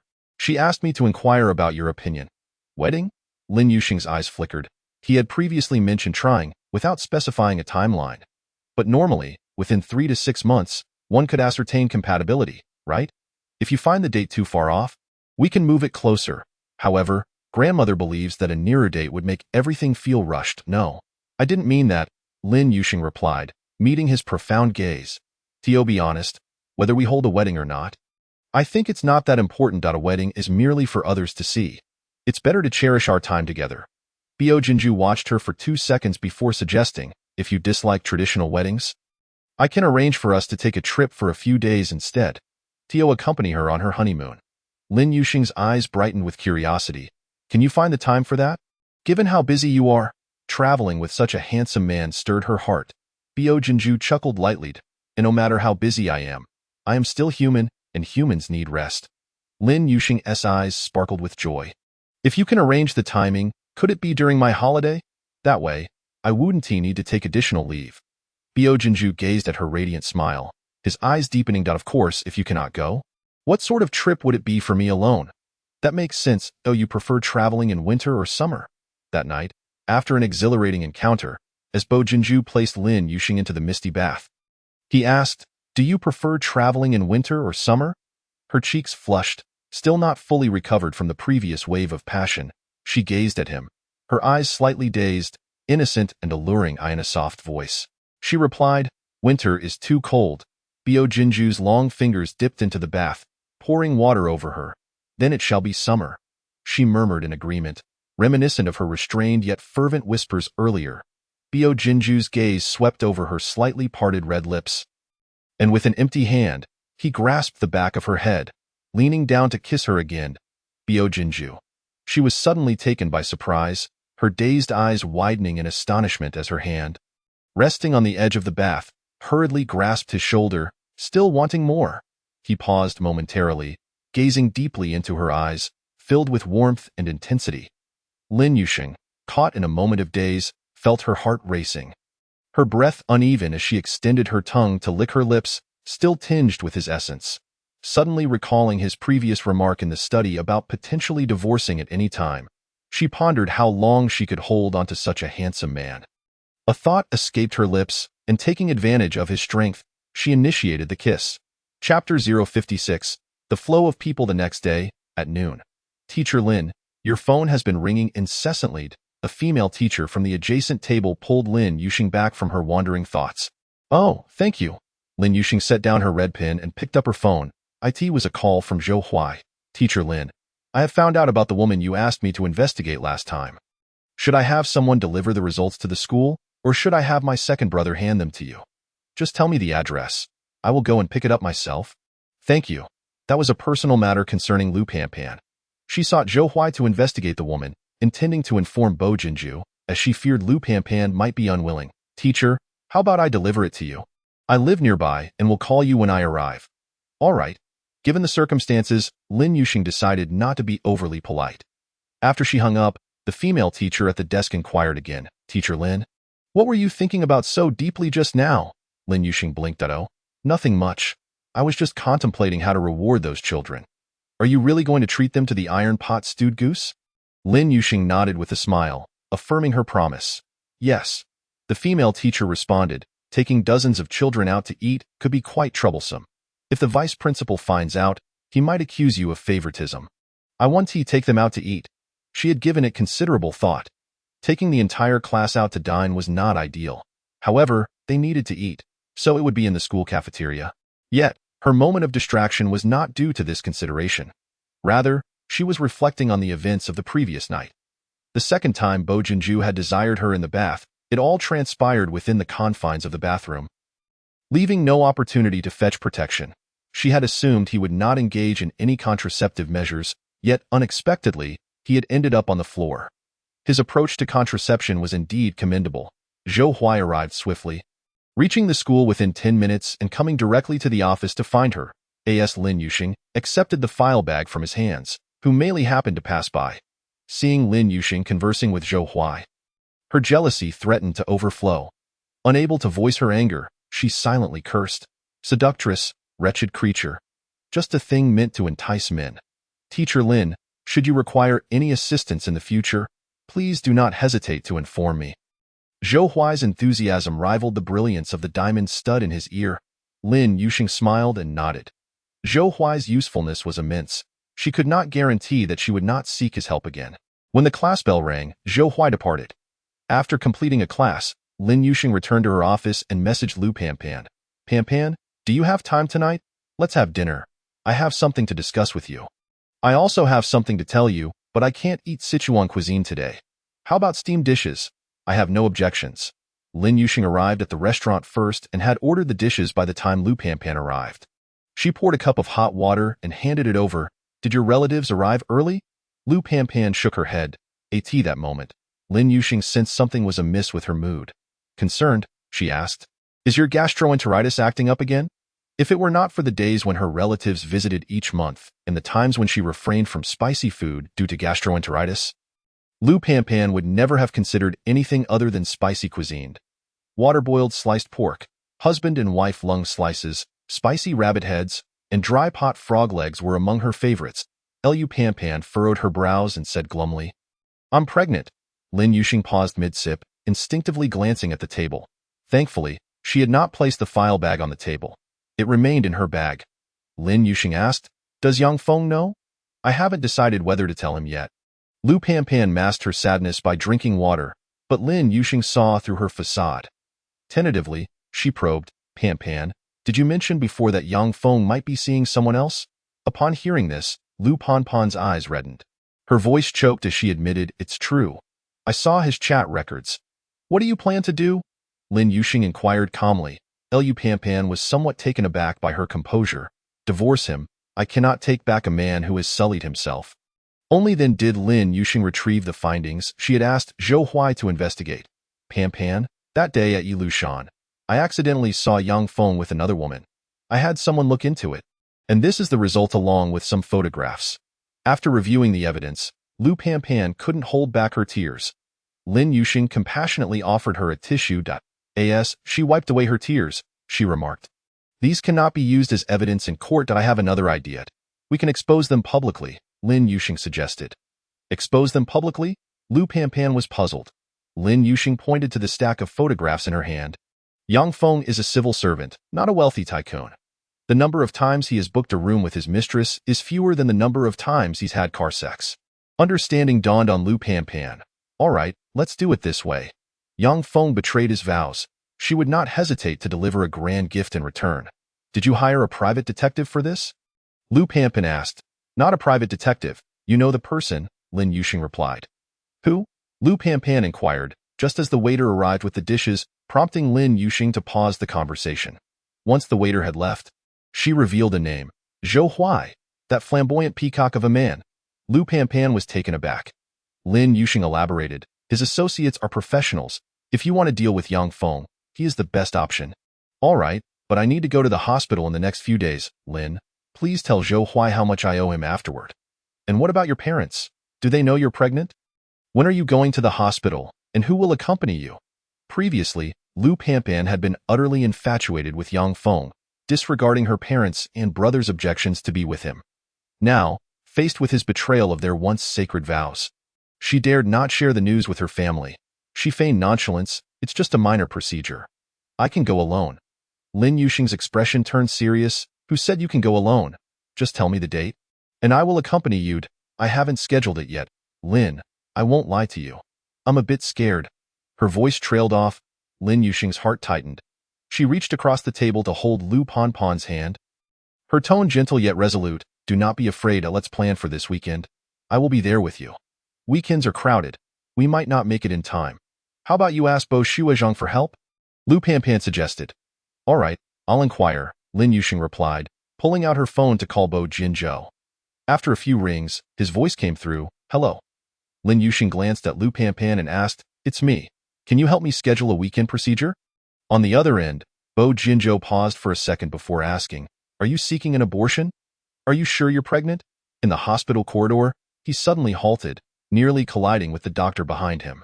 The light streaming in from the window cast half shadow, half light across his handsome features, his aura as chilly as the autumn air outside. Chapter 057. Lin Yuxing, your husband is cheating. Mistakenly assumed, Lin Yuxing quickly clarified. Not me, it's Panpan. She couldn't shake the feeling that the man on the other end seemed to breathe a sigh of relief. Would you prefer Saturday or Sunday? Bo Jinzhou's voice, when it returned, bore a subtle change, softer and more relaxed than before. Lin Yuxing exchanged a glance with Lu Panpan. If possible, let's aim for Saturday morning. All right, I need to attend to a patient for tomorrow's surgery. I'll hang up now. Lu Panpan's eyes widened in surprise. Not because of the deep, magnetic quality of her idol's voice, but because, Lin, are you particularly close with Bo Shuozhang? Was he just informing you about his work? Lin Yuxing recalled that Lu Panpan had doubted her whirlwind marriage to Bo Jinzhou and chuckled. We are quite familiar. Lu Panpan's gaze fell upon Lin Yuxing's ring finger. Is Zhao Qinghai still pursuing you? The timer for the steamed dishes went off, and the alarm on the table chimed. Lin Yuxing removed the lid, and a wave of steam, infused with aroma, enveloped her. Through the rising vapor, she responded to Lu Panpan's question. I haven't encountered him recently. The reason she stated she hadn't met him, rather than he hadn't been pursuing her, was that last weekend, when she brought Lin Shufan home, Lin Shufan had suggested inviting Zhao Mingda and Zhao Qinghai for dinner together. She had declined, citing her upcoming midterm exams. Zhao Mingda and Lin Shufan had then mentioned rescheduling for after the exams.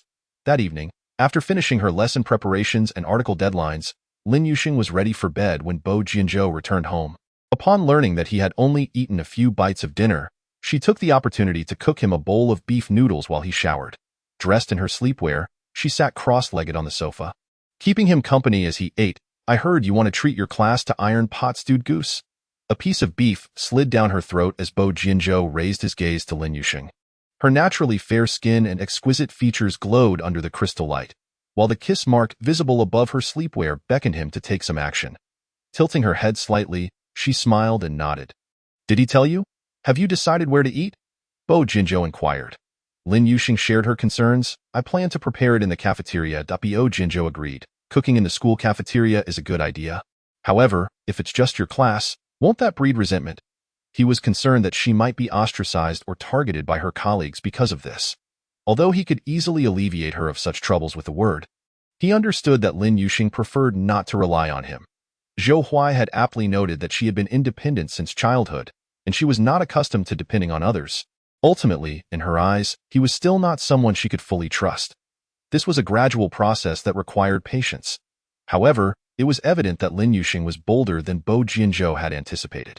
She genuinely didn't take care. The meals in junior high and high school were originally purchased by the students themselves, and there was no need for uniformity in what they consumed. The children in her class earned their rewards through hard work, and there was nothing to fear. A glimmer of admiration crossed Bo Jinzhou's eyes. Do you need me to arrange for someone to coordinate with your cafeteria? They could deliver the goose directly. No need. I can manage it myself, Lin Yuxing cheerfully declined.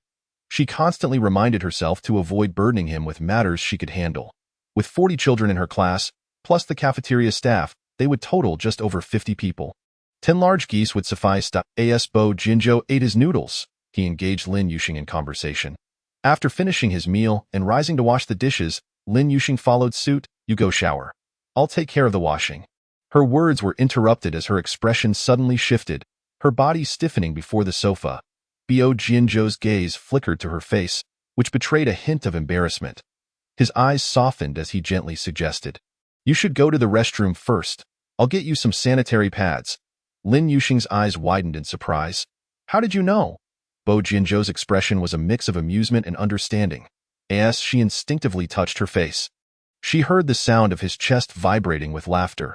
When she looked up, she quickly lowered her hand, feeling deceived and embarrassed, realizing how foolish she appeared in front of him. This infuriating infatuation. She thought, quickly, where are they kept? I shall assist you. He put down the dishes and turned to stride towards the bedroom. Behind him, Lin Yuxing's voice echoed. This month came early. The supplies we purchased last month have been exhausted. What brand is it? I will go buy it now. Bo Jinzhou turned back, striding towards the door once more, showing not a hint of embarrassment or reluctance. His pace was swift. Lin Yuxing initially assumed he was purchasing from the supermarket within the community. Upon seeing the bag, she realized he had ventured to a shopping mall outside the premises. That large mall closes at 8:30 in the evening, AT this hour. He had managed to procure the items. How did you manage that? Her curiosity escaped her lips. Just a door apart, Bo Jinzhua's tone remained calm and natural. That mall is under the Bo Group. I called the manager directly and asked her to deliver it to the community entrance. He had merely walked to the entrance of the community to retrieve the items. Thus, it was swift. When the manager handed him the sanitary pads, the curiosity was written all over her face. Just a tad more courage away from asking outright.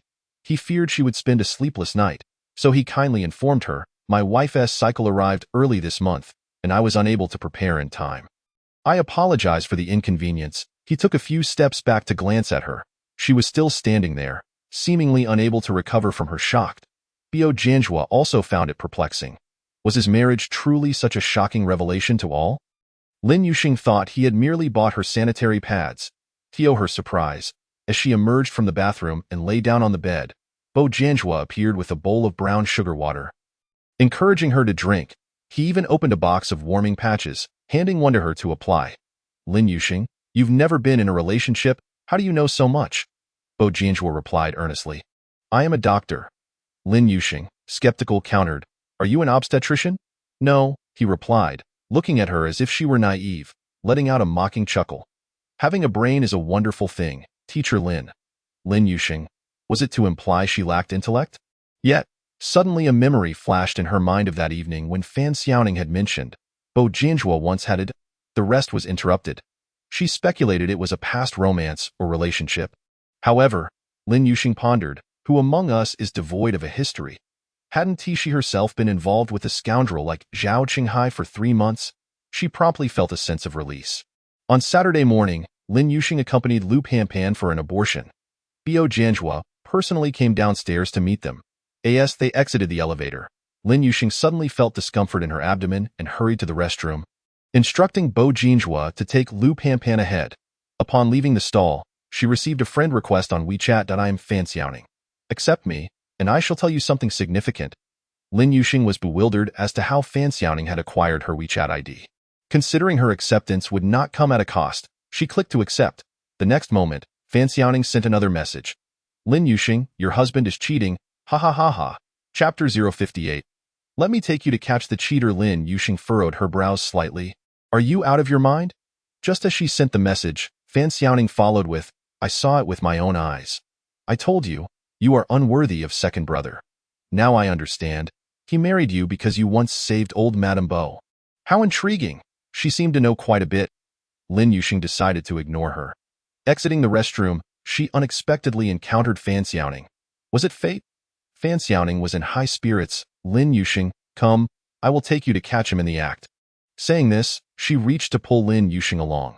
Lin Yuxing subtly evaded her grasp. Observing Fan Xiaoning's fashionable attire, she remarked, if you're unwell, seek treatment, but do not bite indiscriminately. Are you calling me a dog? Fan Xiaoning scoffed. I'll let you witness that your husband is the real dog, and he has another dog outside. He even brought the other dog for a check-up in an instant. Lin Yuxing comprehended. Fan Xiaoning must have seen Bo Jianzhua with Pan Pan. Ignoring her, Lin Yuxing continued walking ahead. Fan Xiaoning, who had initially intended to go to the restroom, turned around and followed Lin Yuxing outside, incessantly chattering. I'm serious. You are second brother's legitimate wife. Don't be so cowardly. Grab that mistress by the hair, pin her down, have her abort the child within her, and toss her out of the window. Lin Yuxing turned to smile at her. If I end up in jail, would that not be to your advantage? Fan Xiaoning shrugged. You were never worthy of second brother. Now that his mistress is pregnant, it's only a matter of time before you are cast aside. Why not seek revenge? If you're to be a ghost, at least do not be a disgraced one, thank you. But rather than a thrilling demise, I prefer to live well. As they traversed the lengthy corridor, they arrived at the obstetrics and gynecology hall. Lin Yuxing was examining the room signs when Fan Xiaoning suddenly yanked her arm. You're so foolish. Searching room by room.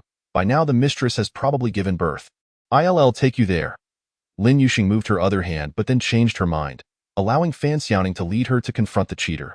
True to her word, Fan Xiaoning knew her way around, swiftly guiding Lin Yuxing to the location where Bo Jianzhua and Lu Panpan were. Lu Panpan had just exited the examination room, and Bo Jianzhua casually sat on a bench, engrossed in his phone. Second brother, Fan Xiaoning called out. He looked up towards the entrance, spotting her pulling Lin Yuxing along, who appeared innocent. His gaze flickered, brows raised, as he regarded her with an inscrutable expression. Is there something amiss? Fan Xiaoning's eyes widened in shock. Wow, second brother is remarkable. Even while cheating, he shows no signs of guilt. She glanced at Lin Yuxing, then at Lu Panpan emerging from the examination room, gritting her teeth. Second brother, you bring your mistress to an obstetrics and gynecology clinic. Do you not owe an explanation? What explanation? Bo Jianzhua tucked away his phone, his sharp features taking on a hint of coldness. What are you doing here in obstetrics and gynecology? You, a heart doctor and a single woman, have snuck here to get an abortion? Bo Jianzhua, you are not only vile but also deflecting blame. Fan Xiaoning, infuriated, dropped the respectful second brother, directly addressing him by name. She pushed Lin Yuxing forward. I see you are the one hiding from your wife, seeking a mistress, and bringing her for a checkup.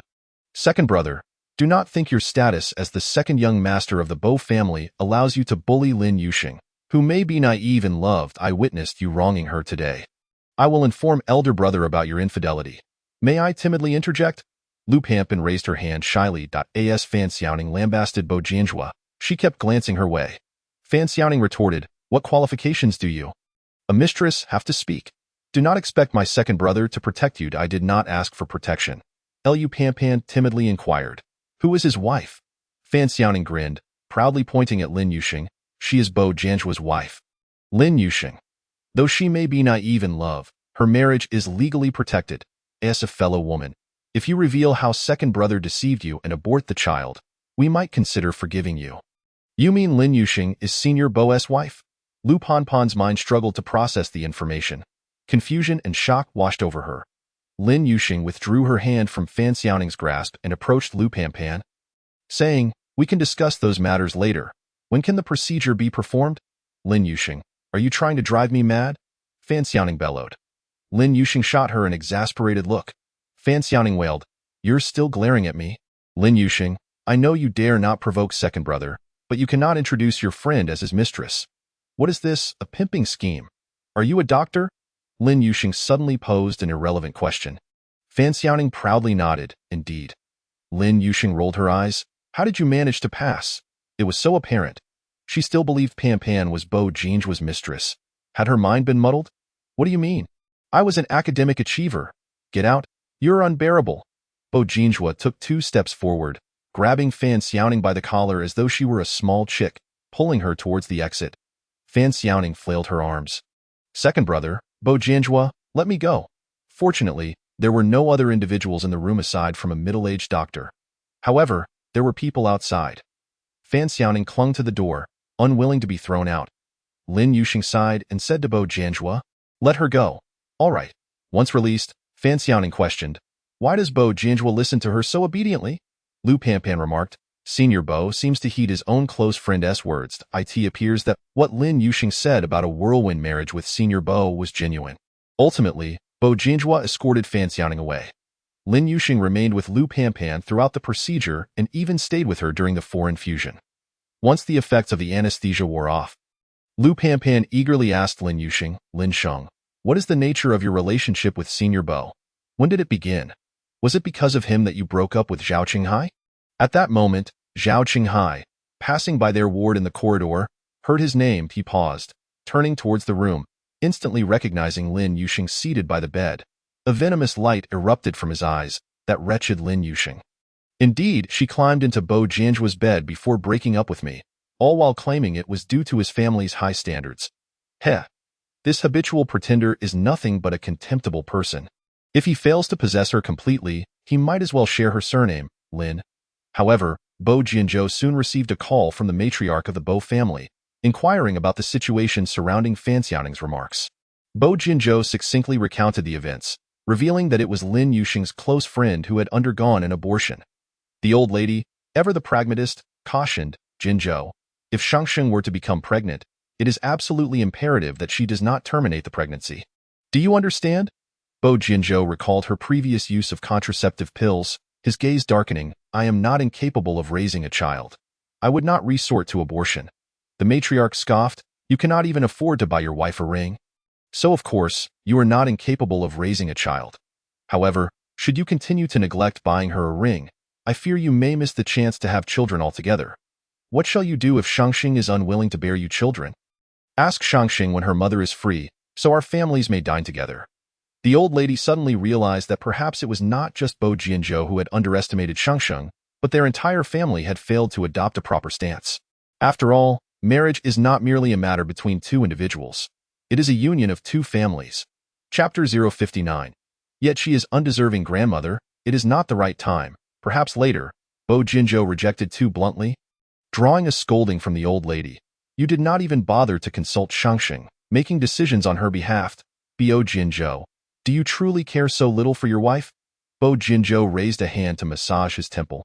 Grandmother, a patient has called for me. I must attend to my duties. Go on. Go. I hope you remain so busy that your wife runs off with someone else, and we all come back to break your legs. The old lady retorted before hanging up faster than he could.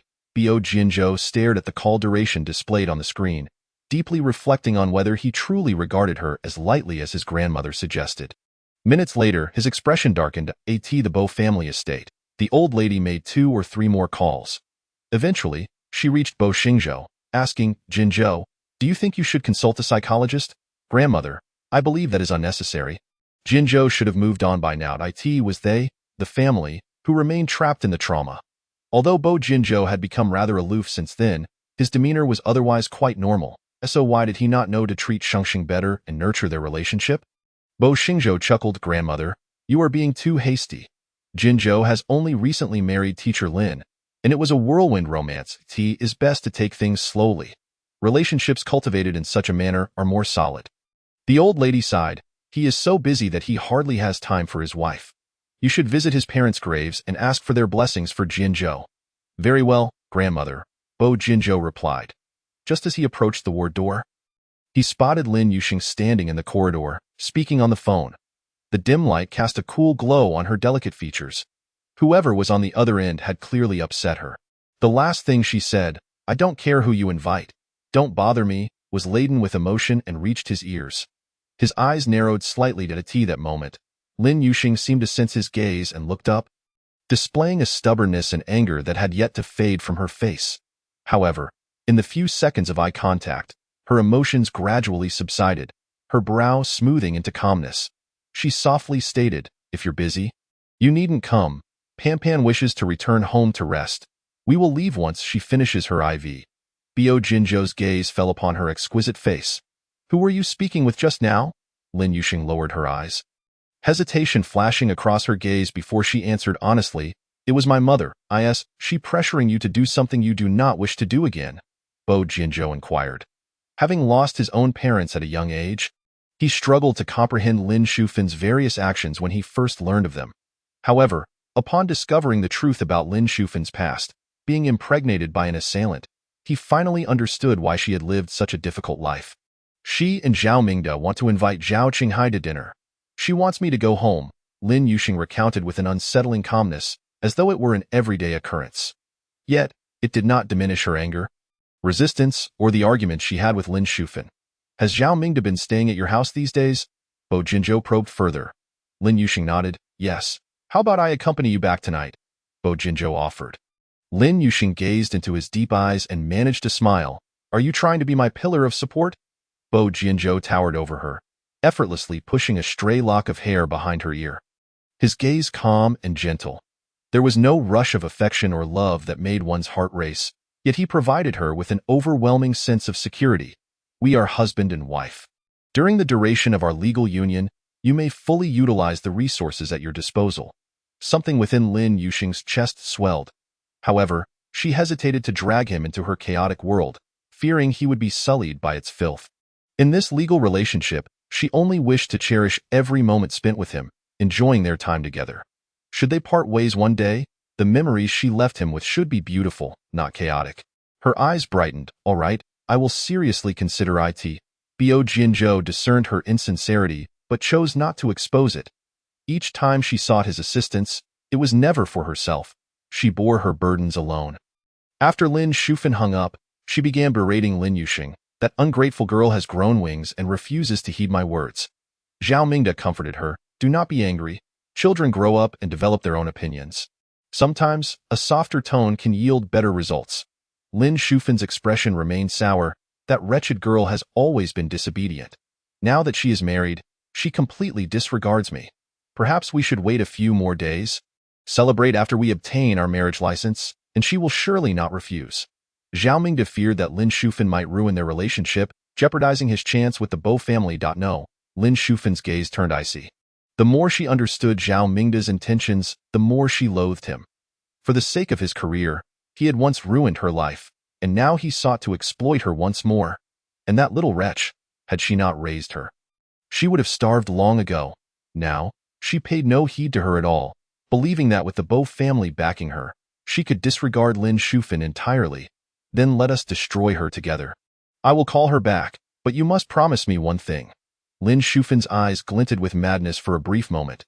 Zhao Mingde was momentarily taken aback. "What is it?"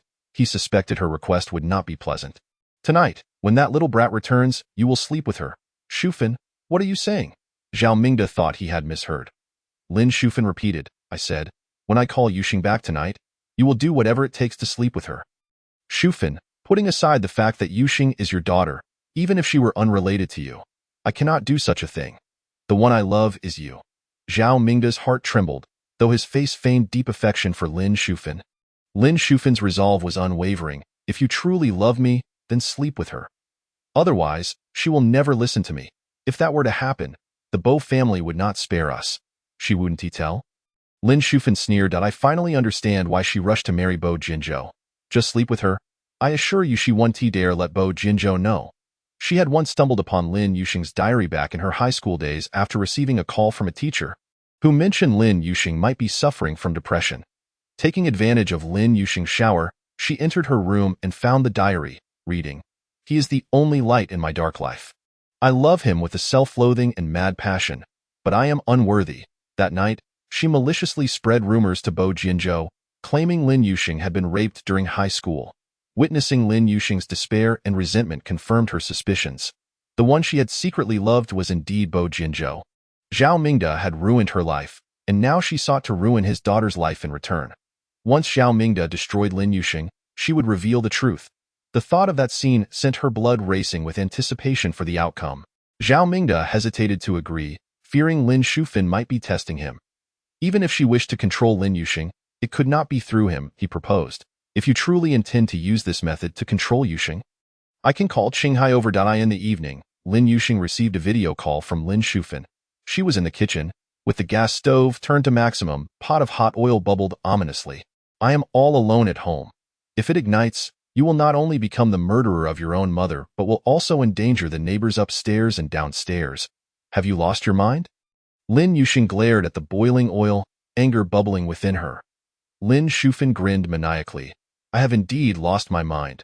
The man I loved ruined my life, and now my only daughter wishes to abandon me. She scooped up a spoonful of oil, tilting it dangerously close to her skin. Yuxing, do you think that now that you are married, you can escape from me? A drop of oil scalded her skin, and the camera zoomed in, revealing the redness and blistering on her flesh. Her pupils dilated in horror as she trembled. Lin Shufan, stop this. Will you come back? I will come back. Chapter 060. Embraced from behind, Lin Yuxing dialed Zhao Mingde's number, but he informed her he was with friends. Are you having a conflict with my mother? Lin Yuxing stepped out of the corridor, walking towards the entrance of the community while inquiring, No, you hung up on your mother at noon? And she became quite upset. I offered a few words of comfort, but her emotions were so heightened that she threw me out. Lin Yuxing hurried home in a taxi and sent Lin Shufan a photo of herself seated in the vehicle. I will arrive home shortly. You can wait for me in the living room, or come downstairs if you prefer. You must stay at home tonight, and from now on, you are required to return home for at least one night each week. Lin Shufan made her demands clear. Lin Yuxing replied, Isn't he living with you? Lin Shufan retorted, He is unworthy. I have already sent him away. Once he is divorced, I shall deal with him. It seemed that the madness of Lin Shufan stemmed from the wounds inflicted by Zhao Mingde. This time, her fury surpassed her previous attempts at self-harm, as she contemplated dousing herself in oil and setting the house ablaze. She threatened not only her own life, but the entire building. She could not avoid returning home. The call came in. It was Bo Jinzhou. There was a sudden dinner gathering that evening, so he instructed her not to wait for him to dine together. Lin Yuxing pressed her lips together lightly. I may not return home tonight. Back home? The man on the other end responded swiftly. Lin Yuxing turned her gaze to the window. I am still in the car. I will come to pick you up after the dinner is over. Ever since Zhou Huai discovered that Lin Shufan had been assaulted years ago, Bo Jinzhou had grown more compassionate towards Lin Yuxing. She endured burdens that she should not have had to bear. He explained, Zhao Mingde is staying at your home. It is inconvenient for you to reside there. She informed him that she had already expelled Zhao Mingde. Lin Yuxing chuckled softly, We'll see. If I need you, I will call. All right. Bo Jinzhou understood that she would not readily seek his assistance. He also could not impose his will, as that would harm her pride and dignity. After hanging up, Bo Jinzhou contemplated for a moment before dialing Bo Jiaxi's number. The phone rang several times before Bo Jiaxi's voice came through, slightly breathless. Uncle, I was just playing ball. What do you need? Are you inviting my aunt over for dinner? Bo Jinzhou smirked. I am inviting you to your aunt's house for dinner. Will you come? My aunt is inviting me for dinner? Just me? Bo Jiaxi was exhilarated. Are you not coming? I am the one inviting you. I'll send you the address. You need not call your aunt in advance. Feel free to bring along 2 or 3 classmates. Bo Jiaxi was astute. Uncle, if I invite classmates, should I bring a gift? It would be rude to come empty-handed. Bo Jinzhou chuckled. I will transfer you 1,000. Thank you, uncle. The Bo family did not indulge their children. Bo Jiaxi's pocket money was limited, and he was reluctant to spend what he earned. Unlike other scions of wealthy families, he was not extravagant. Before ending the call, Bo Jinju reminded him. Do not mention that I sent you, Bo Jiasi replied. Uncle, rest assured, I will not mention you at all, Bo Jinju. Thought the classmates Bo Jiasi played ball with today were not from his class but rather a group of young elites. Although he was familiar with them, they were not suitable company for visiting teacher Lin's home. He resolved to pocket the 1,000 his uncle had sent and go to teacher Lin's home alone for a meal. The Didi driver drove into the community. Lin Yuxing exited the vehicle, and a few ants under the yellow cassia tree greeted her warmly. Yuxing is back. Why didn't your husband accompany you? Lin Yuxing smiled and replied, he is busy with work. Yuxing, I heard your husband is a doctor. Your family has 2 doctors, truly fortunate. Lin Yuxing retracted her smile, stating, we do not have 2 doctors. How can that be? Your mother's boyfriend is also a doctor. Isn't he? The ant's face was filled with gossip. He has been staying at your house these days. I bet it won't be long before you start calling him Dad. Lin Yuxing, no longer a child, would at most address him as uncle. There was no way she would allow him to replace her biological father. Isn't that right, Yuxing? Just as Lin Yuxing was about to respond, the aunt continued, today, neither your mother nor that uncle of yours came downstairs. Make sure not to open the door directly with your key. Knock first. Lin Yuxing's expression shifted slightly. They had not come down all day? The aunt chuckled. It seems so why grandson refused to return home for lunch. He ate downstairs. He insisted on finishing his castle before coming home. Lin Yuxing felt a twinge of confusion. If what the aunt said was true, then Lin Shufen was lying. Could it be a ruse to get her to come back and host Zhao Qinghai for dinner? Lin Yuxing felt suspicious as she ascended the stairs. Having returned home, it was impossible to turn back. She feared Lin Shufen might truly go mad and set the house ablaze.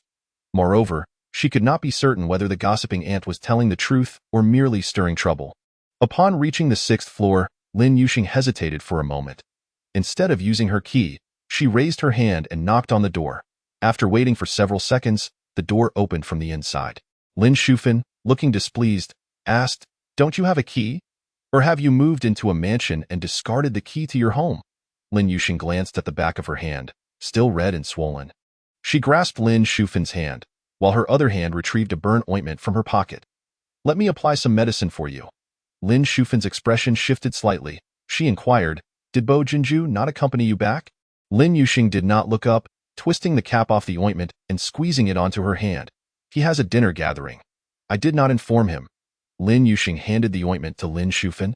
Apply it twice a day. Lin Shufen held the ointment in her hand. I have chopped the vegetables, but I haven't cooked them yet. The rice is still not done. Seeing that Lin Shufen's mood had stabilized, Lin Yuxing felt a sense of relief and glanced at the half-open door of Lin Shufen's room.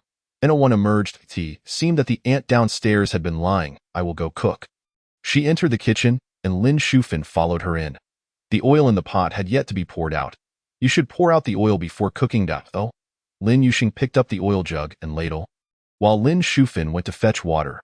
Just as she poured 2 ladles of oil, Lin Shufen, carrying a basin of water, collided with her. A chill rushed down Lin Yuxing's waist. She gasped softly, her ladle knocked askew. But fortunately, nothing spilled. However, one of her legs was thoroughly soaked. Lin Shufen, feeling guilty, said, I didn't mean to. Go change your pants. Let me handle the cooking. Lin Yuxing had no choice but to turn and leave the kitchen. She returned to her room to change clothes. Upon entering her room, she habitually locked the door. Then she opened her wardrobe to find something to wear. Just as Lin Yuxing had selected her outfit and was about to unbutton her pants, footsteps suddenly approached from behind. As she turned halfway, her waist was suddenly gripped tightly by a man. Lin Yuxing, are you so eager to take off your pants because you want me to have my way with you? Zhao Qinghai sneered, his mouth spewing filth, while his hands remained busy. He had learned from previous encounters that Lin Yuxing was not easily subdued. This time, he held her firmly, restricting not only her arms but also her legs from retaliating. Hearing Zhao Qinghai's voice caused Lin Yuxing's heart to plummet into despair. She was uncertain whether to hate Lin Shufen or herself. However, at that moment, she knew she must first escape this crisis. Seeing her frozen in place, Zhao Qinghai leaned down to kiss her fair neck. Lin Yuxing, you probably didn't realize that your mother lit an aphrodisiac in this room. Oh, and it's colorless and odorless. You didn't notice, did you? Lin Yuxing pressed her lips tightly together, closing her eyes as she silently counted to 3.3, 2, 1. Then, At the moment, Zhao Qinghai released one of his hands to grasp her head. She forcefully elbowed him backward. Following that, she lifted her foot and stomped down with all her might. Zhao Qinghai, having been spoiled all his life, winced in pain and loosened his grip even further. Lin Yuxing turned and threw a punch at his forehead, a second punch, a third. Then she raised her leg and delivered a powerful kick to his vital area. Her speed was astonishing, and her reflexes were so sharp that Zhao Qinghai had no opportunity to evade or counterattack. Aside from initially using brute force to restrain Lin Yuxing, once she found an opening, he was doomed to fail. Zhao Qinghai crumpled to the ground, clutching himself and drenched in cold sweat. Lin Yuxing, you vixen! If I am ruined by you, I will gather a group of men to kill you, ensuring your child suffers the same fate as you, becoming a wild, The final punch landed on his mouth, and Zhao Qinghai immediately tasted the metallic tang of blood filling his mouth. He glared at Lin Yuxing. You have already inhaled the aphrodisiac. You cannot escape. Your mother is guarding the outside. If you go out, you will be caught and brought back. Lin Yuxing declared, Tonight, I will definitely finish you off. I think it is you who is doomed, fool. Lin Yuxing sensed the effects of the aphrodisiac that Zhao Qinghai mentioned, but she did not show it. Her eyes were icy, and her words dripped with disdain for Zhao Qinghai. Enraged by her insult, Zhao Qinghai could hardly wait to rip Lin Yuxing's clothes off. Yet, he was incapacitated and dared not move. He decided to wait for Lin Yuxing to succumb to the effects of the drug and plead with him. Lin Yuxing saw through his vile intentions. Suddenly, she pulled open the nearby drawer and retrieved a fruit knife, stepping forward. Zhao Qinghai, leaning against the cabinet, warily watched her. What do you intend to do? To assist you in your demise. Lin Yuxing spoke as if she were discussing the harvest of chives. Her gaze icy and filled with a calm madness. Zhao Qinghai felt a sudden surge of panic. He sensed that Lin Yuxing truly intended to harm him. He gripped tighter with both hands. Don't forget, you are a teacher. If you commit such a heinous act, how will you face your students? His voice trembled. Lin Yuxing suddenly slapped him across the face. He was struck so hard that his head turned to the side. Another slap followed, bringing his face back to its original position. Lin Yuxing gazed upon her own swollen visage, contrasting it with his frightened demeanor. A sneer of disdain crept upon her lips. Useless trash. Yuxing, Lin Yuxing. A knock echoed from outside. It was Aunt Lin Shufan. Aunt Lin, come quickly to save me. Zhao Qinghai hurts terribly. No, every part of me is in pain. Fortunately, Lin Yuxing had not dislocated his arm today. Oh, he was relieved too soon. Suddenly, his chin was seized by someone. A crack resounded. Pain contorted his features, his mouth twisted, yet he could not utter a word. Lin Yuxing observed his trembling form and chuckled. Are you satisfied with this outcome? She inquired. Zhao Qinghai shook his head in terror. Lin Yuxing was no human. She was a devil. I warned you before, but you chose not to listen, she stated coldly. Zhao Qinghai shook his head vigorously. The cold tip of a blade pressed against his left eye, causing his head to halt its movement. His body shivered rigidly, afraid to shake too violently for fear of being blinded. He sensed Lin Yuxing's madness. This insane woman, he had never realized she could be so unhinged. Seeing him unable to speak, she reattached his chin, replacing it with the dislocation of his right arm. He was a living being, yet she treated him as if dismantling it was utterly perverse. Lin Yuxing, do not act recklessly. Your knife? You forced my hand, Lin Yuxing retorted, her grip on the knife wavering as the effects of the drug began to take hold, causing her hand to tremble slightly. Yet, the most agonizing aspect was not the drug but the shattering of her last vestige of trust by Lin Shufan. She longed for mutual destruction. She felt she should not have come into this world. Lin Shufan deemed her a disgrace, repeatedly venting her grievances and hatred upon her. But this time, she had the audacity to bring a man into their home, intent on her ruin. I am already married. Why can she not let me be? A sudden chill enveloped her face. She raised a hand to touch it. It was water. Noticing her distraction, Zhao Qinghai lunged to seize the fruit knife from her grasp. In the next moment, a scream pierced the room. Zhao Qinghai's arm was slashed. Blood oozed from the torn fabric, trickling from his wrist to his shoulder. It was Lin Yuxing's doing. The moment he tried to snatch the knife. She finally lost control. Lin Yuxing, what are you doing in there? What have you done to Qinghai? Lin Shufin's voice rang from outside, her knocks growing increasingly forceful. Lin Yuxing paid her no heed, fixated on Zhao Qinghai's bleeding arm, her eyes reflecting a deeper madness. Kill him, then end it myself. That voice felt distant, reminiscent of years past when she harbored such thoughts against that vile teacher. After reporting him, the police, influenced by Lin Shufin, deemed her exaggerating. She had merely been molested, not raped. There was no concrete evidence. Lin Shufin berated her as the beast continued to verbally abuse her. At that time, she was ensnared in the throes of depression, yearning to annihilate that monster. What caused her to regain her composure later? Her phone rang urgently as she reached for it.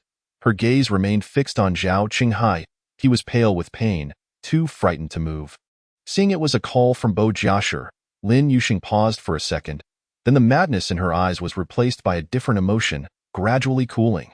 Zhao Qinghai seemed to seize the opportunity. Scrambling toward the door, Lin Yuxing made no attempt to pursue him, merely furrowing her brow at the bloodied floor. Regaining her composure, she pressed the answer button, responding with a neutral hello. Outside, Zhao Qinghai trembled as he opened the door, shouting at Lin Shufin, "Lock the door. Do not let that wretched Lin Yuxing out. I will kill her tonight." Chapter 62. She longed for rebirth. Lin teacher, where are you? What has happened? On the other end of the line, Bo Jiashi heard a man's voice in the background. "Jiashi, I will call you back later." Lin Yuxing's eyes were bloodshot, one hand tightly gripping her phone, the other clutching the fruit knife with equal fervor. Outside, Lin Shufin's voice was frantic. "Your arm is bleeding profusely. We must go to the hospital at once." "No, I must kill her." Zhao Qinghai's left arm was not the only one bleeding. His right arm had been dislocated as well. This was the third time. That wretched Lin Yuxing must die in bed, exposed to the world as a ghost. Just before hanging up, Lin Yuxing heard Bo Jiashi's voice.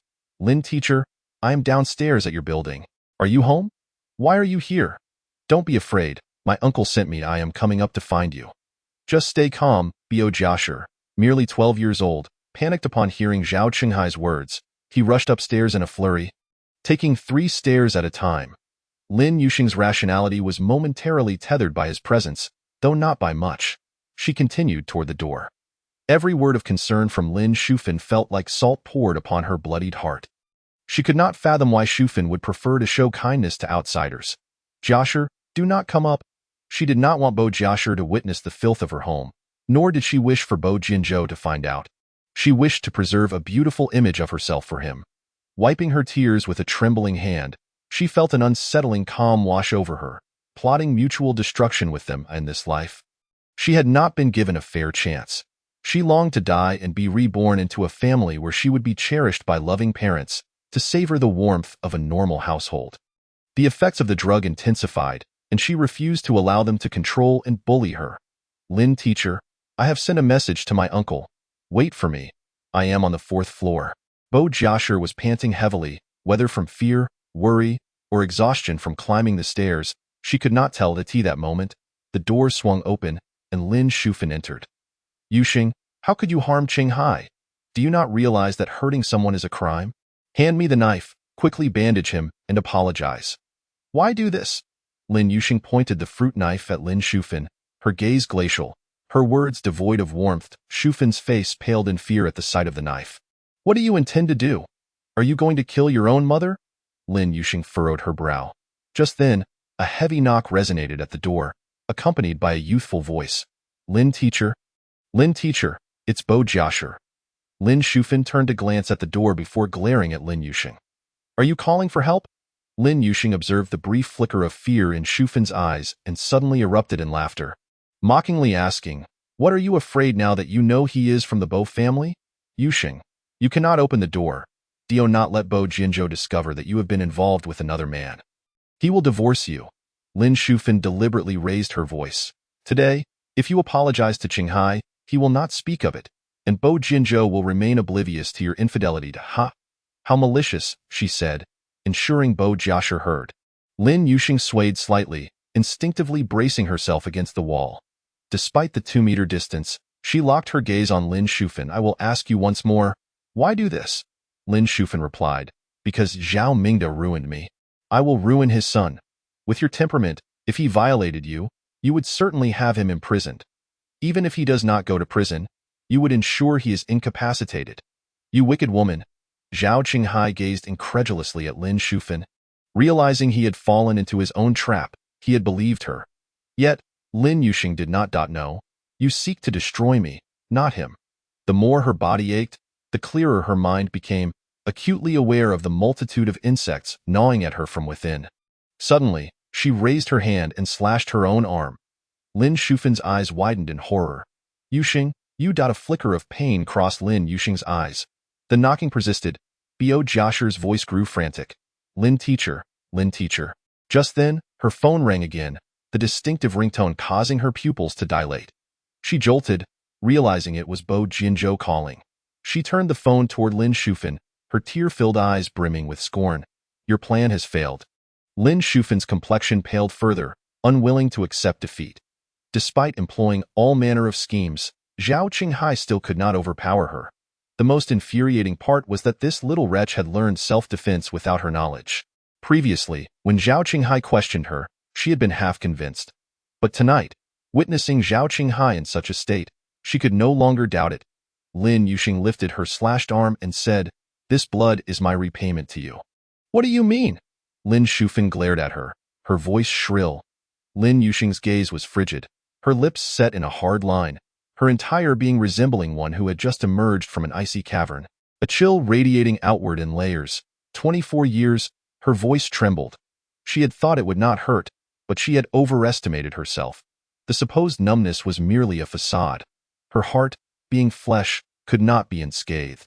But today, she aimed to conclude matters with this woman. Though you gave me life, you have tormented me for 24 years. Lin Shufan, from this day forward, we are no longer mother and daughter. You wish to abandon your own mother? Lin Yuxing, you heartless wretch. Lin Shufan's face twisted with rage as she bellowed. Lin Yuxing allowed her to shout. Indeed, I have become heartless. Are you satisfied now? I am not satisfied. You were born of me. Your life is a gift from me. Whatever I command, you must obey. Then why didn't you simply purchase a doll back then? Surely it would be more obedient than I. Lin Yuxing walked past her. Suddenly, her arm was seized by Lin Shufan, gripping her wound. She trembled slightly in pain. Lin Yuxing, you shall not escape me. You are forbidden to abandon me for the rest of your life. Otherwise, I will sue you in court. Suit yourself. Lin Yuxing abruptly shook her off, causing Lin Shufan to stumble. The ringtone of the phone in Lin Yuxing's hand continued to ring incessantly. Outside, the knocking from Bo Jiasi did not cease, drawing the attention of two neighboring households. Some suggested calling the police, while others proposed kicking down the door.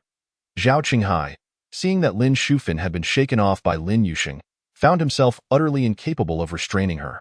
With one arm bleeding and the other dislocated, he could only watch as Lin Yuxing strode towards the door, casting furtive glances at Lin Shufan. The moment Lin Yuxing's hand reached for the doorknob, a voice rang out from behind. Lin Yuxing, stop right there. Instantly, pain shot through her scalp as Lin Shufan lunged and yanked her hair back, preventing her from opening the door. Chapter 063. What more is there to fear when I no longer value my life? Lin Yuxing's hand released the doorknob. She turned to face Lin Shufan, whose expression was twisted with hatred. Suddenly, she smiled, thrusting the fruit knife in her hand towards Lin Shufan. Lin Shufan dared not block it. In that instant, as the knife approached, she was so frightened that she loosened her grip, cursing, Lin Yuxing, you dare to commit matricide. I no longer value my life. What is there that I would not dare? Her laugh was chilling. Lin Shufan instinctively took a step back. If you dare to leave, I will set this house ablaze, and let the entire building perish with me. She did not believe she could not retain this little wretch. Though this little wretch was ungrateful towards her mother, she was quite righteous towards others. Lin Yuxing's pupils constricted. She recalled Lin Shufan's actions in the video. The phone's ringtone ceased momentarily before ringing again. On the screen, the name Bo Jinzhou flickered. Lin Shufan, believing she had gained the upper hand, coldly asked, Lin Yuxing, the man you wrote about in your diary years ago, was it Qinghai? Lin Yuxing's hand, gripping the fruit knife, trembled slightly. Years ago, when the diary was discovered, she had quarreled fiercely with Lin Shufan. If Bo Jinzhou were to know you harbored feelings for another man, he would divorce you immediately, wouldn't he, by then? You would have nowhere to go and would have to return. Rather than wait to be abandoned by him, you should be with Zhao Qinghai now in your dreams. Lin Yuxing gritted her teeth, saying, if you adore him so much, then sleep with his father instead. A resounding slap echoed as Lin Yuxing was struck. At that same moment, the fruit knife in her hand grazed Lin Shufin's arm. The fabric tore and blood flowed. Excellent. All three of us are injured. Lin Shufin could hardly believe it. Over the years, she had struck Lin Yuxing countless times, and no matter how enraged she became, she would never have turned to harm her. Lin Yuxing gazed at the blood trickling down Lin Shufin's arm, her smile icy and resolute. If you cannot forget the humiliation of the past, then accept these two as your companions in remembrance. Lin Shufin's lips quivered for a long moment, unable to utter a single word. Lin Yuxing had already brazenly opened the door. Outside, a crowd stood frozen, taken aback by the scent of blood in the air. Upon seeing Lin Yuxing's appearance, Bo Jiasi was left dumbfounded. Someone shouted, quick, get to the hospital and bandage up. Bo Jiasi snapped back to reality, grabbing Lin Yuxing's arm. She winced in pain as he realized he had grasped her wound. Staining his hand with blood, flustered, Bo Jiasi apologized repeatedly. I'm sorry, Teacher Lin. I'm so sorry. It's all right. Don't be afraid. Lin Yuxing reassured him, then turned to the onlookers and said, it's fine now. Everyone should return home. How can it be fine? Didn't she just say she would burn the house down and take us with her? Yes, Lin Yuxing, you cannot ignore your insane mother. When she goes mad, will you be able to bear the responsibility if she takes us down with her? In my opinion, you should just listen to your mother and be with your ex-boyfriend. What nonsense are you all spouting? Bo Jiasi roared, like a little lion whose fur had been ruffled. Teacher Lin is my aunt. No one gets to bully her, but her mother wants to take us down with her. Whoever wants to accompany you, go find them. Teacher Lin, ignore them. We need to head to the hospital. Your arm needs to be bandaged. His gaze fell upon the fruit knife in Lin Yuxing's hand. Teacher Lin, may I borrow the knife for a moment? As he spoke, he reached out to take it. The others quickly stepped back. Fearing this little lunatic might act recklessly, Bo Jiasi shot them a disdainful glance. He took the knife and expertly tore a strip from his shirt, binding it around Lin Yuxing's arm. Teacher Lin, I'll bind it for now. When my uncle arrives, he can properly treat your wound. His uncle's car is equipped with a first aid kit. Upon hearing the words my uncle, Lin Yuxing's expression shifted. Jiasi. Her voice carried a note of finality. You call your uncle now and tell him I am fine. Teacher, I already informed my uncle that you were in trouble. Now tell him it was a misunderstanding. All right. Bo Jiasi not only held Lin Yuxing in high regard, but also admired her. From the very first day she became their homeroom teacher, she had treated them exceptionally well. Beyond being a teacher, she was also a confidant. Regardless of how others behaved, Lin Yuxing reassured the concerned neighbors, saying, if you are not at ease, you may call the police. Only then did she and Bo Jiasi head downstairs. Bo Jiasi dialed Bo Jinju's number. After 2 rings, it was answered. Bo Jinju's cool voice carried a hint of worry. Jiasi, have you seen your teacher? Uncle, Teacher Lin is fine. It was just a misunderstanding on my part. Bo Jiasi glanced at Lin Yuxing, who smiled at him reassuringly. It was uncertain whether Bo Jinju believed his words. He instructed, hand the phone to her.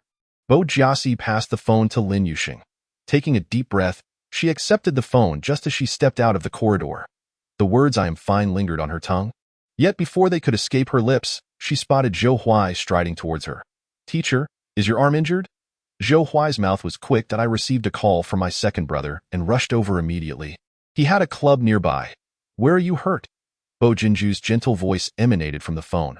There was no trace of reproach in his tone. The emotions that Lin Yuxing had suppressed surged back to the surface at the sound of his voice. Filling her eyes with tears, she could not fathom why she suddenly felt so deeply aggrieved. She pressed her lips tightly together, unwilling to shed tears in front of her students. It seemed that Bo Jinju sensed her emotions through the phone. He softly comforted her. Let Ah Huai speak with me. Lin Yuxing absent-mindedly replied with an O and handed Bo Jiasi's phone to Zhou Huai. She had no idea what Bo Jinju said to Zhou Huai. Her thoughts were chaotic. She even regretted drinking that alcohol in the first place and dragging him to obtain a marriage certificate. Had she not done so, he would not have seen her in such a disheveled state. Teacher, let's get in the car. Zhou Huai's voice pulled her back to reality. Bo Jiasi reached out to support her. Under Bo Jinju's influence, Although the supplies in Zhou Huai's car were incomplete, they could at least stop the bleeding. After applying a simple bandage, Zhou Huai started the engine, explaining, "My second brother asked me to take you to Rongqing Hospital. He is also changing course to return to the hospital." The journey for Bo Jinju to this place was nearly the same as returning to the hospital. "Thank you," Lin Yuxing replied, then turned to Bo Jiaxi, saying, "It's just a minor injury.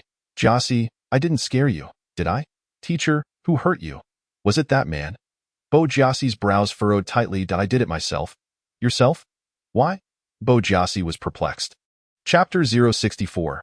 I punish you to help me bathe for a month. Lin Yuxing lowered her gaze to examine the wound on her arm. Although Bo Jiaxi had tied a bandage, it was not completely staunched. The bleeding had lessened but had not ceased entirely. In that moment, she had acted impulsively. Bo Jiaxi was still a child.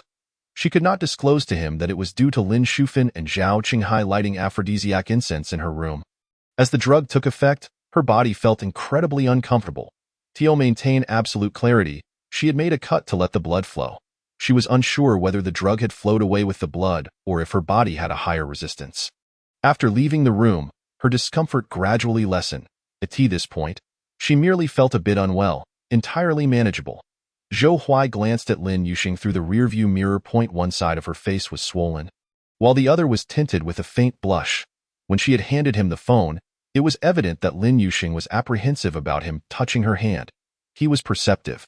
After a moment of contemplation, he surmised a probable cause but kept his thoughts to himself. When they got out of the car, Bo Jinju arrived just in time. He hurriedly approached her, taking swift strides. At first glance, her swollen cheek caught his attention, and with a second glance, he shifted his gaze to her injured arm. His elegant brows knitted tightly together. Zhou Huai glanced at Bo Jiaxi, who discreetly stepped back. Lin Yuxing's right hand, hanging by her side, gradually formed a fist. After exchanging a brief look with Bo Jinju, she averted her eyes. Besides her arm and face, were there other injuries? His voice carried a hint of gravity, seemingly suppressing some emotion. Lin Yuxing took another look at him, only to find no further injuries. A wide-up Bo Jinju called out to Zhou Huai, who had taken a few steps away. The latter turned back at just a glance. Without uttering a word, Bo Jinju conveyed everything through his eyes, and Zhou Huai nodded in understanding before turning away to leave. Bo Jinju led Lin Yuxing directly back to the office, personally tending to her wounds and rebandaging them. The length of this wound was comparable to the one on her shoulder from last time, with a similar depth as well. You often get injured." The heavy silence was broken by a low voice. Lin Yuxing hesitated for a few seconds, responding that it wasn't frequent. She had been contemplating what he meant by injured, whether he referred to incidents like tonight or the previous shoulder injury, which was also not too common. He observed her gradually swelling face after applying ointment, a slight tightening at the corners of his lips. He chose not to elaborate further. Earlier, Lin Yuxing had sensed no anger in him over the phone, nor did she perceive any downstairs. However, upon entering the office, she felt the tension of his displeasure. A sense of unease crept into her heart as she wondered if he was indeed angry over her interruption of his dinner engagement. Apologies formed on the tip of her tongue but were swallowed back down in uncertainty as she felt it inappropriate to voice them. After bandaging her wounds, Bo Jinju silently tidied the medicine box, pouring her a glass of warm water and offering her a few unidentified pills, instructing her to take them. Lin Yuxing reached out for the medication, but he withheld it, prompting her to open her mouth and allow him to feed her the pills before washing them down with water. Bo Jinju settled into the sofa opposite her, his demeanor serious as he regarded her. "Teacher Lin, apologize to me." Lin Yuxing straightened in her seat, immediately responding, "I'm sorry," without a hint of hesitation. Obedient as a child. This provoked a slight furrow of his brows, a touch of mockery curling at his lips. "Why apologize?" Lin Yuxing replied. "I disrupted your dinner." Bo Jinju's expression darkened. "Think carefully," Lin Yuxing continued. "I am sorry for not answering your call." Sound of derision escaped him. He hinted, "You're getting closer." Lin Yuxing frowned, lowering her gaze. "I don't know what else I did wrong." "Who am I?" he asked. Since entering the office, his expression had grown increasingly stern. This was the first time Lin Yuxing had witnessed such seriousness from him since their marriage, as if he might erupt at any moment.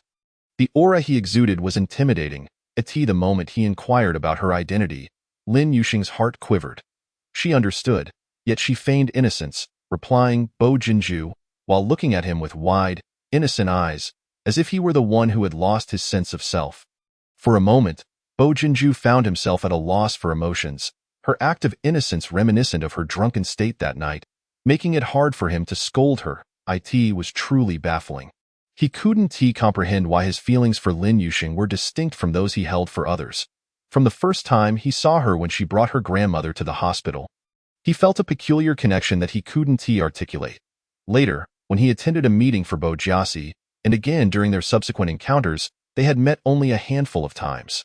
Then there was that night when she was intoxicated. Looking so delicate and heart-wrenching that afternoon, he had been pressured into marriage by the old lady, and she had tearfully urged him to get the certificate with her, in a moment of inexplicable impulse. He had agreed, and to this day, he had no regrets. And who am I? A cardiologist? And? A smirk played at the corners of Bo Jinju's mouth, genuinely devoid of irritation. He wanted to see how long she could maintain her ruse, whether she could continue avoiding the correct answer. Lin Yuxing had been sitting in one position for too long and felt fatigued. She attempted to stretch her arm but winced in pain, her face contorting in discomfort. Does it hurt? A flicker of light crossed Bo Jinju's gaze, though his expression remained unchanged, even his voice lazy. You've been seen through. Realizing the futility of her act, Lin Yuxing shook her head. It doesn't hurt, if it doesn't hurt. Why is your face scrunched up? Bo Jinju chuckled enigmatically. Who knew Teacher Lin had a flair for acting? I'm sorry. Suddenly, Lin Yuxing stood up and sincerely bowed to Bo Jinju, her demeanor earnest. I shouldn't have ignored your call, nor should I have hesitated to seek your help when I needed it. I promise that from now on, whether big or small, I will trouble you with everything. There was a hint of defiance in her tone. He stretched his long legs, scrutinizing her with half-closed eyes, aware of where her faults lay but unyielding in his stance. Lin Yuxing shook her head once more. This isn't defiance. I'm being serious. Oh, what changed your mind? Bo Jinju raised the water cup to her lips but didn't drink. Instead, he gazed at her over the rim. Lin Yuxing pressed her lips together, her gaze dropping again, lacking the courage to meet his eyes. In a barely audible voice, she confessed, You've seen me at my most vulnerable. From now on, nothing could be worse than this. A sigh resonated in the office, emanating from Bo Jinju. Lin Yuxing refrained from lifting her gaze. She did not wish to appear pitiful in his eyes. She cared deeply about maintaining an equal relationship with him. Though their economic capabilities could never be equal, and their backgrounds would always differ, she was determined to find common ground in some aspect, granting her the courage to continue alongside him rather than relying on him and becoming a burden. A girl marrying does not wish to be a charity case, and a man marrying certainly does not desire to bear the weight of one. Teacher Lin, I'm giving you one last chance. Huh? Lin Yuxing looked at him in bewilderment. What did he mean by last chance? Did it imply he would divorce her if there was another incident? Bo Jinju stood up. If you treat me as an outsider again, I'll punish you by making you wash my back for a month. To teach you what it means to be honest with each other. You truly are forthright. Chapter 65. Brother 2? Do your best to treat Teacher Lin well due to her arm injury. It was Bo Jinju who bathed Lin Yuxing that night, meticulously washing every inch of her body from head to toe, sparing no part except for the wound. Initially, Lin Yuxing felt anxious and tense, fearing that he might cross boundaries midway. However, Bo Jinju's self-control was remarkably steadfast. His warm hands glided over her entire body, merely kissing her for 2 minutes without crossing any lines. After the bath, he dressed her in sleepwear and gently dried her hair. Lin Yuxing waited on the bed for nearly an hour before Bo Jinju emerged from the bathroom. Noticing she was still awake, he furrowed his brows slightly. You should sleep. I need to handle some matters in the study. Oh, okay. Lin Yuxing had initially wanted to talk to him, but since he was busy, she decided to wait for another day. Once inside the study, he closed the door and called Zhou Huai. How's the investigation going? Without any pleasantries, he got straight to the point. Zhou Huai's voice sounded somewhat odd.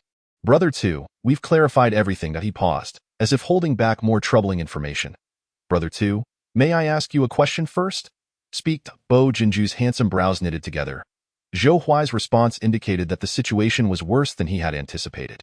He hadn't inquired how Lin Yuxing had injured her arm, for he had already seen that it was self-inflicted. What could drive her to harm herself? Aside from the physical injury he had detected through her pulse, there was also the underlying emotional trauma. a dual assault on her mind and body. How had her fragile frame withstood such blows? His heart tightened painfully. Zhou Huai's voice came through the phone again. Brother 2, will you and teacher Lin get divorced in the future? The Bo family had no precedent for divorce. Stop rambling. Just tell me the results of the investigation. His patience frayed. He was desperate to understand what Lin Yuxing had endured. Zhou Huai's superfluous words only fueled his urgency. One more thing, Brother 2. Since you and teacher Lin want to be getting divorced, can you treat her as well as possible? The findings of the investigation weighed heavily in Bo Jinju's tone. Zhou Huai dared not waste more words. I didn't investigate thoroughly previously when you asked me to last time. I only looked into Lin Shufin's past with Zhao Mingda. Tonight, I discovered what teacher Lin has faced over the years. And frankly, it's heartbreaking. I in the bedroom. Lin Yuxing lay wide awake, unable to sleep. She picked up her phone from the small table and opened Lin Shufin's WeChat profile. She typed out a few words, then deleted them, only to retype and delete again. Earlier at home, she had mentioned that Lin Shufin couldn't forget the past. Leaving Zhao Mingda and Zhao Qinghai behind was an irrational decision made in a moment of anger. And now, in hindsight, she felt a twinge of regret. For Lin Shufin, that must have been her most painful wound. However, Lin Yuxing was unwilling to apologize. Lin Shufin had hurt her far too deeply that night. She would rather have never entered this world. Suddenly, the bedroom door swung open. Lin Yuxing barely had time to hide her phone and pretend to be asleep, locking eyes with Bo Jinju. Still awake? Were you waiting for me? Bo Jinju initiated the conversation. Lin Yuxing composed herself, forcing a smile. Yes, I was waiting for you, Dado. Bo Jinju raised an eyebrow slightly. With measured strides, I approached the bed, pondering whether you had something to convey or were merely waiting for me to join you in slumber. Lin Yuxing gazed into his eyes, which reflected a profound understanding. Why don't you just expose me? She inquired. Bo Jinzhou climbed onto the bed, reclining beside her, casting a sidelong glance at her for a few moments. Suddenly, he reached out, pulling her into his embrace. Lin Yuxing's heart momentarily halted, then raced erratically. Her head was pressed against his chest, compelled to listen to the steady rhythm of his heartbeat, thumping insistently. Each beat resonated with an inexplicable sense of comfort. What's wrong? Lin Yuxing asked softly from within his hold. A low chuckle emanated from above her. I was just contemplating how I managed to resist the urge to help you finish your bath tonight. Lin Yuxing stiffened, momentarily forgetting the injury on her arm as she instinctively raised her hand to push him away. Fortunately, Bo Jinzhou halted her, cautioning, Don't move. You might aggravate your wound and cause yourself pain. She glared at him. Bo Jinzhou covered her eyes, soothing her as one would a child. Rest now. A good night's sleep will hasten your healing. All right, good night. Encased in his warmth, Lin Yuxing swiftly succumbed to slumber. Bo Jinzhou gazed at the petite woman nestled in his arms, his lips forming a thin line. Due to her background, Lin Yuxing had always been looked down upon by Lin Shufin, while her grandmother was alive. Her mother had shown some restraint, but after her grandmother's passing, Lin Yuxing became the target of Lin Shufin's wrath. Enduring ridicule from others, she faced beatings and scoldings at home. Beginning at the age of 11, she scavenged for cardboard and scrap, employing every conceivable method to earn her tuition fees. The expenses for high school and university were entirely her own doing. Furthermore, she was compelled to provide financial support to Lin Shufin.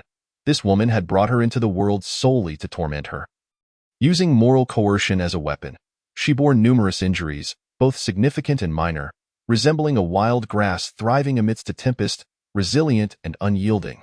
Survival and education were her dual pursuits. It was no wonder she didn't depend on anyone. She simply couldn't afford and he hadn't anticipated the extent of her previous suffering. The following morning, Bo Jinzhou insisted on driving Lin Yuxing to school, not pausing to let her out early. With no alternative, Lin Yuxing exited the car at the school gate. As she stepped out, she encountered Hu Meili. Lin Laosher.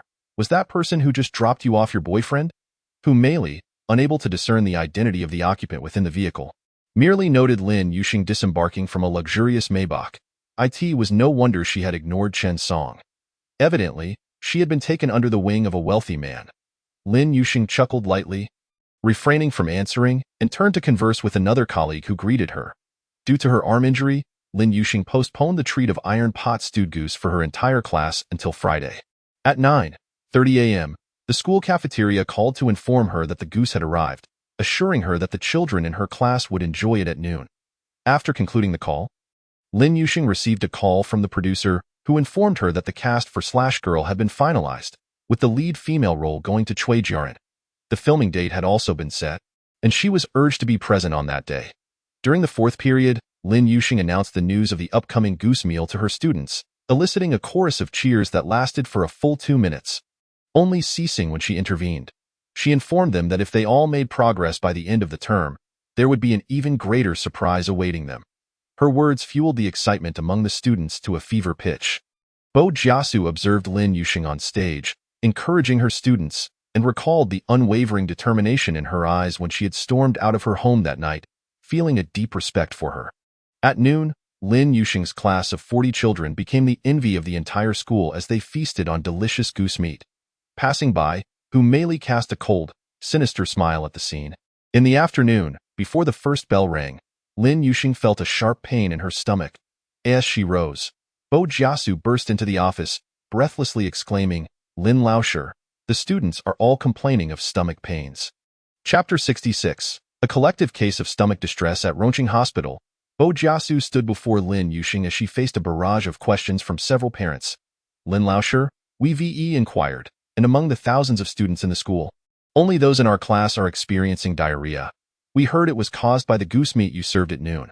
Shouldn't you provide us with an explanation?" "Indeed, Lin Laoshi. Can you confirm that the goose you purchased was fresh and not frozen for a year and a half?" "Allow me to speak," Bo Jinzhou's cold voice interrupted the parent. Lin Yuxing turned at the sound, meeting his reassuring gaze, which calmed her racing heart. As expected, the attention of the crowd shifted to Bo Jinzhou. Noticing his white coat, they immediately inquired about their children's conditions. Bo Jinzhou calmly explained, "We reported the matter promptly. Currently, the children are experiencing similar symptoms, so it's food poisoning. We must await the results of the tests." Bo Jinzhou glanced at Lin Yuxing, whose complexion had paled. His brow furrowed slightly. "Lin Laoshi is also in need of care. Could you all show her some understanding and allow her to rest?"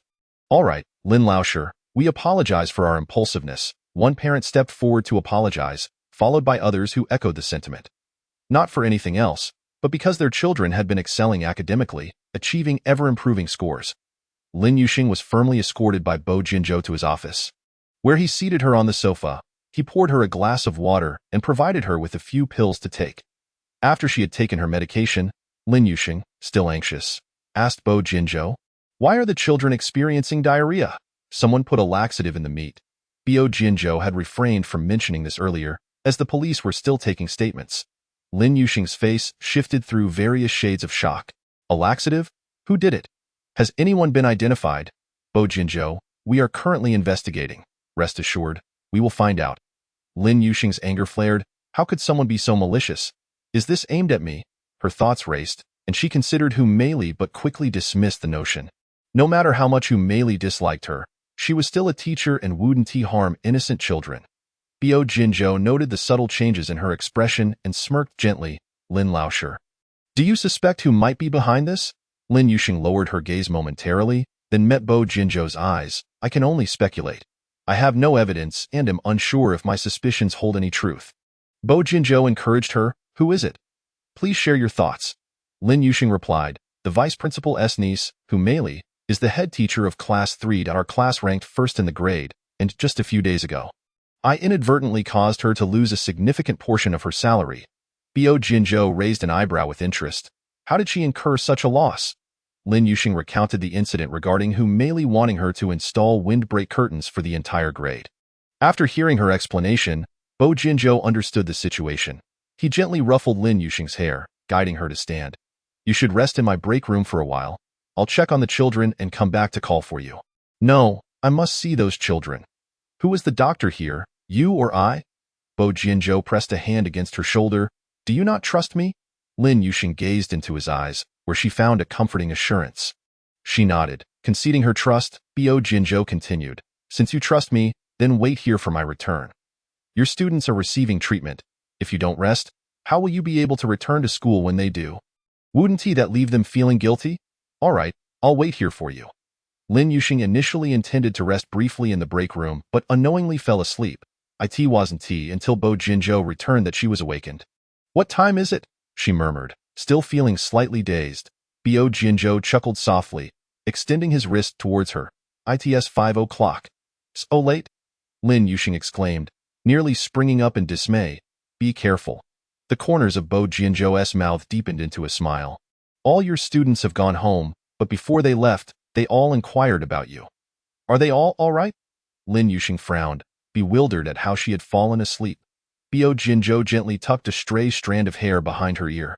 "They all fine, and we've already determined who administered the laxative." "Who was it?" "Just as you suspected, it was Mei Li who orchestrated it." Lin Yuxing remained astounded. Despite having anticipated Mei Li's involvement, she was still taken aback. She was blinded by jealousy. The dosage wasn't significant. It was merely to ensure you faced the ire of the student's parents. Lin Yuxing regarded Bo Jinzhou's handsome countenance, pondering whether his swift resolution of the case was due to his influence in the matter. Before she could voice her thoughts, Bo Jinzhou discerned her contemplation. He opened his phone to reveal that someone had posted about it online, propelling the incident into trending discussions. With such media attention, how could the investigation possibly proceed slowly? Bo Jinzhou had intended to leave work on time, but another patient sought him out, compelling him to let Lin Yuxing return home alone. As she exited the hospital, she received a call from Zhao Mingde. On the other end, Lin Shufan's voice pierced through. "Yuxing, please save Qinghai. I beg you. Don't report him." "All right. What did you say?" Lin Yuxing halted mid-step. That night, in her fury, she had forgotten to file a report. Lin Shufan's frantic voice echoed through the phone. "What are you pretending for? If it weren't for you reporting Qinghai, how could he have been taken away by the police?" Lin Yuxing scoffed coldly. "That's certainly his comeuppance. However, your phone call reminded me that if his crime is not severe enough, I may need to add a little something to it." "Lin Yuxing, do you dare?" Lin Shufan's furious roar was of no concern to Lin Yuxing, as if her heart had already grown cold, impervious to further wounds. "Do I dare or not? Haven't you always known? What is there for her to fear?" Back in high school, Lin Shufan forbade her from reporting, yet she did so regardless. What more could she care about now? Lin Shufan threatened her. "Think carefully. If you report, everyone will know you were raped by Zhao Qinghai, that you were tainted. Who in the Bo family would accept you then?" Lin Yuxing hung up the phone without hesitation. The driver was waiting for her by the roadside. Upon opening the car door, she noticed Bo Jiasi was also inside. "Teacher Lin." Bo Jiasi cheerfully scooted over. Lin Yuxing did not enter the car but inquired about him, ensuring he was unharmed, before instructing the driver to take him home. "Teacher Lin, aren't you going home? Where are you headed?" Lin Yuxing smiled and replied, "I have a matter to attend to at the police station." Bo Jiasi, taken aback, asked, "Is it because of our hospital visit today?" Lin Yuxing shook her head. "No, it's a personal matter." Chapter 067. Uncle, you are finally flustered. Bo Jiasi was a headstrong individual. Regardless of Lin Yuxing's purpose at the police station, he insisted on accompanying her. Refusing to let her take a taxi, he even threatened, "Teacher, if you don't agree, I will immediately call my uncle and have him leave the patient to take you." Lin Yuxing, feeling helpless, had no choice but to get into the car. Upon arriving at the police station, Bo Jiasi was recognized immediately. At first, Lin Yuxing thought it was because he belonged to the Bo family, but to her surprise, the police chief was a cousin of Bo Jinzhou. Bo Jiasi called him Grandpa. Because of this connection, before Lin Yuxing and Bo Jiasi could leave the police station, Bo Jinzhou arrived. "Uncle, you're here? Then I'll take my leave." Bo Jiasi cleverly dropped that line and slipped away. On the way back, Lin Yuxing asked Bo Jinzhou, "Did Jiasi inform you?" Bo Jinzhou nodded. "Yes, he did." Lin Yuxing fell silent for a moment and asked, "Did Jiasi tell you everything?" That night, he had not inquired about the details, and Lin Yuxing had not thought to share them. Bo Jinzhou's gaze fell on her delicate face, a fleeting expression of tenderness crossing his features as his large hand gently touched her head, the warmth radiating from his palms soothing her soul. "Jiasi only told me he accompanied you to the police station. He didn't mention anything else." Lin Yuxing pressed her lips together. Rather than him hearing it from others, it was better to tell him herself. That night, she had deceived him into returning, intending to fulfill Zhao Qinghai's desires, though it hardly qualified as fulfilling. A hint of self-deprecation surfaced on her lips. Zhao Qinghai merely harbored resentment for being rejected by her, seeking to ruin her. They had lit aphrodisiac incense at home. While at the hospital, I took your pulse and sensed something, Bo Jinzhou admitted, his eyes deep and calm, devoid of any unusual emotional upheaval. Which moved Lin Yuxing greatly. He did not look down upon her for those events or harbor any doubts. You harmed yourself to remain lucid, Bo Jinju continued. Lin Yuxing chuckled softly. She did not wish to cast herself in a role of sorrow. No matter how tragic, she would force herself to smile. I suppose so. She repeatedly claimed to have given birth to me, raised me, and in that moment of irrationality, I thought of returning her blood. Have you ever contemplated an alternative possibility? Bo Jinju's words initially eluded Lin Yuxing. After a few seconds of meeting his gaze, she comprehended. You mean, I might not be her biological child? Bo Jinju remained silent, for he perceived the disappointment in her eyes. No, she once expressed a hope that I was not her biological child. Seeing me would spare her the memories of her humiliation. She treats other children far better than me. For instance, Zhao Qinghai and even my former classmates. Even with Pan Pan, who had only visited her home a few times, she was kinder than to me 80 times. I find it rather tragic. Am I unworthy of maternal love merely because of my origins? Yet now, she genuinely no longer cared.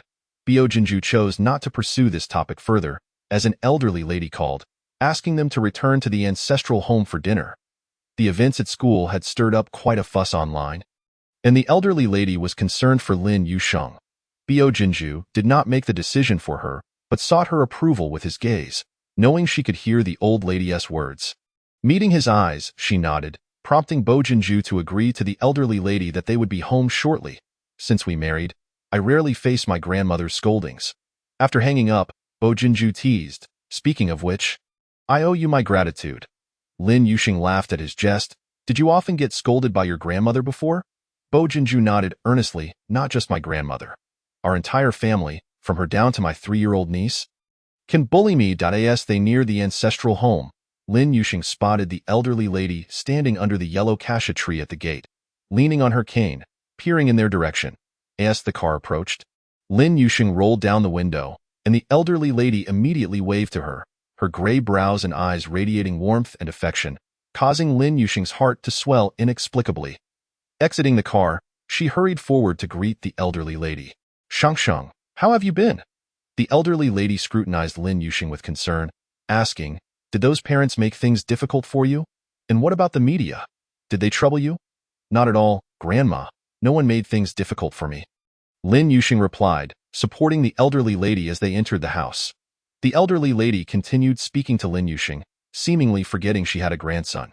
Bo Jinju lagged a few steps behind, observing the two engaged in cheerful conversation as they entered the living room. The elderly lady promptly instructed the servants to serve the meal. Only then did she remember there was another living person present and turned to Bo Jinju, asking, are those students all right? Bo Jinju replied with a smile. Grandma, they merely had a bout of diarrhea. There's nothing more to it. Jiaxi ate the most. He.s. bouncing around like nothing happened. The other students are fine. Jiaxi had mentioned the same, that he had eaten the most. After all, he secured first place, crediting it all to Shangsheng.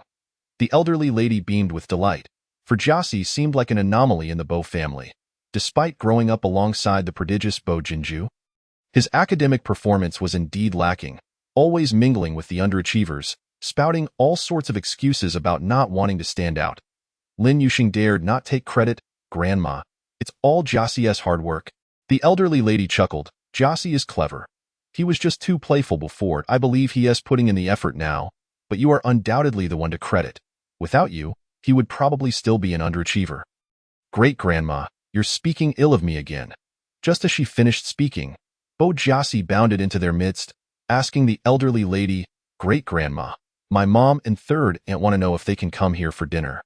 Not today, perhaps another time, the elderly lady replied without hesitation. Bo Jiaxi triumphantly said, I told them the same. Why? The elderly lady inquired. Bo Jiaxi glanced at Bo Jinju before answering. Teacher Lin has been tired all day. My uncle surely wouldn't want her to deal with them again. Right, uncle? He winked at Bo Jinju, a mischievous expression suggesting, Uncle, I can only help you this FAR. Bo Jinju pretended not to see, while Bo Jiaxi refrained from stating it outright in front of Lin Yuxing, lest she realized that his uncle was still too foolish to have developed feelings for her. During dinner, Bo Jiaxi subtly hinted to Bo Jinju, Uncle, you should serve Teacher Lin some food. Bo Jinju, unwilling to be bossed around by a child, instead fed himself the food he intended for Lin Yuxing, causing Bo Jiaxi to pout in frustration. He turned to the elderly lady and said, "Great-grandma, you have no idea how popular Teacher Lin is in our class." Lin Yuxing thought the elderly lady inquired with a smile. "How popular?" Bo Jiaxi shot another glance at Bo Jinju, his face brimming with pride. All the classmates want to introduce their relatives to Teacher Lin as potential boyfriends. My desk mate even directly introduced a divorced man with a daughter, so Teacher Lin can effortlessly become a mother. Jiaxi, don't speak nonsense. Lin Yuxing glanced at Bo Jinju, fearing he might misunderstand. Bo Jiaxi protested. "Teacher, you've forgotten? Haven Tu." Bo Jinju scoffed. "Tell that classmate that your teacher is now your second aunt." Bo Jiaxi burst into laughter. "Uncle, you're finally flustered?" Chapter 068. Fierce as a Wolf. After finishing dinner, the elderly lady urged Lin Yuxing and Bo Jinju to head home and rest early. The elderly lady was unaware that Lin Yuxing had napped for 2 hours in Bo Jinju's resting room that afternoon. Lin Yuxing felt embarrassed to mention it, and Bo Jinju remained silent about it.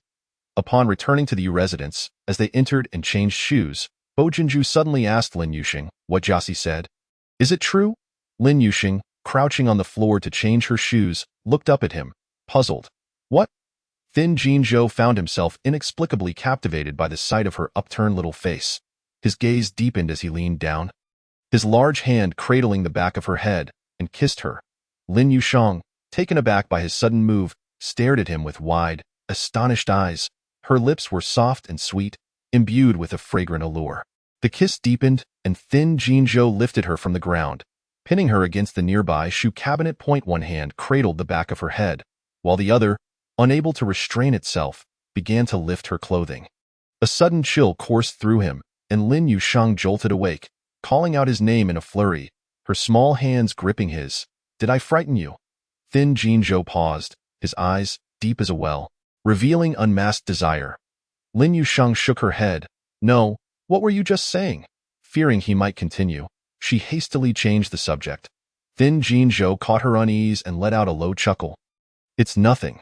His hand moved from her head to her cheek, caressing her flushed face. Such a beautiful visage, and she was so kind to her students. It was entirely natural for them to vie for her attention in matters of the heart. "Once this busy period is over, we shall travel during your winter break." His abrupt shift in topic left Lin Yushang momentarily bewildered, but she quickly composed herself, suppressing her rising excitement as she replied, "All right." Before bed, she finally found the time to respond to a flurry of messages from Lu Panpan, who, upon learning that Lin Yushang's students were unharmed and that the culprit behind the laxative incident had been identified, shifted the conversation. "I've told Young Feng I want a divorce." Reclining against the headboard, Lin Yusheng asked via voice message, "Did he agree?" Lu Panpan replied, visibly agitated, "He wants me to leave with nothing." Lin Yusheng countered, "He's dreaming." Just as she ended the call, Thin Jinzhou emerged from the bathroom, clad only in a towel, rubbing his damp hair. His chiseled torso lay bare before her, and her gaze, betraying her control, drifted downward, lingering at the edge of the towel.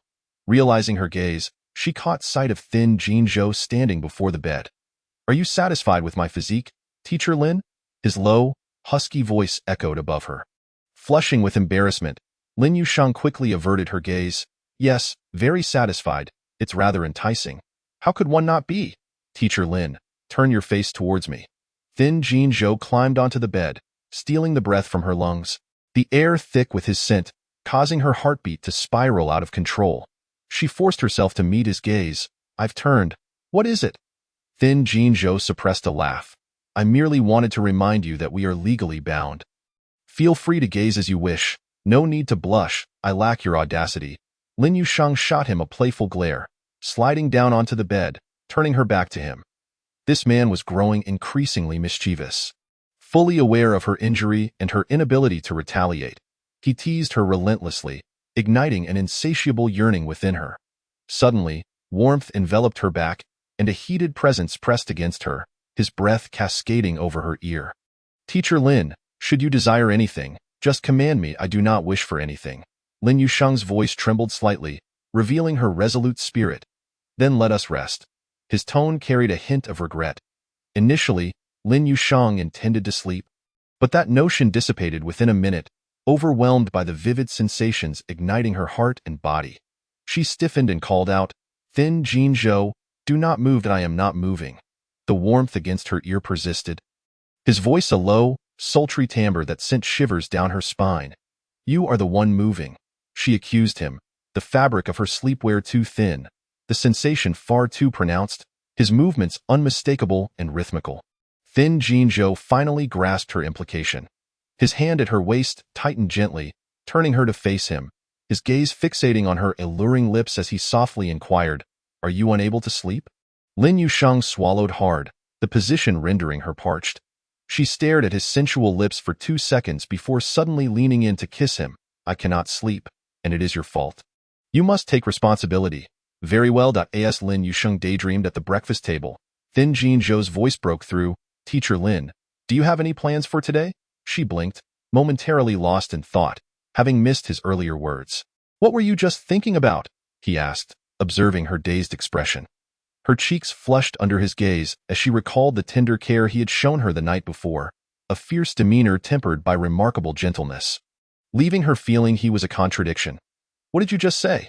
Lin Yusheng lowered her eyes, wishing to conceal her blush, as Thin Jin Zhou continued, "A friend's sister is coming from the capital to Rongcheng today. If you are free, we should invite her to dinner tonight." Lin Yusheng met his candid gaze. "Is it that Cui Jiaoren?"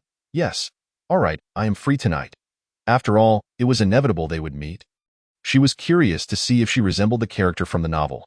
Following breakfast, Lin Yusheng visited the hotel to see Lu Panpan, who was undergoing a procedure without informing her husband, Yang Feng, and had taken refuge in the hotel for a few days.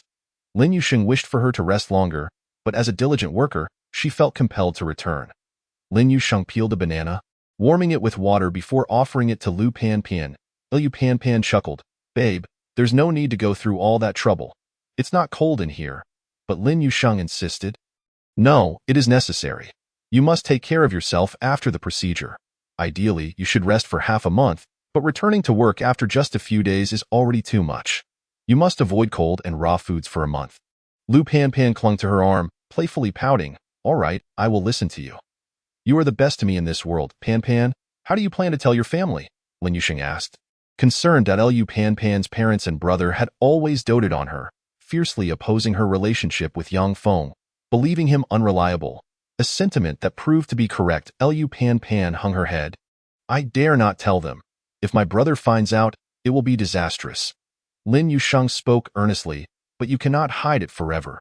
She had once pursued love without hesitation, but after Yang Feng's betrayal, she feared that once divorced, she would yearn for her family even more. Lu Panpan's face reflected inner turmoil, and Lin Yusheng chose not to press further, shifting the conversation to lighter topics. After spending the day with Lu Panpan, Lin Yusheng received a call from Thin Jin Zhou in the evening, asking if she needed a ride home. She replied that it was unnecessary and provided him with the name of the restaurant, Night Lantern. Just as Lin Yusheng stood up, her phone rang again, revealing a call from Zhou Huai. A flicker of surprise crossed her features as she pressed the answer button.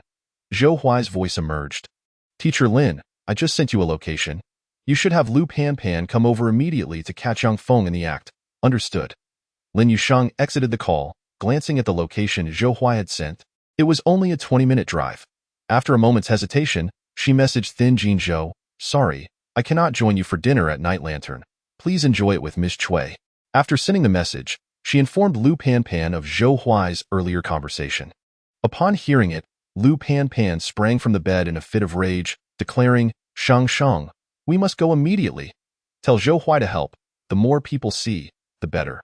That scoundrel Yang Feng, since he has taken a mistress and is unwilling to divorce properly, let him face the consequences." Lin Yusheng chuckled. Zhou Huai has already made arrangements. As they left the hotel, Thin Jin Zhou's phone rang once more. "What happened?" His voice was deep and concerned. Lin Yusheng glanced at Lu Panpan beside her and replied lightly, "It's not convenient to discuss right now. I'll tell you later." A moment of silence passed on the other end before Thin Jin Zhou's voice returned. "If you need anything, don't hesitate to call." Lin Yusheng softly replied, "All right." At the hospital, Thin Jin Zhou received her message just as he parked in the garage. After ending the call, he didn't rush to drive but instead called Zhou Huai. Although Thin Jin Zhou was not particularly adept at matters of love, given that Cui Jiaoren was a friend's sister, he felt it inappropriate to dine alone with her as a married man. When Lin Yusheng could not accompany him to dinner with Cui Jiarun, he thought it best to find someone else to join him. After several rings, Zhou Huai's phone went unanswered, leaving Thin Jin Zhou furrowing his brow.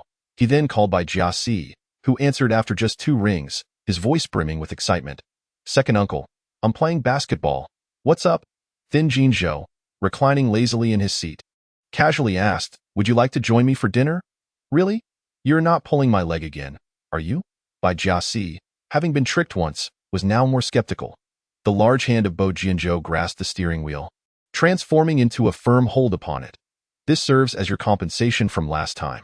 Will you join me tonight at Yilanshan? Will you come to pick me up? If you do, I shall go." The Bo family is quite clever, Bo Jinzhou smirked, saying, "Send me your location, and I will come to fetch you." Very well. Once the call ended, the location was promptly sent. Lin Yusheng and Lu Panpan's destination was just diagonally across from Yilanshan, where Yang Feng dined with his lover by candlelight. Upon learning that the woman had not only donned a fragrance that incites male desire, but also ordered a feast that stirs primal instincts, Zhou Huai decided to splurge a little, graciously offering them roses and a violinist. As they alighted from the car, they spotted Zhou Huai speaking to someone a few meters away. After the person departed, Zhou Huai had arranged an exquisite table for Lin Yusheng and Lu Panpan, affording them a clear view of Yang Feng and his companion. "Lin Laoshi," he remarked, "they should be out shortly. You should eat something to tide you over." Zhou Huai, today, donned attire reminiscent of a flamboyant peacock, particularly his diamond earrings that dazzled the eye. Lin Yusheng smiled in gratitude. "Zhou Huai, thank you." Initially, she had referred to him as Mr. Zhou or Young Master Zhou, but upon discovering her ties to Bo Jianzhou, he insisted she call him by his name instead. Lu Panpan, having recently undergone an abortion, appeared somewhat unwell, her smile strained. "Young Master Zhou, I am truly grateful. I, Lu Panpan, shall remember this favor, and should you ever require my assistance, I will not hesitate to repay it." She had intended to offer money, but Lin Yusheng informed her that Zhou Huai would not accept it, leaving her indebted. In truth, if it were possible, she would prefer to resolve matters with money, as her initial entanglement with Yang Feng stemmed from a debt of gratitude. Zhou Huai waved his hand. "You need not thank me. The one thing I cannot abide in this life is an irresponsible scoundrel." Though he was a master of romance, he did not indulge in casual affairs. He always concluded one relationship before embarking on another. Suddenly recalling something, he inquired, "Do you need binoculars? If so, I can have someone fetch them for you." Lu Panpan shook her head. "Thank you, but that won't be necessary. It's sufficient to observe from here. While we may not see clearly, we can still catch a glimpse. Seeing too clearly would be a torment." Lin Yusheng understood Lu Panpan's sentiment, affirming that it was unnecessary to see too clearly. As Zhou Huai reached the entrance, he turned back to Lin Yusheng, saying, "Lin Laoshi, my second brother is dining upstairs with someone. Are you aware?" "Yes, I am." Zhou Huai smiled brightly. "It's not just my second brother. He intended to invite me, but I missed his call, so he brought the Bo family along." Lin Yusheng was momentarily taken aback. Without needing Zhou Huai's explanation, she understood his implication and the reason behind Bo Jianzhou's actions. He was avoiding suspicion, knowing that he could not accompany him to dine with Cui Jiarun. He brought the Bo family instead. How considerate of him! Warmth filled her heart, causing her lips to involuntarily curve upwards. "Shangshang, do you have feelings for your senior?" After Zhou Huai departed, Lu Panpan probed Lin Yusheng with keen interest. Lin Yusheng's smile faltered, her eyes flickering. "Am I that obvious?" Lu Panpan chuckled at her. "No? Dear, I was the one asking you." "How did it turn into you asking me?" Lin Yusheng felt a twinge of embarrassment, laced with a hint of insecurity, as she awkwardly inquired, "Is it really that apparent?" Lu Panpan nodded vigorously. Even a blind person could see it. Lin Yusheng's heart sank. "I thought you would never be interested in men. I never expected you to have feelings for your senior." "Do you like him too?" Lin Yusheng detected the sensitivity in the word also. Lu Panpan quickly denied. "How could that be? My admiration for him is purely that of a fan for an idol. You know, Yusheng, I have always believed your senior to be the finest man in the world, akin to a deity descending to aid mortals. And indeed, he is," Lin Yusheng replied, her eyes sparkling with an undeniable glow at the mention of Bo Jianzhou. Lu Panpan observed this with both joy and worry. In her heart, her dear friend deserved nothing but the best, yet Bo Jianzhou was not merely good. He hailed from a prestigious family. while the world claimed the Bo family were devoid of machinations. They were ultimately a venerable clan, and she feared his family would not accept Lin Yuxing, especially given her background. Upon reflecting on this, Lu Panpan spoke softly, "Sheng Sheng, may I pose a question to you? You must answer me truthfully, all right?" Lin Yuxing smiled. "What would you like to ask?" "Please go ahead. To what extent do you harbor feelings for Bo Shuizhang?" Lin Yuxing lowered her gaze, her long lashes concealing her emotions. "Shang Sheng, you haven't fallen head over heels, have you?" A few seconds of silence weighed heavily on Lu Panpan's heart as she grasped Lin Yuxing's hand tightly. "You and he are in a whirlwind marriage without a foundation of affection. How can you allow yourself to become so deeply ensnared?" Lin Yuxing slowly lifted her gaze, meeting Lu Panpan's concerned eyes. With a gentle smile, she replied, "It's all right." "How can it be all right?" Lu Panpan exclaimed. "Have you met his family?" "I have met his grandmother, and his nephew is in my class."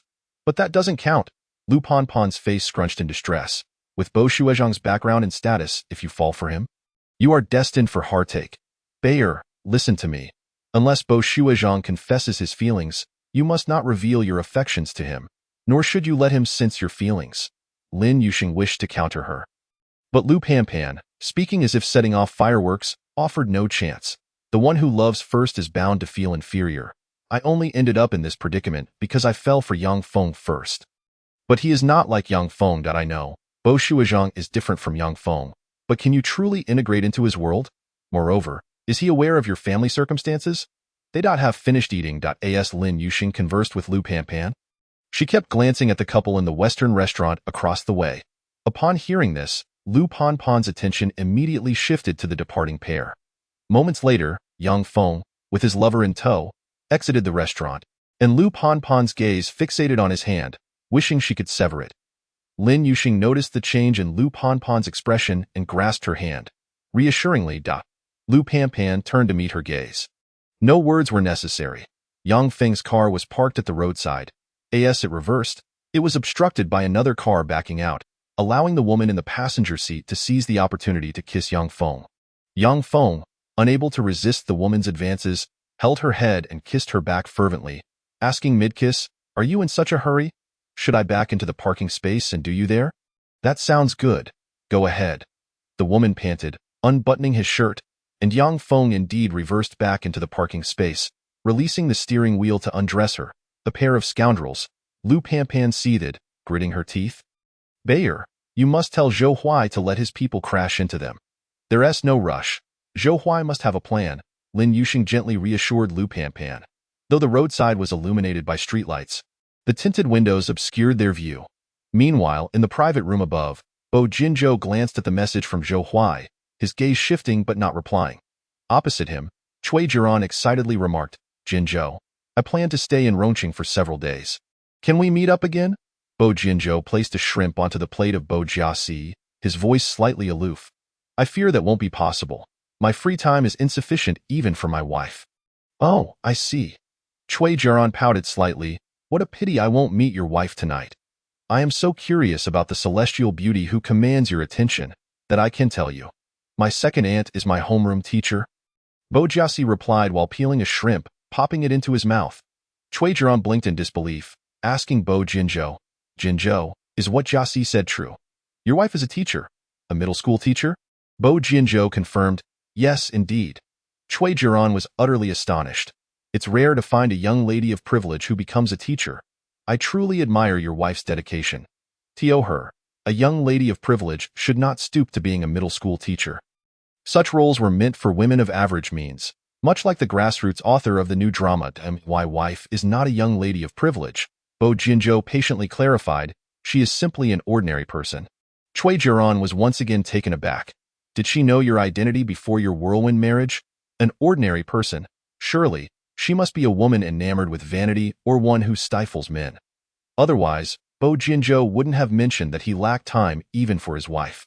Even in her absence, she required her students to accompany her." Cui Jiran inwardly scoffed, her eyes never straying from the profoundly handsome face of the man before her. He was not only the most attractive man she had ever encountered, but also the most refined and elegantly aloof. Even the elite young men she knew paled in comparison. "Of course, I am not that mysterious." Bo Jinzhou turned to Bo Jiaxi and inquired, When will you hold the parent-teacher meeting? Bo Jiasi hurriedly swallowed the food in his mouth. Next Monday, uncle. Will you attend the meeting for me? His smile clearly indicated his desire to leverage the occasion for personal gain. Bo Jinzu shook his head. Your mother said she would go. This left Bo Jiasi astonished. My mother is going to the parent-teacher meeting. She has never attended one for me before. What has prompted this change? Since his kindergarten days, it had always been Bo Jinzu attending the meetings, with their parents claiming it was to allow Bo Jinzu to practice being a father, ensuring that when he eventually had children, he wouldn't be flustered. In truth, it was merely their way of indulging in their coupledom, relishing every moment of it. Perhaps it's not just your mother. Is my father going too? Bo Jiasi quickly grasped the implication. I suspect they are not merely interested in the meeting itself, but rather in Lin Laoshi. Cui Jiaran, however, was perceptive. Jinzu, has your family never met your wife? Bo Jinzu lightly smiled. My grandmother doesn't allow them to meet her, fearing they might frighten her. His casual remark, however, revealed a hint of affection for that woman, which Cui Jiaran discerned. Just as she was about to respond, a tremendous crash echoed from outside. Was there an explosion? Bo Jiasi leapt from his chair and dashed to the window. He began shouting, Uncle, there's been a car crash below. Bo Jinzu recalled a message from Zhou Huai, indicating that Lin Yuxing was downstairs with Lu Panpan, with a slight furrow of his brow. He called out, Jiasi, come here. Bo Jiasi was eager to witness the spectacle. Uncle, let me take a look. Come here. This show isn't suitable for you, Dato. Fine. His tone was not harsh, yet Bo Jiasi felt compelled to obey. Moving obediently closer, Bo Jinzu leisurely set down his chopsticks and picked up his phone to make a call. Hello, second brother. Zhou Huai's voice crackled over the line, mingled with background noise. Bo Jinzu subtly curved his lips. Where are you? Downstairs. Second brother, do you want to come down and watch the commotion? Lin Laoshi will be coming down shortly as well. Zhou Huai was clearly excited, a testament to his upbringing in a lively environment. No, stay safe. Bo Jinzu had little interest in such matters, yet the commotion below indicated a crowd had gathered. Zhou Huai chuckled. Rest assured, second brother, I will ensure Lin Laoshi's safety, and no one will crowd her. He hung up. After Bo Jinzu finished speaking, he indeed ended the call. Cui Jiaran, sitting across from him, was oblivious to Zhou Huai's previous comments, yet was captivated by the sight of Bo Jinzu on the phone. Her heart racing. Below, Zhou Huai's associates had collided with Yang Feng's car, the loud crash drawing onlookers from the nearby restaurant. In an instant, the street was teeming with people. Inside the car, Yang Feng and his mistress had finally laid their cards on the table. The impact caused the woman to bleed from her forehead. Yang Feng's arm slammed against the door, his face paling in pain, and before he could even put on his clothes, the car door was flung open by the crowd outside, leaving him off balance and tumbling onto the ground. What in the world is happening? Goodness, it's a car accident. Whose man is this and whose woman? I bet my head this is in normal relationship. Laughter erupted as the spectators shared their thoughts, snapping photos. If it weren't for the ban on live broadcasts, I'd de-stream this. Lin Yuxing and Lu Panpan burst out of the restaurant, pushing their way through the crowd, only to see Yang Feng rise from the ground, his hands shielding his vital parts, unable to cover his face. Behind him, the woman was frantically searching for clothes to cover herself. Lu Panpan, filled with anger, cursed, scumbag. Whether it was sheer coincidence or the fact that Yang Feng happened to glance in their direction, he locked eyes with Lu Panpan. In the next moment, he fell back to the ground, his hands that had been covering himself now clutching his head. Panpan, Lin Yuxing shouted in alarm, intending to pull Lu Panpan away, thinking that with so many people around, Yang Feng had already faced social death, and by tomorrow, videos of this disgrace would circulate in various WeChat groups. However, before she could speak, Lu Panpan had already yanked her hand free and charged forward, delivering 2 resounding slaps to Yang Feng's face, one on each side, leaving him equally swollen. Lin Yuxing opened her mouth, hesitating to intervene, but followed closely behind to ensure Lu Panpan's safety. Yang Feng, you despicable wretch, how could you be so shameless? Tears streamed down Lu Panpan's face as she glared at Yang Feng. She was not overweight to begin with, and after her miscarriage, she had lost nearly 5 pounds. Now, as she cried, she drew the sympathy of onlookers who joined in cursing the scumbag and the shameless mistress. Panpan, let me explain. Explain? Where do you get the audacity to explain? Yang Feng, you make me feel disgusted. Before Yang Feng could even gather his thoughts to respond, Lu Panpan had already turned and fled. Lin Yuxing followed her back into the restaurant, and just then, her phone buzzed with a message from Zhou Huai. Lin Laosher, I've ensured that all the videos are saved. Tell Lu Panpan that for her divorce case, my brother will help her find a lawyer. Okay, I'll inform her. Lin Yuxing relayed Zhou Huai's message to Lu Panpan, who merely nodded. Even though she had long known about Yang Feng's infidelity, witnessing it firsthand was still painful. Panpan, wipe your tears. Lin Yuxing offered her a tissue. After Lu Panpan finished, she asked, do you know why I rushed over to slap that scumbag? To leave no room for retreat. Lin Yuxing understood that her guess was correct. Lu Panpan truly loved Yang Feng. Otherwise, she wouldn't have risked her family relationships for him. I'm hungry. Let us eat first. They had hardly touched their food earlier. Lin Yuxing glanced at the now cold dishes on the table. I'll have them bring a fresh batch. These have gone cold, and no need. These dishes are quite expensive. Save your money for buying a house.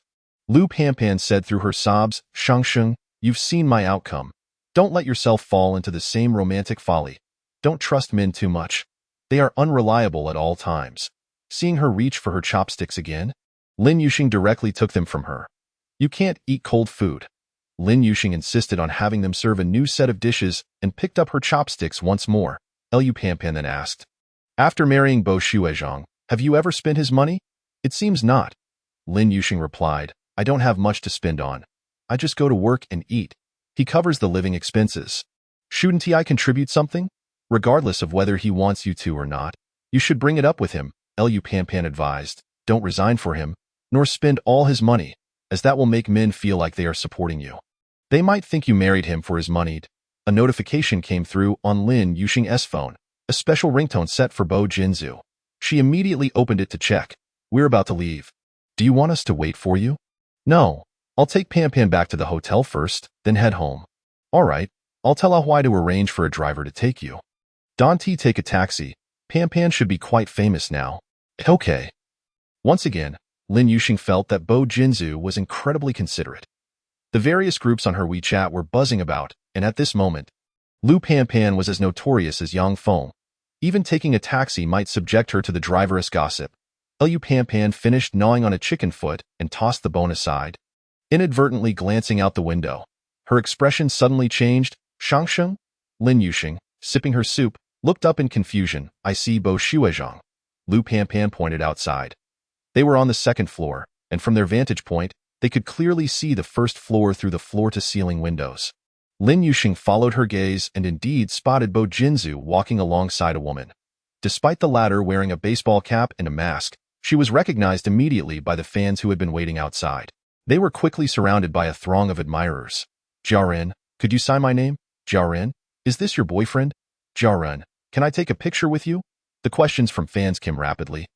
And whether it was that Cui Jiaren couldn't keep up with the responses or intentionally avoided certain inquiries, she didn't clarify that Bo Jinzu was not her boyfriend. Jinzu, could you wait for me in the car for a few minutes? I'll take a picture with them and come find you, and no need to find me. You can go back directly to I'm waiting for my wife. Bo Jinzu did not go out of his way to explain his relationship with Cui Jiaren. Yet his statement about waiting for his wife caused Cui Jiaren's fans to collectively widen their eyes. Cui Jiaren's expression faltered for just a fraction of a second before she quickly regained her composure. Meanwhile, Lin Yuxing and Lu Panpan upstairs could not hear what was being said below. They only saw Bo Jinzu leave first. Cui Jiaren patiently signed autographs and took pictures with her fans. Lu Panpan withdrew her gaze and stood up, pulling Lin Yuxing along. Shangsheng, I'll head back to the hotel on my own. You need to call Bo Xuezhang now and ask him to wait for you.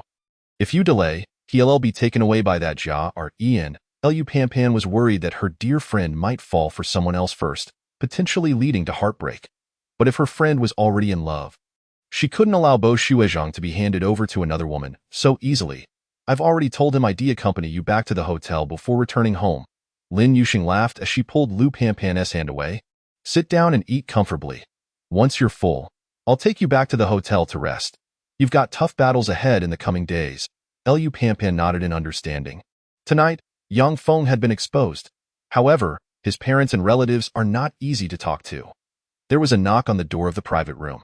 Zhou Huai entered and said to Lin Yuxing, Teacher Lin, my second brother and his family have left. He asked me to prepare a car for you.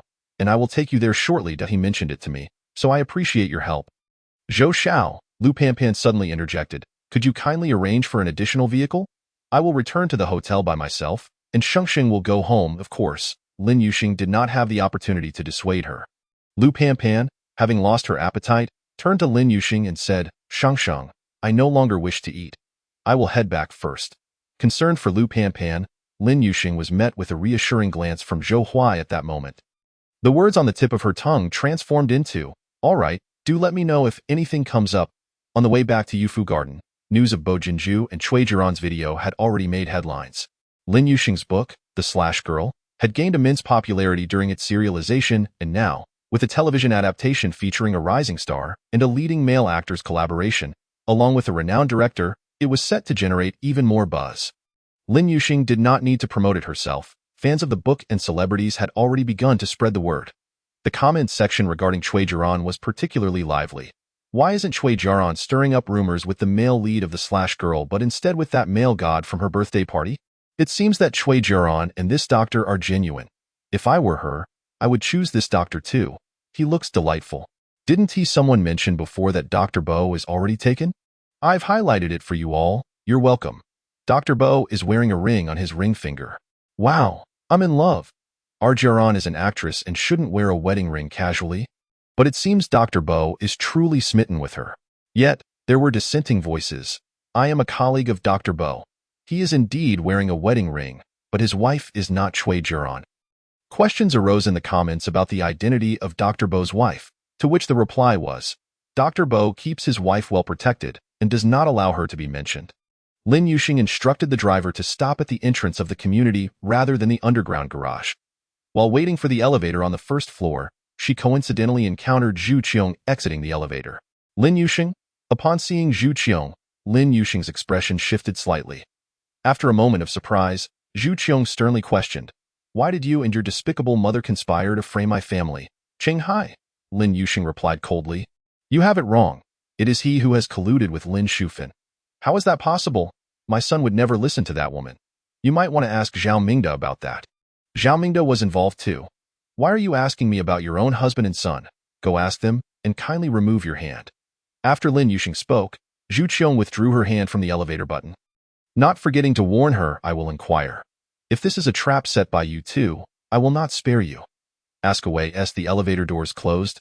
Zhu Qiong took a couple of steps before looking back, keeping her gaze fixed on the elevator until it stopped at a certain floor. Only when she confirmed it was heading straight down to the first floor did she leave. Lin Yuxing opened the door just as Bo Jinju reached the entrance. Preparing to open it. Are you going out? Not going out. I am opening the door for you. A slight smile graced his lips as he stepped aside, allowing Lin Yuxing to enter. Lin Yuxing playfully asked, How did you know I was coming back? I have a sixth sense. Do you believe me? Bo Jinju raised an eyebrow, his deep gaze discreetly assessing her. She replied earnestly, I do. Bo Jinju walked to the coffee table, picked up a glass of water he had poured, and handed it to Lin Yuxing. When I left after dinner with Cui Jiran tonight, I encountered her fans. If anyone says anything online, do not take it to heart.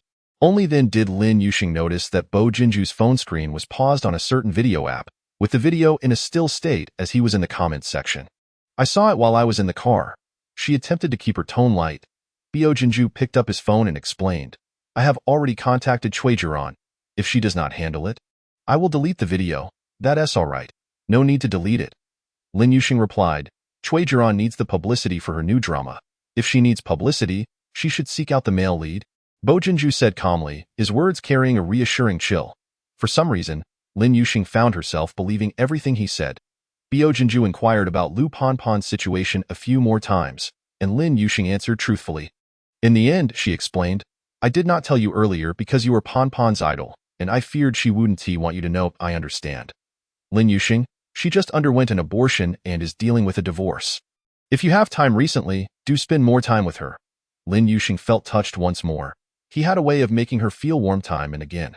That night, Lin Yuxing took the initiative to flirt with Bo Jinju, which was merely the beginning. Before long, the control shifted to Bo Jinju. The subsequent moments were hazy, and Lin Yuxing could not recall if Bo Jinju had used protection. The next day, when Cui Jiran sent a friend request, Lin Yuxing was counting the remaining condoms from her nightstand, finding only 3 left. When had she opened them? She couldn't remember. Lin Yuxing picked up her phone and accepted Cui Jiran's friend request. Cui Jiran suggested a meeting without providing a reason. Lin Yuxing was unclear if Cui Jiran wanted to discuss the new drama or Bo Jinju. At noon, she arrived at Yilanshan. Cui Jiran had arrived before her, dressed in haute couture with immaculate makeup and beautifully manicured nails. Teacher Lin, hello, I am Cui Jiran. Standing before Lin Yuxing, Cui Jiran exuded an air of superiority. Lin Yuxing noticed this and smiled faintly. Miss Cui, hello. Cui Jiran looked surprised at Lin Yuxing's neatly trimmed nails. Teacher Lin, why are your nails cut so short? Among her acquaintances, both girls and women indulged in manicures. She had never seen anyone with nails as short as Lin Yuxing's. It was quite unappealing. Lin Yuxing replied, it's convenient this way. Cui Jiran laughed. Teacher Lin, I spoke without thinking earlier. You want mind, will you? No, I don't. Lin Yuxing maintained a calm demeanor. Why should she find it strange or be bothered about a nail trim? If she were to have nails as long as Cui Jiran's, she would be unable to manage any of her tasks. Once seated, Cui Jiran said, Teacher Lin, please order whatever you like. Do not feel compelled to save money for me. I'll let you in on a secret. I know the owner of this restaurant. Lin Yuxing responded, all right, though she only ordered a single dish while Cui Jiran ordered an entire feast. From the time they waited for the dishes to arrive until they had eaten halfway, Cui Jiran spoke solely about the female lead of the Slash Girl, without mentioning Bo Jinju at all. Just when Lin Yuxing thought Cui Jiran was unaware of her relationship with Bo Jinju, Cui Jiran suddenly remarked, Jinju Gu mentioned that you two had a flash marriage. Teacher Lin, may I ask you a rather bold question? Lin Yuxing had just taken a bite of her food when she unexpectedly heard Cui Jiran mention Bo Jinju. Aside from surprise, she felt a sense of clarity.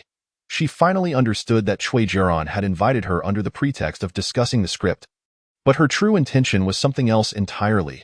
Calmly swallowing her bite, she replied, of course. Cui Jiran had been discreetly assessing Lin Yuxing since she entered, and the reason she only mentioned Bo Jinju at this point was that she felt confident in her evaluation, believing she could win. Lin Yuxing, as her agent had informed her, was indeed just a grassroots girl with an unreasonable mother. Given her background, she was not only unfit for marrying into a wealthy family but would struggle even to marry into an average household.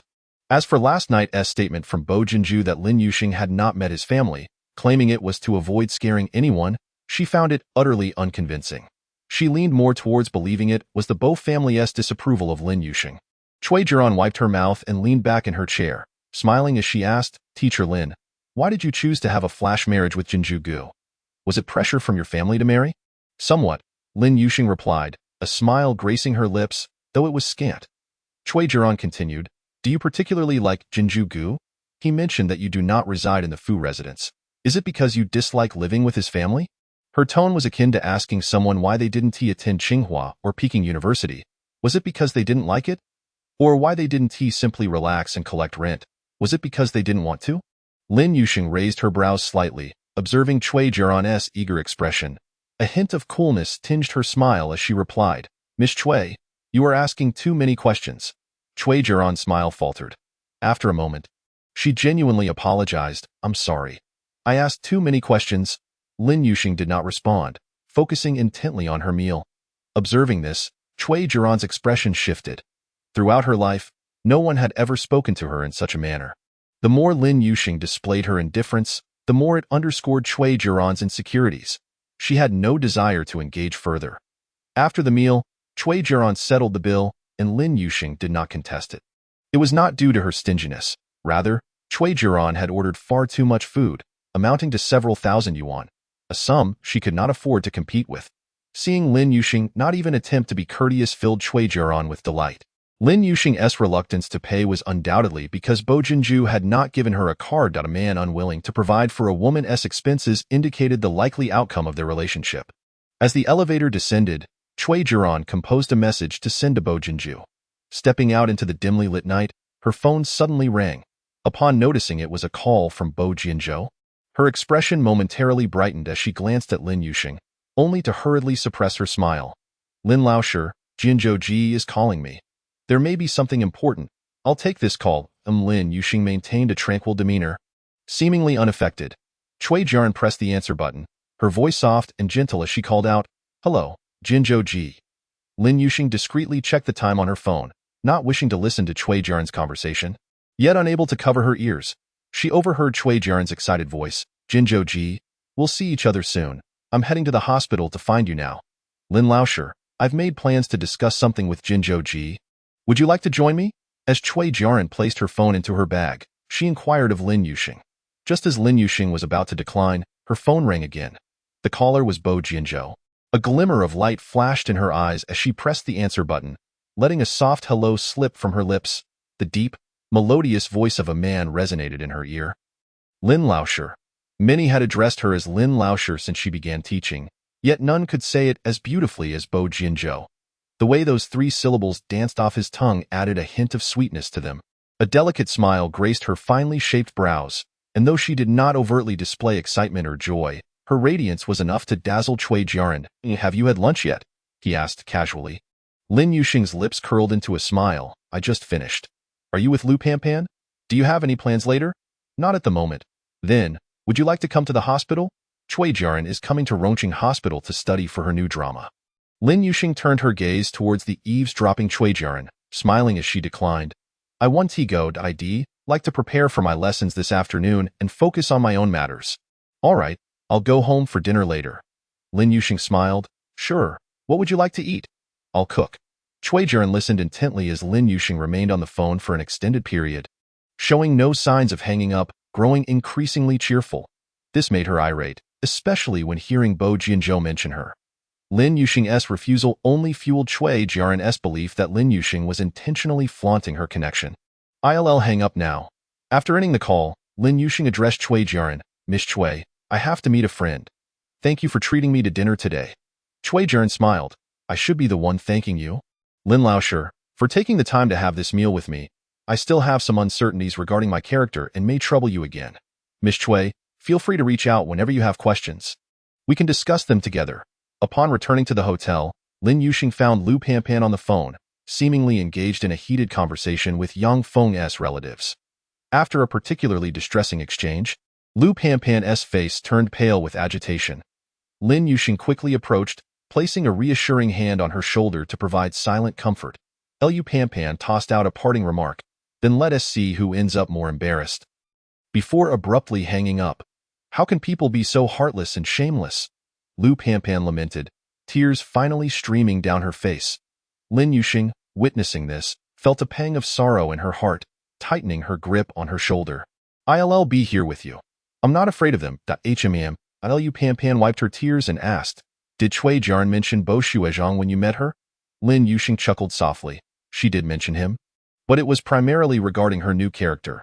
What did she say about him? Lu Panpan inquired with concern. She didn't ask you to give him up, did she? Lin Yuxing shook her head with a smile. It's not like we're acting in a drama. There's no need for you to worry about me. I get along quite well with Bo Jinzhou. What's most pressing now is for you to swiftly sever ties with Yang Feng and start anew. Distancing yourself from such a wretched person, Lu Panpan remained unconvinced. I watched the video, and I can't help but feel that Cui Jiaren looks at Bo Shuizhang with admiration. Her marriage has already failed. I cannot afford to lose without a fight. Listen, I don't need you to accompany me with Yang Feng. I'm not afraid of his family, no matter how unscrupulous they may be. Even if they threaten me with those videos from our marriage, I will stand my ground and confront them. Cui Jiaren will undoubtedly use her role as an excuse to get closer to Bo Shuizhang. There aren't many men who can resist temptation, and if they can, it's probably because the allure wasn't strong enough. You should spend time with him this afternoon. Just liking him isn't enough. You need to make him like you too. The bond between couples is cultivated. Let me be honest with you, Lin Yuxing continued. He called me earlier, mentioning that Cui Jiaren is going to the hospital and asking if I want to join. I declined. You silly girl. Didn't you tell me not to let him know I like him? Lin Yuxing feigned innocence. If I were to actively seek him out, wouldn't he find out? Lin Yuxing, are you serious? She exclaimed, and Lin Yuxing burst into laughter. I was just teasing you. I trust him, which is why I declined. I haven't mentioned it before, but he has been really good to me. I am not being overly eager. I merely wish for things to flow naturally between us. Chapter 074. If you choose me, you can decide. Lu Panpan looked at Lin Yuxing's charming smile. Genuinely happy for her. Perhaps I misspoke about what I said last night. Lin Yuxing remained silent, signaling her with her eyes to continue. Lu Pampin added. Having known you for so many years, though you've always been strong and optimistic, I seldom see you smile as you do now. It seems that between you and Bo Shuezhang, it's not just you who likes him. He truly cares for you. Perhaps heaven has finally opened its eyes and sent Bo Jianzhou to save Lin Yuxing. Lin Yuxing's eyes sparkled like a bedazzled diamond, captivating all who beheld her. Suddenly, Lu Panpan embraced her. You must be happy, truly happy. Cui Jiaran initially wished for Bo Jianzhou to personally escort her to the nurse's station. Yet he only summoned the head nurse to guide her instead. Disappointment washed over her, though she dared not show eye in front of the head nurse. Her voice was sweet and delicate. Jianzhou Ji. Don't worry, I'll study diligently and make you proud. Leveraging her status as a star and a wealthy heiress, Cui Jiaran effortlessly created an impression at the nurse's station, leading some to speculate about a romantic involvement with Bo Jianzhou. Jiaran, are you and RD.Bo in a relationship? One inquired, noting that he wore a ring, claiming it was a wedding band, implying he was waiting for her. Perhaps Jiaran and D.Bo have already registered their marriage? Then why isn't Jiaran wearing a ring? You don't understand. Jiaran's status doesn't permit her to publicly announce her marriage. You all mustn't speak carelessly. Cui Jiaran smiled, leaving others uncertain of her sincerity, her voice carrying a hint of playful shyness, as if their assumptions were indeed accurate. Head nurse Qin Yu listened silently, reflecting on how Bo Jianzhou had introduced Cui Jiaran earlier in the office. With a tone no different from how he addressed colleagues or patients, however, she recalled the last time she inadvertently witnessed Bo Jianzhou with a girl in his office, when the look in his eyes was distinctly different, an unmistakable glimmer of affection. Whether Bo Jianzhou was truly married or to whom remained a mystery. Cui Jiaran also brought gifts for everyone, instructing her manager in the car to deliver them. The affluent nature of her generosity was apparent as she presented a luxurious skincare set worth thousands to each nurse. And an even more expensive gift to Qinyu.as. All the nurses joyfully accepted her offerings. Qinyu expressed her gratitude and accepted the gift. On that Monday morning, the breakfast table at the Bo family was particularly lively. Albeit without Bo Jianzhou and Lin Yuxing present, Bo Jishir was the center of attention, as the elders showered him with concern. Jishir, is Grandma going to the parent-teacher meeting for you today? Jishir, San Yi and San Nai will be attending on your behalf. Since Jishir ranked first in his grade, shouldn't we have more people attending the meeting? Bo Jishir turned to look at the elderly matriarch, who cleared her throat, prompting everyone to fall silent. If you all wish to attend the parent-teacher meeting, let us draw lots to decide. Draw lots. The family members were taken aback. The matriarch beamed with pride at her clever decision. Yes, we'll draw lots. Whoever goes first, if no one volunteers, I'll take the first draw. Grandma, you want to participate too? Asked Su Tian, Bo Jishir's mother. The matriarch nodded. Indeed, everyone has the right to participate, except for Jishir himself. Bo Jishir's mouth twitched slightly, his gaze sweeping over everyone. He spoke up, great-grandmother, esteemed grandmothers, grandfathers, uncles, aunts, and elder cousins. Since this is my parent-teacher meeting, can I decide who will attend on my behalf? If you choose me, Jishir, then you have the power to decide. The assembly of individuals observed in silence as Bo Jiasu wore a mischievous grin, his laughter devoid of sincerity. Previously, it was always my second uncle who attended the parent-teacher meetings. No one ever contested him for that role. If I find myself unable to make a decision, I shall simply call him and ask him to attend on my behalf. The crowd exchanged glances, their eyes ultimately converging on Elder Madame Bo. Elder Madame Bo spoke. Pray tell, if it falls upon you to decide, whom would you choose? Is that truly equitable? Bo Jiasu's eyes sparkled with delight. Of course it is fair. After all, I am the top student in my grade. Regardless of who represents me at the meeting, it is a matter of pride. Therefore, might I suggest that great-grandmother attend on my behalf?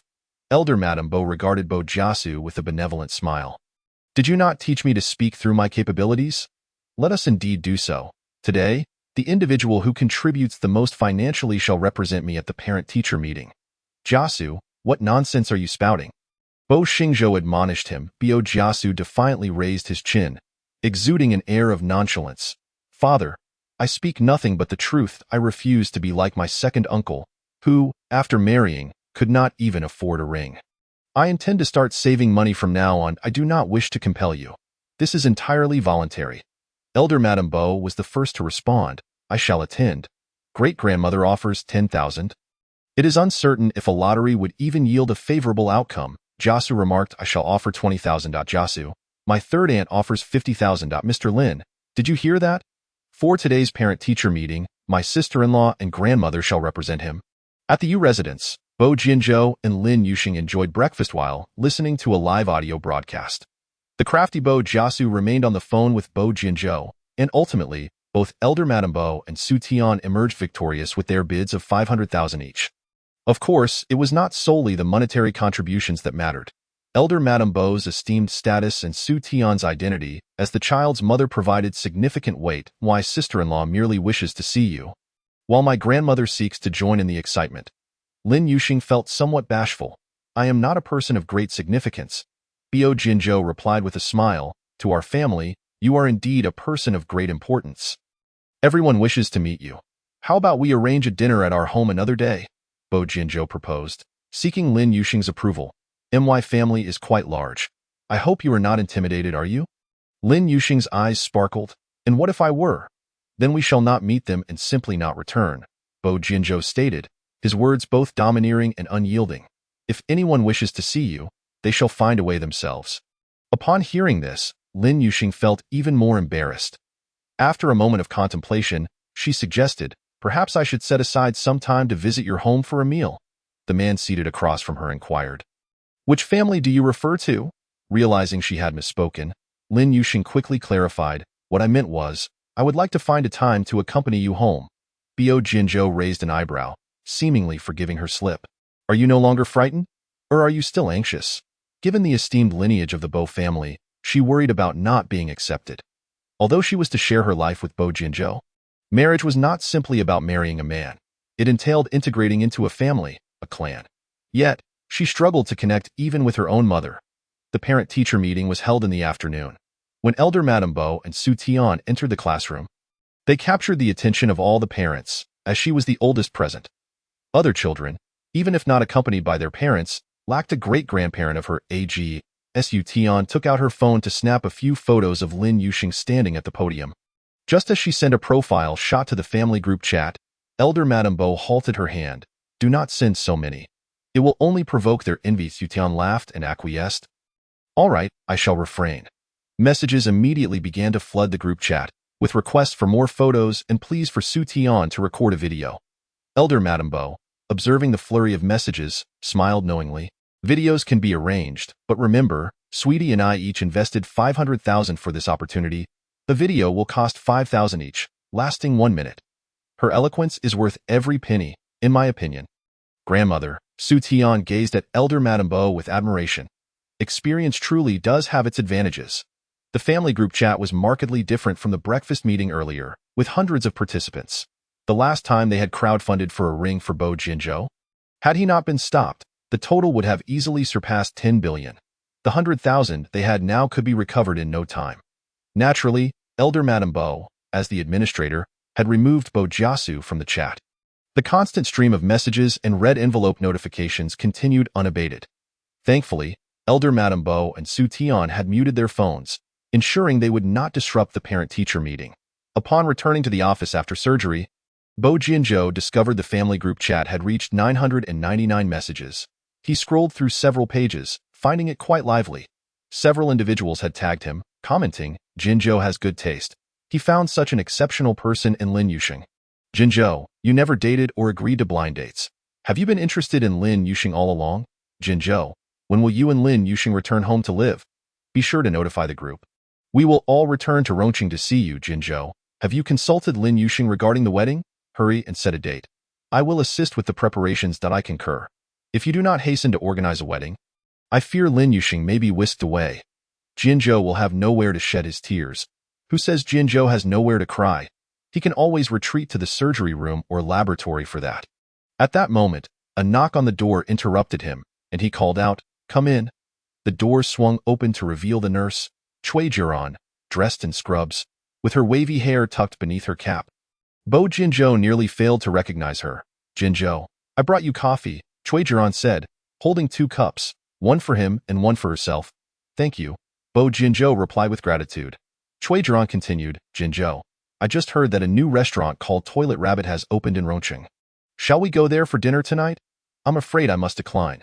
I will be accompanying my wife this evening. Bo Jinzhou rejected her proposal without hesitation. Before she could respond, he added with a smile, "If you wish to savor the culinary delights of Rongqing, you have sought the wrong person. I will ask Zhou Huai to take you." "Very well," Cui Zhiran pouted, reluctantly agreeing. "You should ask Zhou Huai now. If he is unavailable tonight, I shall have to invite my brother to accompany me." Cui Zhiran's brother, Cui Bai, was a good friend of Bo Jinzhou's and currently leads a medical laboratory in the capital. He had called Bo Jinzhou the previous night, asking him to look after his sister. "Rest assured, Zhou Huai is available."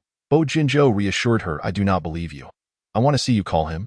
Cui Zhiran teased. Bo Jinzhou, known for his patience and good temperament, replied, "Very well. I will call Zhou Huai now and have him come to the hospital to pick you up." Cui Zhiran insisted on genuinely experiencing the role of a nurse in the hospital for half a month. Zhou Huai's voice came through, accompanied by the sounds of horses in the background. "Brother, do you want to come to the racetrack for a couple of laps? I want to show you the new horse I just bought." "No, I need to discuss something with you." "What is it?" "Speak, brother," Bo Jinzhou instructed. "Clear your schedule for meals this week." "Brother, have you finally discovered your conscience and decided to take care of my meals for a week?" Zhou Huai's excited tone made Bo Jinzhou's lips twitch. "Sure, I will cover the expenses. Jiran has heard about the Toilet Rabbit in Rongqing and wants to dine there. Come to the hospital at 5:30 this afternoon to pick her up. This week, take her wherever she wishes to eat, or arrange for her to experience all the culinary delights of Rongqing. Be a good host and ensure the guest feels welcome. Brother, leave this matter to me.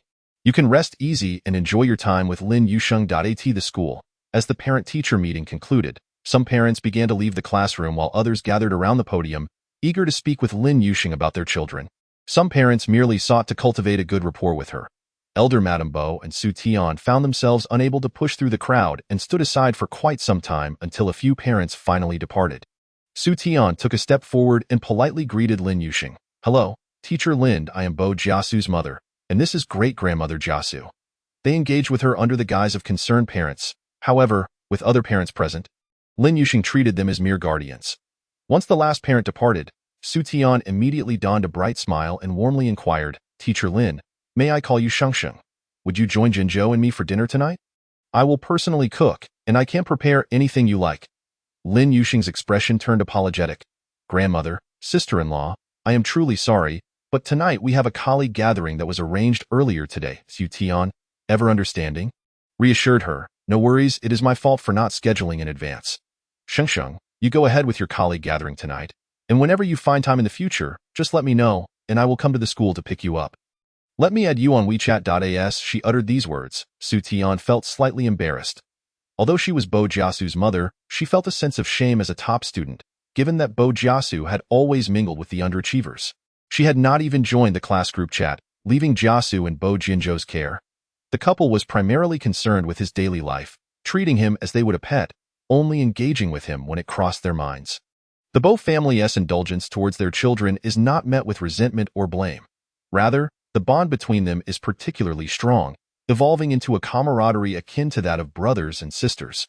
In contrast, Bo Jinzhou's uncle inspires a profound reverence within Bo Jiashi, who remains utterly submissive to him. Lin Yusheng opened the WeChat QR code, inviting Su Tian to scan and add her as a friend. "Shengsheng, may I add you to our little group?" she inquired. "What kind of group?" Lin Yusheng asked. Su Tian, true to her name, smiled sweetly. "It's our family group, but there are no men, only celestial maidens. Once you join, you'll enjoy numerous benefits, such as if Jinzhou ever bullies you or acts inappropriately, you can voice your grievances there, and we will all rally to support you." Chapter 076. At least 6 times a week, a flicker of surprise flashed in Lin Yusheng's eyes. "Is it really that simple?" At that moment, the matriarch of the Bo family interjected. "Shengsheng, I am also in the group. What your sister-in-law said is true, and she is indeed a lawyer. We have even established a family court to professionally safeguard the rights of our celestial maidens." Family court? Lin Yusheng pondered the limitations of her understanding. Is this how all large families operate? Or is it unique to the Bo family? Indeed, if Jinzhou ever mistreats you, our family court will adjudicate and ensure he is punished. The matriarch proclaimed proudly that I founded this court. You are free to voice any concerns. Would it be inappropriate for me to join? Lin Yusheng speculated.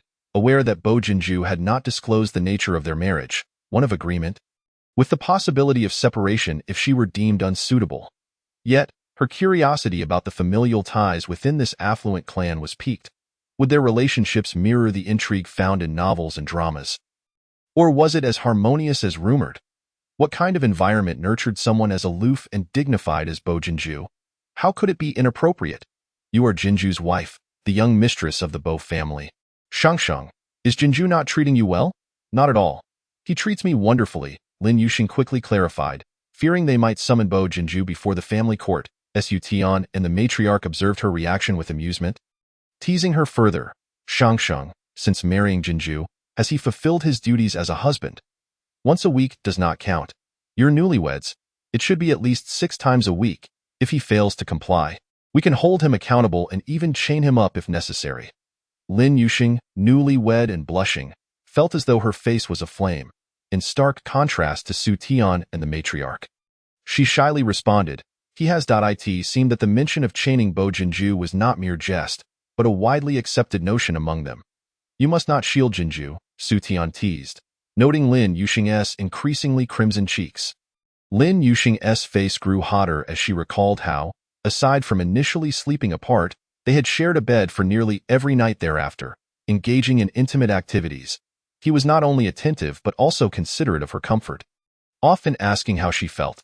The memories flooded back, causing her gaze to drop. If you are uncomfortable, you must tell me so I can adjust accordingly.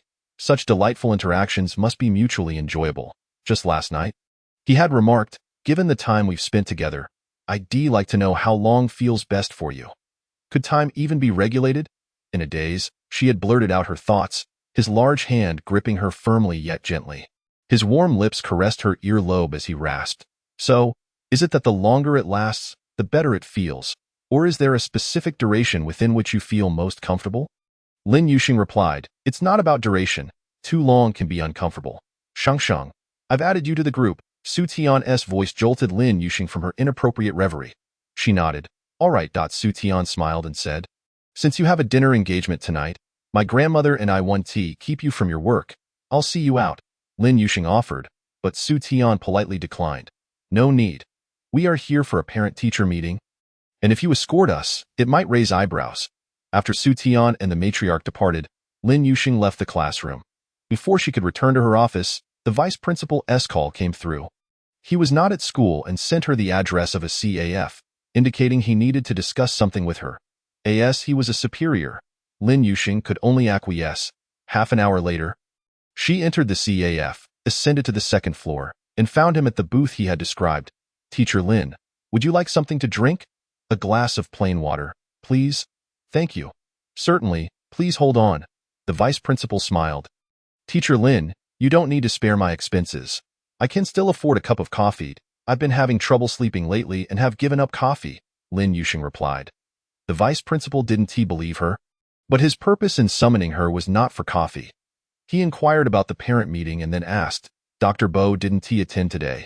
Was it another parent who came for Bo Jiashi? Yes, her mother and great-grandmother. The matriarch? The vice principal was taken aback. It turned out that the seemingly gentle and ordinary elderly lady was indeed the matriarch of the Bo family. The school had its share of affluent families, with parents adorned in gold and jewels, yet he never imagined that the kind-looking matron was the matriarch, and the younger woman accompanying her merely appeared as an ordinary professional woman without revealing her status as the young mistress of the Bo family. The wives of such elite families were remarkably understated, lacking the ostentation of others. Lin Yuxing nodded slightly, and after a couple of minutes of processing, the vice principal managed to muster a smile. Teacher Lin, I asked you here to discuss the incident where your class suffered from food poisoning. Lin Yuxing was not surprised and smiled as she asked, Vice Principal, is the school planning to compensate our class? The vice principal's expression shifted momentarily but quickly regained composure. Yes, the school will certainly compensate the students in your class. Thank you on behalf of the children, Lin Yuxing replied, her tone impeccably formal. The vice principal feigned gratitude towards her insincere thanks before transitioning to the main topic. Teacher Lin, I have another matter I'd like to ask for your assistance with. You're too kind. I'll help with whatever I can. Lin Yuxing maintained a professional smile, flawless in her demeanor. The incident involving Mei Li was a momentary lapse in judgment. You may not know this, but she suffered from depression during high school due to immense pressure. Lately, the remarkable performance of your class has added to her stress, triggering a relapse, which led to her regrettable actions. However, please believe that Mei Li never intended to harm any students. Lin Yuxing took a sip of water, choosing not to respond. The expression in her eyes grew more distant, causing the vice principal's demeanor to stiffen. Though she had been teaching for less than 2 years, her reputation for fiercely protecting her students was well known. The vice principal pressed on. Could you possibly draft a letter of understanding? Grant Mei Li a chance for redemption. She is still young. If she were to go to prison, it would ruin her life. Mei Li was the vice principal's niece, and he was determined to prevent her from facing incarceration. A prison sentence would not only tarnish her future, but would also cast a shadow over the entire Hu family. It appeared that the vice principal had intended to plead Mei Li's case to Bo Jinju during the parent meeting, yet he had waited in vain for Jinju's arrival. Vice principal, Mei Li harmed one of my classes. 40 children, 40 blossoms of our nation.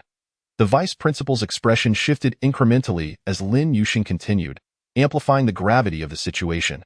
The more she spoke, the more the implications weighed upon him. These children could become elite talents in various fields. Yet due to Mei Li's personal jealousy, they had suffered irreparable harm. What student could forget being poisoned by a teacher?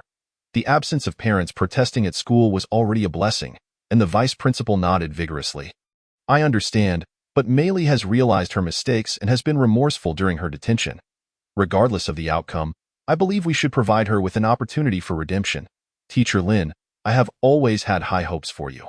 You will surely be recognized this year. Is this a condition for your request? Lin Yuxing was indifferent to any accolades. After a minute of silence, she finally spoke. I recall that after Mei Li harmed my students, she didn't even offer an apology. There was an apology letter. She wrote it while in detention. The vice principal promptly handed her an envelope. Lin Yuxing accepted it, pulling out the letter to discover at a glance that it was not in Mei Li's handwriting. Chapter 077. Perhaps a DNA test is warranted. Vice principal. Is this also the opinion of the principal and the other school leaders? Lin Yuxing refrained from exposing the letter's true authorship, opting instead for a different line of inquiry. The vice principal felt a twinge of displeasure, pondering how Lin Yuxing could dare to speak so boldly. After all, Bo Jinju had not even shown up to the meeting. Surely he had grown tired of her, yet she continued to act so audaciously. Could it be that she had once again ingratiated herself with some powerful parent among her students? I have communicated with the principal. And here I have another collective petition letter from the students of Class 3. Upon exiting the CAF, Lin Yuxing proceeded directly to the police station to meet Mei Li. Contrary to the vice principal's claims, Mei Li did not appear to have repented. Her gaze towards Lin Yuxing resembled that of a person avenging a father's murder, filled with animosity. Lin Yuxing, you have ruined my future. You will pay for this. Lin Yuxing listened coldly to Mei Li's curses, and once she finished, replied, whether I will face retribution is a matter for the future. However, you are already facing the consequences now. Mei Li's features twisted with rage. Had she not been handcuffed, she would have relished the opportunity to slap Lin Yuxing across the face. I will be out soon. Her family had informed her that they were working on her release. Lin Yuxing raised an eyebrow. Then let us see if you can still talk tough once you're out. Mei Li harbored thoughts of vengeance against Lin Yuxing, but suddenly recalled another matter. Her hatred morphing into a chilling mockery. Lin Yuxing, you are unaware that the male teacher you sent to prison years ago is about to be released, aren't you? Lin Yuxing was taken aback. Indeed, she had not kept track of that scoundrel over the years. You keep making enemies. Don't you worry about being dragged into a thicket and assaulted one night? Or perhaps being struck by a vehicle while walking? Mei Li warned, be cautious, for calamity often comes from one's own words. Lin Yuxing lifted her chin. Everything you say is under surveillance. Should anything happen to me, you would undoubtedly be the prime suspect. Mei Li laughed maniacally. I am merely warning you out of goodwill. There are many who have suffered because of you. Take that male teacher, for instance, or your ex-boyfriend, not to mention the numerous married men you have seduced. Their wives will not spare you. Lin Yuxing's expression grew cold. You are truly deranged. Mei Li, instead of being offended, laughed even more heartily. Yes, I am indeed ill. I suffer from depression. When I am in a fit, I could even kill myself. Threatening her? Lin Yuxing scoffed. Is there a medical diagnosis? Mild, moderate, or severe? Do you have a tendency towards somatization? Why haven't you taken your own life instead of wishing to harm others? As Lin Yuxing rattled off her questions, Hu Meili's complexion shifted multiple times, a sense of foreboding creeping in, especially under Lin Yuxing's derisive gaze, as if mocking the inadequacy of her own depression. Initially intending to frighten Lin Yuxing, Hu Meili found herself unnerved. You wouldn't happen to suffer from depression as well, would you? Having heard bits and pieces about Lin Yuxing's situation, she thought that if she were in Lin Yuxing's place, she would have long since concluded her own life. Lin Yuxing offered no reply, merely casting a contemplative glance at her before rising to exit the visiting room. Upon leaving the police station, Lin Yuxing was spotted by Lin Shufan, who was not alone, accompanied by Zhu Qiong. Truly, what peculiar happenings there were. The two had arrived in the same vehicle, driven by Zhao Mingda. Lin Yuxing, you are to return to the police station with me and inform the authorities that Cheng Hai has not harmed you in any way. It was all mere fabrication on your part. Lin Shufan rushed forward, grabbing Lin Yuxing. Lin Yuxing, expressionless, shook her off, but Lin Shufan fell to the ground, crying out, "Help! Someone is trying to kill my mother." Lin Yuxing, she is your mother. How can you treat her so cruelly? Zhu Qiong reproached, bending down to assist Lin Shufan. Zhao Mingda, attempting to mediate, smiled nervously. Yuxing, family disputes are best resolved behind closed doors. There is no need to escalate this to the police, is there? Who are you calling family? Lin Yuxing regarded the trio with disdain, retorting. You three certainly have the audacity to consider yourselves a family. Lin Shufan, have you forgotten the humiliation you suffered years ago? And you, have you also forgotten how this man schemed to take advantage of you? Yuxing, watch your words. Do not speak so recklessly, Zhao Mingda interjected, stepping forward in alarm, hurriedly explaining to Zhu Qiong and Lin Shufan.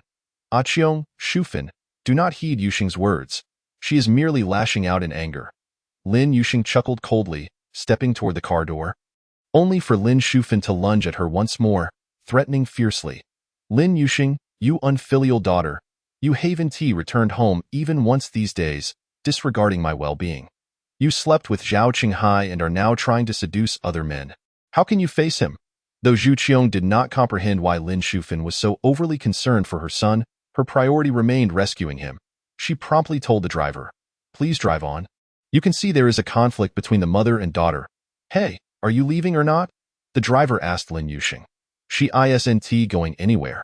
She must return home with me today. If you dare take her, I'll file a complaint against you and inform your wife about your affair." Upon hearing this, the driver hesitated, no longer daring to drive Lin Yuxing away, and turned to her in anger. "In your situation? Taking a cab is reckless. You could endanger others. Apologies, please drive on," Lin Yuxing said, shutting the car door. Lin Shufan assumed Lin Yuxing had capitulated and ordered, "You will clarify to the police that it was you who seduced Cheng Hai that night." Lin Yuxing regarded Lin Shufan's mean-spirited expression, feeling not a single ripple of emotion within. "Do you think I would shamelessly stoop to your level? Lin Yuxing, you?" Lin Shufan raised her hand, only for Lin Yuxing to intercept it mid-air, pushing her away once more. Lin Shufan then attempted to create a scene, but Lin Yuxing preemptively declared, "Go ahead and scream. Let us see if I fear you. You wretched creature, do you think that by climbing into Bo Jinju's bed, you can escape from me as your mother?" Lin Shufan threatened. "Let me make myself clear. If you do not come to the police station to retract your statement within 3 days, I will risk my life to reveal your true nature to everyone." Lin Yuxing's fingers tensed and then relaxed at her side, recalling the night Bo Jinju had asked her if she had ever considered it. A sudden laugh escaped her lips. Lin Shufan, perplexed by this laughter, asked warily, "What are you laughing at?" Lin Yuxing responded, "I am laughing at you. You are so kind to Zhao Qinghai. Could it be that he is your biological son?" At this, Zhu Qiong's expression shifted while Lin Shufan, feeling guilty, raised her hand again, intending to slap Lin Yuxing. "You vile little wretch, I'll tear your mouth apart." Lin Yuxing added more force this time, and Lin Shufan, not feigning, was truly sent sprawling to the ground, her features contorting in pain. Lin Yuxing looked down upon her. "Your reaction is quite exaggerated. Perhaps I should get a DNA test done? For I might not even be your biological child." As she said this, she glanced toward Zhu Qiong. "I suggest you also undergo a paternity test to ensure you are not raising someone else's son." Lin Yuxing, cease your insolence. Lin Shufan shouted. Why kindness towards Cheng Hai is solely to ensure that once you are married to him, he treats you well, so that when I grow old, he can care for me in my twilight years. You dare to slander me? Do you wish for my demise? Having risen from the ground, she charged towards the wall. Zhu Qiong, lost in thought due to Lin Yuxing's words, did not react to Lin Shufan's actions. Lin Yuxing made no effort to stop her. She entered the approaching taxi and departed without a second glance. Should Lin Shufan perish, she would not mourn her loss. Although such thoughts felt unfilial, Lin Yuxing had indeed lost any semblance of filial piety towards Lin Shufan. Only Zhao Mingda rushed over to embrace Lin Shufan, who explained to Zhu Qiong, my kindness towards Cheng Hai serves not only to ensure he treats her well, but also because we shared the same hospital during childbirth. Cheng Hai and she were born on the same day. Seeing Cheng Hai brings me comfort. Dio, you remember? Zhu Qiong regarded Lin Shufan with a strange expression. Months prior, upon seeing Lin Shufan for the first time, she recognized her as the woman who had given birth in the same hospital. Yet, Lin Shufan had not mentioned it, and she had no desire to acknowledge her. Lin Shufan nodded. Of course I remember. If I'm not mistaken, there was another beautiful woman who gave birth prematurely that day due to a car accident. Zhu Qiong strained to recall the visage of that beautiful woman from long ago. And for reasons she could not fathom, she felt a resemblance between Lin Yuxing and that woman, albeit in some aspect. Was it her demeanor? No, that woman was gentle and dignified. She had heard that she belonged to a prominent family in the capital. However, Lin Shufan showed no signs of the guilt Zhu Qiong speculated. Indeed, there was another beautiful woman, but she was a lady of a wealthy family. Zhu Qiong dismissed her thoughts altogether. Not long after, Chen Song sent a message. Teacher Lin, everyone has arrived. Where are you? Do you need me to come pick you up? Lin Yuxing replied. Please inform them that I have matters to attend to and cannot make it tonight. The principal is here as well, along with the leaders. It would be inappropriate for you not to attend. Chen Song relayed the news. The principal and the leaders were present? Was this merely a gathering for teachers? From what I gather, they may be announcing the resolution regarding your class's collective illness, Chen Song informed her. The vice principal has sought the principal's assistance and has facilitated several connections. The principal wishes to consult your opinion, as well as that of the parents of your students. However, I believe he may ask you to speak on behalf of the parents, considering the nature of this matter. You understand, Lin Yuxing acknowledged. I understand, Teacher Chen. Thank you for keeping me informed. She comprehended the implications behind Chen Song's words. Out of concern for the school's reputation, the administration naturally wished to downplay the incident, trivializing the significant into the insignificant. Yet, which student in the class was not a cherished treasure at home? That day, the parents had not refrained from reprimanding her, even threatening to escalate matters, despite her efforts to suppress the situation. It ultimately found its way online, trending on social media. Lin Yuxing had just visited the police station, intent on discerning whether Hu Meili truly felt remorse. Given such an outcome, she would not advocate on Hu Meili's behalf. As an adult, she was not a mere child. She ought to be accountable for her actions. After a moment of contemplation, Lin Yuxing composed a message to send to Bo Jinzu. Are you working late tonight? Teacher Lin, is there something you need? In less than a minute, Bo Jinzu replied. Tonight, the school is hosting a dinner. The administration might want me to persuade the parents to release Hu Meili. I just visited Hu Meili and do not sense any contrition on her part. Send me the dinner address. I'll come by later. Thank you. I am honored that Teacher Lin finally thought of me for something. Lin Yuxing sent the address to Bo Jinzu, who arrived even before she did. Having encountered traffic on the way, there had been an accident on the road, with two drivers refusing to yield, causing a delay of nearly half an hour. Upon pushing open the door to the private room, she saw Bo Jinzu seated beside the principal, who treated him with both politeness and courtesy. The vice principal and several other school leaders were equally respectful. The remaining teachers, needless to say, were in awe. Lin Yuxing was left in the dark about what Bo Jinzu had discussed with the principal prior to her arrival, as she heard not a whisper concerning the handling of Hu Meili until the dinner concluded. Teacher Lin, wait for me by the road. I'll go fetch the car. Exiting the restaurant, Bo Jinzu casually spoke to Lin Yuxing, drawing the gaze of several onlookers. After Bo Jinzu walked away, the vice principal regarded Lin Yuxing with curiosity. Teacher Lin, could we have a word? Lin Yuxing hesitated, replying, Vice principal, as you can see, Dr. Bo is here to discuss something with me. She sighed softly, explaining, although dear Bo did not mention it tonight. After the parent-teacher meeting, The mother of Bo Jinzu's classmate informed me that since that day when he consumed the goose meat laced with laxatives, he has been unwell. I suspect Bo wishes to address the same matter. The vice principal appeared skeptical, recalling Bo Jinzu's expression when he asked Lin Yuxing to wait for him, which did not seem one of anger. Consider carefully the matter we discussed this afternoon. All right, I will give it due thought. She emphasized the word thought with gravity, yet maintained a professional smile, knowing the vice principal could not afford to offend her, especially since they needed her assistance in addressing the parents. Once in Bo Jinzu's car, Lin Yuxing smiled and expressed her gratitude. Dr. Bo, thank you for tonight. In a cheerful mood, Bo Jinzu replied, would you like something more tangible? Do you desire a gift, then? If Teacher Lin dares to kiss me, I would be even happier. A few other teachers lingered outside, watching them through the glass. Lin Yuxing shot him a playful glare. Then perhaps you should contain your happiness for now. The thought of her kissing him in public was absurd. Bo Jinzu was merely teasing her, knowing full well her response. He glanced at the curious onlookers outside and, with a charming smile, lowered the window on Lin Yuxing's side. Your colleagues are awaiting your farewell. Thank you. Lin Yuxing replied, you're welcome. Bo Jinzu accepted her gratitude with ease. Outside, someone was already calling for Teacher Lin. She waved, pretending to be nonchalant as she bid her colleagues goodbye. As the sleek black Bentley drove away, the teachers began to gossip. Did you notice that the wedding ring Bo is wearing is remarkably similar to the one Teacher Lin has? Please, what do you men know about matching styles? Teacher Lin's ring is the most ordinary band. Not to mention in Rongqing, you could ask 100 or 80 people, and many would possess the same simple band. I would stake my name on it. That's so? I thought it was a matching set, considering Teacher Lin married into a wealthy family. Truly, she's a resounding success. Teacher Lin married into wealth? You think highly of her. I previously heard Mei mentioned that a male teacher assaulted Teacher Lin during her high school years, not just once, and that she even had an abortion after enduring it for 6 months. Chapter 079. The live stream destroys Lin Yuxing. Lin Yuxing was unaware of the scandalous rumors circulating about her. She slightly turned her body to gaze at the handsome Bo Jinzu, whose appearance alone was a sight to behold. Not only was he striking, but he was also someone she had cherished for many years. Simply watching him filled her heart with warmth and sweetness. However, this bliss was soon shattered by a phone call. Bo Jinzu's phone, with Cui Jiran's tearful voice echoing from the device in the enclosed, quiet space of the car.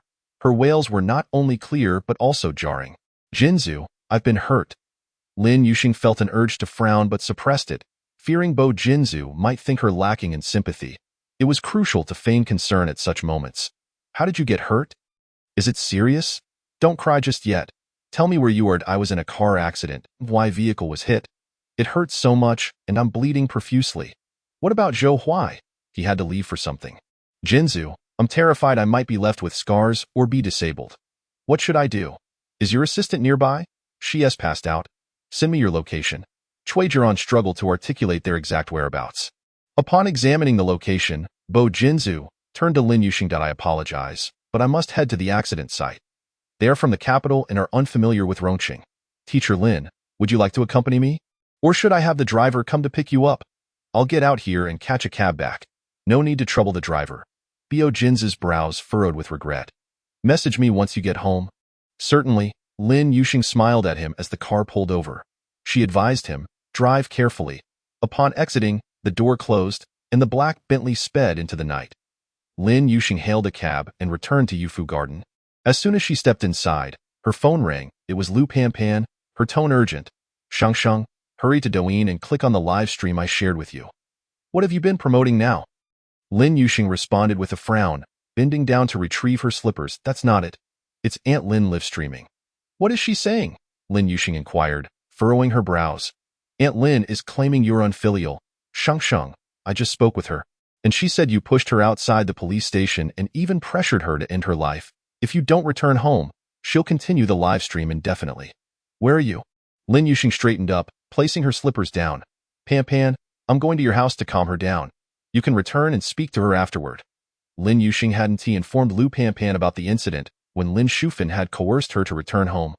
And Pan was unaware of the underlying issues, assuming the conflict stemmed from Lin Yuxing's breakup with Zhao Qinghai. Pan, don't go. Why not? I'll handle this.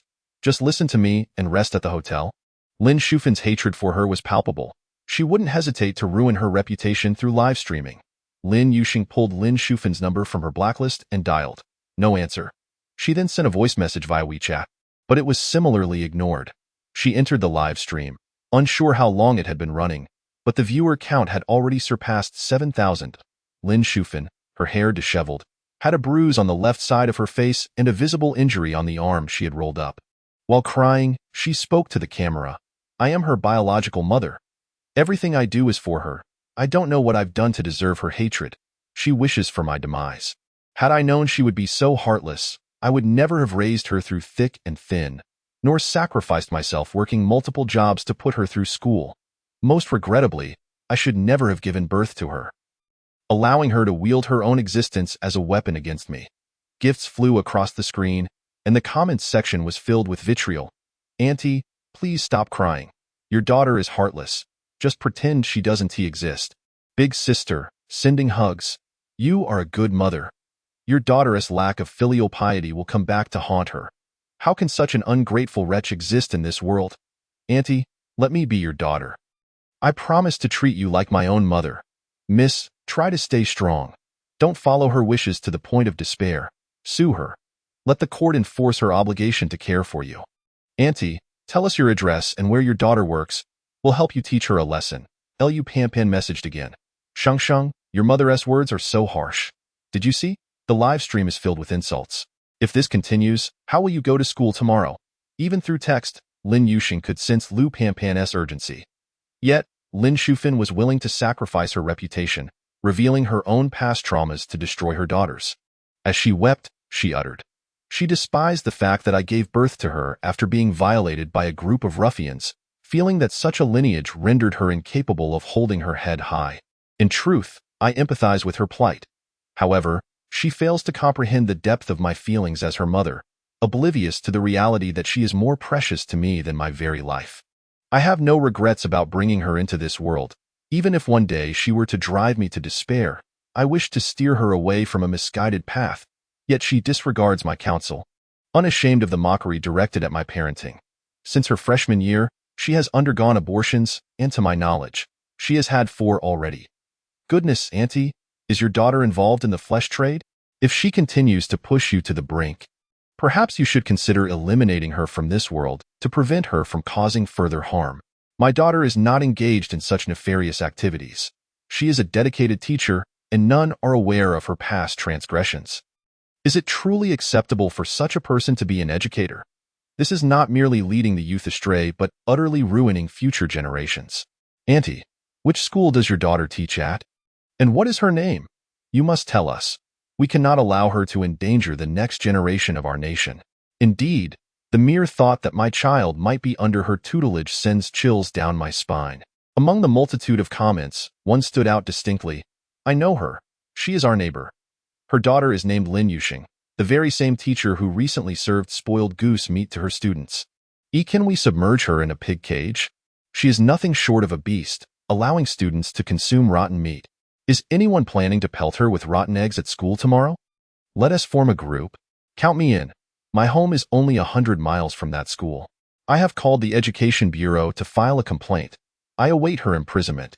I swear, if I see her, I will force-feed her excrement. Auntie, do not cry. Let us all contribute a little to help you. You are so unfortunate, I will start.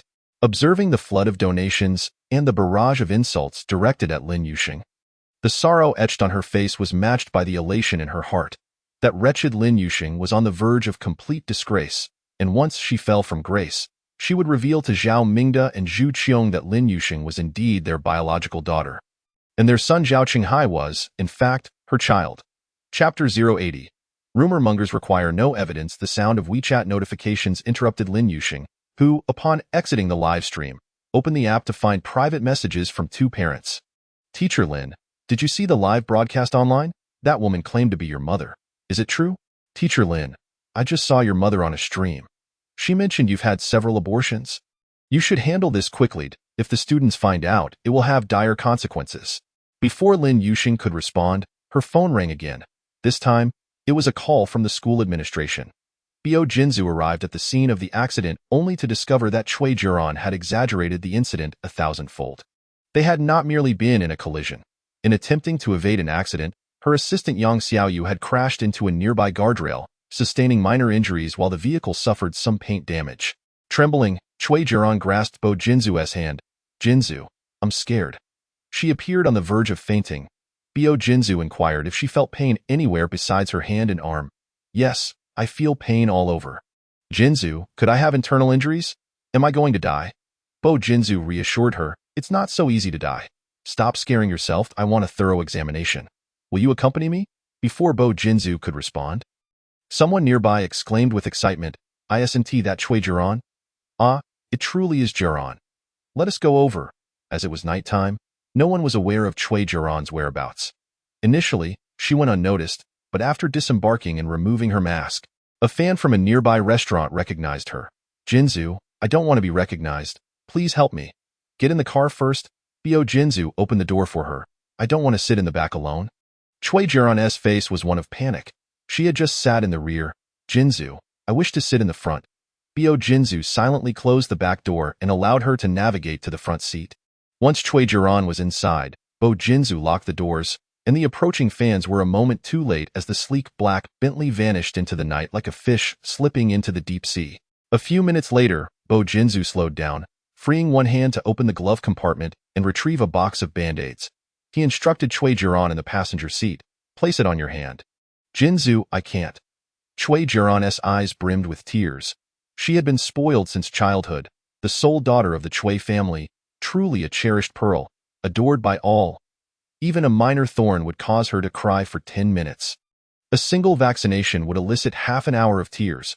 While filming, she was always protected by no fewer than 10 bodyguards. The reason she had come to Rongqing without her bodyguards was to have Bo Jinzu take care of her. "Jinzu, let us wait until we reach the hospital. You can disinfect and bandage it then."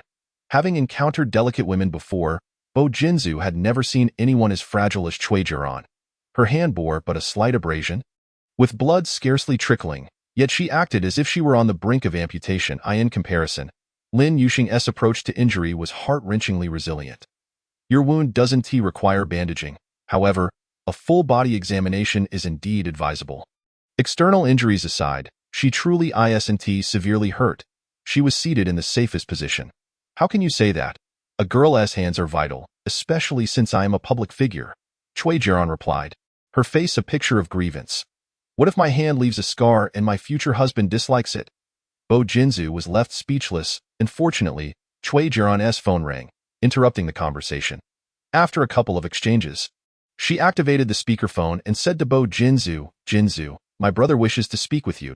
Bo Jinzu glanced at her phone, his lips parting to softly call out, "Yunzhou." "Jinzu, Jiran mentioned she was in an accident. Is she all right?" "It's nothing serious, just a scrape on her hand." On the other end, Cui Yunzhou's voice emerged. "I just booked a flight and am en route to the airport. She claims to be in pain all over and fears she may be disfigured." "Is her face uninjured?" Bo Jinzu chuckled softly. "Trust me, if she were truly at risk of disfigurement, the entire world would be considered disfigured. This girl has been spoiled excessively. She causes you trouble the moment she arrives in Rongqing. However, our family is quite worried about her. I also wish to discuss some matters with you. Please take her to the hospital for a comprehensive examination. Let her stay overnight, and once I land, I will head straight to the hospital to meet you." "Understood." Bo Jinzu was well aware of how precious Cui Yunzhou held his sister. After concluding the call with the school administration, Lin Yuxing hailed a taxi to confront Lin Shufan. Reality demanded she address the rumors. The school leader had issued a stern reprimand over the phone, stating she had tarnished the school's reputation and that until her domestic affairs were resolved and previous rumors clarified, she was not to return to class. The administration noted that several parents had already filed complaints against her, demanding her dismissal and the appointment of another teacher to take her place. Lin Yuxing refrained from defending herself, acutely aware that no amount of justification would suffice. No one would believe her unless she produced evidence. Yet, why was it that Lin Shufan could spread lies without needing proof? While she was required to substantiate her innocence, it felt as though she had returned to high school, where she had accused that vile teacher, only to be met with scorn and slander from all sides. The police had demanded evidence of the teacher's misconduct, but the school claimed the surveillance was faulty, leaving her unable to provide proof. The parents of the assaulted girl spread rumors, accusing her of engaging in illicit relations with the male teacher, dissatisfied with the benefits received, and seeking to shift blame onto their children, thereby ruining their reputations. During that period, wherever she went, she was met with pointed fingers and scathing remarks, with some even defacing her books with derogatory terms such as slut and shameless. She once contemplated escaping this filthy world and, in her despair, thought of perishing alongside those who tormented her. Yet, with Lu Pampan's companionship and her recounting tales of Bo Jinzu, she gradually pulled herself back from the brink of death. What ultimately solidified her resolve to fight for justice was Bo Jinzu's visit to her school for a lecture. At that time, the World Health Organization had already extended an olive branch to him. "Miss, are you also here to condemn that unfilial daughter of Lin, as seen in the live stream?" The driver's words jolted Lin Yuxing from her reverie. She raised her eyes, casting a distant glance at him, and did not respond. Believing she remained unaware, the driver, filled with righteous indignation, recounted how Lin Shufan had raised her daughter, supporting her education in hopes of cultivating someone beneficial to society, only to find that her daughter had turned into a thankless wretch who sought to bring her to ruin. "If I were to encounter such a woman, I wouldn't even hit the brakes. I would simply run her over. Do you harbor a grudge against her?" Lin Yuxing asked, her tone indifferent. The driver, standing on a moral high ground, denounced, "Loyalty and filial piety are our traditions spanning millennia. That woman actually brought her own mother to her demise. She is no longer human. She is a beast. And such beasts deserve to be eradicated without mercy. How can you be certain that what that woman claimed is indeed the truth? Is there any doubt left? In this world, there are no parents who do not love their children. Only children who are unfilial to their parents." Chapter 081. A just resolution for her, Lin Yuxing ceased to argue with the driver. She retrieved her phone and opened WeChat to click on Bo Jinzhu's profile. She composed a message and sent it. "Is Miss Chui seriously injured?" Within a minute, Bo Jinzhu returned her call. Before pressing the answer button, Lin Yuxing took a deep breath to steady her emotions, striving to keep her voice as calm as possible when she greeted him. They collided with the guardrail. The visible injuries on her body are merely scrapes on her hand, yet she claims to be in pain all over. "With a headache as well. We have just arrived at the hospital. I am taking her for a full examination. Her brother is on his way to Rongqing. You need not wait for me. Get some rest." Bo Jinzhu conveyed this clearly. Lin Yuxing pressed her lips tightly together and replied, "All right, you accompany Miss Chui for her examination. I will hang up now." "Lin Laosher." The man's voice resonated again in her ear. Lin Yuxing asked, "Is there anything else?" "Compared to her, you are brave and strong." Lin Yuxing felt a sudden pang in her nose. She had no desire to be brave or strong. She appreciated the compliment nonetheless. Suppressing her emotions, she forced a smile. If not for the driver cursing the pedestrians crossing the road at that moment, Bo Jinzhu would not have realized she was outside. His voice took on a note of confusion. "Aren't you at home?" "Oh, I'm in the car. Didn't you just say you were home? Are you going to the hotel to accompany Lu Pampan again?" A flicker of struggle crossed Lin Yuxing's eyes. She wanted to tell him, but then she hesitated, not wanting him to think that her family affairs were too chaotic, too messy, too disgusting. At this moment, she felt entirely negative. I'm going to accompany Pampan." On the other end, Chui Jiren's voice piped up, "Jinzhou Gu, the doctor doing the ECG inside is a man. I don't want him to treat me. He is the only one on duty tonight. Disregard his gender. He is merely a doctor. Then you do it. I don't want him to do it." Chui Jiren's tone was one of playful insistence, one that no man could easily refuse. Lin Yuxing did not listen further and hung up the phone.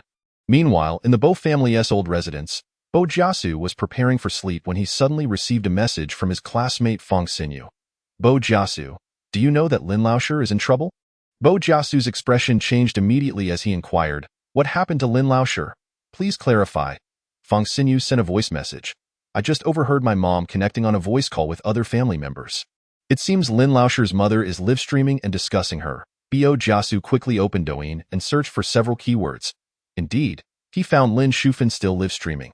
Entering the stream, he was met with a barrage of gifts and a flood of insults directed at Lin Yuxing. Bo Jiasu was infuriated. He directly commented in the live stream, "Do not listen to her. This woman is spouting nonsense. Lin Laosher is the best teacher in the world." He intentionally copied and sent the comment multiple times. But the comments were too numerous. His remarks were quickly buried. A group of brainless fools. Bo Jiasu's face flushed as he dialed Bo Jinzhou's number, trying twice, but the line was busy. His second uncle was also a villain. And Bo Jiasu's eyes turned red.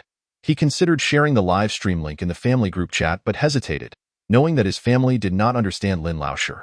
What if they believed Lin Shufin's one-sided story and joined the brainless netizens in attacking Lin Laoshi? Refusing to accept her as his second aunt? That would be disastrous. Bo Jiasu also dared not tell his great-grandmother. She was elderly and could not handle the stress in his anxious state. A light bulb went off in his head, recalling his mother, who had attended a parent-teacher meeting for him today. Aside from himself, his second uncle and great-grandmother, only his mother had interacted with Lin Laoshi and had some understanding of her. After analyzing the situation, Bo Jiasu immediately sent a video invitation to his mother. Bo Xingzhou and Su Tian had left Bo Jiasu behind at the Bo family's old residence to enjoy their world together. Making excuses about work to live separately, tonight, Su Tian was particularly cheerful, celebrating Bo Jinzhou finding a good wife. She wore a newly purchased seductive nightgown and sat on Bo Xingzhou, who had just returned from socializing.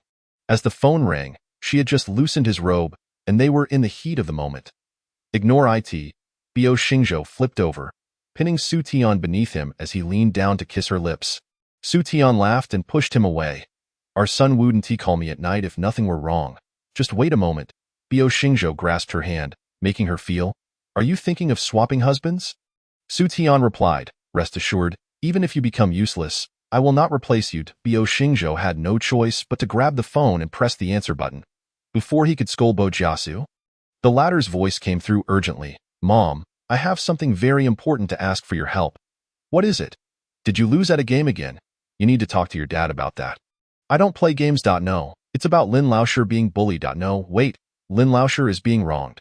How is Lin Laoshi being wronged? Su Tian pushed Bo Xingzhou away and sat up against the comfortable headboard. Bo Jiasu explained, it's that despicable mother of hers, live streaming online to slander her and ruin her reputation. The insults are terribly harsh. Lin Laoshi could never be that kind of person. Don't panic. Does your second uncle know? Hearing her son nearly in tears, Su Tian comforted him gently. Send me the link to the live stream. I will take a look. I don't know if my second uncle knows. I just called him, and his phone was busy. Lin Laoshi is being cursed by those netizens. What should we do? After all, he was still a child. No matter how clever he was, he could not remain as composed as an adult. Su Tian chuckled softly. Didn't you just say that Lin Laoshi isn't that kind of person? I can guarantee with my head. That's enough. You don't need to worry about this. Go to sleep and leave it to your mother. I will definitely restore Lin Laoshi's honor. By the way, I heard from classmates that several parents in the class are discussing this. Some parents have already complained to the school about replacing Lin Laoshi. If Lin Laoshi gets replaced, I will transfer schools. I won't go there anymore. Stop saying such things out of spite. Upon hearing this, Bo Xingzhou spoke sternly. You are a man. When facing problems, you solve them. Where did you learn to escape? Bo Jiasu's voice choked. I'm not escaping. You didn't see. Last time Lin Laoshi was nearly pushed to her death by that mother of hers. The truth cannot be hidden, nor can the false be made true. Your mother is a lawyer. Don't you believe she can restore Lin Laoshi's honor?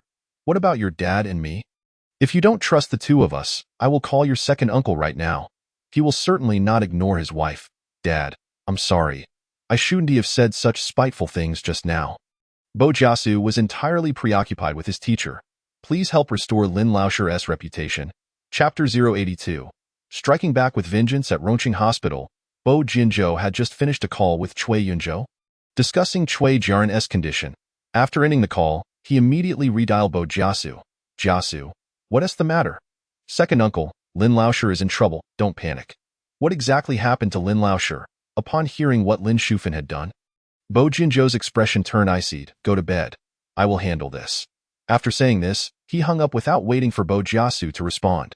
Reflecting on his earlier call with Lin Yuxing, he realized she was outside, likely rushing back to confront Lin Shufin, while he had assumed she was at the hotel with Lu Panpan. She had messaged him at that moment because she wanted him by her side. Yet he had said what?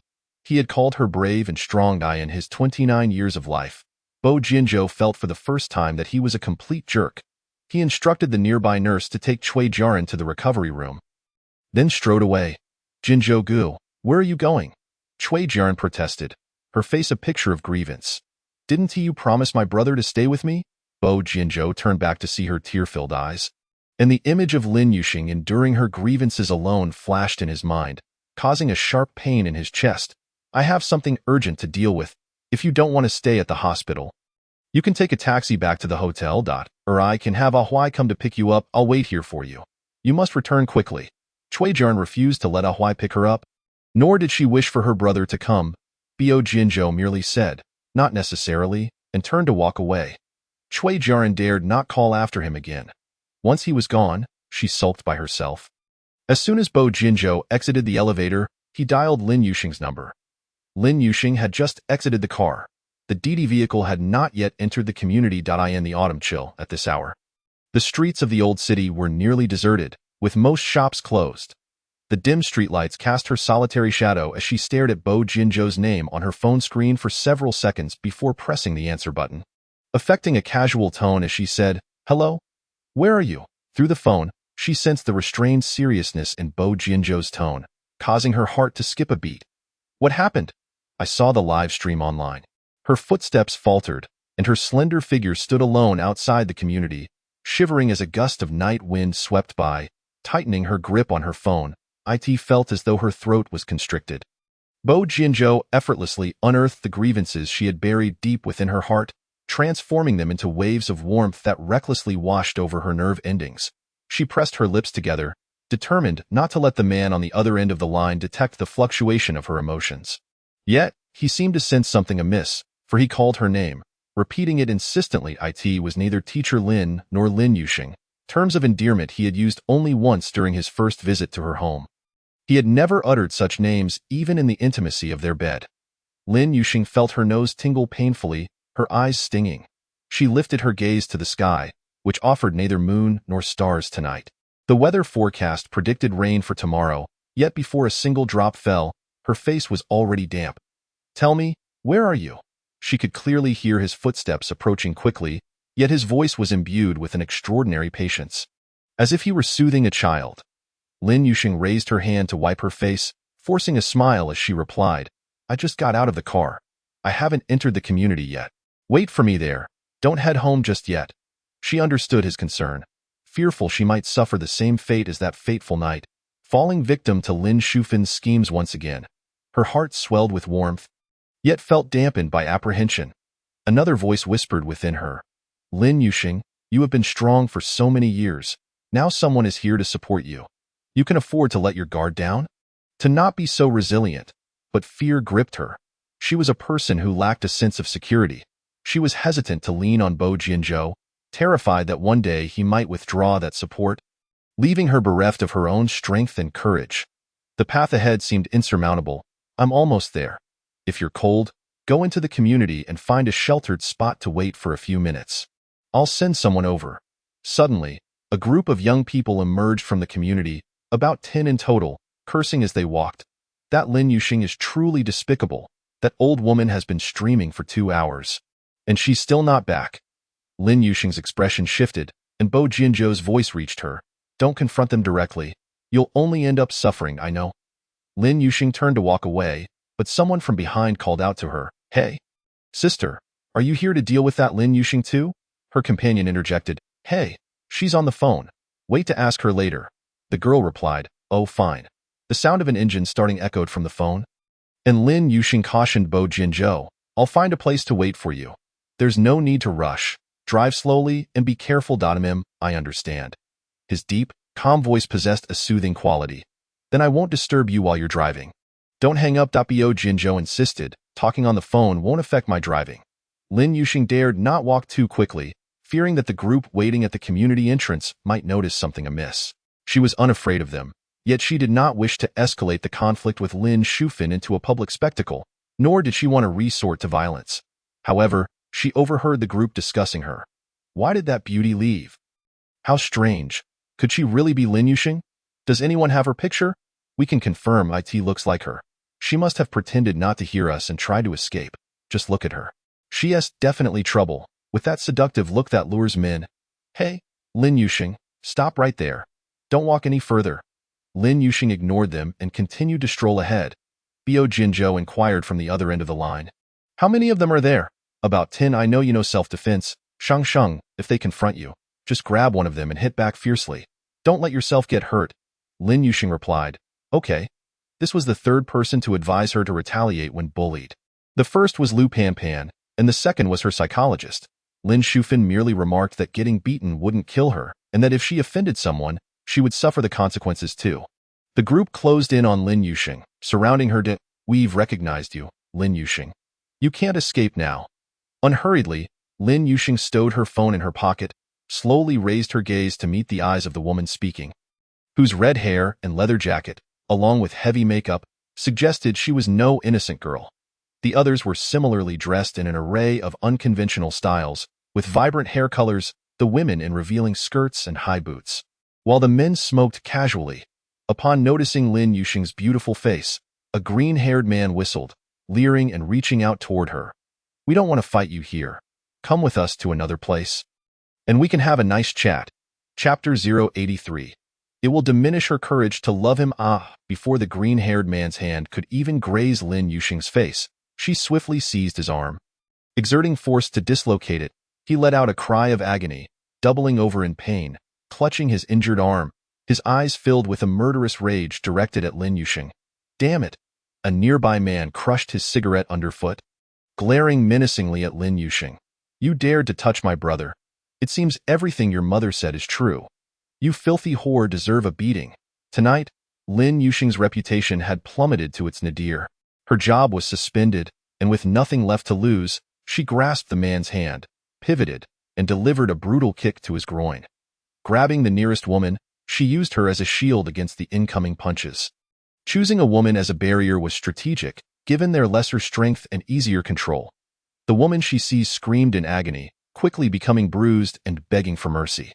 When someone attacked her from behind, Lin Yuxing swung the woman around, using her as a shield.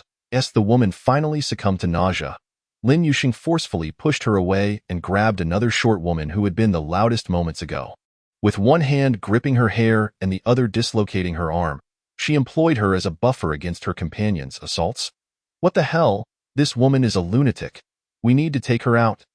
The blond man drew a dagger from his waist and lunged at Lin Yuxing from behind. As the blade was about to pierce her back, she sensed the movement and dodged just in time, causing the dagger to embed itself in the short woman's arm, resulting in a shriek that pierced through the night. The blond man attempted another stab, but at that moment, sirens blared from a distance, causing him to drop the dagger and collapse to the ground, screaming, "Help! Help!" The others, witnessing this, followed suit, lying on the ground and calling for help. A police car had stopped at the roadside, and several uniformed officers emerged. The group of troublemakers quickly shifted blame, crying out, "Officers, this woman is bullying us." Lin Yuxing had released the woman who had been stabbed, and she, clutching her arm, with a pale face, declared, "Officer, it's true. She injured my arm, and I want to file a report. You need to arrest her? Yes, she's a bully. Not only did she attack us, but she also forced her own mother to death. Did you see the live stream? The unfilial daughter they were talking about tonight is her." The leading officer scanned the group sprawled on the ground before turning to Lin Yuxing. "Are you Lin Yuxing, Teacher Lin?"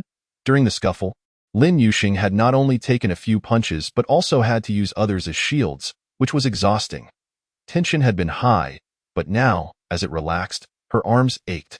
Hearing the officer's inquiry, she nodded lightly. "Yes, I am Lin Yuxing."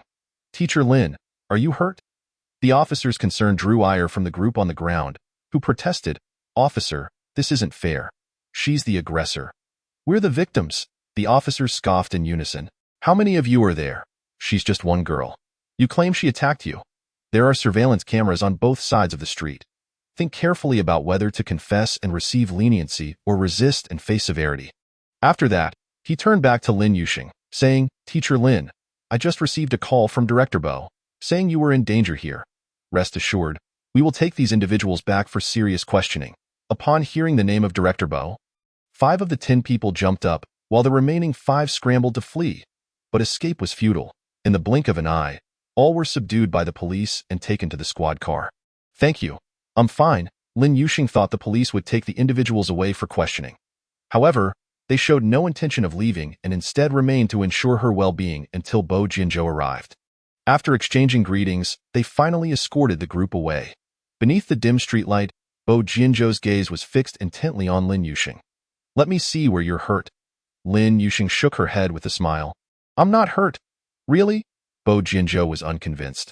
He had seen the disheveled group from the car, some injured, and one woman bleeding. Lin Yuxing twirled around before him, proudly declaring, "I took on 10 of them and left them in disarray." "So impressive." Bo Jinzhou's lips curved into a smile, not calling out her feigned nonchalance. In such a situation, it was impossible for her not to feel fear. She had merely been calm and clever enough to know to grab someone weaker to deal with the others. "By the way, don't you think marrying me in a flash ice is such a bad deal after all?" She laughed playfully, completely unlike someone who had just endured a fierce battle. Bo Jinzhou affectionately ruffled her hair, his heartstrings inexplicably stirred by her optimism and courage. "Since you are unscathed, I shall accompany you upstairs." As he spoke, he took her small hand in his, and Lin Yuxing stiffened momentarily, her eyes meeting his, filled with a complex array of emotions. The man glanced down at her, and after a 2-second gaze, he inquired, "What's wrong? Do you not wish to go up?" Lin Yuxing nodded. She truly did not want to ascend, even though Lin Shufan had spoken all manner of filthy words in her live stream. She still hoped that Bo Jinzhou would not hear Lin Shufan slander her reputation to her face. "I do not wish to go up. Let us return. In case Lin Shufan went mad and harmed him, it would be disastrous." Bo Jinzhou did not press her, his voice gentle as he said, "If you find it too late to go up tonight, we shall return home. Remember, the truth of things cannot be altered, and do not let those rumors distress you. In this era of half-truths and falsehoods, while rumors may not become facts, they can indeed ruin lives. Those who are slandered must endure much online bullying and even face harm in reality, just like she had with those 10 or so individuals earlier. I am sorry you had to hear those vile rumors," he said. He remained unaware that each instance of Lin Shufan's slander chipped away at her courage to love him. Bo Jinzhou shook his head with a smile. "We are husband and wife, united as one, sharing the same heart. There is something I have yet to tell you." "What is it?" Lin Yuxing asked with curiosity, her eyes betraying a hint of trepidation. Bo Jinzhou led her to the car, opened the door, and settled her into the passenger seat before circling around to the driver's side. He then turned to her and said, "The Bo family's ancestral teachings dictate that all descendants, regardless of gender, must exhibit absolute loyalty and responsibility towards marriage. Once wed, divorce is not permitted." "Is that true?" Lin Yuxing exclaimed, her eyes widening in surprise. If divorce was forbidden, then why did he dare to have a whirlwind marriage? Bo Jinzhou nodded earnestly, showing no sign of deceit. "If you doubt me, you can ask Grandma or your sister-in-law. You're in their little fairy group, aren't you?" Lin Yuxing bit her lip and asked. "What would happen if someone were to divorce?" "They would be cast out of the family," Bo Jinzhou replied. "So severe?" It was no wonder he had opposed divorce earlier. Unbeknownst to him, Lin Yuxing's mind was racing with thoughts. "We are to be lifelong partners. I will not believe any disparaging words about you. And I hope that if you ever hear anything distressing about me, you will come to me first." Chapter 084. Getting her inside to use the sewing machine, Lin Yuxing felt a surge of emotion within her and softly replied, "All right, I will remember." That moment, Bo Jinzhou's phone rang. It was his uncle, inquiring about Lin Yuxing's condition and asking if there was anything he could assist with. "Not for now, but I will let you know if needed." After hanging up, Bo Jinzhou sought Lin Yuxing's opinion. "Shall I handle tonight's matters for you?" Lin Yuxing replied, "I have some evidence. I should be able to manage. If I cannot, then you may assist." Lin Shufan had only defamed her tonight, not mentioning Bo Jinzhou even once, which suggested she had her reservations. Bo Jinzhou smiled and agreed. Lin Shufan had streamed all night, yet failed to achieve her goal of luring Lin Yuxing back. Despite receiving over 50,000 yuan in donations, she could not find joy and concocted an excuse to end the stream. She resolved to go directly to the school where Lin Yuxing taught the next day to broadcast live, ensuring every student and faculty member knew of Lin Yuxing's complete downfall. She wanted Lin Yuxing to understand that if she could raise her, she could also destroy her. Disregarding her words, even if she had climbed up to the Bo family, it would be of no use. In the Yu family compound, after Lin Yuxing had fallen asleep, Bo Jinzhou retreated to his study. He first perused the online attacks against Lin Yuxing by the keyboard warriors before opening WeChat to reply to Su Tian, who had messaged him an hour earlier, instructing her to pursue legal action against the online defamers. Su Tian and Bo Xingzhou were still awake, waiting for him. After reading, she swiftly replied, "Leave it to me. I will ensure both you and Shengsheng are satisfied." Bo Jinzhou then called Zhou Huai, who readily agreed to his instructions and assured him the task would be completed in the shortest time possible. Lin Yuxing's name remained trending across various platforms throughout the night, and someone in the family group asked Bo Jinzhou if he wanted to delete the post. He declined. Deleting the post would not restore Lin Yuxing's reputation. Only gathering sufficient evidence would reveal Lin Shufin's true nature. When he received a call from Cui Yunzhao, Bo Jinzhou suddenly remembered that Cui Jiaran was still in the hospital. "I have some personal matters to attend to, so I will not be coming tonight. You must be tired after traveling from the capital to Rongqing. Take your sister back to the hotel to rest, and we will talk tomorrow." Bo Jinzhou's gaze lingered on the computer screen. With the speakerphone on, Cui Yunzhao's voice resonated clearly in the quiet study, as if he were present in the room. "I just scolded her, and for such a minor injury, she troubled you all night. Jinzhou, I truly apologize. Before seeing her, I thought her injuries were severe, and I even mentioned that if the back of her hand scarred, she might not marry. She insisted on being hospitalized. I am truly baffled by what goes on in her mind." Bo Jinzhou was equally perplexed by Cui Jiaran's antics. The email notification chimed, and he clicked to open it, revealing surveillance footage of the group that had bullied Lin Yuxing earlier. He informed Cui Yunzhao, "I have matters to attend to," before ending the call. Despite the dim streetlights obscuring visibility, he clearly saw that the group had initiated the attack. Along with the video were the individuals' details, and they were not upstanding citizens. Rather, they were a band of ruffians, attempting to use the guise of justice to abduct and bully Lin Yuxing. Bo Jinzhou forwarded the information and video to Zhou Huai, instructing him to investigate thoroughly to ascertain if the group had any instigators. "Second brother, I will have results for you by tomorrow. 2 minutes later, Zhou Huai sent another message. "Second brother, there is something I have been holding in all night. I was afraid it would affect your friendship with Cui Yunzhao. But I can't keep it in any longer. Don't be too kind to that Cui Jiaran. She intends to interfere in your relationship with Teacher Lin. I will be cautious. Focus on tonight's matters. Gather as much evidence as possible regarding Lin Shufin's mistreatment of her daughter over the years." Before tonight, he had been concerned about Lin Shufin's identity as Lin Yuxing's mother, fearing that being too ruthless would sadden Lin Yuxing. However, at this moment, he had only one goal: to ensure Lin Shufin faced justice. Thus, Lin Yuxing could finally find peace. In the hospital, the atmosphere in the ward was tense. Cui Yunzhao stood solemnly before the hospital bed, where Cui Jiaran lay turned away, ignoring his attempts to persuade her.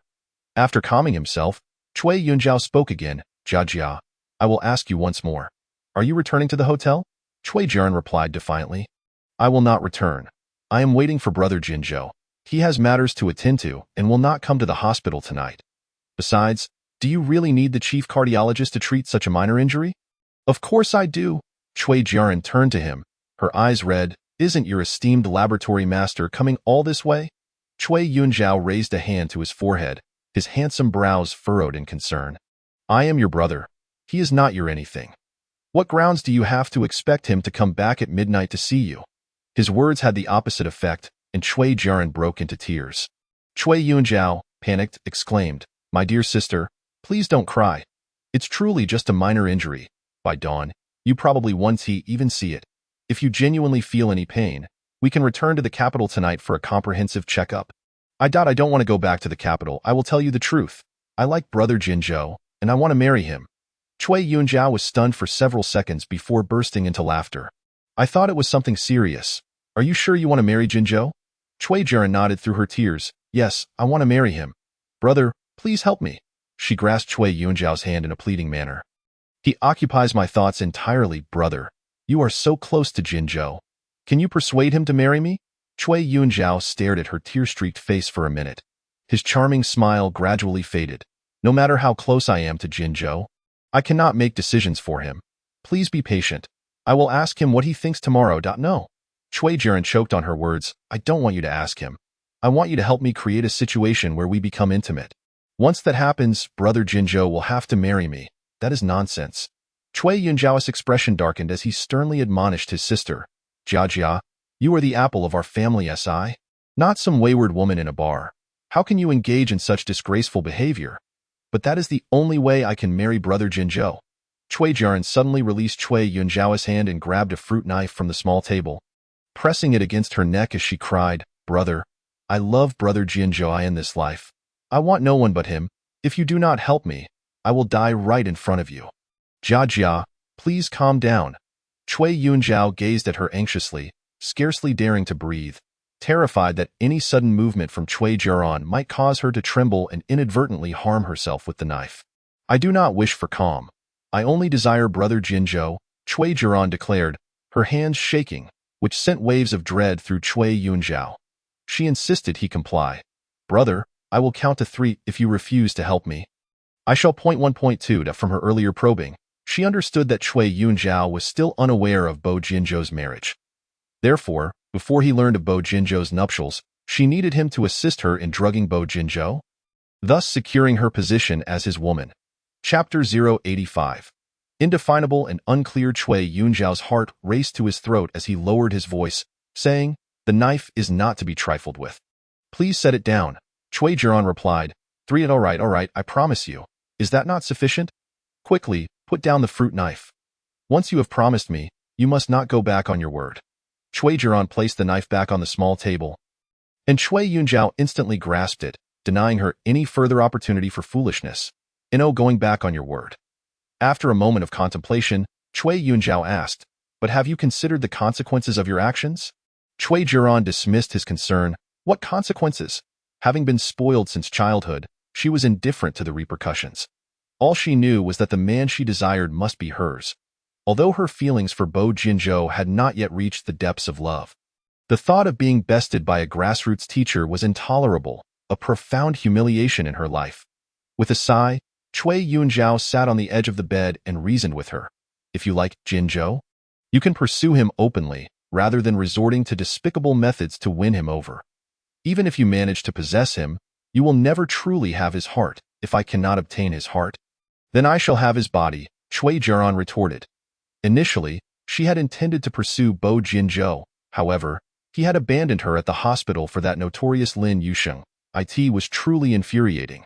She had never been so callously neglected before. And his childhood friend, Zhou Huai, was equally despicable, bluntly informing her that Bo Jinzhou favored Lin Yusheng. From what I know of Jinzhou, even if you drug him, he will not yield to you. Judge, this is not a trivial matter. You must think carefully. It is too late tonight. If you do not wish to return to the hotel, you may stay here for the night. The following morning at 11:30, after Bo Jinzhou completed surgery and returned to his office, he found a multitude of missed calls and unread messages on his phone. Zhou Huai messaged, Second brother, none of the 10 individuals you asked me to investigate are clean. They all have checkered pasts, having bullied classmates during their school years, and many dropped out of high school to lead a life of delinquency. I will send their information to your email. It may take another 2 or 3 days to compile the complete dossier on Lin Shufen. There is simply too much to cover. The previous findings were merely the tip of the iceberg, Su Tian added. Jinzhou, everything is in order. If you need anything else, just let me know. After replying to the messages, Bo Jinzhou dialed Lin Yusheng's number. Teacher Lin, shall we have lunch together? I am preparing lunch. Will you be coming back to eat? Lin Yusheng's voice came through the phone, interspersed with the sounds of stirring food. A flicker of surprise crossed Bo Jinzhou's eyes, quickly followed by a smile. All right. He had arrived at the hospital early, instructing the driver only to take Lin Yusheng to school, unaware that she had not attended class. As Bo Jinzhou exited his office, he encountered Cui Yunzhao approaching in the corridor. Jinzhou, are you off work now? I was just about to call you for lunch. Let us make it dinner. I have matters to attend to this afternoon. Bo Jinzhou replied without hesitation, their relationship requiring no pretense or formalities. Curiosity piqued, Cui Yunzhao inquired, You mentioned having business last night, and now again at noon. Have you fallen in love? Love? Bo Jinzhou mulled over the words, his gaze shifting slightly. Perhaps? Cui Yunzhao's expression was one of confusion. Are you pursuing someone? What kind of woman could catch the eye of the esteemed Dr. Bo? Bo Jinzhou looked down at his phone. I'll ask her first. Cui Yunzhao was taken aback. You need to report back? It seems this brother has fallen head over heels. No wonder his sister forced him to agree to her unreasonable demands with a fruit knife last night. Cui Yunjiao's curiosity was thoroughly piqued, genuinely wishing to see the woman who had captured Bo Jinzhou's heart, hoping to dissuade his sister from her pursuits. The moment the call connected, he noticed Bo Jinzhou's brow relax. His demeanor warming, shedding the cold, machine-like aura he often exuded. Is there plenty of food prepared? Though the hospital corridor was not particularly bright, Bo Jinzhou radiated warmth and light. Without knowing what the other party said, he could only hear Bo Jinzhou say, "A friend from the capital wishes to come to my home for dinner. All right, I will take him home." "Your home? Have you two moved in together?" Cui Yunjiao was once again taken aback. Bo Jinzhou smiled without responding, heading to the elevator. Following behind, Cui Yunjiao pressed on, "Jinzhou, are you truly living with someone? When did this happen? It wouldn't be your mentor's daughter, would it?" "Stop talking nonsense," Bo Jinzhou replied. "I am not merely cohabiting. I am married." Throughout the drive, Cui Yunjiao bombarded him with questions, but Bo Jinzhou answered none, intensifying Cui Yunjiao's curiosity about his companion. After Bo Jinzhou contacted Lin Yuxing, she not only added 2 more dishes to the menu but also arranged for the restaurant to deliver 2 servings of rice and a Beijing roast duck. Just as everything was set, she heard the sound of the door opening. Bo Jinzhou entered with Cui Yunjiao in tow. "Teacher Lin, this is Cui Yunjiao, the brother of Cui Jiran. Yunjiao, this is my wife, Lin Yuxing. She is a middle school teacher and the head of her class." Cui Yunjiao discreetly assessed Lin Yuxing, who stood gracefully, her eyes bright and her smile pure and clean, reminiscent of a rare orchid in a secluded valley. Evoking a sense of comfort and joy, she seemed somewhat familiar. He struggled to recall where he had seen her before. After being cooped up in the lab for 2 consecutive days, rushing to Rongqing right after, and being kept awake all night by Cui Jiran's antics, his mind was clouded. When Lin Yuxing greeted him with a smile, Cui Yunjiao snapped back to reality and shook her hand. "I wasn't sure what you like to eat, Teacher Lin, so I had the restaurant send a roast duck just in case my cooking did not suit your taste. We can make do with that today, and I will prepare a proper meal for you another time." Once seated, Lin Yuxing candidly explained. Bo Jinzhou interjected with a smile. "He is not picky. You prepared more than enough dishes. Do not tell him you will prepare something special next time, or he will be over here for every meal." "Haha, Jinzhou is right. Teacher Lin, what delicious dishes will you prepare for me next time?" He waved his chopsticks over the roast duck before grabbing a piece of spicy rabbit meat, marveling at the flavor. "This is exquisite. Teacher Lin, I truly enjoy Rongqing cuisine. Perhaps next time we can have a fresh rabbit hot pot." "You really don't treat yourself as a guest," Bo Jinzhou teased, picking up a piece of meat and placing it in Lin Yuxing's bowl before serving himself. Cui Yunjiao beamed brightly. "What is there to be polite about? Food is paramount. Too much formality may leave one hungry. Teacher Lin, can you make that delicious fragrant bowl dish?" "Certainly," Lin Yuxing replied with a smile. Clearly noticing Cui Yunjiao's penchant for spicy food as he reached for the spicier dishes. As they ate, he cheerfully shared. "I lived in Rongqing until I was 5. My sister was born here. Though not in the usual way, she was a preemie. Is that so?" Lin Yuxing responded politely, recalling that Cui Jiran shared the same birthday as her. Realizing they were of the same age, it was quite the coincidence that she was also born in Rongqing and, like herself, harbored feelings for Bo Jinzhou. What a fateful connection. Cui Yunjiao, ever talkative and affectionate toward his sister, set down his chopsticks. "Yes, my mother was supposed to return to the capital to give birth, but she ended up in a car accident, leading to an early delivery. She is the only girl in our generation, spoiled beyond measure, which can be quite troublesome." "You are a wonderful brother. Miss Cui is truly fortunate," Lin Yuxing remarked, her eyes betraying a hint of envy. She had no siblings and lacked a happy family life. One could fathom the depth of her envy for peers who were cherished by their families. Cui Yunjiao blinked, then turned to Bo Jinzhou, silently questioning if he had said something inappropriate. Though Lin Yuxing's smile was bright, he inexplicably felt a twinge of pity. It was an emotion he could not quite articulate. Chapter 086. I have not heard that Zhou Huai and Bo Jinzhou are that twisted. After finishing their meal, Cui Yunjiao received a call from Cui Jiran and departed first. Bo Jinzhou made a phone call from the study and learned that Lin Yuxing had been suspended from classes, prompting him to contact the Education Bureau. In the room, Lin Yuxing had just finished a call with Lu Panpan when the principal called, informing her she could return to teach. "I thought I was suspended?" Lin Yuxing's tone was flat, devoid of emotion. The principal, on the other end, chuckled apologetically. "Teacher Lin, last night's incident was a misunderstanding. We have cleared it up. Please return to class this afternoon. After hanging up, she exited the room, finding Bo Jinjo already emerged from the study, seated on the sofa, flipping through TV channels with the remote. Upon raising her gaze, she spotted him, and he waved at her. Lin Yuxing walked over to his side, only to be pulled down to sit beside him. She stared at him for several seconds. Curiosity piqued as she inquired, "Did you happen to call our principal?" A faint smile danced at the corners of Bo Jinju's mouth as he nodded. "Consider it my way of expressing my discontent with your idleness at home." Her lips twitched slightly as she replied in earnest, "The principal just called me, insisting I return to work this afternoon. Are you satisfied now?" Bo Jinju's broad hand gently ruffled her hair. "Indeed, my lady. I am quite pleased that you will accompany me in my endeavors." Startled by being addressed as my lady, Lin Yuxing gazed into his deep, smiling eyes, her heart fluttering uncontrollably. "I won't discuss this any further. I'm off to school," she declared, attempting to rise, but was firmly held back by Bo Jinju's strong hand. "What's the rush? You shall stay home and rest this afternoon. School can wait until tomorrow." As he emerged from the study, he received news.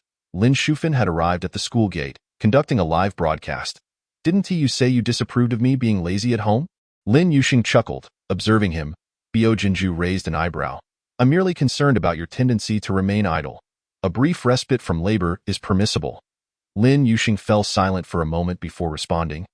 "Even if the school doesn't notify me, I intend to visit this afternoon. Events have transpired that I cannot continue to evade. They require my attention." She had refrained from venturing out in the morning to gather pertinent evidence until 11 o'clock. And feeling famished, she had opted to prepare a meal first. "Very well, I shall drive you to school.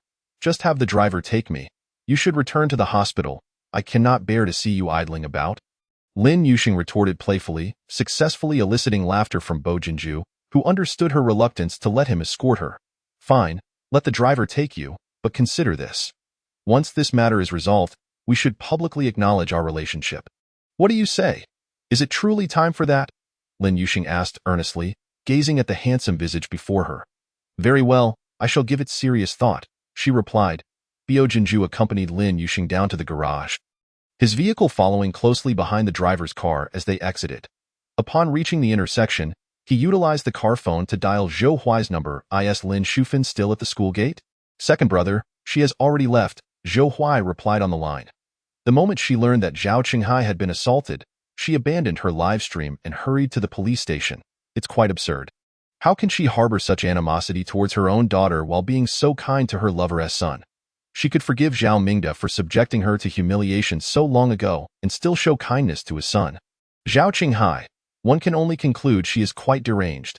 Clearly, Lin Shufan has redirected her hatred for those who wronged her towards Lin Yuxing. Zhao Mingde's wife is equally peculiar, tolerating his cohabitation with Lin Shufan while the three of them visit the jail together. A motley crew indeed. Lin Yuxing is on her way to school, so don't be in haste to leave. "Understood," Zhou Huai assured. "Rest assured, second brother, I will ensure that Lin Yuxing is not bullied." By the way, could we perhaps delete those posts circulating online? "Let them fester," Bo Jinju remarked with a cold smile, as long as he knew who was fueling the flames. "Second brother, are you planning to use this opportunity to expose all those who harbor ill will towards Lin Yuxing?" "Indeed, it seems Lin Yuxing is quite the unfortunate one." In a luxurious presidential suite at a hotel, Cui Jiaran reclined on a genuine leather sofa, applying an eye mask while listening to Yang Xiaoyu read aloud the online vitriol directed at Lin Yuxing. "Do you think those netizens are going to expose Lin Yuxing as the original author of the Slash Girl? Wouldn't that give our new drama a surge of free publicity?"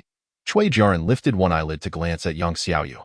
"Have the netizens uncovered anything yet?" Yang Xiaoyu shook her head, a mischievous grin creeping across her face. "But we could certainly encourage the netizens to dig deeper."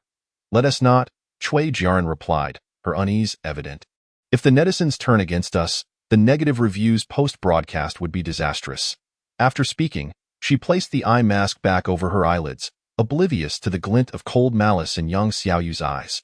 "Negative reviews would be splendid. It would be even better if those netizens could unleash a fresh wave of insults upon Cui Jiaran. You are right. I was too naive. I see you are not naive. It's just that when my brother is around, you become distracted and fail to think clearly." "Jiaran, you jest."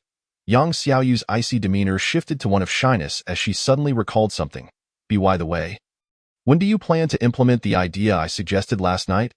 Mention of this made Cui Jian irritable. Don't even mention it.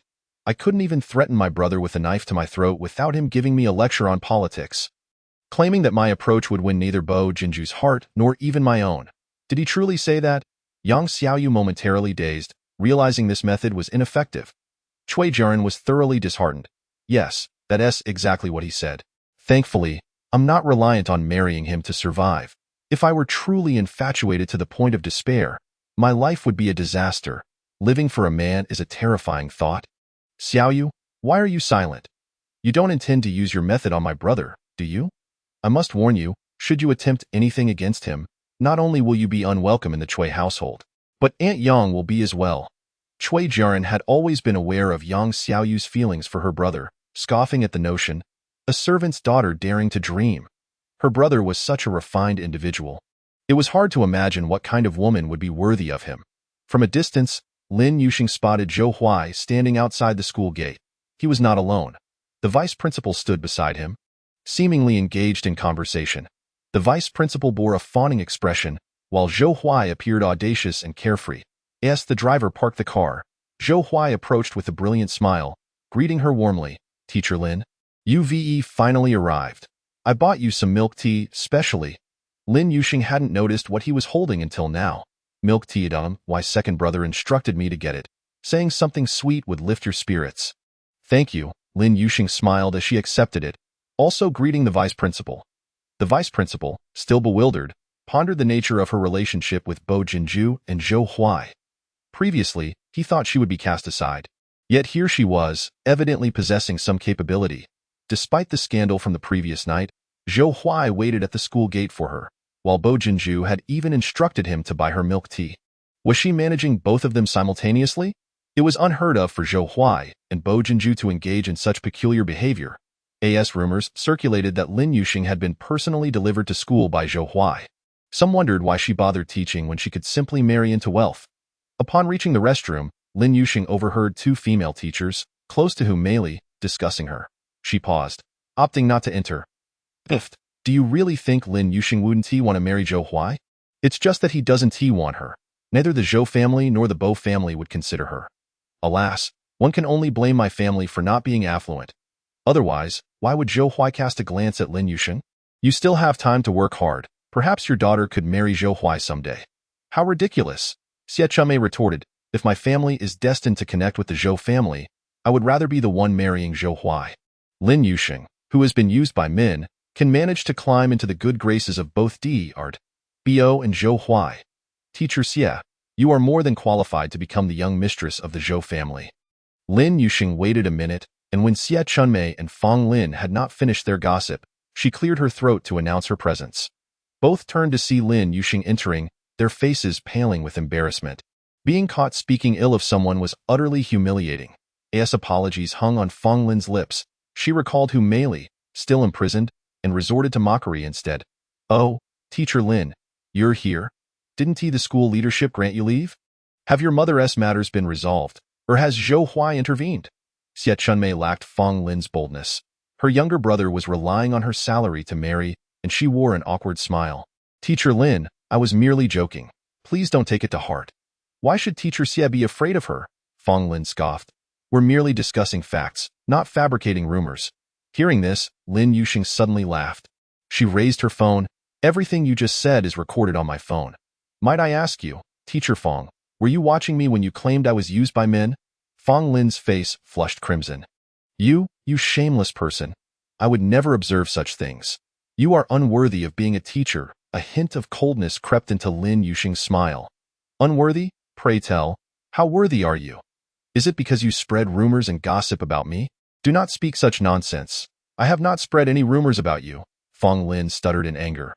Lin Yuxing effortlessly played two recordings, one of her conversation with Xie Chunmei and another of two students discussing the matter, revealing that they had been informed by Teacher Fong. Are you so adept at gossiping with aspirations for graduate school? Lin Yuxing scoffed. With this evidence, I believe I could take legal action against you.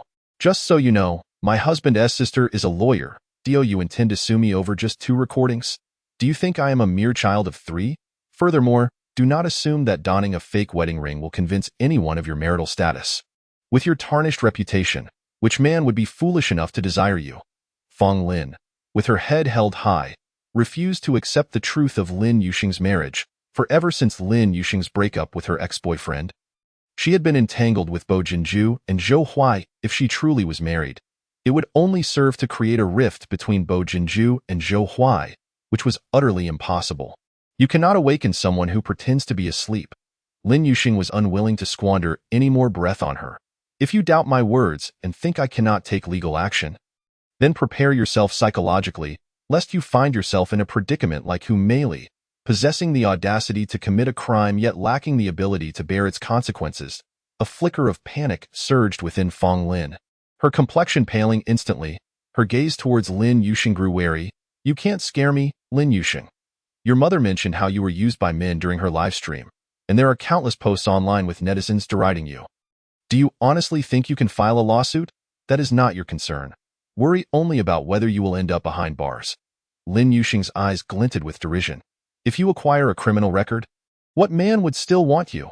This thought struck Fong Lin as she recalled her current boyfriend, a civil servant, and her anxiety deepened. Xie Chunmei, sensing the tension, felt her legs weaken. She could not afford to lose her job. Unlike Hu Meili, who was now confined to a cell. Teacher Lin, please, be magnanimous and forgive Fong Lin this once. We shall never speak ill of you again, I promise. Witnessing Xie Chunmei's lack of backbone, Fong Lin feared that in her bid for self-preservation, she might turn against her. Thus she chose to swallow her pride for the moment and coldly declared, delete the recordings, and I shall refrain from speaking ill of you. Your insincere apology is entirely unnecessary. Lin Yuxing tucked her phone away, and as she brushed past Fong Lin, the latter lunged to seize it. Without even turning around, Lin Yuxing grasped Fong Lin's arm with a firm grip, causing her to cry out in pain. Teacher Lin, please forgive Fong Lin this once, Xie Chunmei implored in fright. Lin Yuxing cast a cold glance at Fong Lin. Even if you manage to snatch my phone, it would be futile. The recordings have long been backed up to the cloud.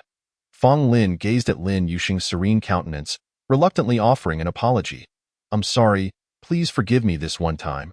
After all, her disparagement alone would not suffice. Many others were eager to belittle Lin Yuxing. Lin Yuxing released her grip and entered her cubicle. Fong Lin and Xie Chunmei emerged from the restroom, massaging the arm that had nearly been wrenched, gritting their teeth in frustration. That wretched Lin Yuxing. She dares to seduce men yet fears others' opinions. She is bound to face retribution. Xie Chunmei frowned. Lower your voice? Stop it already. When I witnessed Lin Yuxing twisting your arm, she exerted no effort at all. I now believe we may have misjudged her. Perhaps she is not a seductress, but rather possesses an allure that captivates men. Fong Lin scoffed dismissively. With her background, if she could marry into the Zhou or Bo families, I would offer my head for her to kick like a ball. It would only result in her shamelessly being taken to bed a couple of times. Ive heard that wealthy individuals indulge in extravagant pleasures, cigarette butts, wine bottles, whips, you name it. While Lin Yuxing was in her cubicle, Bo Jinju called, but she did not answer. Only after washing her hands and exiting the restroom did she return his call. After a few rings, Bo Jinju's voice, deep and gentle, came through. Were you busy just now? I was in the restroom, Lin Yuxing replied. What time does school end this afternoon? I'll come to pick you up. Bo Jinju mentioned that his driver had called in sick. Lin Yuxing almost declined, but changed her mind at the last moment, agreeing to the usual time. The reason for her compliance was the memory of Bo Jinju stating that there had never been a precedent for divorce in the Bo family. He intended for them to spend a lifetime together. Since he had made plans for a lifetime, Lin Yuxing felt it unnecessary to remain perpetually prepared to leave. She needed to nurture their marriage. Over the past few nights, Bo Jinju had not used protection. Sometimes it was due to overwhelming desire, while other times he would inquire if she needed it. Although her menstrual cycle was not always punctual, it was not excessively erratic either, so she did not insist on him wearing it. If possible, she yearned for a child. Ideally two, one boy and one girl. She had always envied Lu Panpan for having an older brother to dote on her. Hearing Cui Yunzhao mention Cui Jiaran today only intensified that envy. However, before having children, she needed to confirm one matter. After finishing her call with Bo Jinju, Lin Yuxing sent a message to her former psychologist. Granny O. Chapter 088. Dr.Bo is truly a jealous man. Lin Yuxing scheduled a meeting with Granny O for noon the following day. Years ago, She had been the last patient seen by Granny O before her retirement. During their last session, Granny O had expressed a hope that Lin Yuxing would refrain from contacting her in the future. Yet, unable to comply, she had reached out. So much had transpired recently that she felt as though she could hardly breathe. During the final period of the afternoon, while Lin Yuxing was seated at the back of the classroom preparing her lesson, she received a message from Fan Xiaoning. Upon reading the message, her lips twitched. Fan Xiaoning had written, "Love-struck brain, hurry to the hospital, someone is trying to seduce your husband again." Ever since the last incident where Fan Xiaoning misinterpreted Lu Ponpon's abortion, she had refused to listen to explanations. Firmly believing that Lin Yuxing was love-struck and would readily assist her husband in extramarital affairs at any moment, Lin Yuxing replied, "Who is seducing him?" Fan Xiaoning responded instantly, "A female star from the capital named Cui Jiaran, who claims she needs to perform in a mindless drama, has come to our cardiology department as a nurse and spends hours in your husband's office. You can imagine what they might be up to."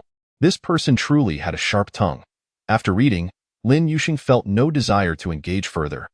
Her book The Slash Girl was an inspirational novel featuring a protagonist living at the bottom of society, juggling multiple jobs while being frugal and possessing sound morals. Yet, through Fan Xiaoning's lens, it had inexplicably transformed into a tale of foolishness. Isn't Bo Jinju always busy? How could he possibly linger in the office for hours? I was merely using it as an example. Let me remind you, in this age of impotence and premature ejaculation, even 10 minutes is sufficient for 90% of men to finish the deed. Lin Yuxing's perception of Fan Xiaoning expanded. In addition to her sharp tongue, she now recognized her as quite direct. "I understand. Thank you for the reminder. Aren't you going to the hospital to catch him in the act? Is Bo Jinju that wonderful? You can endure him fooling around with other women behind your back? Lin Yuxing, you are so beautiful. Why fear not finding a man? I have no desire to. You infuriate me. Just wait for the day when Cui Jiaran comes to you with a big belly, expecting you to take care of her postpartum." Lin Yuxing attempted to reply to Fan Xiaoning, only to find that she had already been blocked. What a fiery temper. At Rongqing Hospital, in the cardiology nurse station, Cui Jiaran had bribed the nurses with afternoon tea, lounging in her chair like a queen while scrolling through her phone. Originally, she had planned to rest at a hotel for a couple of days, but Yang Xiaoyu suggested that using Lin Yuxing's scandal to generate buzz would be a better idea. Instead, she chose to exploit her car accident injury from the previous night for publicity. Just 10 minutes after posting, her post garnered thousands of comments from her fans. In her fan group, messages of concern and greetings flooded in. The minor injury on her hand had faded overnight, so she asked Yang Xiaoyu to apply fake makeup to create the illusion of a wound. After taking a couple of photos and sharing them alongside the CT scans from her examination, she posted them in the group to elicit sympathy from her fans. They praised her dedication, noting that despite her accident and injury, she still came to work. Isn't the hospital where Jiaran works Bo Jinju's Rongqing Hospital? Bo Jinju is truly the ultimate husband, not allowing Jiaran to go to any other hospital, keeping her under his watchful eye. Haha, what a jealous man. Afraid Jiaran might be pursued by other men. Keeping her close allows for spontaneous rendezvous. Amidst a flurry of comments praising her dedication and shipping her with Bo Jinju, one unusual comment emerged. Have you all heard? The Lin Yuxing who was vilified online last night is the original author of The Slash Girl. Below. Someone inquired. Is that true? It is true. I just saw it. A blogger with 1 million followers posted about it. Who would have thought that the author of The Slash Girl is that unfilial daughter? I can't believe it. I've read that novel 5 times and even tipped over 1,000 yuan. I'm unfollowing. No matter how good the book is, I can't tolerate such a repugnant author. Regardless of the truth, we should alert the production team. If it's false, great. If it's true, we must resolutely boycott it and ensure the novel is taken down and the drama is never made. Within half an hour. Hashtags such as Lin Yuxing and The Slash Girl, who is the original author of The Slash Girl, unfilial daughter Lin Yuxing, immoral teacher Lin Yuxing, promiscuous life of some high school teacher, and a series of similar search terms dominated the trending topics. It was unclear whether this was the work of fans and netizens or someone orchestrating it behind the scenes. Standing beside Cui Jiaran, Yang Xiaoyu deliberately spoke loudly. Jiaran, did you see?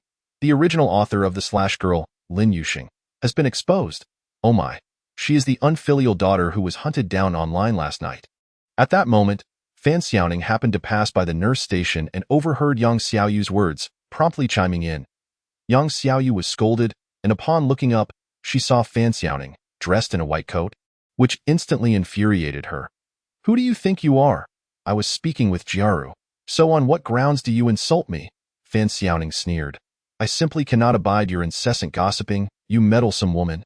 If you continue to spread baseless rumors about Lin Yuxing, believe me, I will have your tongue cut out." Although Yang Xiaoyu had grown up in the Cui household and was now Jiaru's assistant, she remained the daughter of a servant. Even though she resided in the imperial capital, she could not match the imposing demeanor of Fan Xiaoning, who had been raised without restraint. Casting a glance at Cui Jiaru, and seeing that she offered no support, Yang Xiaoyu awkwardly retorted, "What relationship do you have with Lin Yuxing?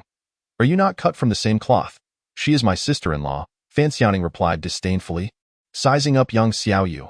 "With your worthless self, you are not even worthy to carry her shoes if you wish to avoid further embarrassment. I suggest you leave at once." This statement carried a hint of veiled criticism. Unfortunately, Cui Jiaru did not perceive it that way. She only heard that Lin Yuxing was Fan Xiaoning's sister-in-law, which meant she was the sister of Bo Jianzhou. Realizing this, her expression darkened as she sternly reproached Yang Xiaoyu. "Assistant Yang, I have previously advised you not to believe the rumors circulating online. Yet here you are, stubbornly defending yourself after being reprimanded by this white-clad angel. If you do not wish to keep this job, you may pack your things and leave. That if you desire this position, you should promptly apologize to this white-clad angel." Yang Xiaoyu replied, "When did you ever say that? If you refuse to apologize, do you wish to leave right now?" "I am sorry, I was wrong to believe the online rumors," she reluctantly conceded, meeting Cui Jiaru's warning gaze. Cui Jiaru smiled as she stood, extending her hand to greet Fan Xiaoning. "Hello, I am Cui Jiaru. When I return home tonight, I will ensure to properly reprimand my assistant." Fan Xiaoning regarded Cui Jiaru's somewhat obsequious smile with a scoff, refusing to shake her hand. "Fan Xiaoning, your surname is Fan? Aren't you Bo Jinzhou's sister?" Cui Jiaru's smile faded as she scrutinized Fan Xiaoning. "You just mentioned that Lin Yuxing is your sister-in-law, but isn't Lin Yuxing Bo Jinzhou's wife? Surely she isn't indulging in the luxury of polyandry? Indeed, do you have a problem with that?" Fan Xiaoning clearly viewed Cui Jiaru with disdain. "If you are not sincere, spare us the charade and return to your hotel to play the big star." Cui Jiaru momentarily found herself at a loss for words to retort against Fan Xiaoning, who strode away with her hands casually tucked in the pockets of her white coat. As Lin Yuxing exited the school gates, she spotted Zhou Huai standing in front of the car beneath the streetlight. She approached, and Zhou Huai immediately opened the door for her. "Teacher Lin, did second brother message you? He has been called into surgery and cannot pick you up." "Yes, he sent me a message. I told him I would return on my own. I did not expect you to come." Lin Yuxing was not the type of woman who required her husband to pick her up and drop her off after marriage. She was more accustomed to self-reliance. However, Zhou Huai thought otherwise, observing Lin Yuxing discreetly for 2 minutes. Once the car was in motion, he began to explain on Bo Jinzhou's behalf. "Those in the medical profession, like my second brother, truly make considerable sacrifices. They work tirelessly, often enduring marathon surgeries. He just had to cancel your appointment due to an accident. Only you can understand and empathize with him without resentment. If it were another woman, she would have likely fled by now. How could I possibly be upset? He is working, not out on a date with another woman," Lin Yuxing replied with a smile. Zhou Huai expressed his gratitude. "Teacher Lin, you are truly wonderful with you around. My second brother will never be single." Lin Yuxing merely smiled in response. "Teacher Lin, this is for you." Zhou Huai handed her a file. Lin Yuxing accepted it with curiosity. "What is this?" Zhou Huai's voice was gentle as he explained. "This contains evidence that second brother asked me to investigate. He requested that I give you a copy. It includes the signatures of witnesses, who can testify in court if necessary." At that moment, Lin Yuxing felt the file grow heavy in her hands. A surge of warmth flooded her heart, even without examining its contents. She understood its significance. Zhou Huai, noticing her silence, glanced at her through his glasses. "Teacher Lin, this is merely a suggestion from me and second brother. Even if someone has given you life, they cannot harm you endlessly without consequences. That is against the law. Suing her is merely a way to protect your rights, and we will support you. I understand. Thank you," Lin Yuxing replied, forcing a smile that felt somewhat strained in Chinese culture. There is great emphasis on filial piety, and parents are often portrayed as blameless. Even when parents overstep their bounds, any complaints are met with moral condemnation from others. Lin Shufan had exemplified this very notion just last night. You need not feel compelled to sue her if you are not inclined. Zhou Huai observed her with a playful demeanor, yet his kindness and insight shone through. Lin Yuxing opened the file. Extracting a thick stack of papers, Zhou Huai's assertions were correct. The contents were indeed evidence, a collection of statements written based on the circumstances at the time, along with the signatures and fingerprints of witnesses. Date, month, year. I returned home and overheard Lin Shufan scolding her daughter Lin Yuxing, calling her a little wretch, throwing her backpack away, forbidding her from doing homework, and ordering her to clean the floors, do the laundry, and cook. Every word is true, and I am willing to bear legal responsibility. Signature, fingerprint. I am the owner of a swimming pool. I have personally witnessed Lin Shufan tear at her 11-year-old daughter Lin Yuxing's clothes, berating her for wasting money on swimming lessons and not knowing how to save. In truth, she had not spent a dime learning to swim. She had simply picked up cardboard and bottles to help the owner while learning for free. I am the owner of a restaurant. I have seen Lin Shufan tear apart her daughter's exam papers and force them into her mouth. Lin Yuxing's fingers trembled uncontrollably as she clutched the papers. She could bear it no longer. These were not merely her experiences. They were her raw, bleeding wounds, so numerous that they could not heal, only fester and become infected. A gentle tear revealed once more the grotesque and heartbreaking reality. Typically, she avoided confronting these memories, burying them deep within. Teacher Lin, this evidence is sufficient to prove that Lin Shufan is spouting nonsense and to restore your reputation. Zhou Huai, noticing the shift in Lin Yuxing's emotions, refrained from looking at her. He had never encountered parents like hers. They were worse than beasts. Moreover, there were testimonies from her school teachers attesting that throughout her entire schooling, Lin Shufan never once attended a parent-teacher conference or accompanied her to school. Instead, Lin Yuxing was expected to serve her in order to attend classes. Even Zhou Huai, a grown man, felt his eyes welling with tears, deeply moved by Lin Yuxing's plight. Lin Yuxing took a full 5 minutes to calm her emotions. Zhou Huai, thank you for your hard work in gathering all this evidence. I plan to clear my name tonight. What time tonight? Perhaps we could go to Yilanshan. Second brother might not finish until late. You should be aware that I will be alone when I return home. Lin Yuxing smiled as she replied, could you please take me to the Binjiang community? Pan has rented a place there and moved in today. During her stay at the hotel, Lu Pan had been searching for housing. All right. Lin Yuxing messaged Lu Pan to inquire if she was home and whether she needed anything to eat. Lu Pan was cooking and told her not to worry about bringing anything. Upon arrival, Lin Yuxing thanked Zhou Huai, only for him to point upstairs. Teacher Lin, would it be all right for me to come up? Lin Yuxing understood that he wished to accompany her for support, and she nodded in agreement. As they ascended the stairs, she sent a message to Lu Pan. The meal Lu Pan prepared was not substantial, just enough for the two of them. Zhou Huai smiled, saying, I just informed Yilanshan to send over a few dishes to celebrate your move into your new home. Lu Pan felt a little touched. Thank you both. Just as they picked up their chopsticks, an incoming call from the matriarch of the Bo family interrupted. Is Lin Yuxing still not home? We are downstairs right now, and seeing that the lights are off, I thought I would check in. Upon learning that Lin Yuxing was at her friend's rented apartment, the matriarch instructed her not to return, merely to send her the address. Meanwhile, Lin Shufan had resumed her money-raising antics in her live stream.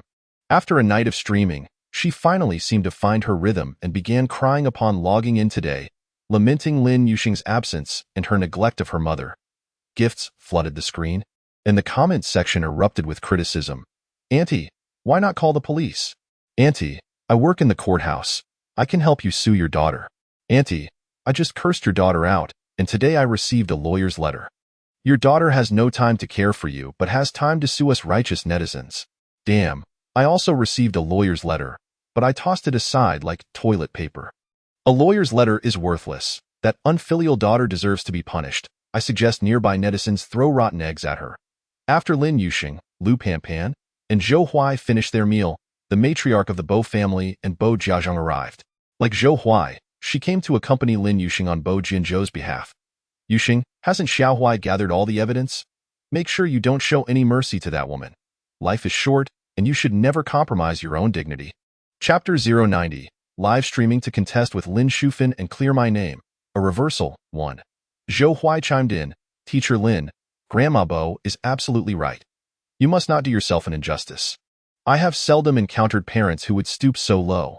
Although he frequently witnessed individuals who would betray their daughters for personal gain, He had never seen a case as extreme as Lin Shufin's, who seemed to regard herself as less than human. Lu Panpan patted Lin Yuxing's shoulder, saying, "Shang Shang, I will accompany you during the live stream." The wave of warmth enveloped Lin Yuxing. With their companionship, she felt immensely grateful. The live streaming equipment had been brought in by Zhou Huai from his car. Taking a deep breath, Lin Yuxing activated the stream. Simultaneously, Zhou Huai informed the witnesses he had gathered in his WeChat group, urging them all to flock to the live streaming room to generate buzz and testify for Lin Yuxing. To express his gratitude, he generously sent out 3 red envelopes of 10,000 yuan each. The crowd, thrilled by the prospect of the red envelopes, rushed to the live stream. Bo Jiashi also shared the QR code to Lin Yuxing's live stream in their quietly formed classmates group. "Dear classmates, our teacher Lin is live streaming to clear her name. Everyone, please join in and support her." The moment his message was sent, the group erupted, with all 40 classmates eagerly responding. "Quickly, everyone, bring your report cards to testify for teacher Lin. I have the most authority to speak on this matter. I jumped from the bottom 10th in our grade to within the top 200. Hehe. Although I may not be as accomplished as the rest of you. My progress is all thanks to teacher Lin. I will fetch my elementary school report cards and take pictures right away." The elderly matriarch of the Bo family encouraged Lin Yuxing with a smile while simultaneously sharing the live stream link in the family group. "Family, this is my granddaughter-in-law Xingxing's first live stream to prove her innocence. Those with time should come and support her, and those with means should contribute financially. As for your identities, let us keep those out of the live stream. The keyboard warriors have no right to know. Grandma, I have waited an entire day and night for this moment. I'm heading over now. Aunt, may I share the live stream with my sisters?" They initially believed what Lin Shufin said was true, but after I explained, they understood Xingxing's plight and said they would cheer for her during the live stream. The elderly matriarch replied, "Of course. As long as you ensure they are not there to cause trouble or mock, the more, the merrier. Great-grandmother, can I bring my classmates to the live stream?" Jiashi has already done so. Lin Yuxing was unaware that those around her were all assisting her in their own ways. At the start of the broadcast, she felt a bit anxious, especially since she had not enabled the beauty filter. The first viewer to enter the live stream praised her natural beauty. The second recognized her. "Isn't this the unfilial daughter of Aunt Lin Shufin? What, are you here to challenge Aunt Lin?" Lin Yuxing replied. "You could say I am here to challenge her. As for whether I am an unfilial daughter, you will soon find out." Viewer: "Haha, really? Then I'll go notify Aunt Lin in her live stream. She is crying her heart out right now." As more viewers entered, her students poured in, along with witnesses, members of the Bo family, and those who had entered Lin Shufin's live stream to insult her. The numbers surged, and the atmosphere in the live stream became lively. This was Lin Yuxing's first experience with such a scenario. Witnessing the crowd elicited complex emotions within her. Just then, Lu Panpan's voice rang out. "Xingxing? I'm here." With a smile, Lu Panpan waved and greeted, "Welcome to our live stream, everyone." The lovely lady beside me is Lin Yuxing, who has been unjustly maligned by many netizens these past few days. She is my best friend, and I've known her since kindergarten. I dare say, aside from herself, no one in this world understands her better than I do. So you've brought a helper. Your mother has already laid out all your misdeeds. What can you possibly argue? I am a student of teacher Lin. I can attest that she is an excellent teacher.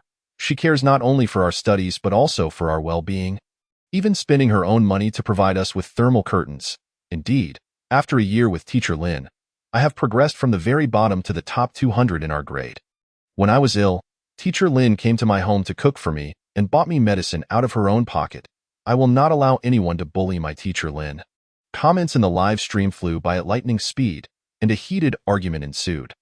Those who had previously listened to Lin Shufin's live stream had already formed an ingrained belief that Lin Yuxing was unfilial. Even when they heard explanations from self-identified students of Lin Yuxing, they dismissed them as hired supporters. Meanwhile, upon learning that Lin Yuxing was live streaming to confront her, Lin Shufin cried even louder. "This may be my last broadcast. It is my fault for raising such a wretched daughter. I no longer wish to live." Lin Yuxing expressed, "I am grateful to my students for testifying for me, and I appreciate the netizens who are willing to listen to my explanation. Some may have come merely to insult me, but that's all right. You think we believe you just because you found a few hired supporters posing as your students?" Lin Yuxing could not see every single comment. She directly clarified, "The malicious words you heard in Ms. Lin Shufin's live stream were all fabrications. While I cannot claim to be the most filial daughter, I can assure you I am not the person she described. Are there not parents who are without fault in this world? Would your biological mother really slander you? Furthermore, you refer to Aunt Lin as Ms. Lin.